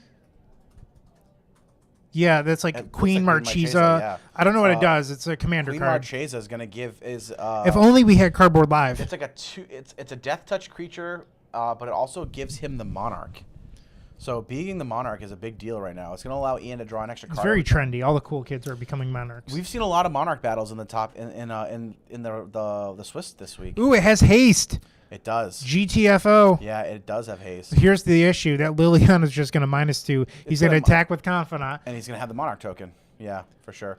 I think he was just trying to buy himself time, I assume. All right, Wasteland, the Windswept Heath. Either crack in response. What does Queen Marchesa do? So Queen Marchesa, you know what? Let me pull it up real quick. We have the Cardboard Live.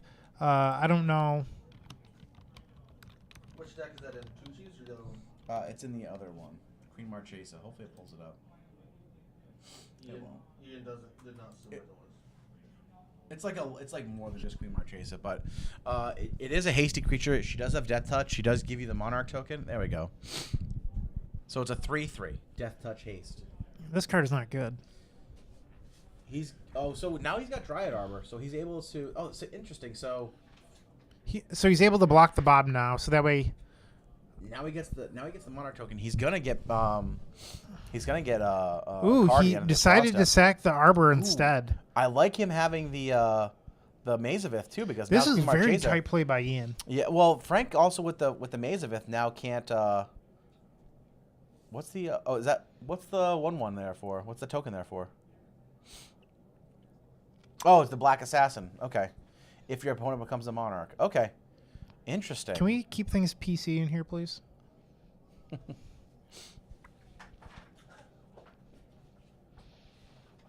Here's the Life from the Loam. We're going to see the Ghost Quarter hit the maze, so that way Queen can attack Lily.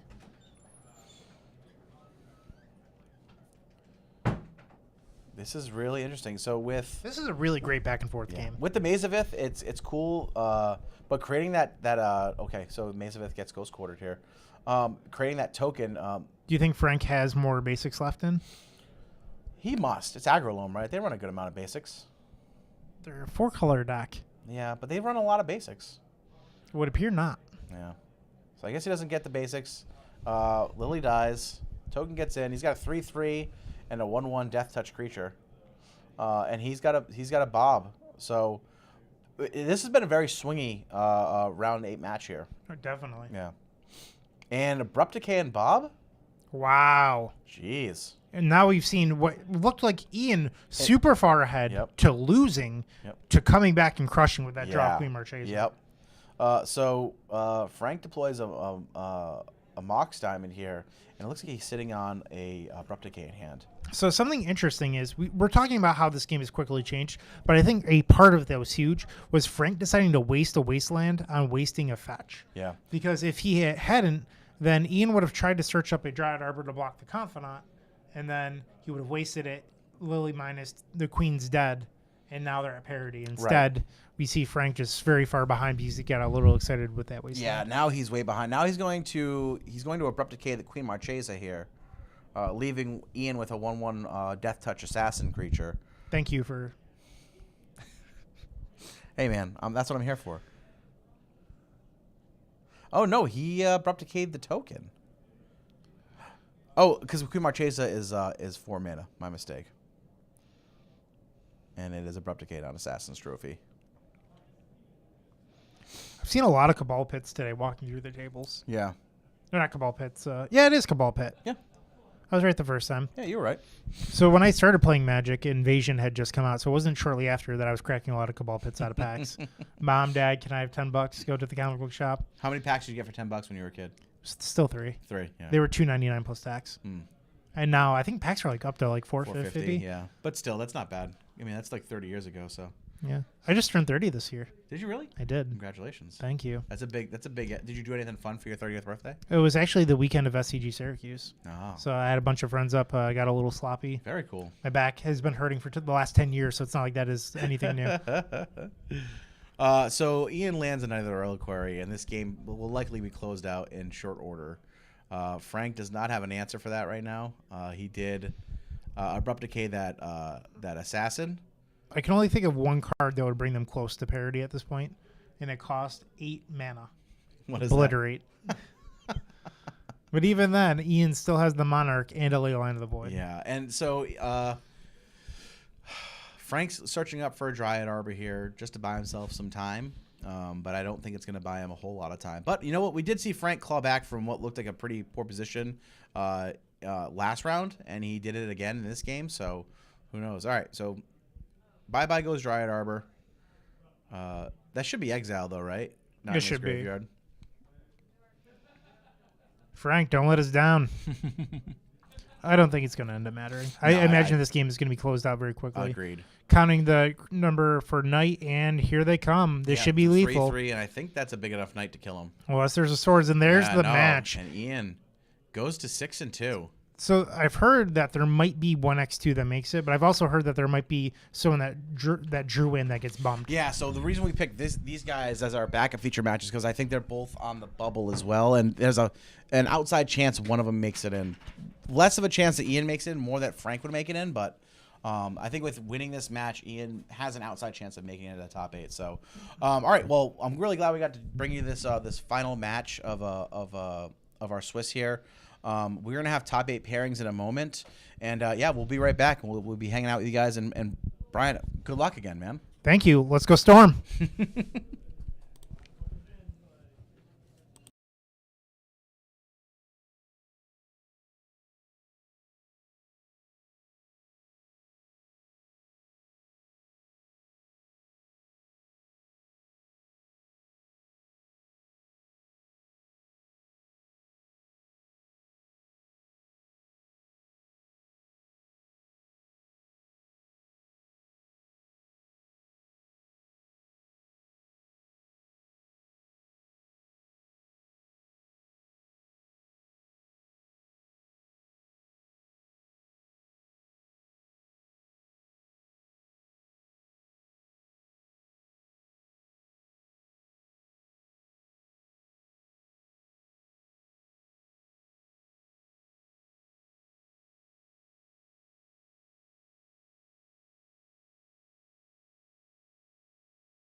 Okay. What? Here we go.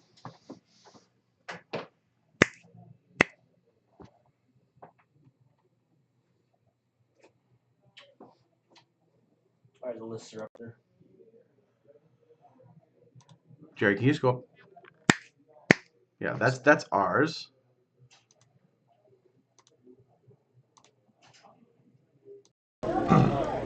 So no bombs, but you have Pyromancer Ascension. I'm just gonna get crushed by that. Hey guys, what's going on? So we're trying something a little different here. We're going to try to use some of the floor audio from the actual feature match as well, besides what we're doing out here. So if you guys are able to hear Blake and Kelton, and also able to hear us, and the mix sounds good, let us know. But we are getting to the quarterfinals here. Blake is our top-ranked player. She is on lane. First seed. I kind of figured when he First said seed, playing against Scribbling Kelton Prize, Beal. I was like, that's really easy for whoever's playing Moonstop. Because like the deck is still pretty expensive, but isn't technically Yeah. the City Traders. And I was like, about a grand. Blake is City of Traders are Yes. worth more than Yes, she is. She is Right. This is not like vintage so where yeah, I think it's it's, like, it's oh, gonna the be an unpowered interesting deck matchup. is pretty unfair. We have a good You clearly have the backup feature as well, and I want to just run down our top 8 real quick. Right. I take didn't take a picture of the top 8, Jerry. And so we had Blake Sanford coming first after Swiss, Kenton in second, Lucas Glavin in third, Adam Brennan in fourth, Anthony Laverde in fifth, Bryant Cook in sixth, Rich Shea in seventh, and Kelton Beal rounding out the top 8. I want them off the table. So we have a good mix of decks here. We have a couple Storm players, some Lance players, like I said, the Monterey Stompy player. So it should be a really interesting match to watch. I'm really excited for this one. So let's get into it. Players are going to resolve mulligans now. That seems smart. Good luck to you as well. Floor mic is too much. Turn off floor mic, please. Let's bring it down a little bit for you guys. I want you to be able to hear a little bit of what's going on there. How's that? Let me know what that is. If it's awful, the background audio is too loud. I would say just turn off the floor mic. Well, I just turned it down a lot, so let's see what that is. This is a trial and error thing. We're gonna try it out. I'm just gonna say this is hard to Pat's hear idea. me. Hard to hear me. Yes, it is my idea. We're trying to next level it here, guys. How about now? We're significantly louder than the floor audio. You let us know what you guys like. If you don't want the floor audio, we can kill that too. All right, Blake leads off. Yeah. Wilson is still going ham with those lollipops, man. I think that's what. I think that's the noise everyone's hearing. People saying they can't hear me. I'm turned up, as they say. Oh, good, better. Yeah, the archetypes we have in the top 8. Actually, Jerry, do you know what the top 8 archetypes are? We have lands. We have mono red prison. We have two TES. Two TES. There's one Esper Vileblade. Yep. Yes. I don't know the rest of the top 8 though. I think there's 2 more. Yeah. So let me pull it up again real quick. The top 8. Yeah. So top 8 was Blake Sanford, who's on lands. We're watching her right now. Kenton Najian, we saw him in top 8. He was Grixis on Phoenix. Grixis Phoenix, correct. Lucas Glavin. I don't know if we have Lucas's deck. I know Adam Brennan as well is in top 8. Anthony Laverde, Bryant Cook are both on TES. Rich Shea is on that the Esper Vileblade list. And Kelton Beal, who's in 8th, is on Mono Red Stompy. Yes. So two mysteries there. We're gonna figure those out. And Kelton with the Blood Moon. Yeah, turn 1 coming Blood Moon. down. No, turn 2 Blood Moon. Oh, sorry, turn 2 Blood Moon. Blake is Blake's able to gonna crop rotate, rotation for a basic forest, which will provide her some outs. But yeah, not something Blake wants to see. Yeah, Blake's gonna need to see basic swamp at this point now, so that she can Abrupt Decay or Assassin's Trophy that Blood Moon. She's gonna have a hard time getting rid of that. Mono Red Stompy, I imagine a little bit of a nightmare for lands. No, yes, yeah, definitely not a matchup Lands wants to see. Yeah, the main deck, Blood Moon deck. No, yeah, the eight moon deck. Yeah, a little tough, But let's see what we have going on here now. So here's another moon. Here's another mountain, rather. For a Sylvan Library. Sylvan Library's not terrible here, right? No, not terrible. At least gonna let her order the top of her deck. Maybe she can't draw a whole lot of cards off the top, extra cards, but at least can order them. Do we have Blake's list? I'm wondering if Blake has adopted Cindervines, because that is an Good out. question. Let me pull. I bet it's on the Twitch stream right now. Let me pull it up. Maybe Wilson can tell us that if Blake's deck list has been submitted. All the deck lists for top 8 are up. Yep. Excellent. Blake crushing it for us. These two are on the screen right now. Let's pull up Blake's deck list, see if she's running the Cindervines.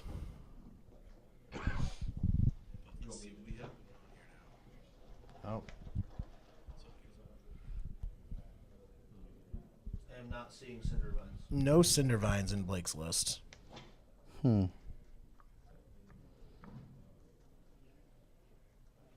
Now, Kelton does have the clock already. Mm-hmm. You know, slowing Blake down with the Blood Moon and then following it up with the Goblin Rabblemaster, which That is a lot of put some pressure. Here's a Molten Vortex. She is running the one of Molten Vortex in the main. This is going to allow her to take care of the Rabblemaster and the Goblin token, and also like just fire to the face as well. So that's a good draw for Blake there. Did you get the Molten Vortex? Yes, indeed. Yeah, draw the one of. And is it gamble here? Yes. So she's going to gamble. We're going to get some dice rolling here next. Yeah, so the idea behind having some floor audio, too, is that you can hear a little bit of what they're talking about when we're not talking. Because Jerry and I have been doing this for about 8 hours now, and so sometimes we take a bit of a vocal break when there's not a whole lot to talk about. But you can at least hear some of the talk between Kelton and Blake, and hopefully that's provides you a little bit of value when it comes to watching these streams. And Mox Diamond going to the graveyard, not what Blake wanted there. I wouldn't be surprised if Blake gambled for that Mox Diamond as a way to try and get around Blood Moon. Right. Yeah, absolutely. Absolutely. Does have the Molten Vortex still, so she is able to activate that at least and pitch those lands, but she's not going to be able to draw a whole lot of extra lands. And here is Magus of the Moon. That's another redundant Blood Moon. So even Yeah. if Blake finds the Abrupt Decay for the Blood Moon, got two to worry that about. Magus can be Molten Vortex, which is like fine. It's a different True. target, but it's pressure. So now it's a card that Blake has to answer. Right. So instead of killing that 1/1 Goblin token, now that Magus has to be killed.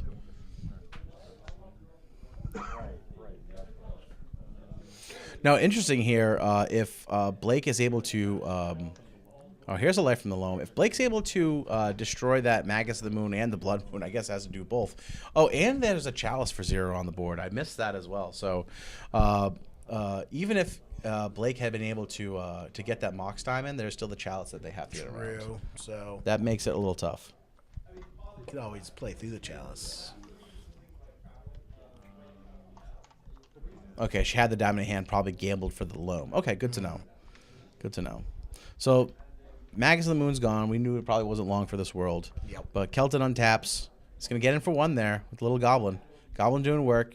Blake down at 12. Now, Blake actually has everything she needs to win this game if Kelton Here's a Chalice for 1. If Kelton stops deploying threats, that Molten Vortex plus Loam combo is enough to win the game. And throwing away the stage to kill the Goblin token. Drawing that Molten Vortex was key. Oh, yeah, it was huge. It was huge. But here's the thing, though. Oh, I guess, yeah, with the loam, yeah, you're right. You can be able to keep recurring all those lands. That's a great point. Great point. Loam away. And now we get to do our little... Sylvan Library. Yeah, Sylvan Library here. Is that a second Sylvan Library? No, that's Life from the Loam getting cast. Oh, yes. Okay. So grabbing a bunch of lands, now able to just dome, right, for 2. Yeah. Yep. Kelton And now needs to all find those me. lands are mountains, right? Yeah. So now Blood Moon working in Blake's favor. Oh, here's a 3-ball, but doesn't do a whole lot here. Yep, she's just gonna go. Here's 6 you. Wow. Kelton down 13. This match turned the corner. Well, the one of Molten Vortex she was able to Does find, work. and it made a huge difference in this game. And Punishing Fire in hand as well. Hard to get him to gain life at this point with Punishing Fire, but All right, loamed an extra 3. Horizon Canopy and looks like Thespian Stage on top. Mm-hmm. And Blake's thinking. Ooh, grabs the extra 1. Not worried about any hasty creatures coming. Yeah, looks like Chandra's in hand for Kelton, but I don't think that Chandra's going to make it to the board. Yeah. And even if she does, like that can still be Punishing Fire. I mean, that can be a Molten Vortex, correct? Yeah. The Chandra. Now, Kelton is already a winner today because Kelton not playing any dual lands in his list. He won our scrub list. He won the scrub award. The scrub award, which was we had a scrub land donated that we gave away to the person who finished the highest with no duels in their list. Well, that one wasn't donated. That one we bought. Oh, my mistake. That we purchased. That's pretty awesome. We had so many things donated for the event today. It's hard to keep track of them all. Right? It was pretty amazing. All right, here goes another loam. I think Blake has this game firmly in hand at this point. Yeah. The extra Trinisphere, the Chalice for 1, Chalice for 0, it almost doesn't matter right now because she can continue just to dome him with all these lands. Mm-hmm. She has, I think, 4 lands in hand now, 3 mana available. There was a couple things coming into play that sealed up.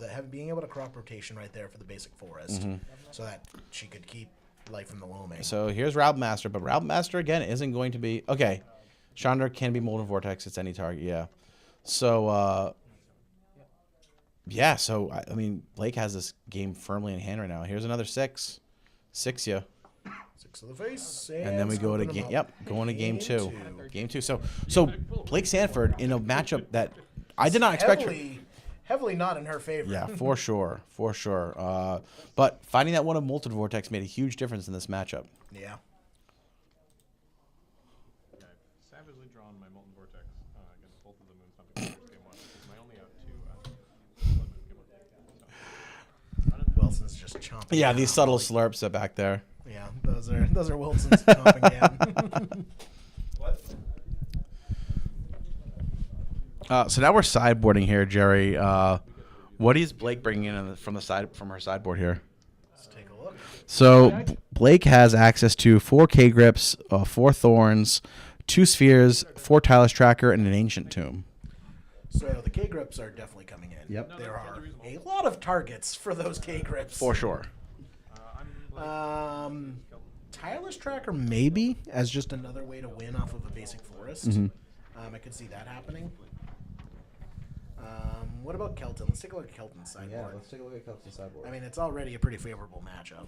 Yeah. So Kelton has access to a Braids in the sideboard, 4 Ensnaring Bridge, 2 Scab Clan Berserker, 4 Leylines of the Void. I imagine those come in. Yep, Leyline of the Void will definitely come in. 2 Sulfur Elementals and a Sorceress Spyglass. Yeah, so it sounds like just the Leyline of the Voids, I would say. Yeah, I think he has all the weapons he needs in this matchup. It's Yeah. just a matter of Graveyard Haze. Blake. I mean, truly. I mean, let's be honest. Put the cards in the deck because you want to draw them, but drawing that one of or that early in the game is pretty great for Blake in that matchup. For sure. Yeah, made a huge difference. And that puts that much more pressure on Kelton because turn 1 is supposed to be your bye, and then post board it gets a little rougher. Yeah. Blake has access to some stuff that she can bring in. Like I said, those K grips. Those K grips are going to be key. Yeah, those K grips, for sure. If Blake draws them, she's going to put them to good use. Absolutely. But yeah, so we're just checking out sideboards here. I think we have the top 8 standings on Cardboard Live, but we had Blake Sanford, who is in first place on lands, and of course, Kelton Beal is our 8th seed. He is playing Mono Red Stompy. We also had Kenton Najian. He was on Grixis Phoenix in second. Lucas and Adam are in 3rd and 4th respectively, and I don't know what they're on, but we know that Anthony Laverde and Bryant Cook are in 5th and 6th, and they are both on TES. Rich Shea is in 7th. He is on the Esper Vileblade, yeah. And again, Kelton Beal is in 8th, and he is on the Mono Red Stompy list. We, of course, will have the full 153-player metagame breakdown. I'll probably have that available after this weekend, so I'll get that up for everyone to check out for sure. Yeah, Blake's one of our great local players. Kelton is too. So I have no, rooting for both these people in the matchup for sure. Top 8 full of great people, which is pretty awesome. At this point, I'm rooting for dinner after the event. It's only 7:30. We got plenty of time for dinner. I'm fully confident we'll make it. I think I had lunch at noon. You had lunch? Yes, you had lunch too. I know. I remember. I'm kidding. So 153 players showed up for the event today. It's been pretty excellent. 8-round tournament. 8-round Swiss, followed by top 8. We had a huge side event that went on. There was like 20 people in the side event. Yeah, $3.5K, and then the side event paid out another $200. That's awesome. To top 8. Actually, I think it was more than that. I think it was 250. That's awesome. Yeah, it's been really great. The attendance today was fantastic. It's the biggest one we've had yet. LAL number 3 keeps getting bigger and bigger every time. Absolutely, it's been great. So we really appreciate all the support that everyone showed for the event and stuff, and it's just great. It's a great way to raised a support. shit ton of money for the food drive. Yeah, too. did a bunch of money for the food drive. $400 in cash plus a whole table full of canned foods and stuff. Yeah, awesome, absolutely awesome. Gave away a bunch of stuff for that raffle. Yeah. Signed. Chris Rush signed Brainstorm. Chris Rush signed Lightning Bolt. A couple Umazawa Jites, one in Spanish, one was a promo one. Foil, we got the promo, the Judge Foil Natural Order, Unlimited Soul Ring, that went over well. Also, the old school Magic novels from Odyssey Block and Judgment. Yeah, that was pretty baller.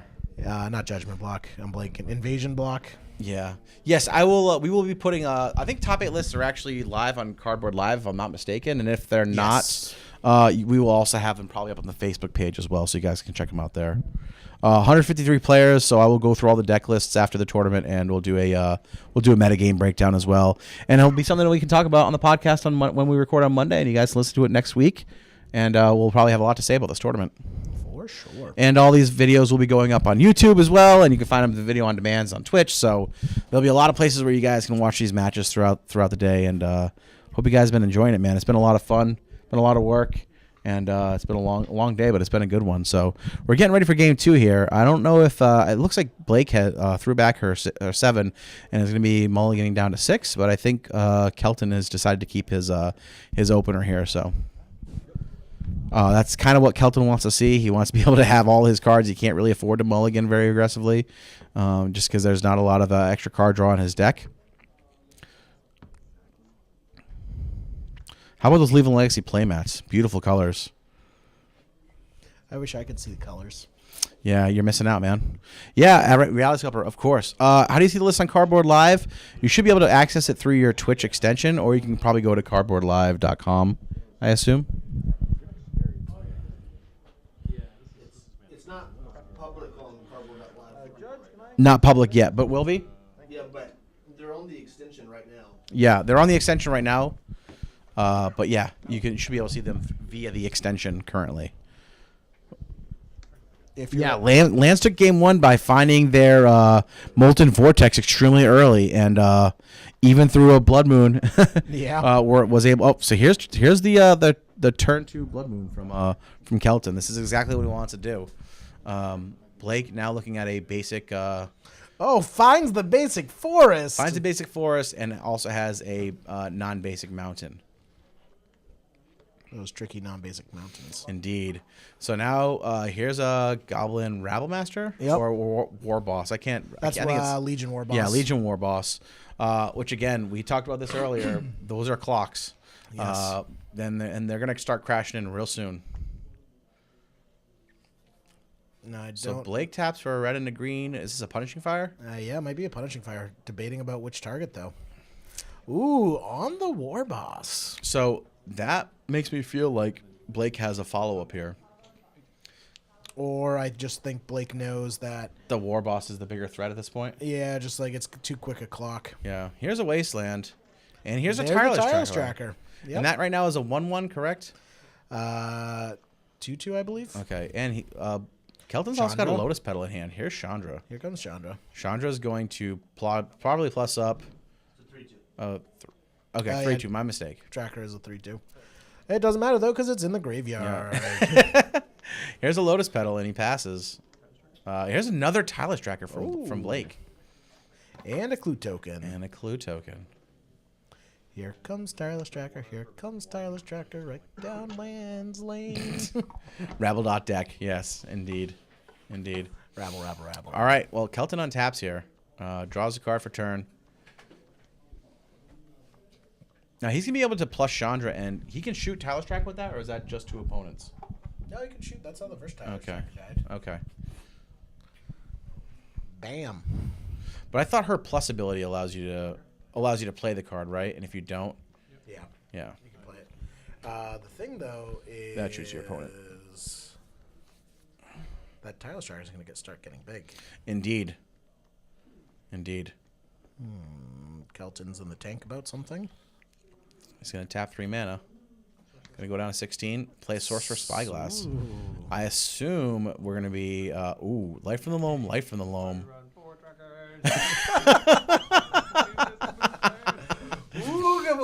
I think Blake is trying to assert that her opponent doesn't want to...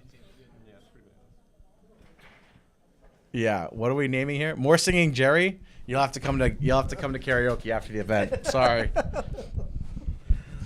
Get some Scorpion Bowls in there. Jerry, you want to find out what Sorcerer Spyglass is naming for us real quick? Sure, I'd love to go, Pat. You want me to find out for us? I'll do it. Oh, Wilson's already going. Oh, Wilson's the man. All right, we have 1 clue token here. What do you think that Sorcerer Spyglass is naming right now? I was gonna say clue token at first, but then I don't know if you can actually. I don't think you can actually name clue token because it's not actually a card. Oh, interesting. Sorcerer Spyglass says you have to name a card name, and clue it's is a token. not a Yeah, card, it's a token. True. So probably in that case, Thespian Stage is insurance, just in case the Blood Moon goes down. Yep. Our reporting of the field says Sorcerer's Spyglass is naming Molten Vortex. Oh, Kelton learned their lesson. Learned their lesson from game 1 and does not want to repeat. Yeah, seems reasonable. Oh, look at that. No one can read what that says, guys. Yep. I appreciate the effort, But though. yeah, that's pretty nice. They even put it under the sleeve too. Yeah. All right, so Kelton, here we go. Is it another Chandra? Oh, Rabble Master, getting in with for 3 mana, 3 damage here. Yeah, I think Kelton learned about what the power of Molten Vortex in game 1 and didn't want that to happen again. Don't blame him. All right, so Blake untaps here. Now, Tireless Tracker is a 5/4, correct, right now? Or a 5? Yeah, 5/4. He's got 2. Oh, here's another one. Tracker. This just turned into a race. Rashad and Port. Interesting. And Tireless Tracker is going to get in there. For sure. And this is another... All right, we're going to grow the Tireless Tracker. Make another token. Or break a token. Put some +1/+1 on the Tireless Tracker. Oh, yeah. And Blake passes. That Tireless Tracker is now a 4/3. if Magus dies, Merit Lage is coming to town. Indeed. Merit Lage is coming to town. We should have done this in December. I know. We do a lot of Christmas-themed magic. Yeah, magic-themed Christmas. Yeah, I like that. Here's Chandra Torch to Defiance. Take on Chandra. So down goes one of the Tireless Trackers. Chandra on. Does it really work? No, not quite. All right, now he's getting in. The Rabble Master is going to get +3/+3, correct? It's going to be a 5/5. +2/+2. +2/+2. That Magus is not a goblin. That's 4, 5, 6, 7, 8 damage. Puts Blake down to 3. Puts Blake in a very difficult spot here.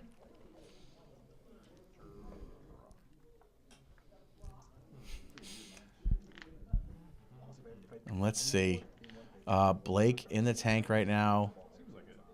This could be just like a punishing fire here. Oh no, just gonna break the clue token. Breaking the clue token. Gonna draw a card. Land for turn. Wasteland, which is of course a non-basic mountain. Gonna break the token again. Drawing those cards. Yep. Draw those cards. Boom. Pumping up that Tireless Tracker. It's got 5 +1/+1 counters on it.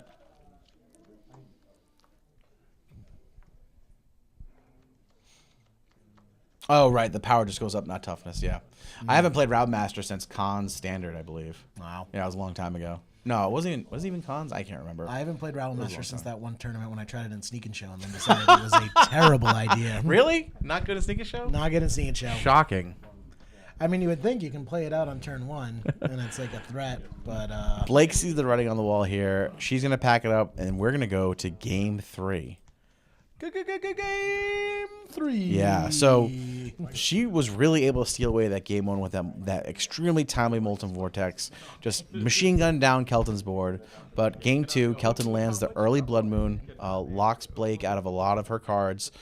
Even though she's able to claw back with a couple big tireless trackers, a pair of Chandras shooting 2 of them down and leaving one on the board that, even though it was really big, was not able to get Kelton out of the way in time. So Kelton takes down game 2. We're in game 3. We are going to sideboard now. And Jerry, who do you like in this game? Now we're going to have Blake on the play here. Still got to give it to Mono Red. Yeah, I think Mono Red's got to be favored here, right? If Mono Red isn't favored in this matchup, I don't think there's a reason to play Mono Red in the format. Tough but fair. Tough but fair.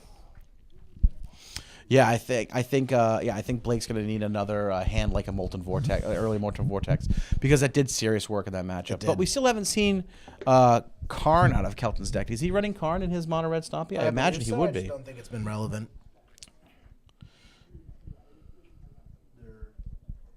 There are no Karns. No Karns in Kelton's Interesting. list. Interesting. Yeah, no Karns. So he's 4 Goblin Rabmaster, Pia Kieran, Hazaret, Magus, the Simian Spirit Guy, the War Boss, and 4 Chandra. Interesting. So a little bit, unlike Zach's list, which is running the 3 Karns, this does not have access to Karn. So, yeah, let's see what's going on here. We have Blake on the play, right? Kelton's going to want to have some early pressure, maybe an early Chalice. Early Blood Moon would for sure help. Yep. Blake's going to want to be able to have access to black and green just for Assassin's Trophy, Abrupt Decay kind of effects. If she gets 3 minutes, she's going to have access to the K-Grips, which I assume she brought in this matchup. Yeah. They'll seem like the best card in her sideboard against this deck. I don't think getting to 3 mana is the problem. The problem is getting that green source. True. I think you have to just fetch out your early force in this matchup, right? That or lead with a Mox Diamond before Chalice comes. Oh, sure. Yeah. Good call. Now, if Kelton has the option to go Chalice for 0, Chalice on 1, what do you do in this matchup? Chalice for 0, I would say. Yeah. Seems right. Like Chalice on 1 shuts off Exploration. What? Nothing. No. You're just going ham on that lollipop, man. It's fine. It doesn't bother me. I think it's funny. Game 3. And yes, it is best of 3, not best of 5. Yes, best of 3. Yep, indeed. Brian Cook is pushing for a fast top 8 because he is a madman and has a flight out at 10 o'clock. 10, yeah, which means he needs to get at the airport at like 9:30. Yeah. 10 o'clock. I thought it was like a little bit later than that. Is it 10? So I used to only have like 10:45. So Brian Cook really wants this top 8 to go quickly so he can book it to the airport and fly out. Pick Brian up from the airport at 6 a.m. and he's flying out at 10 p.m. Just came in. But I mean, I guess when you're expecting the top 8 like Brian is, it makes it worthwhile. Yeah, I mean, I just thought that, he would be responsible and just, plan for a little bit extra time. Oh, man.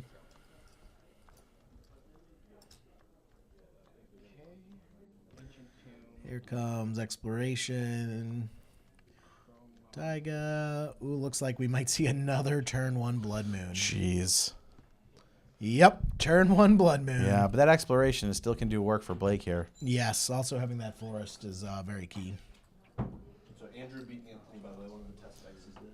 Oh, okay. Unfortunately, Anthony on Tess is out of the runnings. Yep. What was Andrew on, Wilson? I'll check. We're going to find out what's all right, here's a moving crop on. rotation. Going to sack that Taiga. Don't want to sack that forest. Indeed. Here's a Dark Depths. Finding a Dark Depths tells me that Blake probably has a K-Grip in hand. Yeah, has an answer to that Blood Moon. So Kelton better hope that...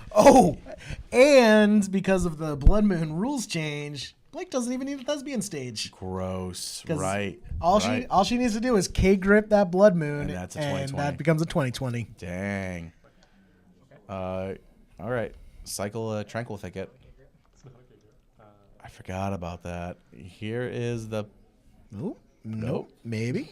Yeah. Here's a Grove. Grove. And passes. All right. So Kelton's going to want some extra insurance for that Blood Moon there. He's going to want to play a Magus of the Moon or another Blood Moon effect. Or an There's- Ensnaring Bridge. Oh, sure. Yeah, Ensnaring Bridge would be huge, too. He's got a Chalice in hand as well. Chalice on 0. Not terrible here. Keeps Blake off any Mox Diamonds. The other results from the quarterfinals, we did say that Anthony Laverde dropped to. Who was it? Wilson's looking up now. Yeah. So we have one other result right now. What is Andrew's last name? Laverde, Laverde. Oh, Chandra in play. Okay. Chandra's gonna plus up, reveal P and Kieran Alar. Can't cast it. Can't cast it. Take 2. Julian. Wait a second. Hola. It's a Julian. I don't know why I said that in a Mario accent. What is Andrew's last name? Andrew? Yeah. It was. Let me pull it up real quick. I apologize. I believe it was Brennan. Oh, was it Adam? Okay, never mind. Adam Brennan was on Sneak and Adam Brennan. Yeah, he was on Sneak and Show. Okay. Oh, Anthony on test lost a Sneak and Show. Are we gonna have Sneak and Show take down the tournament, Pat? Because I'd be very happy if that's true. I didn't know we had a Sneak and Show in top 8. I guess we do. I got someone to root for now.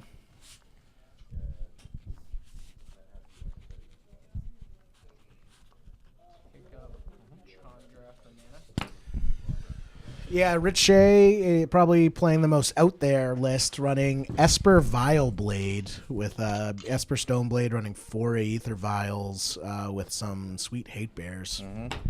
Indeed. Oh, there's the K command on the Blood Moon.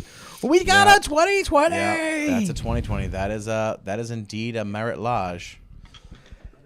Big girl Merit Lodge. That is a problem for Kelton here. Coming to town. Big pony. That is a shiny pony indeed. So Kelton needs to slam a Trinisphere here. Yeah. Ensnaring Bridge, rather. Oh, and just the handshake instead. Jeez. Looks at the top card. Calls it. Wow. Calls it. Wow. What an upset. Yeah. I don't think that's anyone shocking. was expecting Blake to pull that out. That but is shocking. Blake, she played that very well. I mean, Yep. she's been playing this deck for years. I think probably over a decade at this point. So if anyone can win a Nightmare matchup, it's her. So that just finished up. I think we're going to jump over to the backup feature match. Sounds good. Go switch that over. Bear with us a second, guys, and we will get that taken care of. Yeah, Bob, I think we are going to run, as long as Rich doesn't get knocked out this round, we're going to run Vileblade next match. 3 tournaments in a row. Yeah, the very professional moving. Oh, actually, Vileblade right now. I have Vileblade versus Grixis Phoenix on camera right now. I think so. Yeah.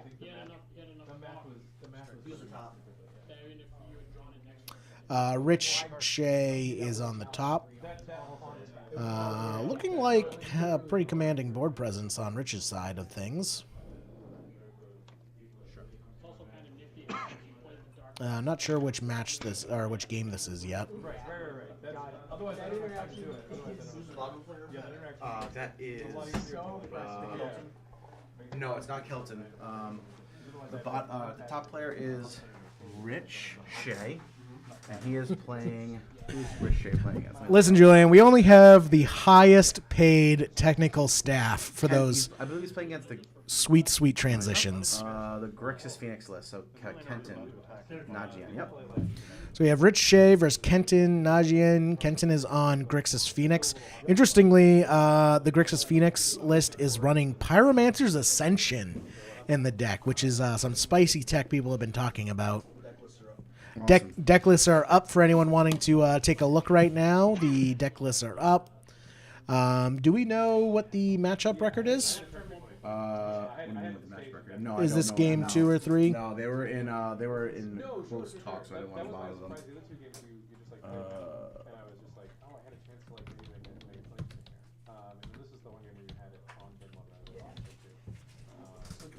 I'll get that information for us shortly, though.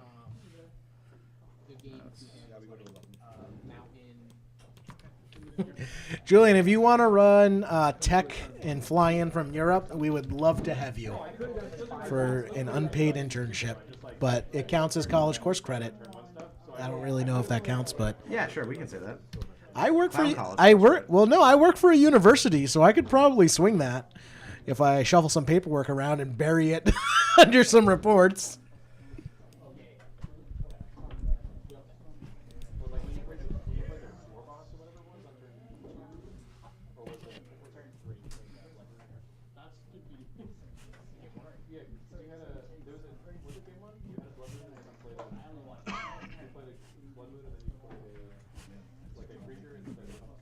Oh yes, yeah. Rich is running. I believe he's running 3 Campbell. Really? Yeah. You also run a fake university? Jerry's a bit.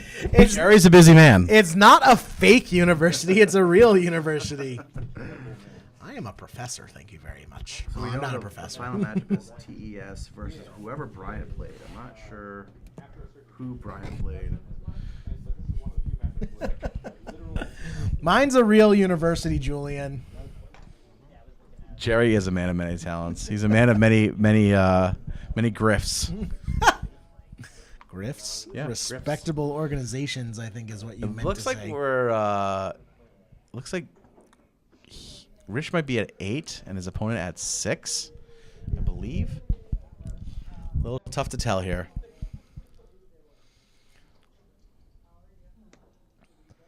Now, ball therapy. Sounds exactly what a fake university runner would say. I agree. I would tell you what the totally real university is that I work for, but I don't want to get. No, don't do that. Yeah, Bad idea. Probably not a good idea to say my place of employment on stream. Good idea. I made the mistake once when I was working for the financial firm. I made the mistake of like leaving my business card on a. Like I was out drinking with friends, and like one of my friends got my business card somehow, and he started faxing me just like funny letters, and then I had to tell him like I'm monitored by the SEC, like all my fax transmissions are public record, just like faxing me inappropriate stuff, and I'm like, great. this goes to the SEC, you know. All right, so we're deep in the tank right now. Kenton thinking hard about this cabal therapy. What's it gonna name?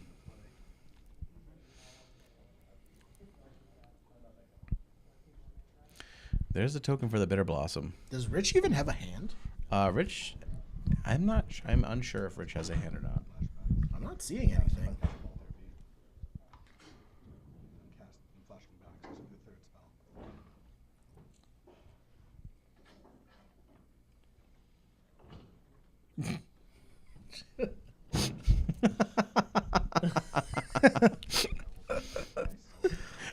I work for a university. She lives in Canada. You wouldn't know her. My university who lives in Canada. I like that. I like that a lot. All right, here come in some Phoenixes. Oh, look at those Phoenixes. And a Bitter Blossom token. Little 10 damage right off the bat. Yeah, Rich is staring that down right now. He has his Strix in play, but that's not. I think if he's at 8, that is gonna put him to a extremely low life. I put him to those Phoenixes are 9 or 3/3s. Yep. Right? So the Bitter Blossom token plus 2 Phoenixes puts That's Rich 7. at 1 life. Yeah, he goes down to 1, I believe. Yeah, Rich has awesome basics because they're all altered to look exactly like him. Yes, the Togs. Yep, indeed. And Rich is scooping it up. Yep. Think we're going to game 3? Let me go find out. Also remind them to use the life total. Yes, I will also do that. What's up? I'm just going to check what game they're in. How you all doing out in TV land? You guys having a good night? Watching some sweet Legacy? Enjoying yourselves?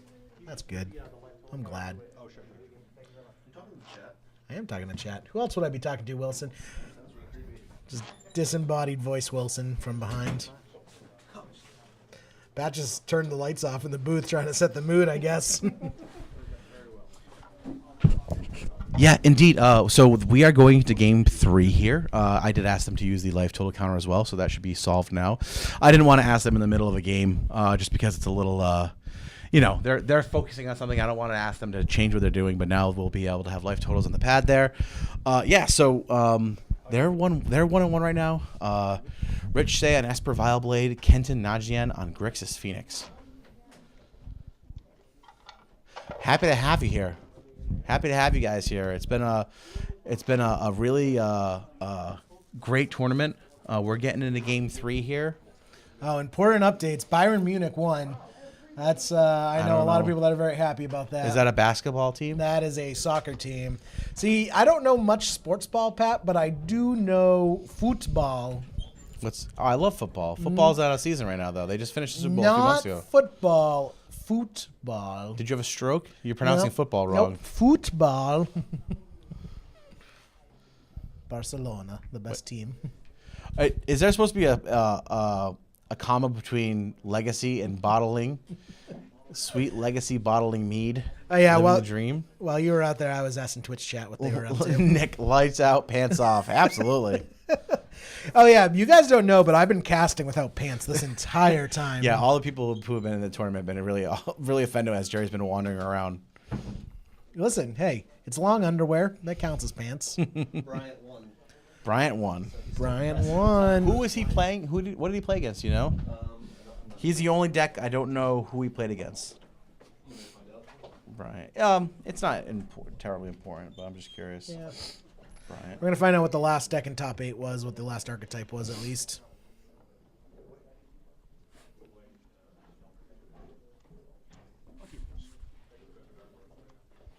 Yeah, Julian is an actual German, so I'm interested to see which team Julian roots for. Blue-red? Blue-white.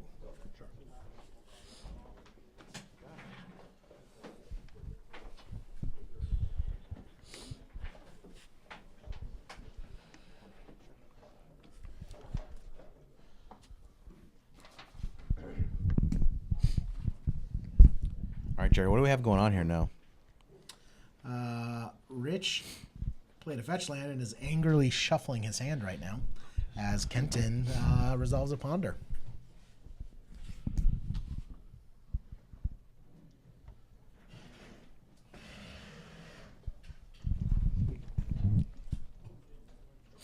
All right, so a quick update here. We had Blake on lands. She beat Kelton on mono red, so moved on to the quarterfinals.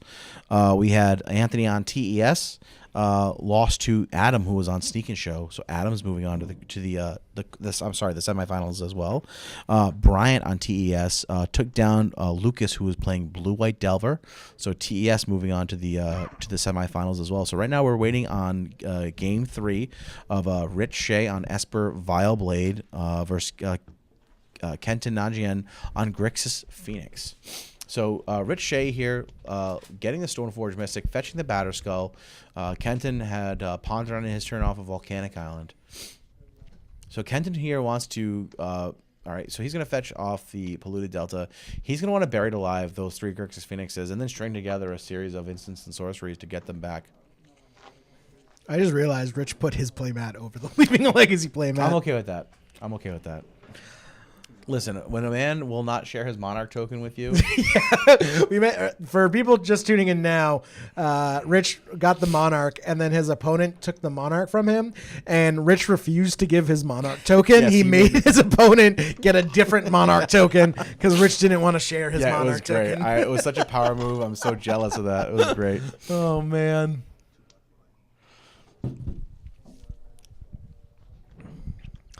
Ooh, Thoughtseize. So Thoughtseize here off the Dark Ritual. Probably going to take that Batterskull, I would say. I assume so. I think that life gain is a serious threat for Kenton. Swords and Plowshares, Baleful Strix, Double Snapcaster, Wasteland, and a Batterskull. If there's a Levine in the room, if you could come to the counter, that'd be great. Yeah, lands in front. Yeah, I dig that. I dig that. Rich is a very certain kind of man, and I respect it, man. I respect it. So Kenton, deep in the tank here, trying to figure out what he needs to take in this matchup. If he has a way to remove that Stoneforge Mystic, then I mean, it sounds like he's gonna be in a pretty good position right now where he doesn't have to really worry about the Batterskull.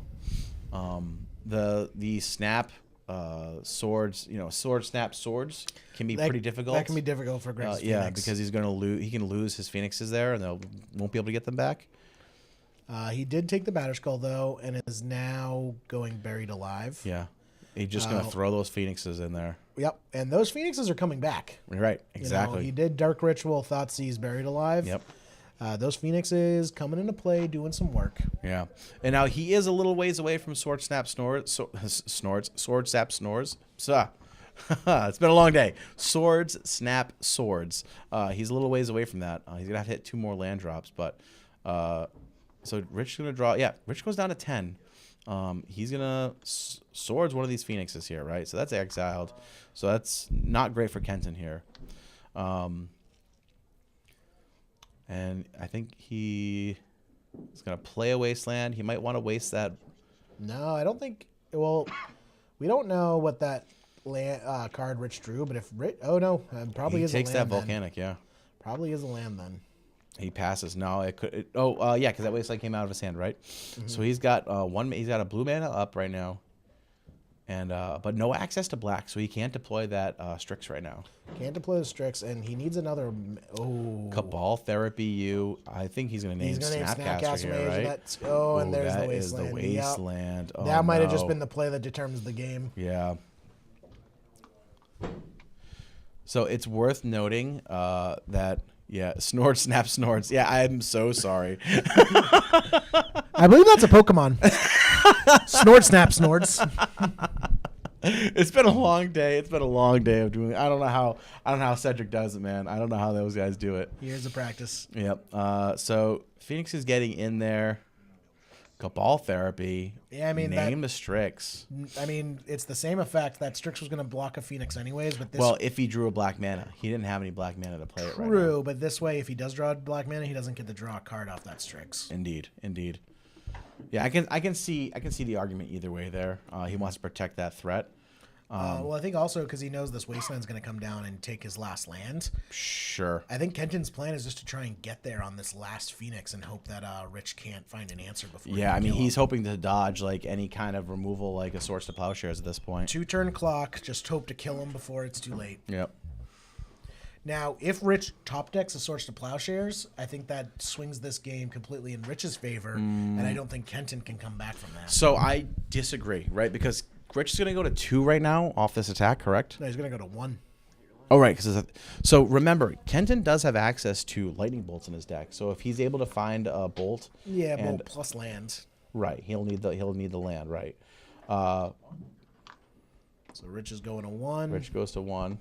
Let's see.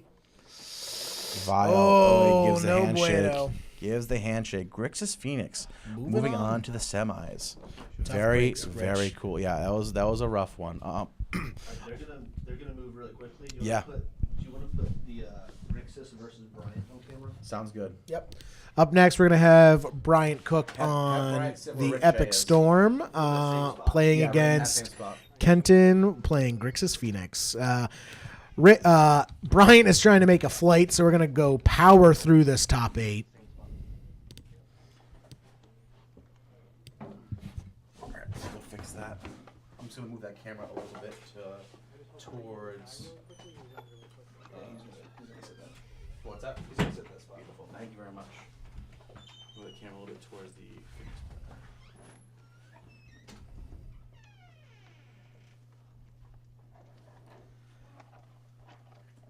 Oh, boy. Oh, brother.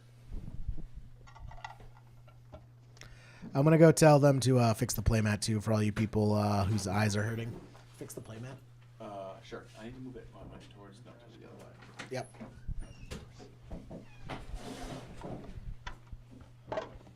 Yeah, well, Bryant flew from New York. So New England is still like a 6-hour drive. So Bryant ended up flying in this morning, waking me up at 6 a.m., which is the earliest I've ever woken up at in the last decade. But it's okay.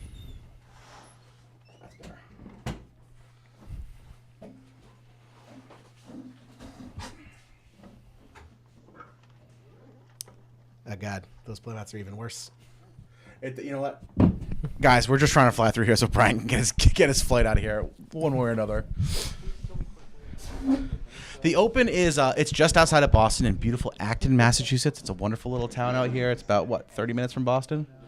Yeah, about 30 minutes outside. I mean, Bryant, we looked it up because Bryant's flight is coming up.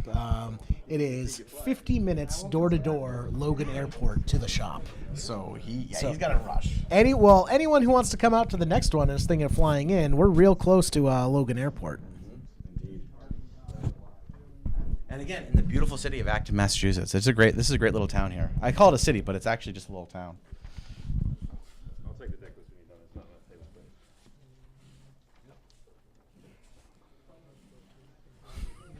the table. But yeah, the store itself is probably about 20 minutes outside of Boston proper, about 50 minutes away from the airport.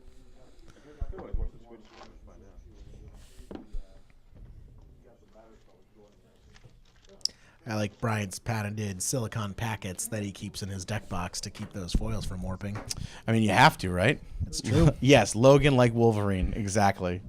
Logan Airport. It's a Wolverine-themed airport. It's a wearport. It is a wearport. It's a werewolf port. On the full moon, the airport turns into Wolverine.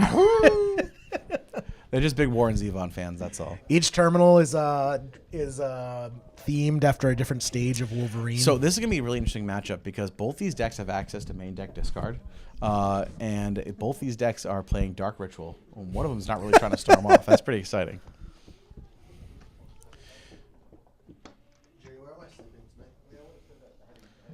In Jerry's lap. Yeah. Well, Wilson's curling up with me tonight. So we have Bryant Cook. He's running, of course, TES. He had an excellent showing at the first Leaving Legacy Open where he took it down. Silica packets, I imagine they do. I mean, they do prevent moisture from getting into that box and keeping it dry. That's the idea of the silica packets. So.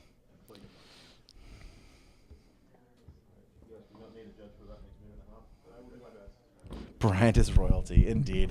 Indeed. So, Bryant did extremely well at the first Leaving Legacy Open. And in fact, took home the trophy. He is looking to do the same in the third Leaving Legacy Open. That's true. What time is it right now? It's only 8 o'clock. Oh, it's currently 8 o'clock local time. Yeah. Bryant needs to either lose or win in the next hour. Yes. Not only does he need to win, but he also needs to win the finals in the next hour. Indeed. He has to. He's got to hustle. He's got to hustle here. He is definitely going for some quick matches. Yeah. Yeah, Eternal Glory. I heard they're bringing in some serious dough. They're ballers. I heard that they are corporate sponsored. Really? Yeah. Who corporate sponsors them? I think it's a combination of Land Shark Beer. Mm-hmm. That's one of their corporate sponsors. I believe you have to say it. Land Shark Beer. Yep, Land Shark Beer. And also Roundup Ancient Orange pesticide. I believe that is also a term. That's where they get the orange in their logo. Oh, okay. It's actually Agent Orange. So themed. I've tuned into every episode expecting to hear you and have not heard you. I heard you got dropped off their last call. Is that true? Yeah, it just didn't work out. You were there and you got dropped off. Yeah. You just hung up? I didn't hang up. I heard you hung up on them. I listened to the podcast and I heard you hang up. Things happen. Wow. Things were said. Bob, the last Everyday Eternal you guys had with Styfro was fantastic. Excellent. I really enjoyed that episode. All right, so Bryant Cook leading off here on Lion's Eye Diamond. He might just be going for it right now. I just got to say, Everyday Eternal hasn't asked me on the podcast yet, so maybe Eternal Glory is the better Legacy Eternal podcast. Better than what? Everyday Eternal. Oh, I don't know. Someone's going to have to figure out which one is the better Eternal podcast. One of them has asked me to be a guest, so I think clearly that's the favorite. I guess so. Hey, how's that sausage doing? I heard you got a little too excited at breakfast this morning. I didn't get too excited. Dribbled a sausage down your shirt. Everyone's making fun. The reason why we haven't cut to the booth very often is because I have a sausage stain on my shirt because we went to breakfast at a diner and the fork was defective. The fork was defective and the sausage fell off the fork and put a big stain on my nice shirt. Oh, fantastic. Fantastic.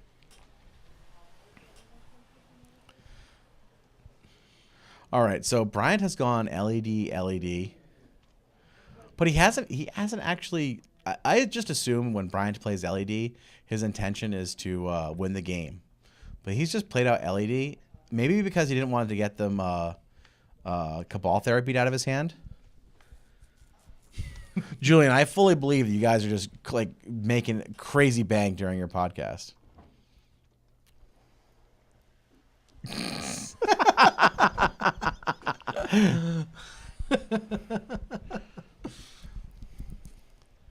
I've only guessed it on one podcast before, the Spike Feed. It was the greatest honor of my magic life.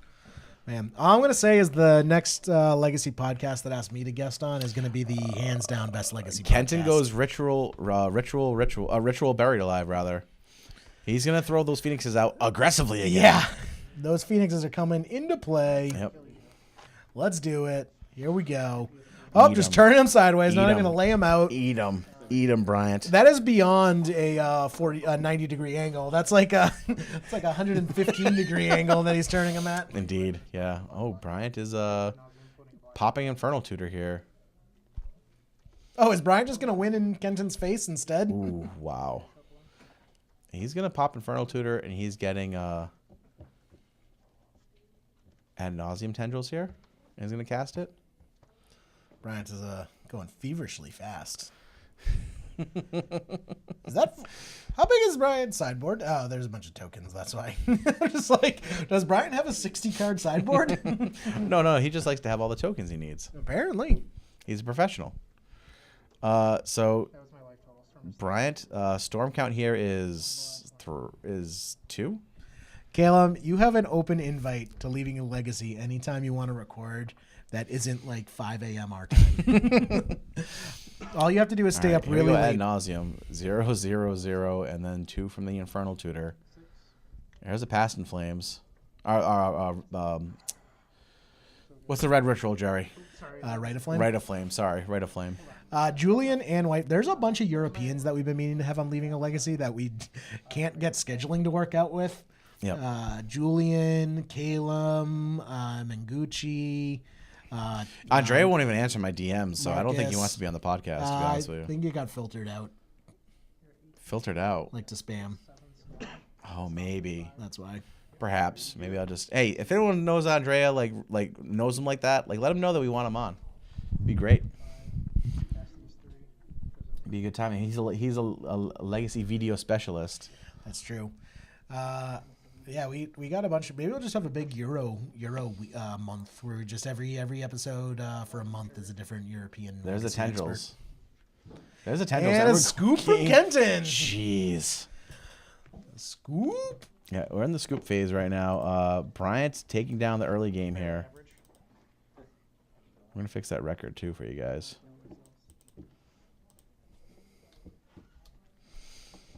Okay. Andrea is grinding now. Man, that is for sure true. Now, I'm sure Jerry's right that it got filtered into his spam. Because Julian was on Leaving Legacy before. Yeah, Julian was good on Leaving Legacy. I thought he did a good job. Yeah. He is too busy making videos. He said he wanted to use his $250,000 of winnings from the Mythic Invitational event to buy his Beta Power, which is like the most baller thing anyone's ever said they wanted to do. Hell yeah. Imagine if Tom Brady, after winning his 6th Super Bowl, had said, instead of "I'm going to Disney World," had said, "I'm going to buy my Beta Power now. I finally can afford it." I would love to come. Julian, actually, I think I'm going to be coming to Amsterdam in a couple months because one of my friends just moved to Amsterdam. So AKA Jerry needs to blow off some serious steam. Yep, my friend just moved to Amsterdam, so I'm going to go visit her. Your friend Mary? No, that's my other friend that I'm going to visit. Other friend Mary's lived there a long time. Bob Wong was on one of the first episodes of Leaving Legacy. In fact, Yeah, I it's true. believe Bob Wong is on the first 3 episodes of Leaving Legacy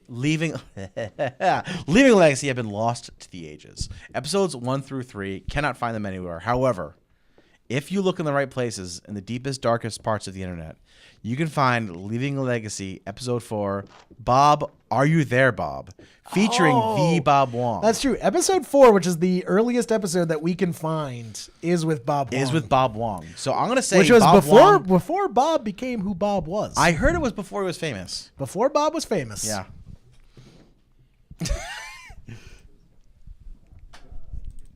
We should have Bob on again. He hasn't been on the cast in a while. Yeah, if he can find time in his schedule to come on, that would be amazing. Bob is great. I believe either Wilson or Bryant Cook has the record for most Leaving Legacy appearances at like 6 or 7. Really? That many? Yeah. I'm shocked. It's Bob. Are you there, Bob? Yeah. It's that's back before I was on the podcast, Jerry. Before the golden years of Leaving Legacy rolled around. In the dark times when it was you and Adrian. The Silver Age. When it was you and Adrian. Yep. Shout out to Adrian, man. When Bob was a local player for us back when he lived up here. Wait, Bob lived up here? Yeah, that's how I met Bob. He came to our F&Ms. Dang, I didn't know that. He came to your F&Ms? Yeah. Did he get an appearance fee then too, or is it just now? He got an appearance fee, but that was just him shaking me down for my lunch. Yes, episodes 1 through 3 are in Adrian's bathroom wall. They were sealed away in the vault. All right, so we have the early thoughtsies from Kenton here. Jerry's just gone full rogue, and he's just reading chat and interacting with the chat. There's a match. Yeah, there is a match going on. Bryant Cook is fighting to get onto his flight and take home all the money from the top 8. So there's a big one. In first place is $1,300. Yeah, it's awesome. Magic Fest participant Bob Wong. So he's taking the Infernal Tutor out of Bryant's hand here with the turn 1 Thoughtseize. Bryant is going to fetch off his Bloodstained Mire, and he's going to duress Kenton here, and he's going to see a Ponder, a Ponder, an Arclake Phoenix, 2 Cabal Therapies, and a Polluted Delta. What do you think he's going to pull out of his hand here? One of the therapies, perhaps? Because he's seen Bryant's hand right now, and he has the ability to rip it apart next turn. That's true. Oh, he takes the Ponder. Okay. Oh, episode 5. I apologize. Perhaps it's episode 5. Maybe episodes 1 through 4 are the ones that are lost. But certainly the first one you can find is Bob Wong. Bob, are you there, Bob? I would listen to it. It's probably the best thing Leaving Legacy has ever done. I think it was back when I first met Bob. And I don't know if Bob wants me sharing this with the world. Which means you need to share it. But Bob, back in the day, was a Sneak and Show player. Bob actually played Sneak and Show before I even played the deck, because I was still back on Reanimator. Oh, it truly was the dark times. Yeah, it really was. Like, before Modern Medicine. Wow. Before farming. Before farming. So here's a Cabal Therapy, and took a Ponder. Is that right? Yes. Okay.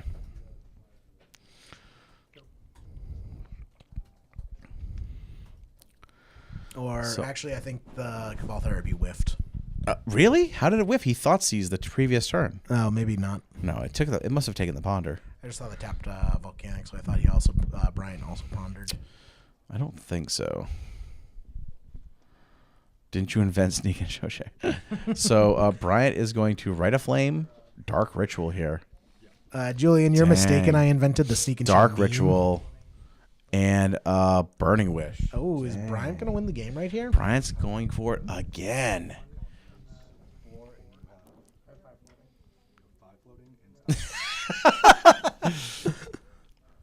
So Bryant goes Rite of Flame, Dark Ritual, Burning Wish. So Storm count 4 right now. And he's Burning Wishing for what? What in his side? He's got what? Empty the Warrens. 3 black mana. He's going for the Empty the Warrens win. Yeah, so Renoir, got the Ponder. Interesting. Itali was an interesting choice for Sneak and Show, but not as good as Combustible Gear Hulk. Combustible Gear Hulk is the better 6-drop in Sneak and Show. Storm count 4. I'm pretty sure he's going for the Goblin win. Yeah, it would be 8 goblins. Maybe he saw that Kenton didn't have like the fast Phoenix start in his hand and decided Flusterstorm. Woof. Fluster on the Burning Wish. That's interesting. That was must have been his draw for the turn. Bryant never saw it. Yeah.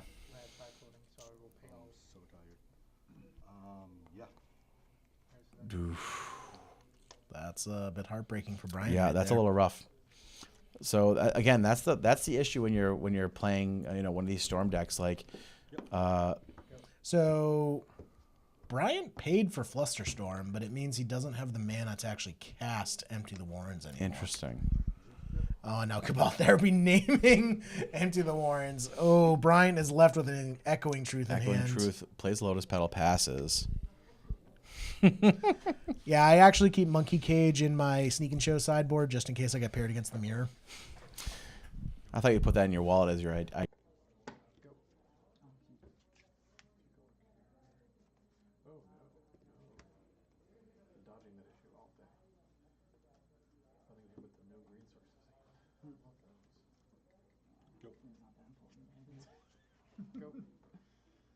play 2 more green sources than the average Lance player. I like to not mulligan for that reason.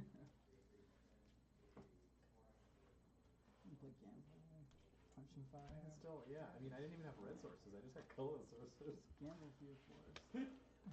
Totally fine. Some But usually I'll gamble for effects then at that point because then I don't have to discard my only forest to really get screwed. Sure. I've done it though. I wouldn't put it past me. incredibly quiet here. Yeah, so neither player is holding back anything right now. They're just playing out their hands. Bryant's on a single Echoing Truth, and boom, boom, boom. Here, there goes the dynamite. Oh, that's not a Phoenix. That is a young Pyromancer.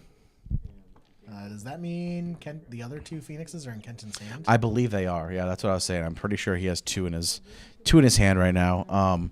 Yeah, so Bryant's not even trying to like hold back these 0 I just saw drops the 2 Phoenixes in his hand. Yeah, so Kenton's gonna want to string together a couple of instants of sorceries, get those Phoenixes, and start swinging away for 6 at a turn.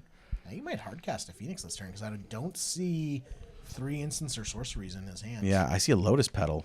I That's think he's not gonna hardcasting help. Phoenix. Dang. Hardcasting Phoenix going to the face. It does have haste, so it's gonna get in there for 3. Bryant Echoing Truth that single Phoenix back to his hand. So it makes him crack the Lotus Petal, sends it back to his hand. Bryant plays Lotus Petal and passes again. Yeah. It is extremely quiet out on the floor right now. There's not a whole lot of talking going on between these 2 players. They are deep in this game.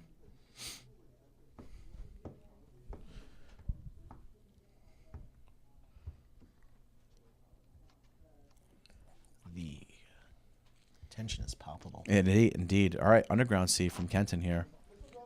Again, he's getting to that place where he can hardcast that Phoenix. That's probably what we're going to see right now. Again, another hardcast Arclight Phoenix. Going to bump in for 3, put Bryant down to 16.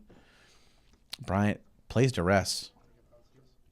Sees Thoughtseize Phoenix in his opponent's hand. Takes one of the Thoughtseizes. We're going to see another Phoenix at the board here, perhaps. No, I think he's going to go Thoughtseize. He's going to Thoughtseize. Thoughtseize the Rite of Flame out of Bryant's hand. And now he's going to preordain and try and find another instant or sorcery to trigger those other 2 or 3 Phoenixes in the graveyard. And that would make short work of this game for sure. Yeah. And he's going to shuffle. Nope, not shuffle. I'm not sorry. I'm sorry. I was thinking ponder. Yeah. Oh, so he takes the card off of preordain here. So he definitely found the instant or sorcery. Oh no, he just Cabal Therapying. Okay. That's understandable. If flashback Cabal Therapy, that's going to trigger all his Phoenixes, all 4. I think that are.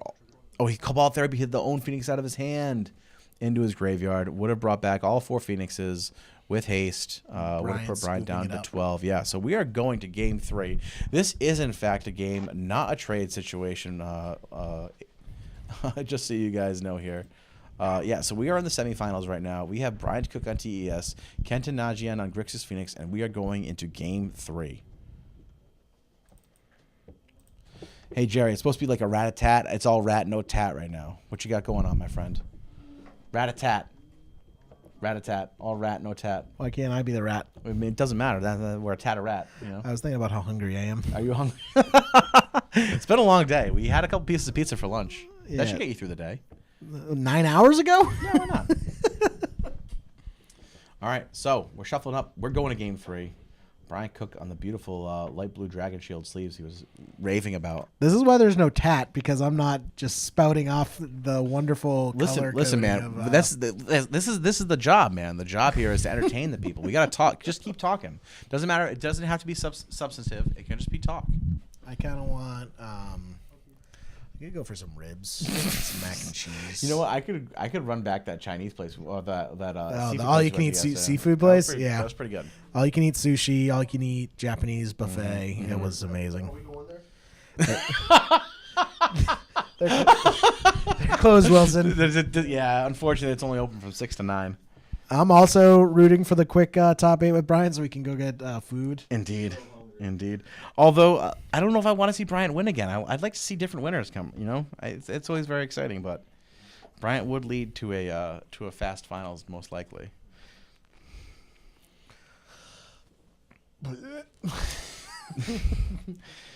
It's been a lot of fun today, guys. It really has been. I had 153 players here today. Fired a huge side event after like round 4. It's been a really good time. So if you guys are thinking about coming out to the next Open, we will let you guys know when it's going to be. All right, so Duress the Ponder out of his hand. It's true.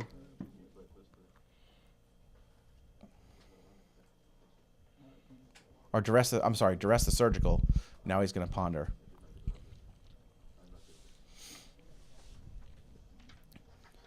We actually did have Nick Magyar earlier, who looked like he was playing an EDH deck. Green Red Sneak. That was a great game. Sneak Fit. Great Sneak game. Fit was a great game. That was really fun to watch.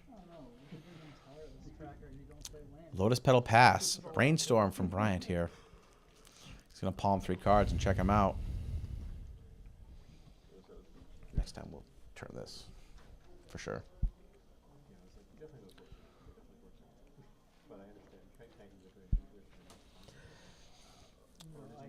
Oh, Bryant's got Echoing Truth in hand. He's got all those Echoing Truths all the time. Pretty good in this matchup. Yeah, for sure. Chrome Mox, Scalding Tarn, pitching. Ponder. All right, Kenton's going to draw for turn. There's a Delta.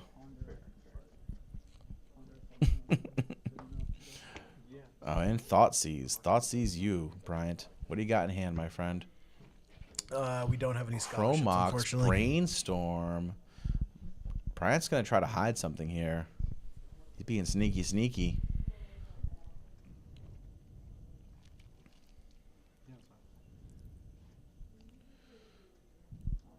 Nick's yelling at you for mispronouncing his name. I thought it was Maggiore. Maggiore. That's what I said. It was Maggiore versus Frank Tucci. I think it's Maggiore. Oh, I thought it was more Italian than that. Maggiore. Oh, next time we're gonna try. We're gonna. Sorry, I was just. We were doing a little. You. I should have just put major. I like Maggiore. I like that. Yeah. All right, so Thoughtseize ends up grabbing a Thoughtseize from Bryant there after Bryant was able to brainstorm, assuming he put back some good stuff. Plays a Polluted Delta, passes the turn.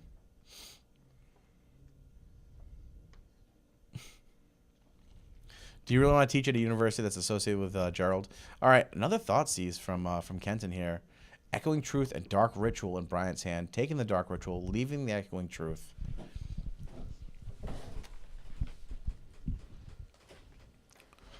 And cracks the Delta here.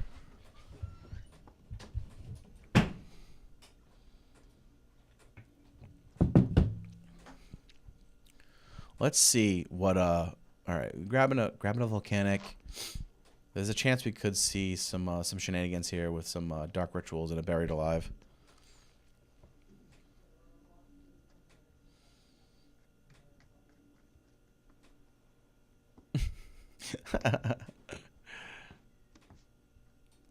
Well, here we go, young Pyromancer. And Ponder behind it. Make a token.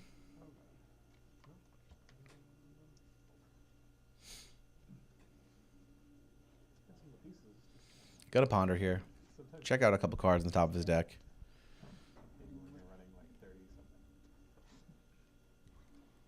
What's Kenton looking at now?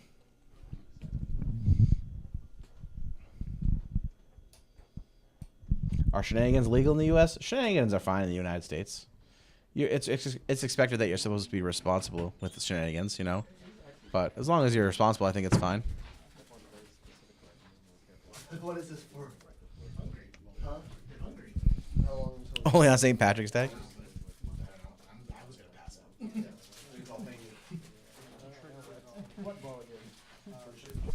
I was just out there getting an emergency Pop-Tart before I passed out.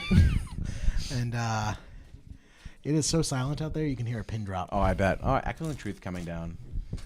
So taking care of some young Pyromancer tokens. But we are going to Cabal Therapy here.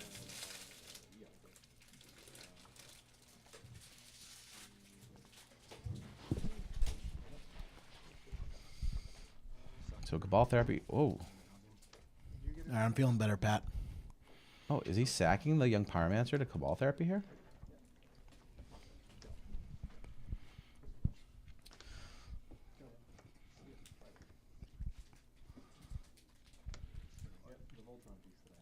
All right. Now we have Buried Alive. Aggressively. Come on. Aggressively. Throw those Phoenixes. Would you like a Pop-Tart, Pat? No, thank you. Those. You want a Pop-Tart? Why are they brown? They're Oreo Ugh, Pop-Tarts. the only kind of Pop-Tarts you eat are strawberries. Wow, you're... Pat, can everyone just... like, day after day after day, Pat just demonstrates to me that he has no taste. No taste whatsoever. Strawberry Pop-Tarts are the only ones that are He worth doesn't it. like Boston Market. Doesn't like Magicians, the TV show, which is a great TV it's show. like a brown and white Pop-Tart. Has white frosting with looks by like brown and white, looks you like mean dirt looks like dirt chocolate speck. It and looks like vanilla. dirt specks on top. It's an Oreo Pop-Tart. Pre-order in the car from Kenton here.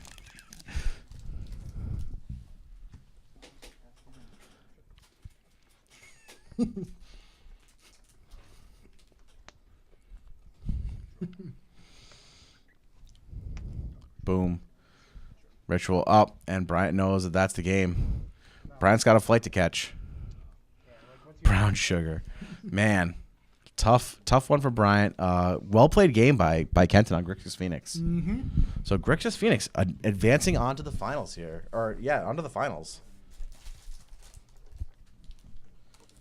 And we have Lands and Sneak and Show in our backup feature match. I'm gonna try to, if they're still playing next to him, we're gonna go over there real quick.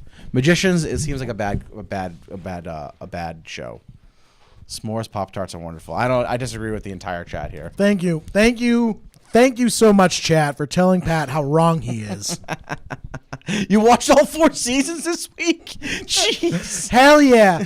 I don't know who LeBox is, but you're my new favorite chat member. LeBox is the best. Jerry tried to get me to watch it. I watched a 5-minute clip of it, and it was horrible. It was horrible. I showed Pat the 5-minute clip of Margot and Elliot talking in pop culture speech when the Fairy Queen was spying on them, and I'm like, "This." You've already lost me. You've already lost me. It was an amazing scene, and he's just like, "This sounds stupid." It was really bad.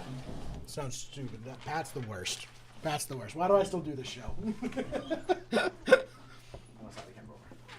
All right, Pat's gonna go slide the camera over. Okay. Who won?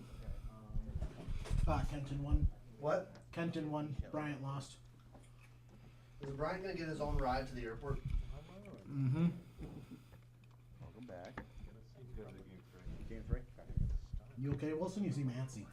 Huh? You seem antsy. I see Nancy? Yeah. Is it the hunger? Yeah. They are on game 3 right now.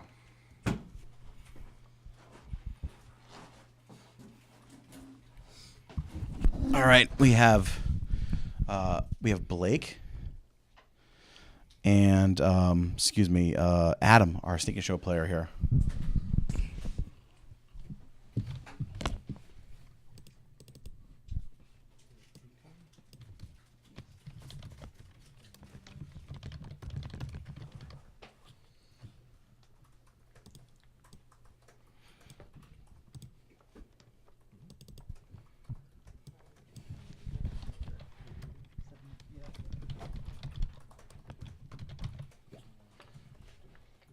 So Jerry, here's a matchup you probably know a little bit about. Adam is on Sneak and Show here. Blake on Lands. Who do you like in this matchup? Definitely Sneak and Show. Definitely Sneak and Show. Lands is one of the decks I'm really happy to sit down across from as a Sneak and Show player. Taking a look, though, it looks like Adam doesn't have any action, which is the problem. Well, indeed. You let us all know that the only time Sneak and Show loses is when the deck loses to itself. You keep saying this as if it's a meme, Pat, but it's the truth. It's not the this truth. is yes. The yes, only it's true. That's like saying the only time any deck loses is when it loses to itself. That's an insane thing to say. The next LAL Open is a brawl event? Yeah, sure. I'll brawl people. I'll fight. I don't think that's what he means. Oh, okay. All right, so now we have Sneak and Show versus Lands here. We are in game 3. It's all tied up. Both players playing to make the finals here. Yeah, I want to talk through some 6 Sneak and Show lines right now, guys. Basically, Adam needs to rip a show and tell off the top of his library. That's pretty sick. Pretty sick, like, brah. Like, what a So ridiculously sick. good line that would be. Like, if he just rips show and tell off the top of his library, he can't lose. Does Blake have Caracas out right now? No Caracas. You don't care about Caracas. Why hasn't Blake Sneak and made Show it? doesn't Why care hasn't about Blake no made it stupid 2020 yet? Caracas. Why hasn't Blake made it 2020 yet? I don't see a Dark Depths, do you? I don't know. No.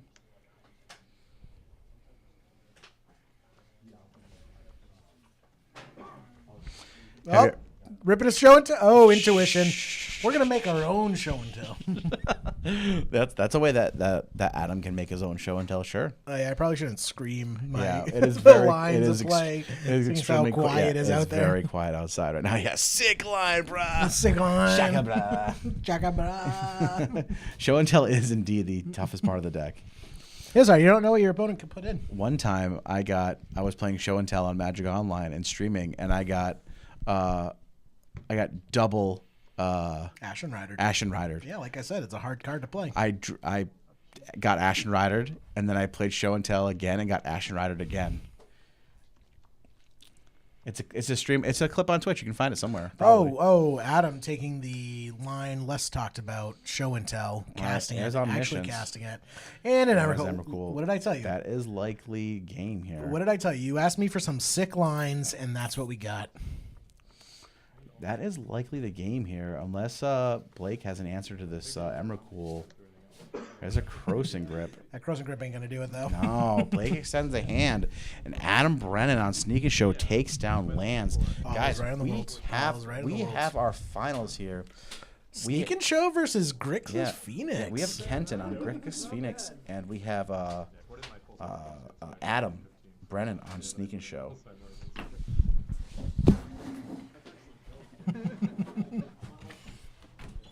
Oh, yeah, I remember that. Pat was streaming Sneak and Show, and I was running co-pilot seat, and he had a hand of, like, island, fetch lands, brainstorm, ponder, like, preordained. And he's like, this is a mull. I'm like, what are you doing? Hey, that's how you mull in Legacy, man. That's not how you mull. You're like, this hand doesn't have any action in it. No, it didn't have anything good. It was lands and cantrips. That's literally the definition of good cards in Legacy. Nah, that's not what I wanted in that game. I knew what I wanted. Pretty sure we still won that game too. You're welcome. Kenton. Julian, Sneak and Show is going to take it down if I have anything to say about it. Spoiler alert, I don't have anything to say about it. All right, so Kenton Nagian, Grixis Phoenix. Bryant and I were talking earlier that we were surprised Grixis Phoenix hadn't put up a lot of results lately. And here it is at the Leaving Legacy Open, 3.5K in beautiful Acton, Massachusetts. Keep saying that. Just saying that's not going to make it true. Going into the finals. What do you mean? Acton is a great town. It's a cute little town, man. There's too many trees for my liking. Oh, you don't know what you're talking about, my friend. Too many trees. There's too many trees around. Ugh, you're the worst. How do you not like trees? I would much rather have trees than people for neighbors. You know what I'm saying? I'd rather things to do. All right. Well, shout out to Blake. Tap some maple trees and get some syrup. Is that what you do with trees? Do you not like maple syrup? I do, but it's like it's not what I do for fun. Oh yeah, and I've bowled before. I had pancakes this morning. Of course, I like maple syrup. Now hold on. The question is, do you drink real maple syrup, or do you use? Do I drink like from the bottle? Do you consume real maple syrup, or do you consume the fake maple syrup? Because listen, I'm just gonna tell you right now. Whatever's easily at hand. Listen, whatever's easily at hand. No. That's the wrong. All right, first of all, that's the wrong answer. I'm gonna give you a chance to answer the right. If I have the choice between using fake maple syrup or eating dry waffles, what are you gonna choose? No, that's not the choice we're talking about here. All right, Jerry, you're sitting at a table. I'm talking about the choice that I had this morning. Let me paint a picture for you. You're sitting at a table. You have a plate of homemade, fresh buttermilk waffles sitting in front of you. A little bit of butter on them. I just heard Wilson lick his lips, by the way. A little bit of butter on them. Maybe a little powdered sugar, right? Maybe a tiny dash of cinnamon in the batter, right? You have two. Nutmeg? Huh? How much nutmeg? Maybe like you wave it over the bowl when you're making it, like you don't even open the container. You're just doing a martini. you just shake the nutmeg in the direction of the bowl. You crack the lid of the nutmeg outside when you're loading your groceries out of your car. Just crack it, close it. That's how I make my martinis. I pour a tall glass of vodka and I look in the direction of France. Yeah, so if you ask for like an extra dry martini, you wave the what's it called over the vermouth. The vermouth. That's like a wink, like, hey, I'm an alcoholic. I only want vodka in a glass. You wave the vermouth over the glass. It's like the nice way of saying like you might have a problem. But anyway, it's the Winston Churchill. Indeed, you're sitting in front of some beautiful buttermilk waffles, piping hot, already buttered. Okay. Wait, do I have a martini with these waffles? No. I don't think martini. No, you can have a Bloody Mary though. I think you can have a Bloody Mary. I'm not a fan of Bloody Marys. Neither am I, but it's a breakfast thing, right? Yeah. Anyway, so maybe a glass of orange juice. Mimosas. I prefer chocolate milk in the morning. Well, mimosas. Sure. You got a mimosa. You got a big mimosa in front of you. You have bottomless mimosas available to you. Now, in front of you, a good place. in front of you, there is are this two. the bed and breakfast we're opening together? Yeah, absolutely. So, all right, you're sitting in front. Now, you got this plate of food in front of you, right? It looks delicious, smells amazing, already buttered. Okay. You have two bottles in front of you. One is a bottle of real 100% Vermont grade A light amber maple syrup. Okay. Next to it is a bottle of Aunt Jemima's. See, you had to go Aunt Jemima. You had to go Aunt Jemima. Like Whatever. you can't make me turn my back on Aunt Jemima. Aunt Jemima was with me in the hard times. Aunt Jemima was there for me. All right, but you're not answering the question. These are your choices. I want to let you know that this choice you make right now is going to determine whether or not we continue to have a podcast after this is done. Can we also take into account the socioeconomic factors No. of real maple syrup? Because a bottle of Aunt Jemima will run you like $3, and a bottle of real honest-to-goodness maple syrup, $16. That's half the size of the Aunt Jemima bottle, will run you like $20. Like, you got to take into account the socioeconomic factors. Maybe I'm not. Let's pretend we're in a hypothetical universe where I'm not Mr. Moneybags, and I can't. You don't sleep on a mattress of Tarmogoyfs? Yeah, and I can't just afford throwing real maple syrup left and right. Plus, I like to drench. Like, I like my perfect pancakes are at a half semi-liquid form. Like, there's so much maple syrup on it that they start liquefying. That's where I'm at best, and that is an expensive maple syrup habit. Pat's just looking at me like I just murdered a puppy. Yeah, so you're telling me that you're going to take the fake maple syrup because you can get more of soggy waffle into your gullet if I'm for talking, a cheaper price? If I'm talking, is that what you're telling? You're telling me you would rather have you want to be able to get the most soggy let's say we live waffle in a into your utopia, mouth. A communist utopia where maple syrup rains from the sky. Listen, there's no such then thing. I'll use the real maple syrup. Even in your wildest dreams, you'll never find a communist utopia. Those two things will never go together, you Gerald. know, in this crazy world where maple syrup is unlimited, then obviously I'll take the real stuff. But this isn't just a vacuum, Pat. This isn't black and white. The world is shades of gray maple syrup. We're missing the first few turns of this game right now. No. I'm saying this is too important. I just want to let you know that everyone in chat is against you, Jerry, just so you know. You're banned from Vermont. You're a monster. Real or GTFO. Yeah, you're insane. And Aunt Jemima's just burnt sugar. Get out of here. All right. So, Why do you say that like it's a bad, like burnt sugar sounds delicious? all right, Kenton goes turn 1, ponder off the lotus petal. And I think he's shuffling. Julian, if you never had maple syrup when you were in Canada, I mean, the best maple syrup comes from Vermont for sure, but you got to have real maple syrup, my friend.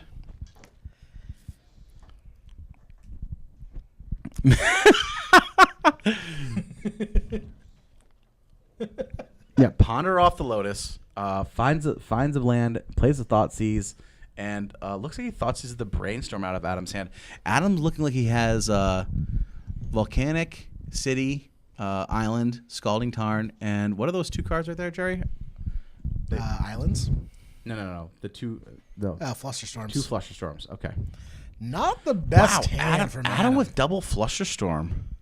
Yeah. Double Flusterstorm in his opener. Interesting. How many Flusterstorms is Show and Tell running? All right, Cabal Therapy. I mean, this is probably just going to bait a Flusterstorm, right? True. Yeah. There it is. Draw for turn.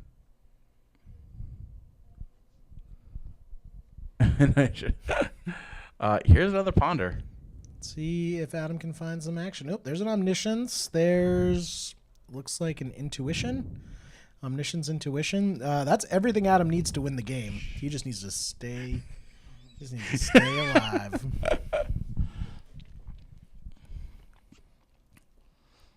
Oh wait, Show and Tell Grizzlebrand. I just saw. Yeah, that's pretty good. I'm pretty sure Adam's gonna win this game. Yeah, that's pretty good. All right, Adam does play Volcanic Island and passes to Kenton. Kenton draws for turn. Boom. It's going to be another Cabal Therapy here. And there's a Flusterstorm to eat it up. And now Adam knows that wow, back Kenton to Adam. doesn't have any counter magic. Indeed. So well, we know that he has an access to a City of Traders here. Yep. We're going to see a Show and Tell. We're seeing Show and Tell, Omniscience, Grizzlebrand. Yeah, this is game over, folks. Yeah. And Arclight Phoenix that's a is cute Phoenix. Yeah, and we have Grizzlebrand here, and yeah, Kenton's not even gonna bother. Yeah, he knows that is not one that he's gonna win there. Grizzlebrand's just gonna draw 14 cards and find the Emrakul, and he's gonna kill him. I like Free Smells way of looking at things. You're gonna get diabetes either way. Might as well save money for duels.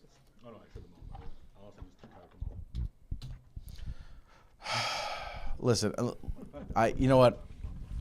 You can't even you need to live a life worth living, and if a life worth living is one that you're able to enjoy the things you have, man. Like, I will never eat. You fake millennials with your avocado toast and your real maple syrup.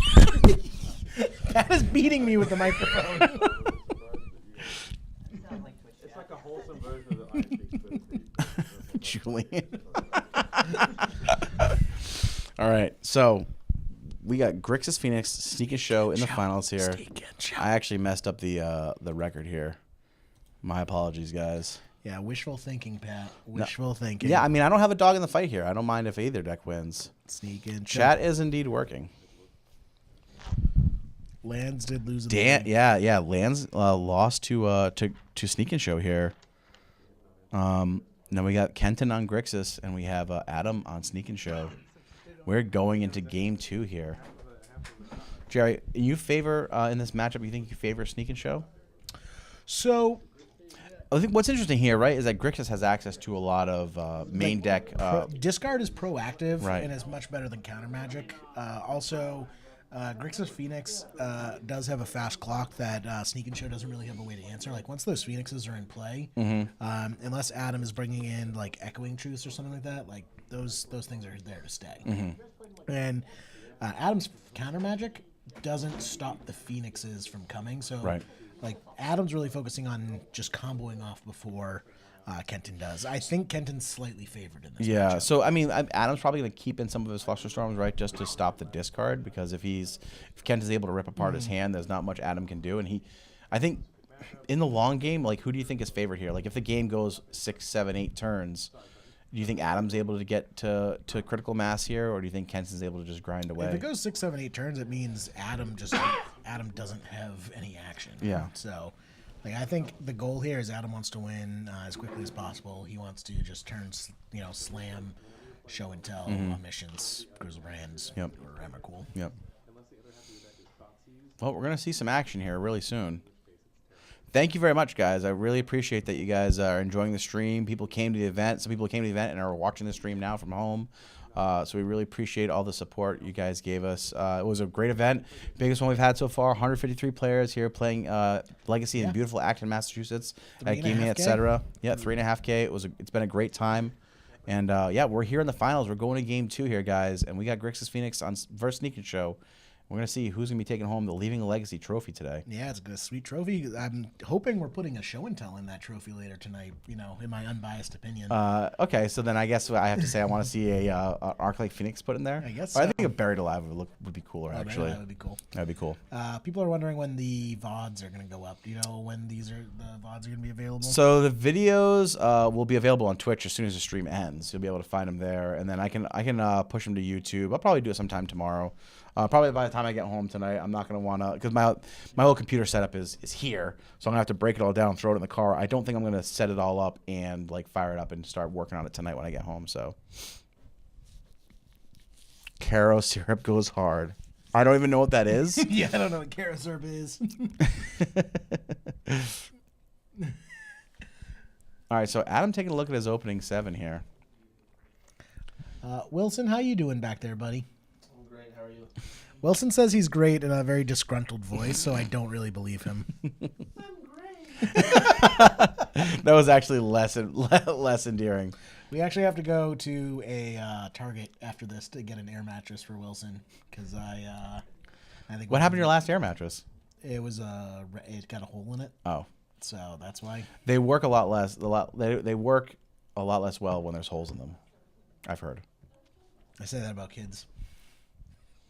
Dark. All right, so Adam's going down to 6 cards. I think Kenton kept his opening 7.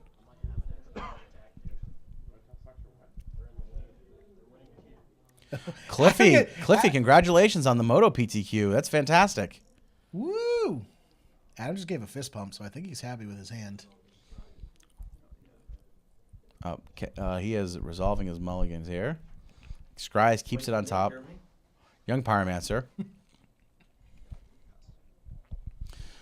I don't think they can hear you, Wilson. I think you're a little too far away, man. Yeah. Has everyone heard Wilson just slopping down on a lollipop this entire time? Because he's just been going to town. Yeah, he has been going ham on that lollipop. There's a bag, like a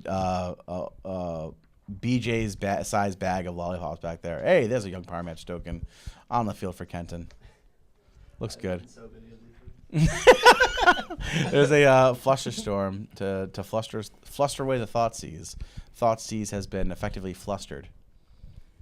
That's a tongue twister. Indeed.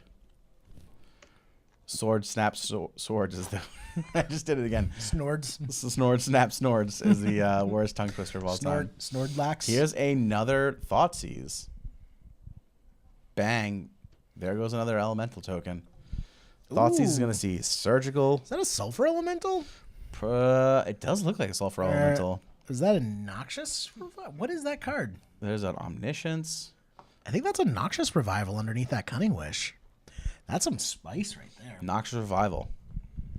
Phyrexian mana, put a card from your graveyard on top of your library. Okay. Okay.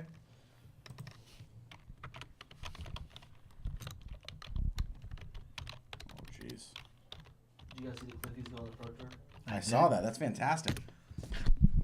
Congrats, Cliffy, making it to the Pro Tour. That's fantastic. Or the Mythic Championship. All right, so Thoughtseize takes away Omniscience there.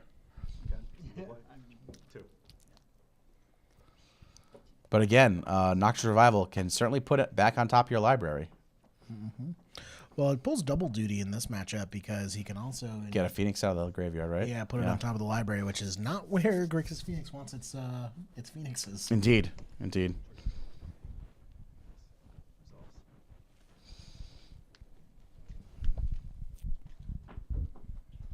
But Adam is staring down a formidable army right here of elemental tokens. True that.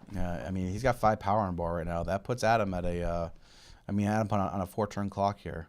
Faster if he keeps firing off these instants and sorceries. His tokens are pretty awesome, though. Shout out to Connor for designing the borders for those, getting those all set up for us. Yeah, shout out to Connor. Yep. He was here today, too. He was? Yep.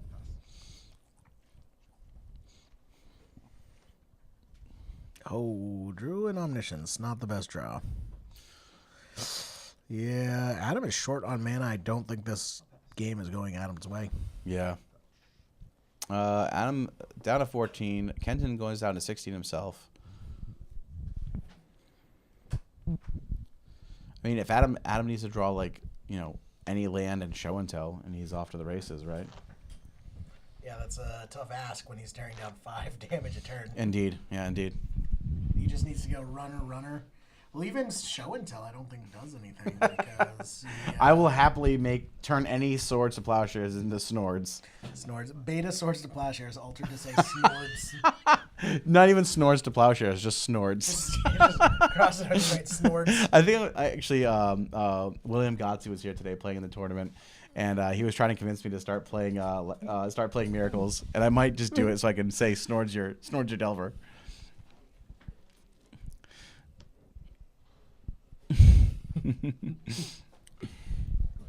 All right, so Adam plays a Lotus Petal and just passes. Yep. And now he's got double Young Pyromancer here and a bunch of tokens. And Adam is going down to a very low life total. He's going down to 2. Now Kenton is a deck that does have access to Lightning Bolt. I don't know how many he keeps. He's just going to scoop. All right, so we're going into game 3 now. Go to the scoop phase of the turn. Going to the scoop phase. We are in game 3. This has been that was a little bit disappointing. That wasn't as interactive as game 1 was. But sometimes that's just going to happen in Legacy. See, that was an example of Sneak and Show losing to itself. Sneak and Show just couldn't draw any action. Well, maybe he should have mulliganed more aggressively. I don't think it wasn't the best hand, but I don't think the mulligan was the issue in that match. I feel like, Jerry, you're not taking ownership. I think you need to take more ownership in your life, my friend. Is this like a parent-teacher conference? No, I'm just saying, if you got to take ownership of stuff, man. You can't say the deck just loses to itself. Is this an intervention? Have you done everything you can to win the game? Twitch chat, is this an intervention? Jerry, we'd all like to sit you down and tell us all the ways that you've hurt us. You hurt me by saying that you like fake maple syrup.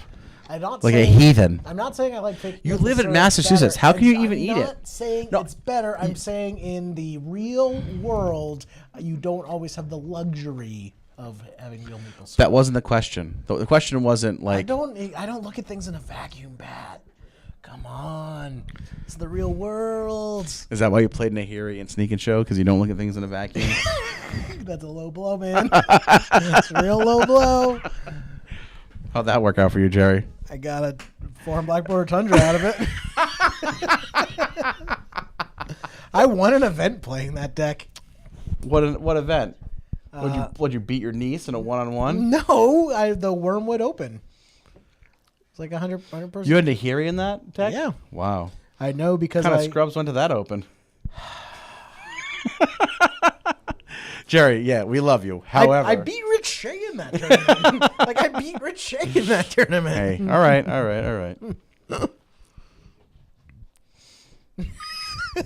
Yeah, if Twitch chat wants to buy me real maple syrup, like a lifetime supply of real maple syrup, I'll use real maple syrup. Hell, I'll have a pancake party. Everyone can come over. I'll make flapjacks on the stove. You can all hang out. Is there a difference between a flapjack and a pancake? I think flapjacks are fluffier. No, it didn't freeze. Might want to restart your browser or whatever you're watching on. I thought we were talking about maple syrup. I'm like, what temperature does maple syrup? Probably not that low. Listen.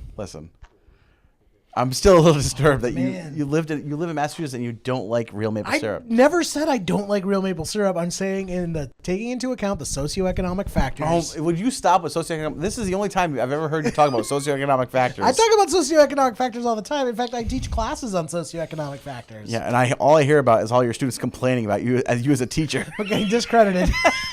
I'm losing my teaching license. # pancake party.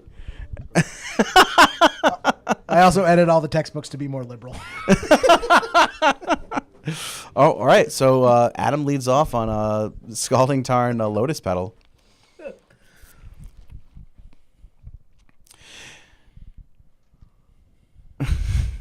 All right, Kenton's thinking here. He's in the tank, looking for his turn 1 play. Boom, Lotus Petal pass. I'm liking this coffee. Listen, hold on. Did Kenton keep a no lander? I think so. He kept a no land Lotus Petal opener? Maybe. That is gutsy. So what's Adam looking at here? I wish we would get his giant mitts off his cards so we could see what they look like, but... Got an Ancient Tomb. Is Ancient Tomb on top there? Ponder. Boom. And passes with Ancient Tomb. You must have a Spell Pierce or a Flusterstorm in hand. Yeah, I feel like... Yeah, probably. Flapjacks have flaps, duh. The no lander. Here's the Ponder off the Lotus Petal. If he had a Spell Pierce, that I would have Spell Pierced that instantly. Yeah, I think so. I don't think he has any Spell Pierce there, because that's the first thing I would have Spell Pierced, I knowing don't that my understand opponent. why he's not pondering then if he doesn't have a Spell Pierce or Flusterstorm. Because we know he has a Ponder in hand. Well, he just did Ponder. No, I'm talking about Adam. Adam. Adam has Ponder in hand and pass the turn. Oh, for sure. Okay. Yep. 1 Lotus Petal, 6 Force of Wills. So Kenton just shuffled off that Ponder too, so he's just hoping to draw a land. And does he? I don't think he did. I don't think he drew a land for the turn. That's a big no, Chief. Dang. That is a big no. Adam's Chief. gonna crack his fetch here.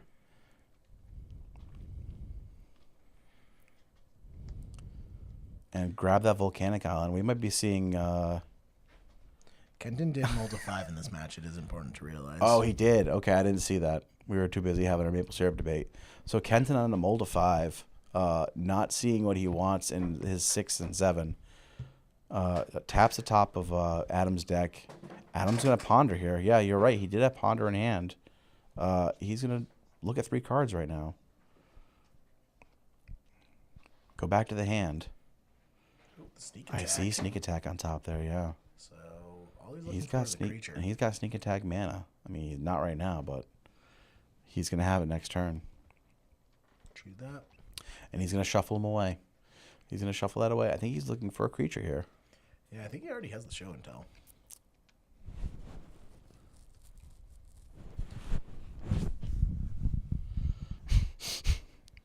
Way too many lands.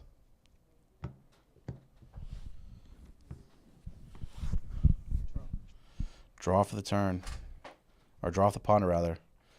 So it looks like he has Force of Will in his hand as well. So he's gonna have sneaking.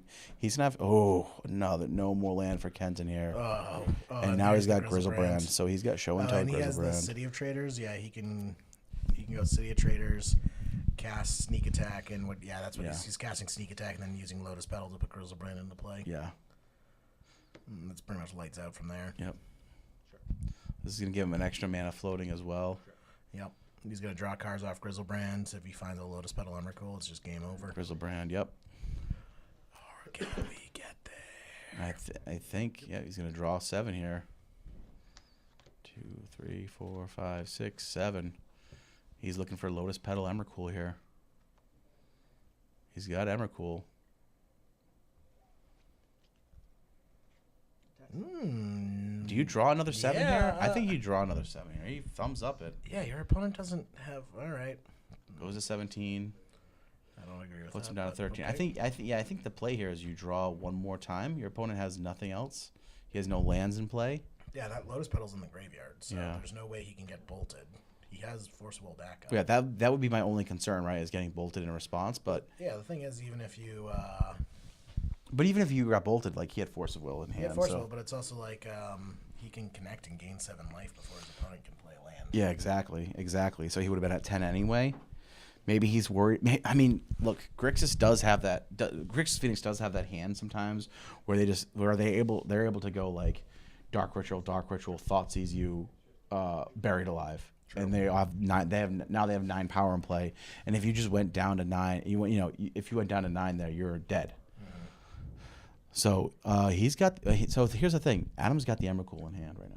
He just needs to wait for turn. If he doesn't die this turn, he's gonna sneak attack in Emrakul, and that's gonna be game. Yep. I mean, he has the backup lands.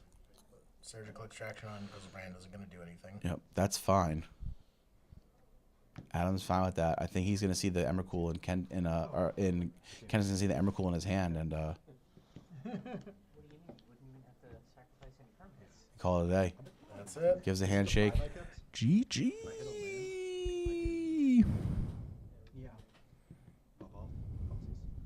And I'm pretty sure, yeah, that's gonna wrap the game. He offers the handshake to Adam there, and I think they're just talking about their sideboard choices here, perhaps. Probably. But great games played out here by Kenton and Adam here, and Sneak and Show looks like it takes down the Leaving Legacy Open 3. All is right in the world, Pat. You feel good about that? I feel vindicated.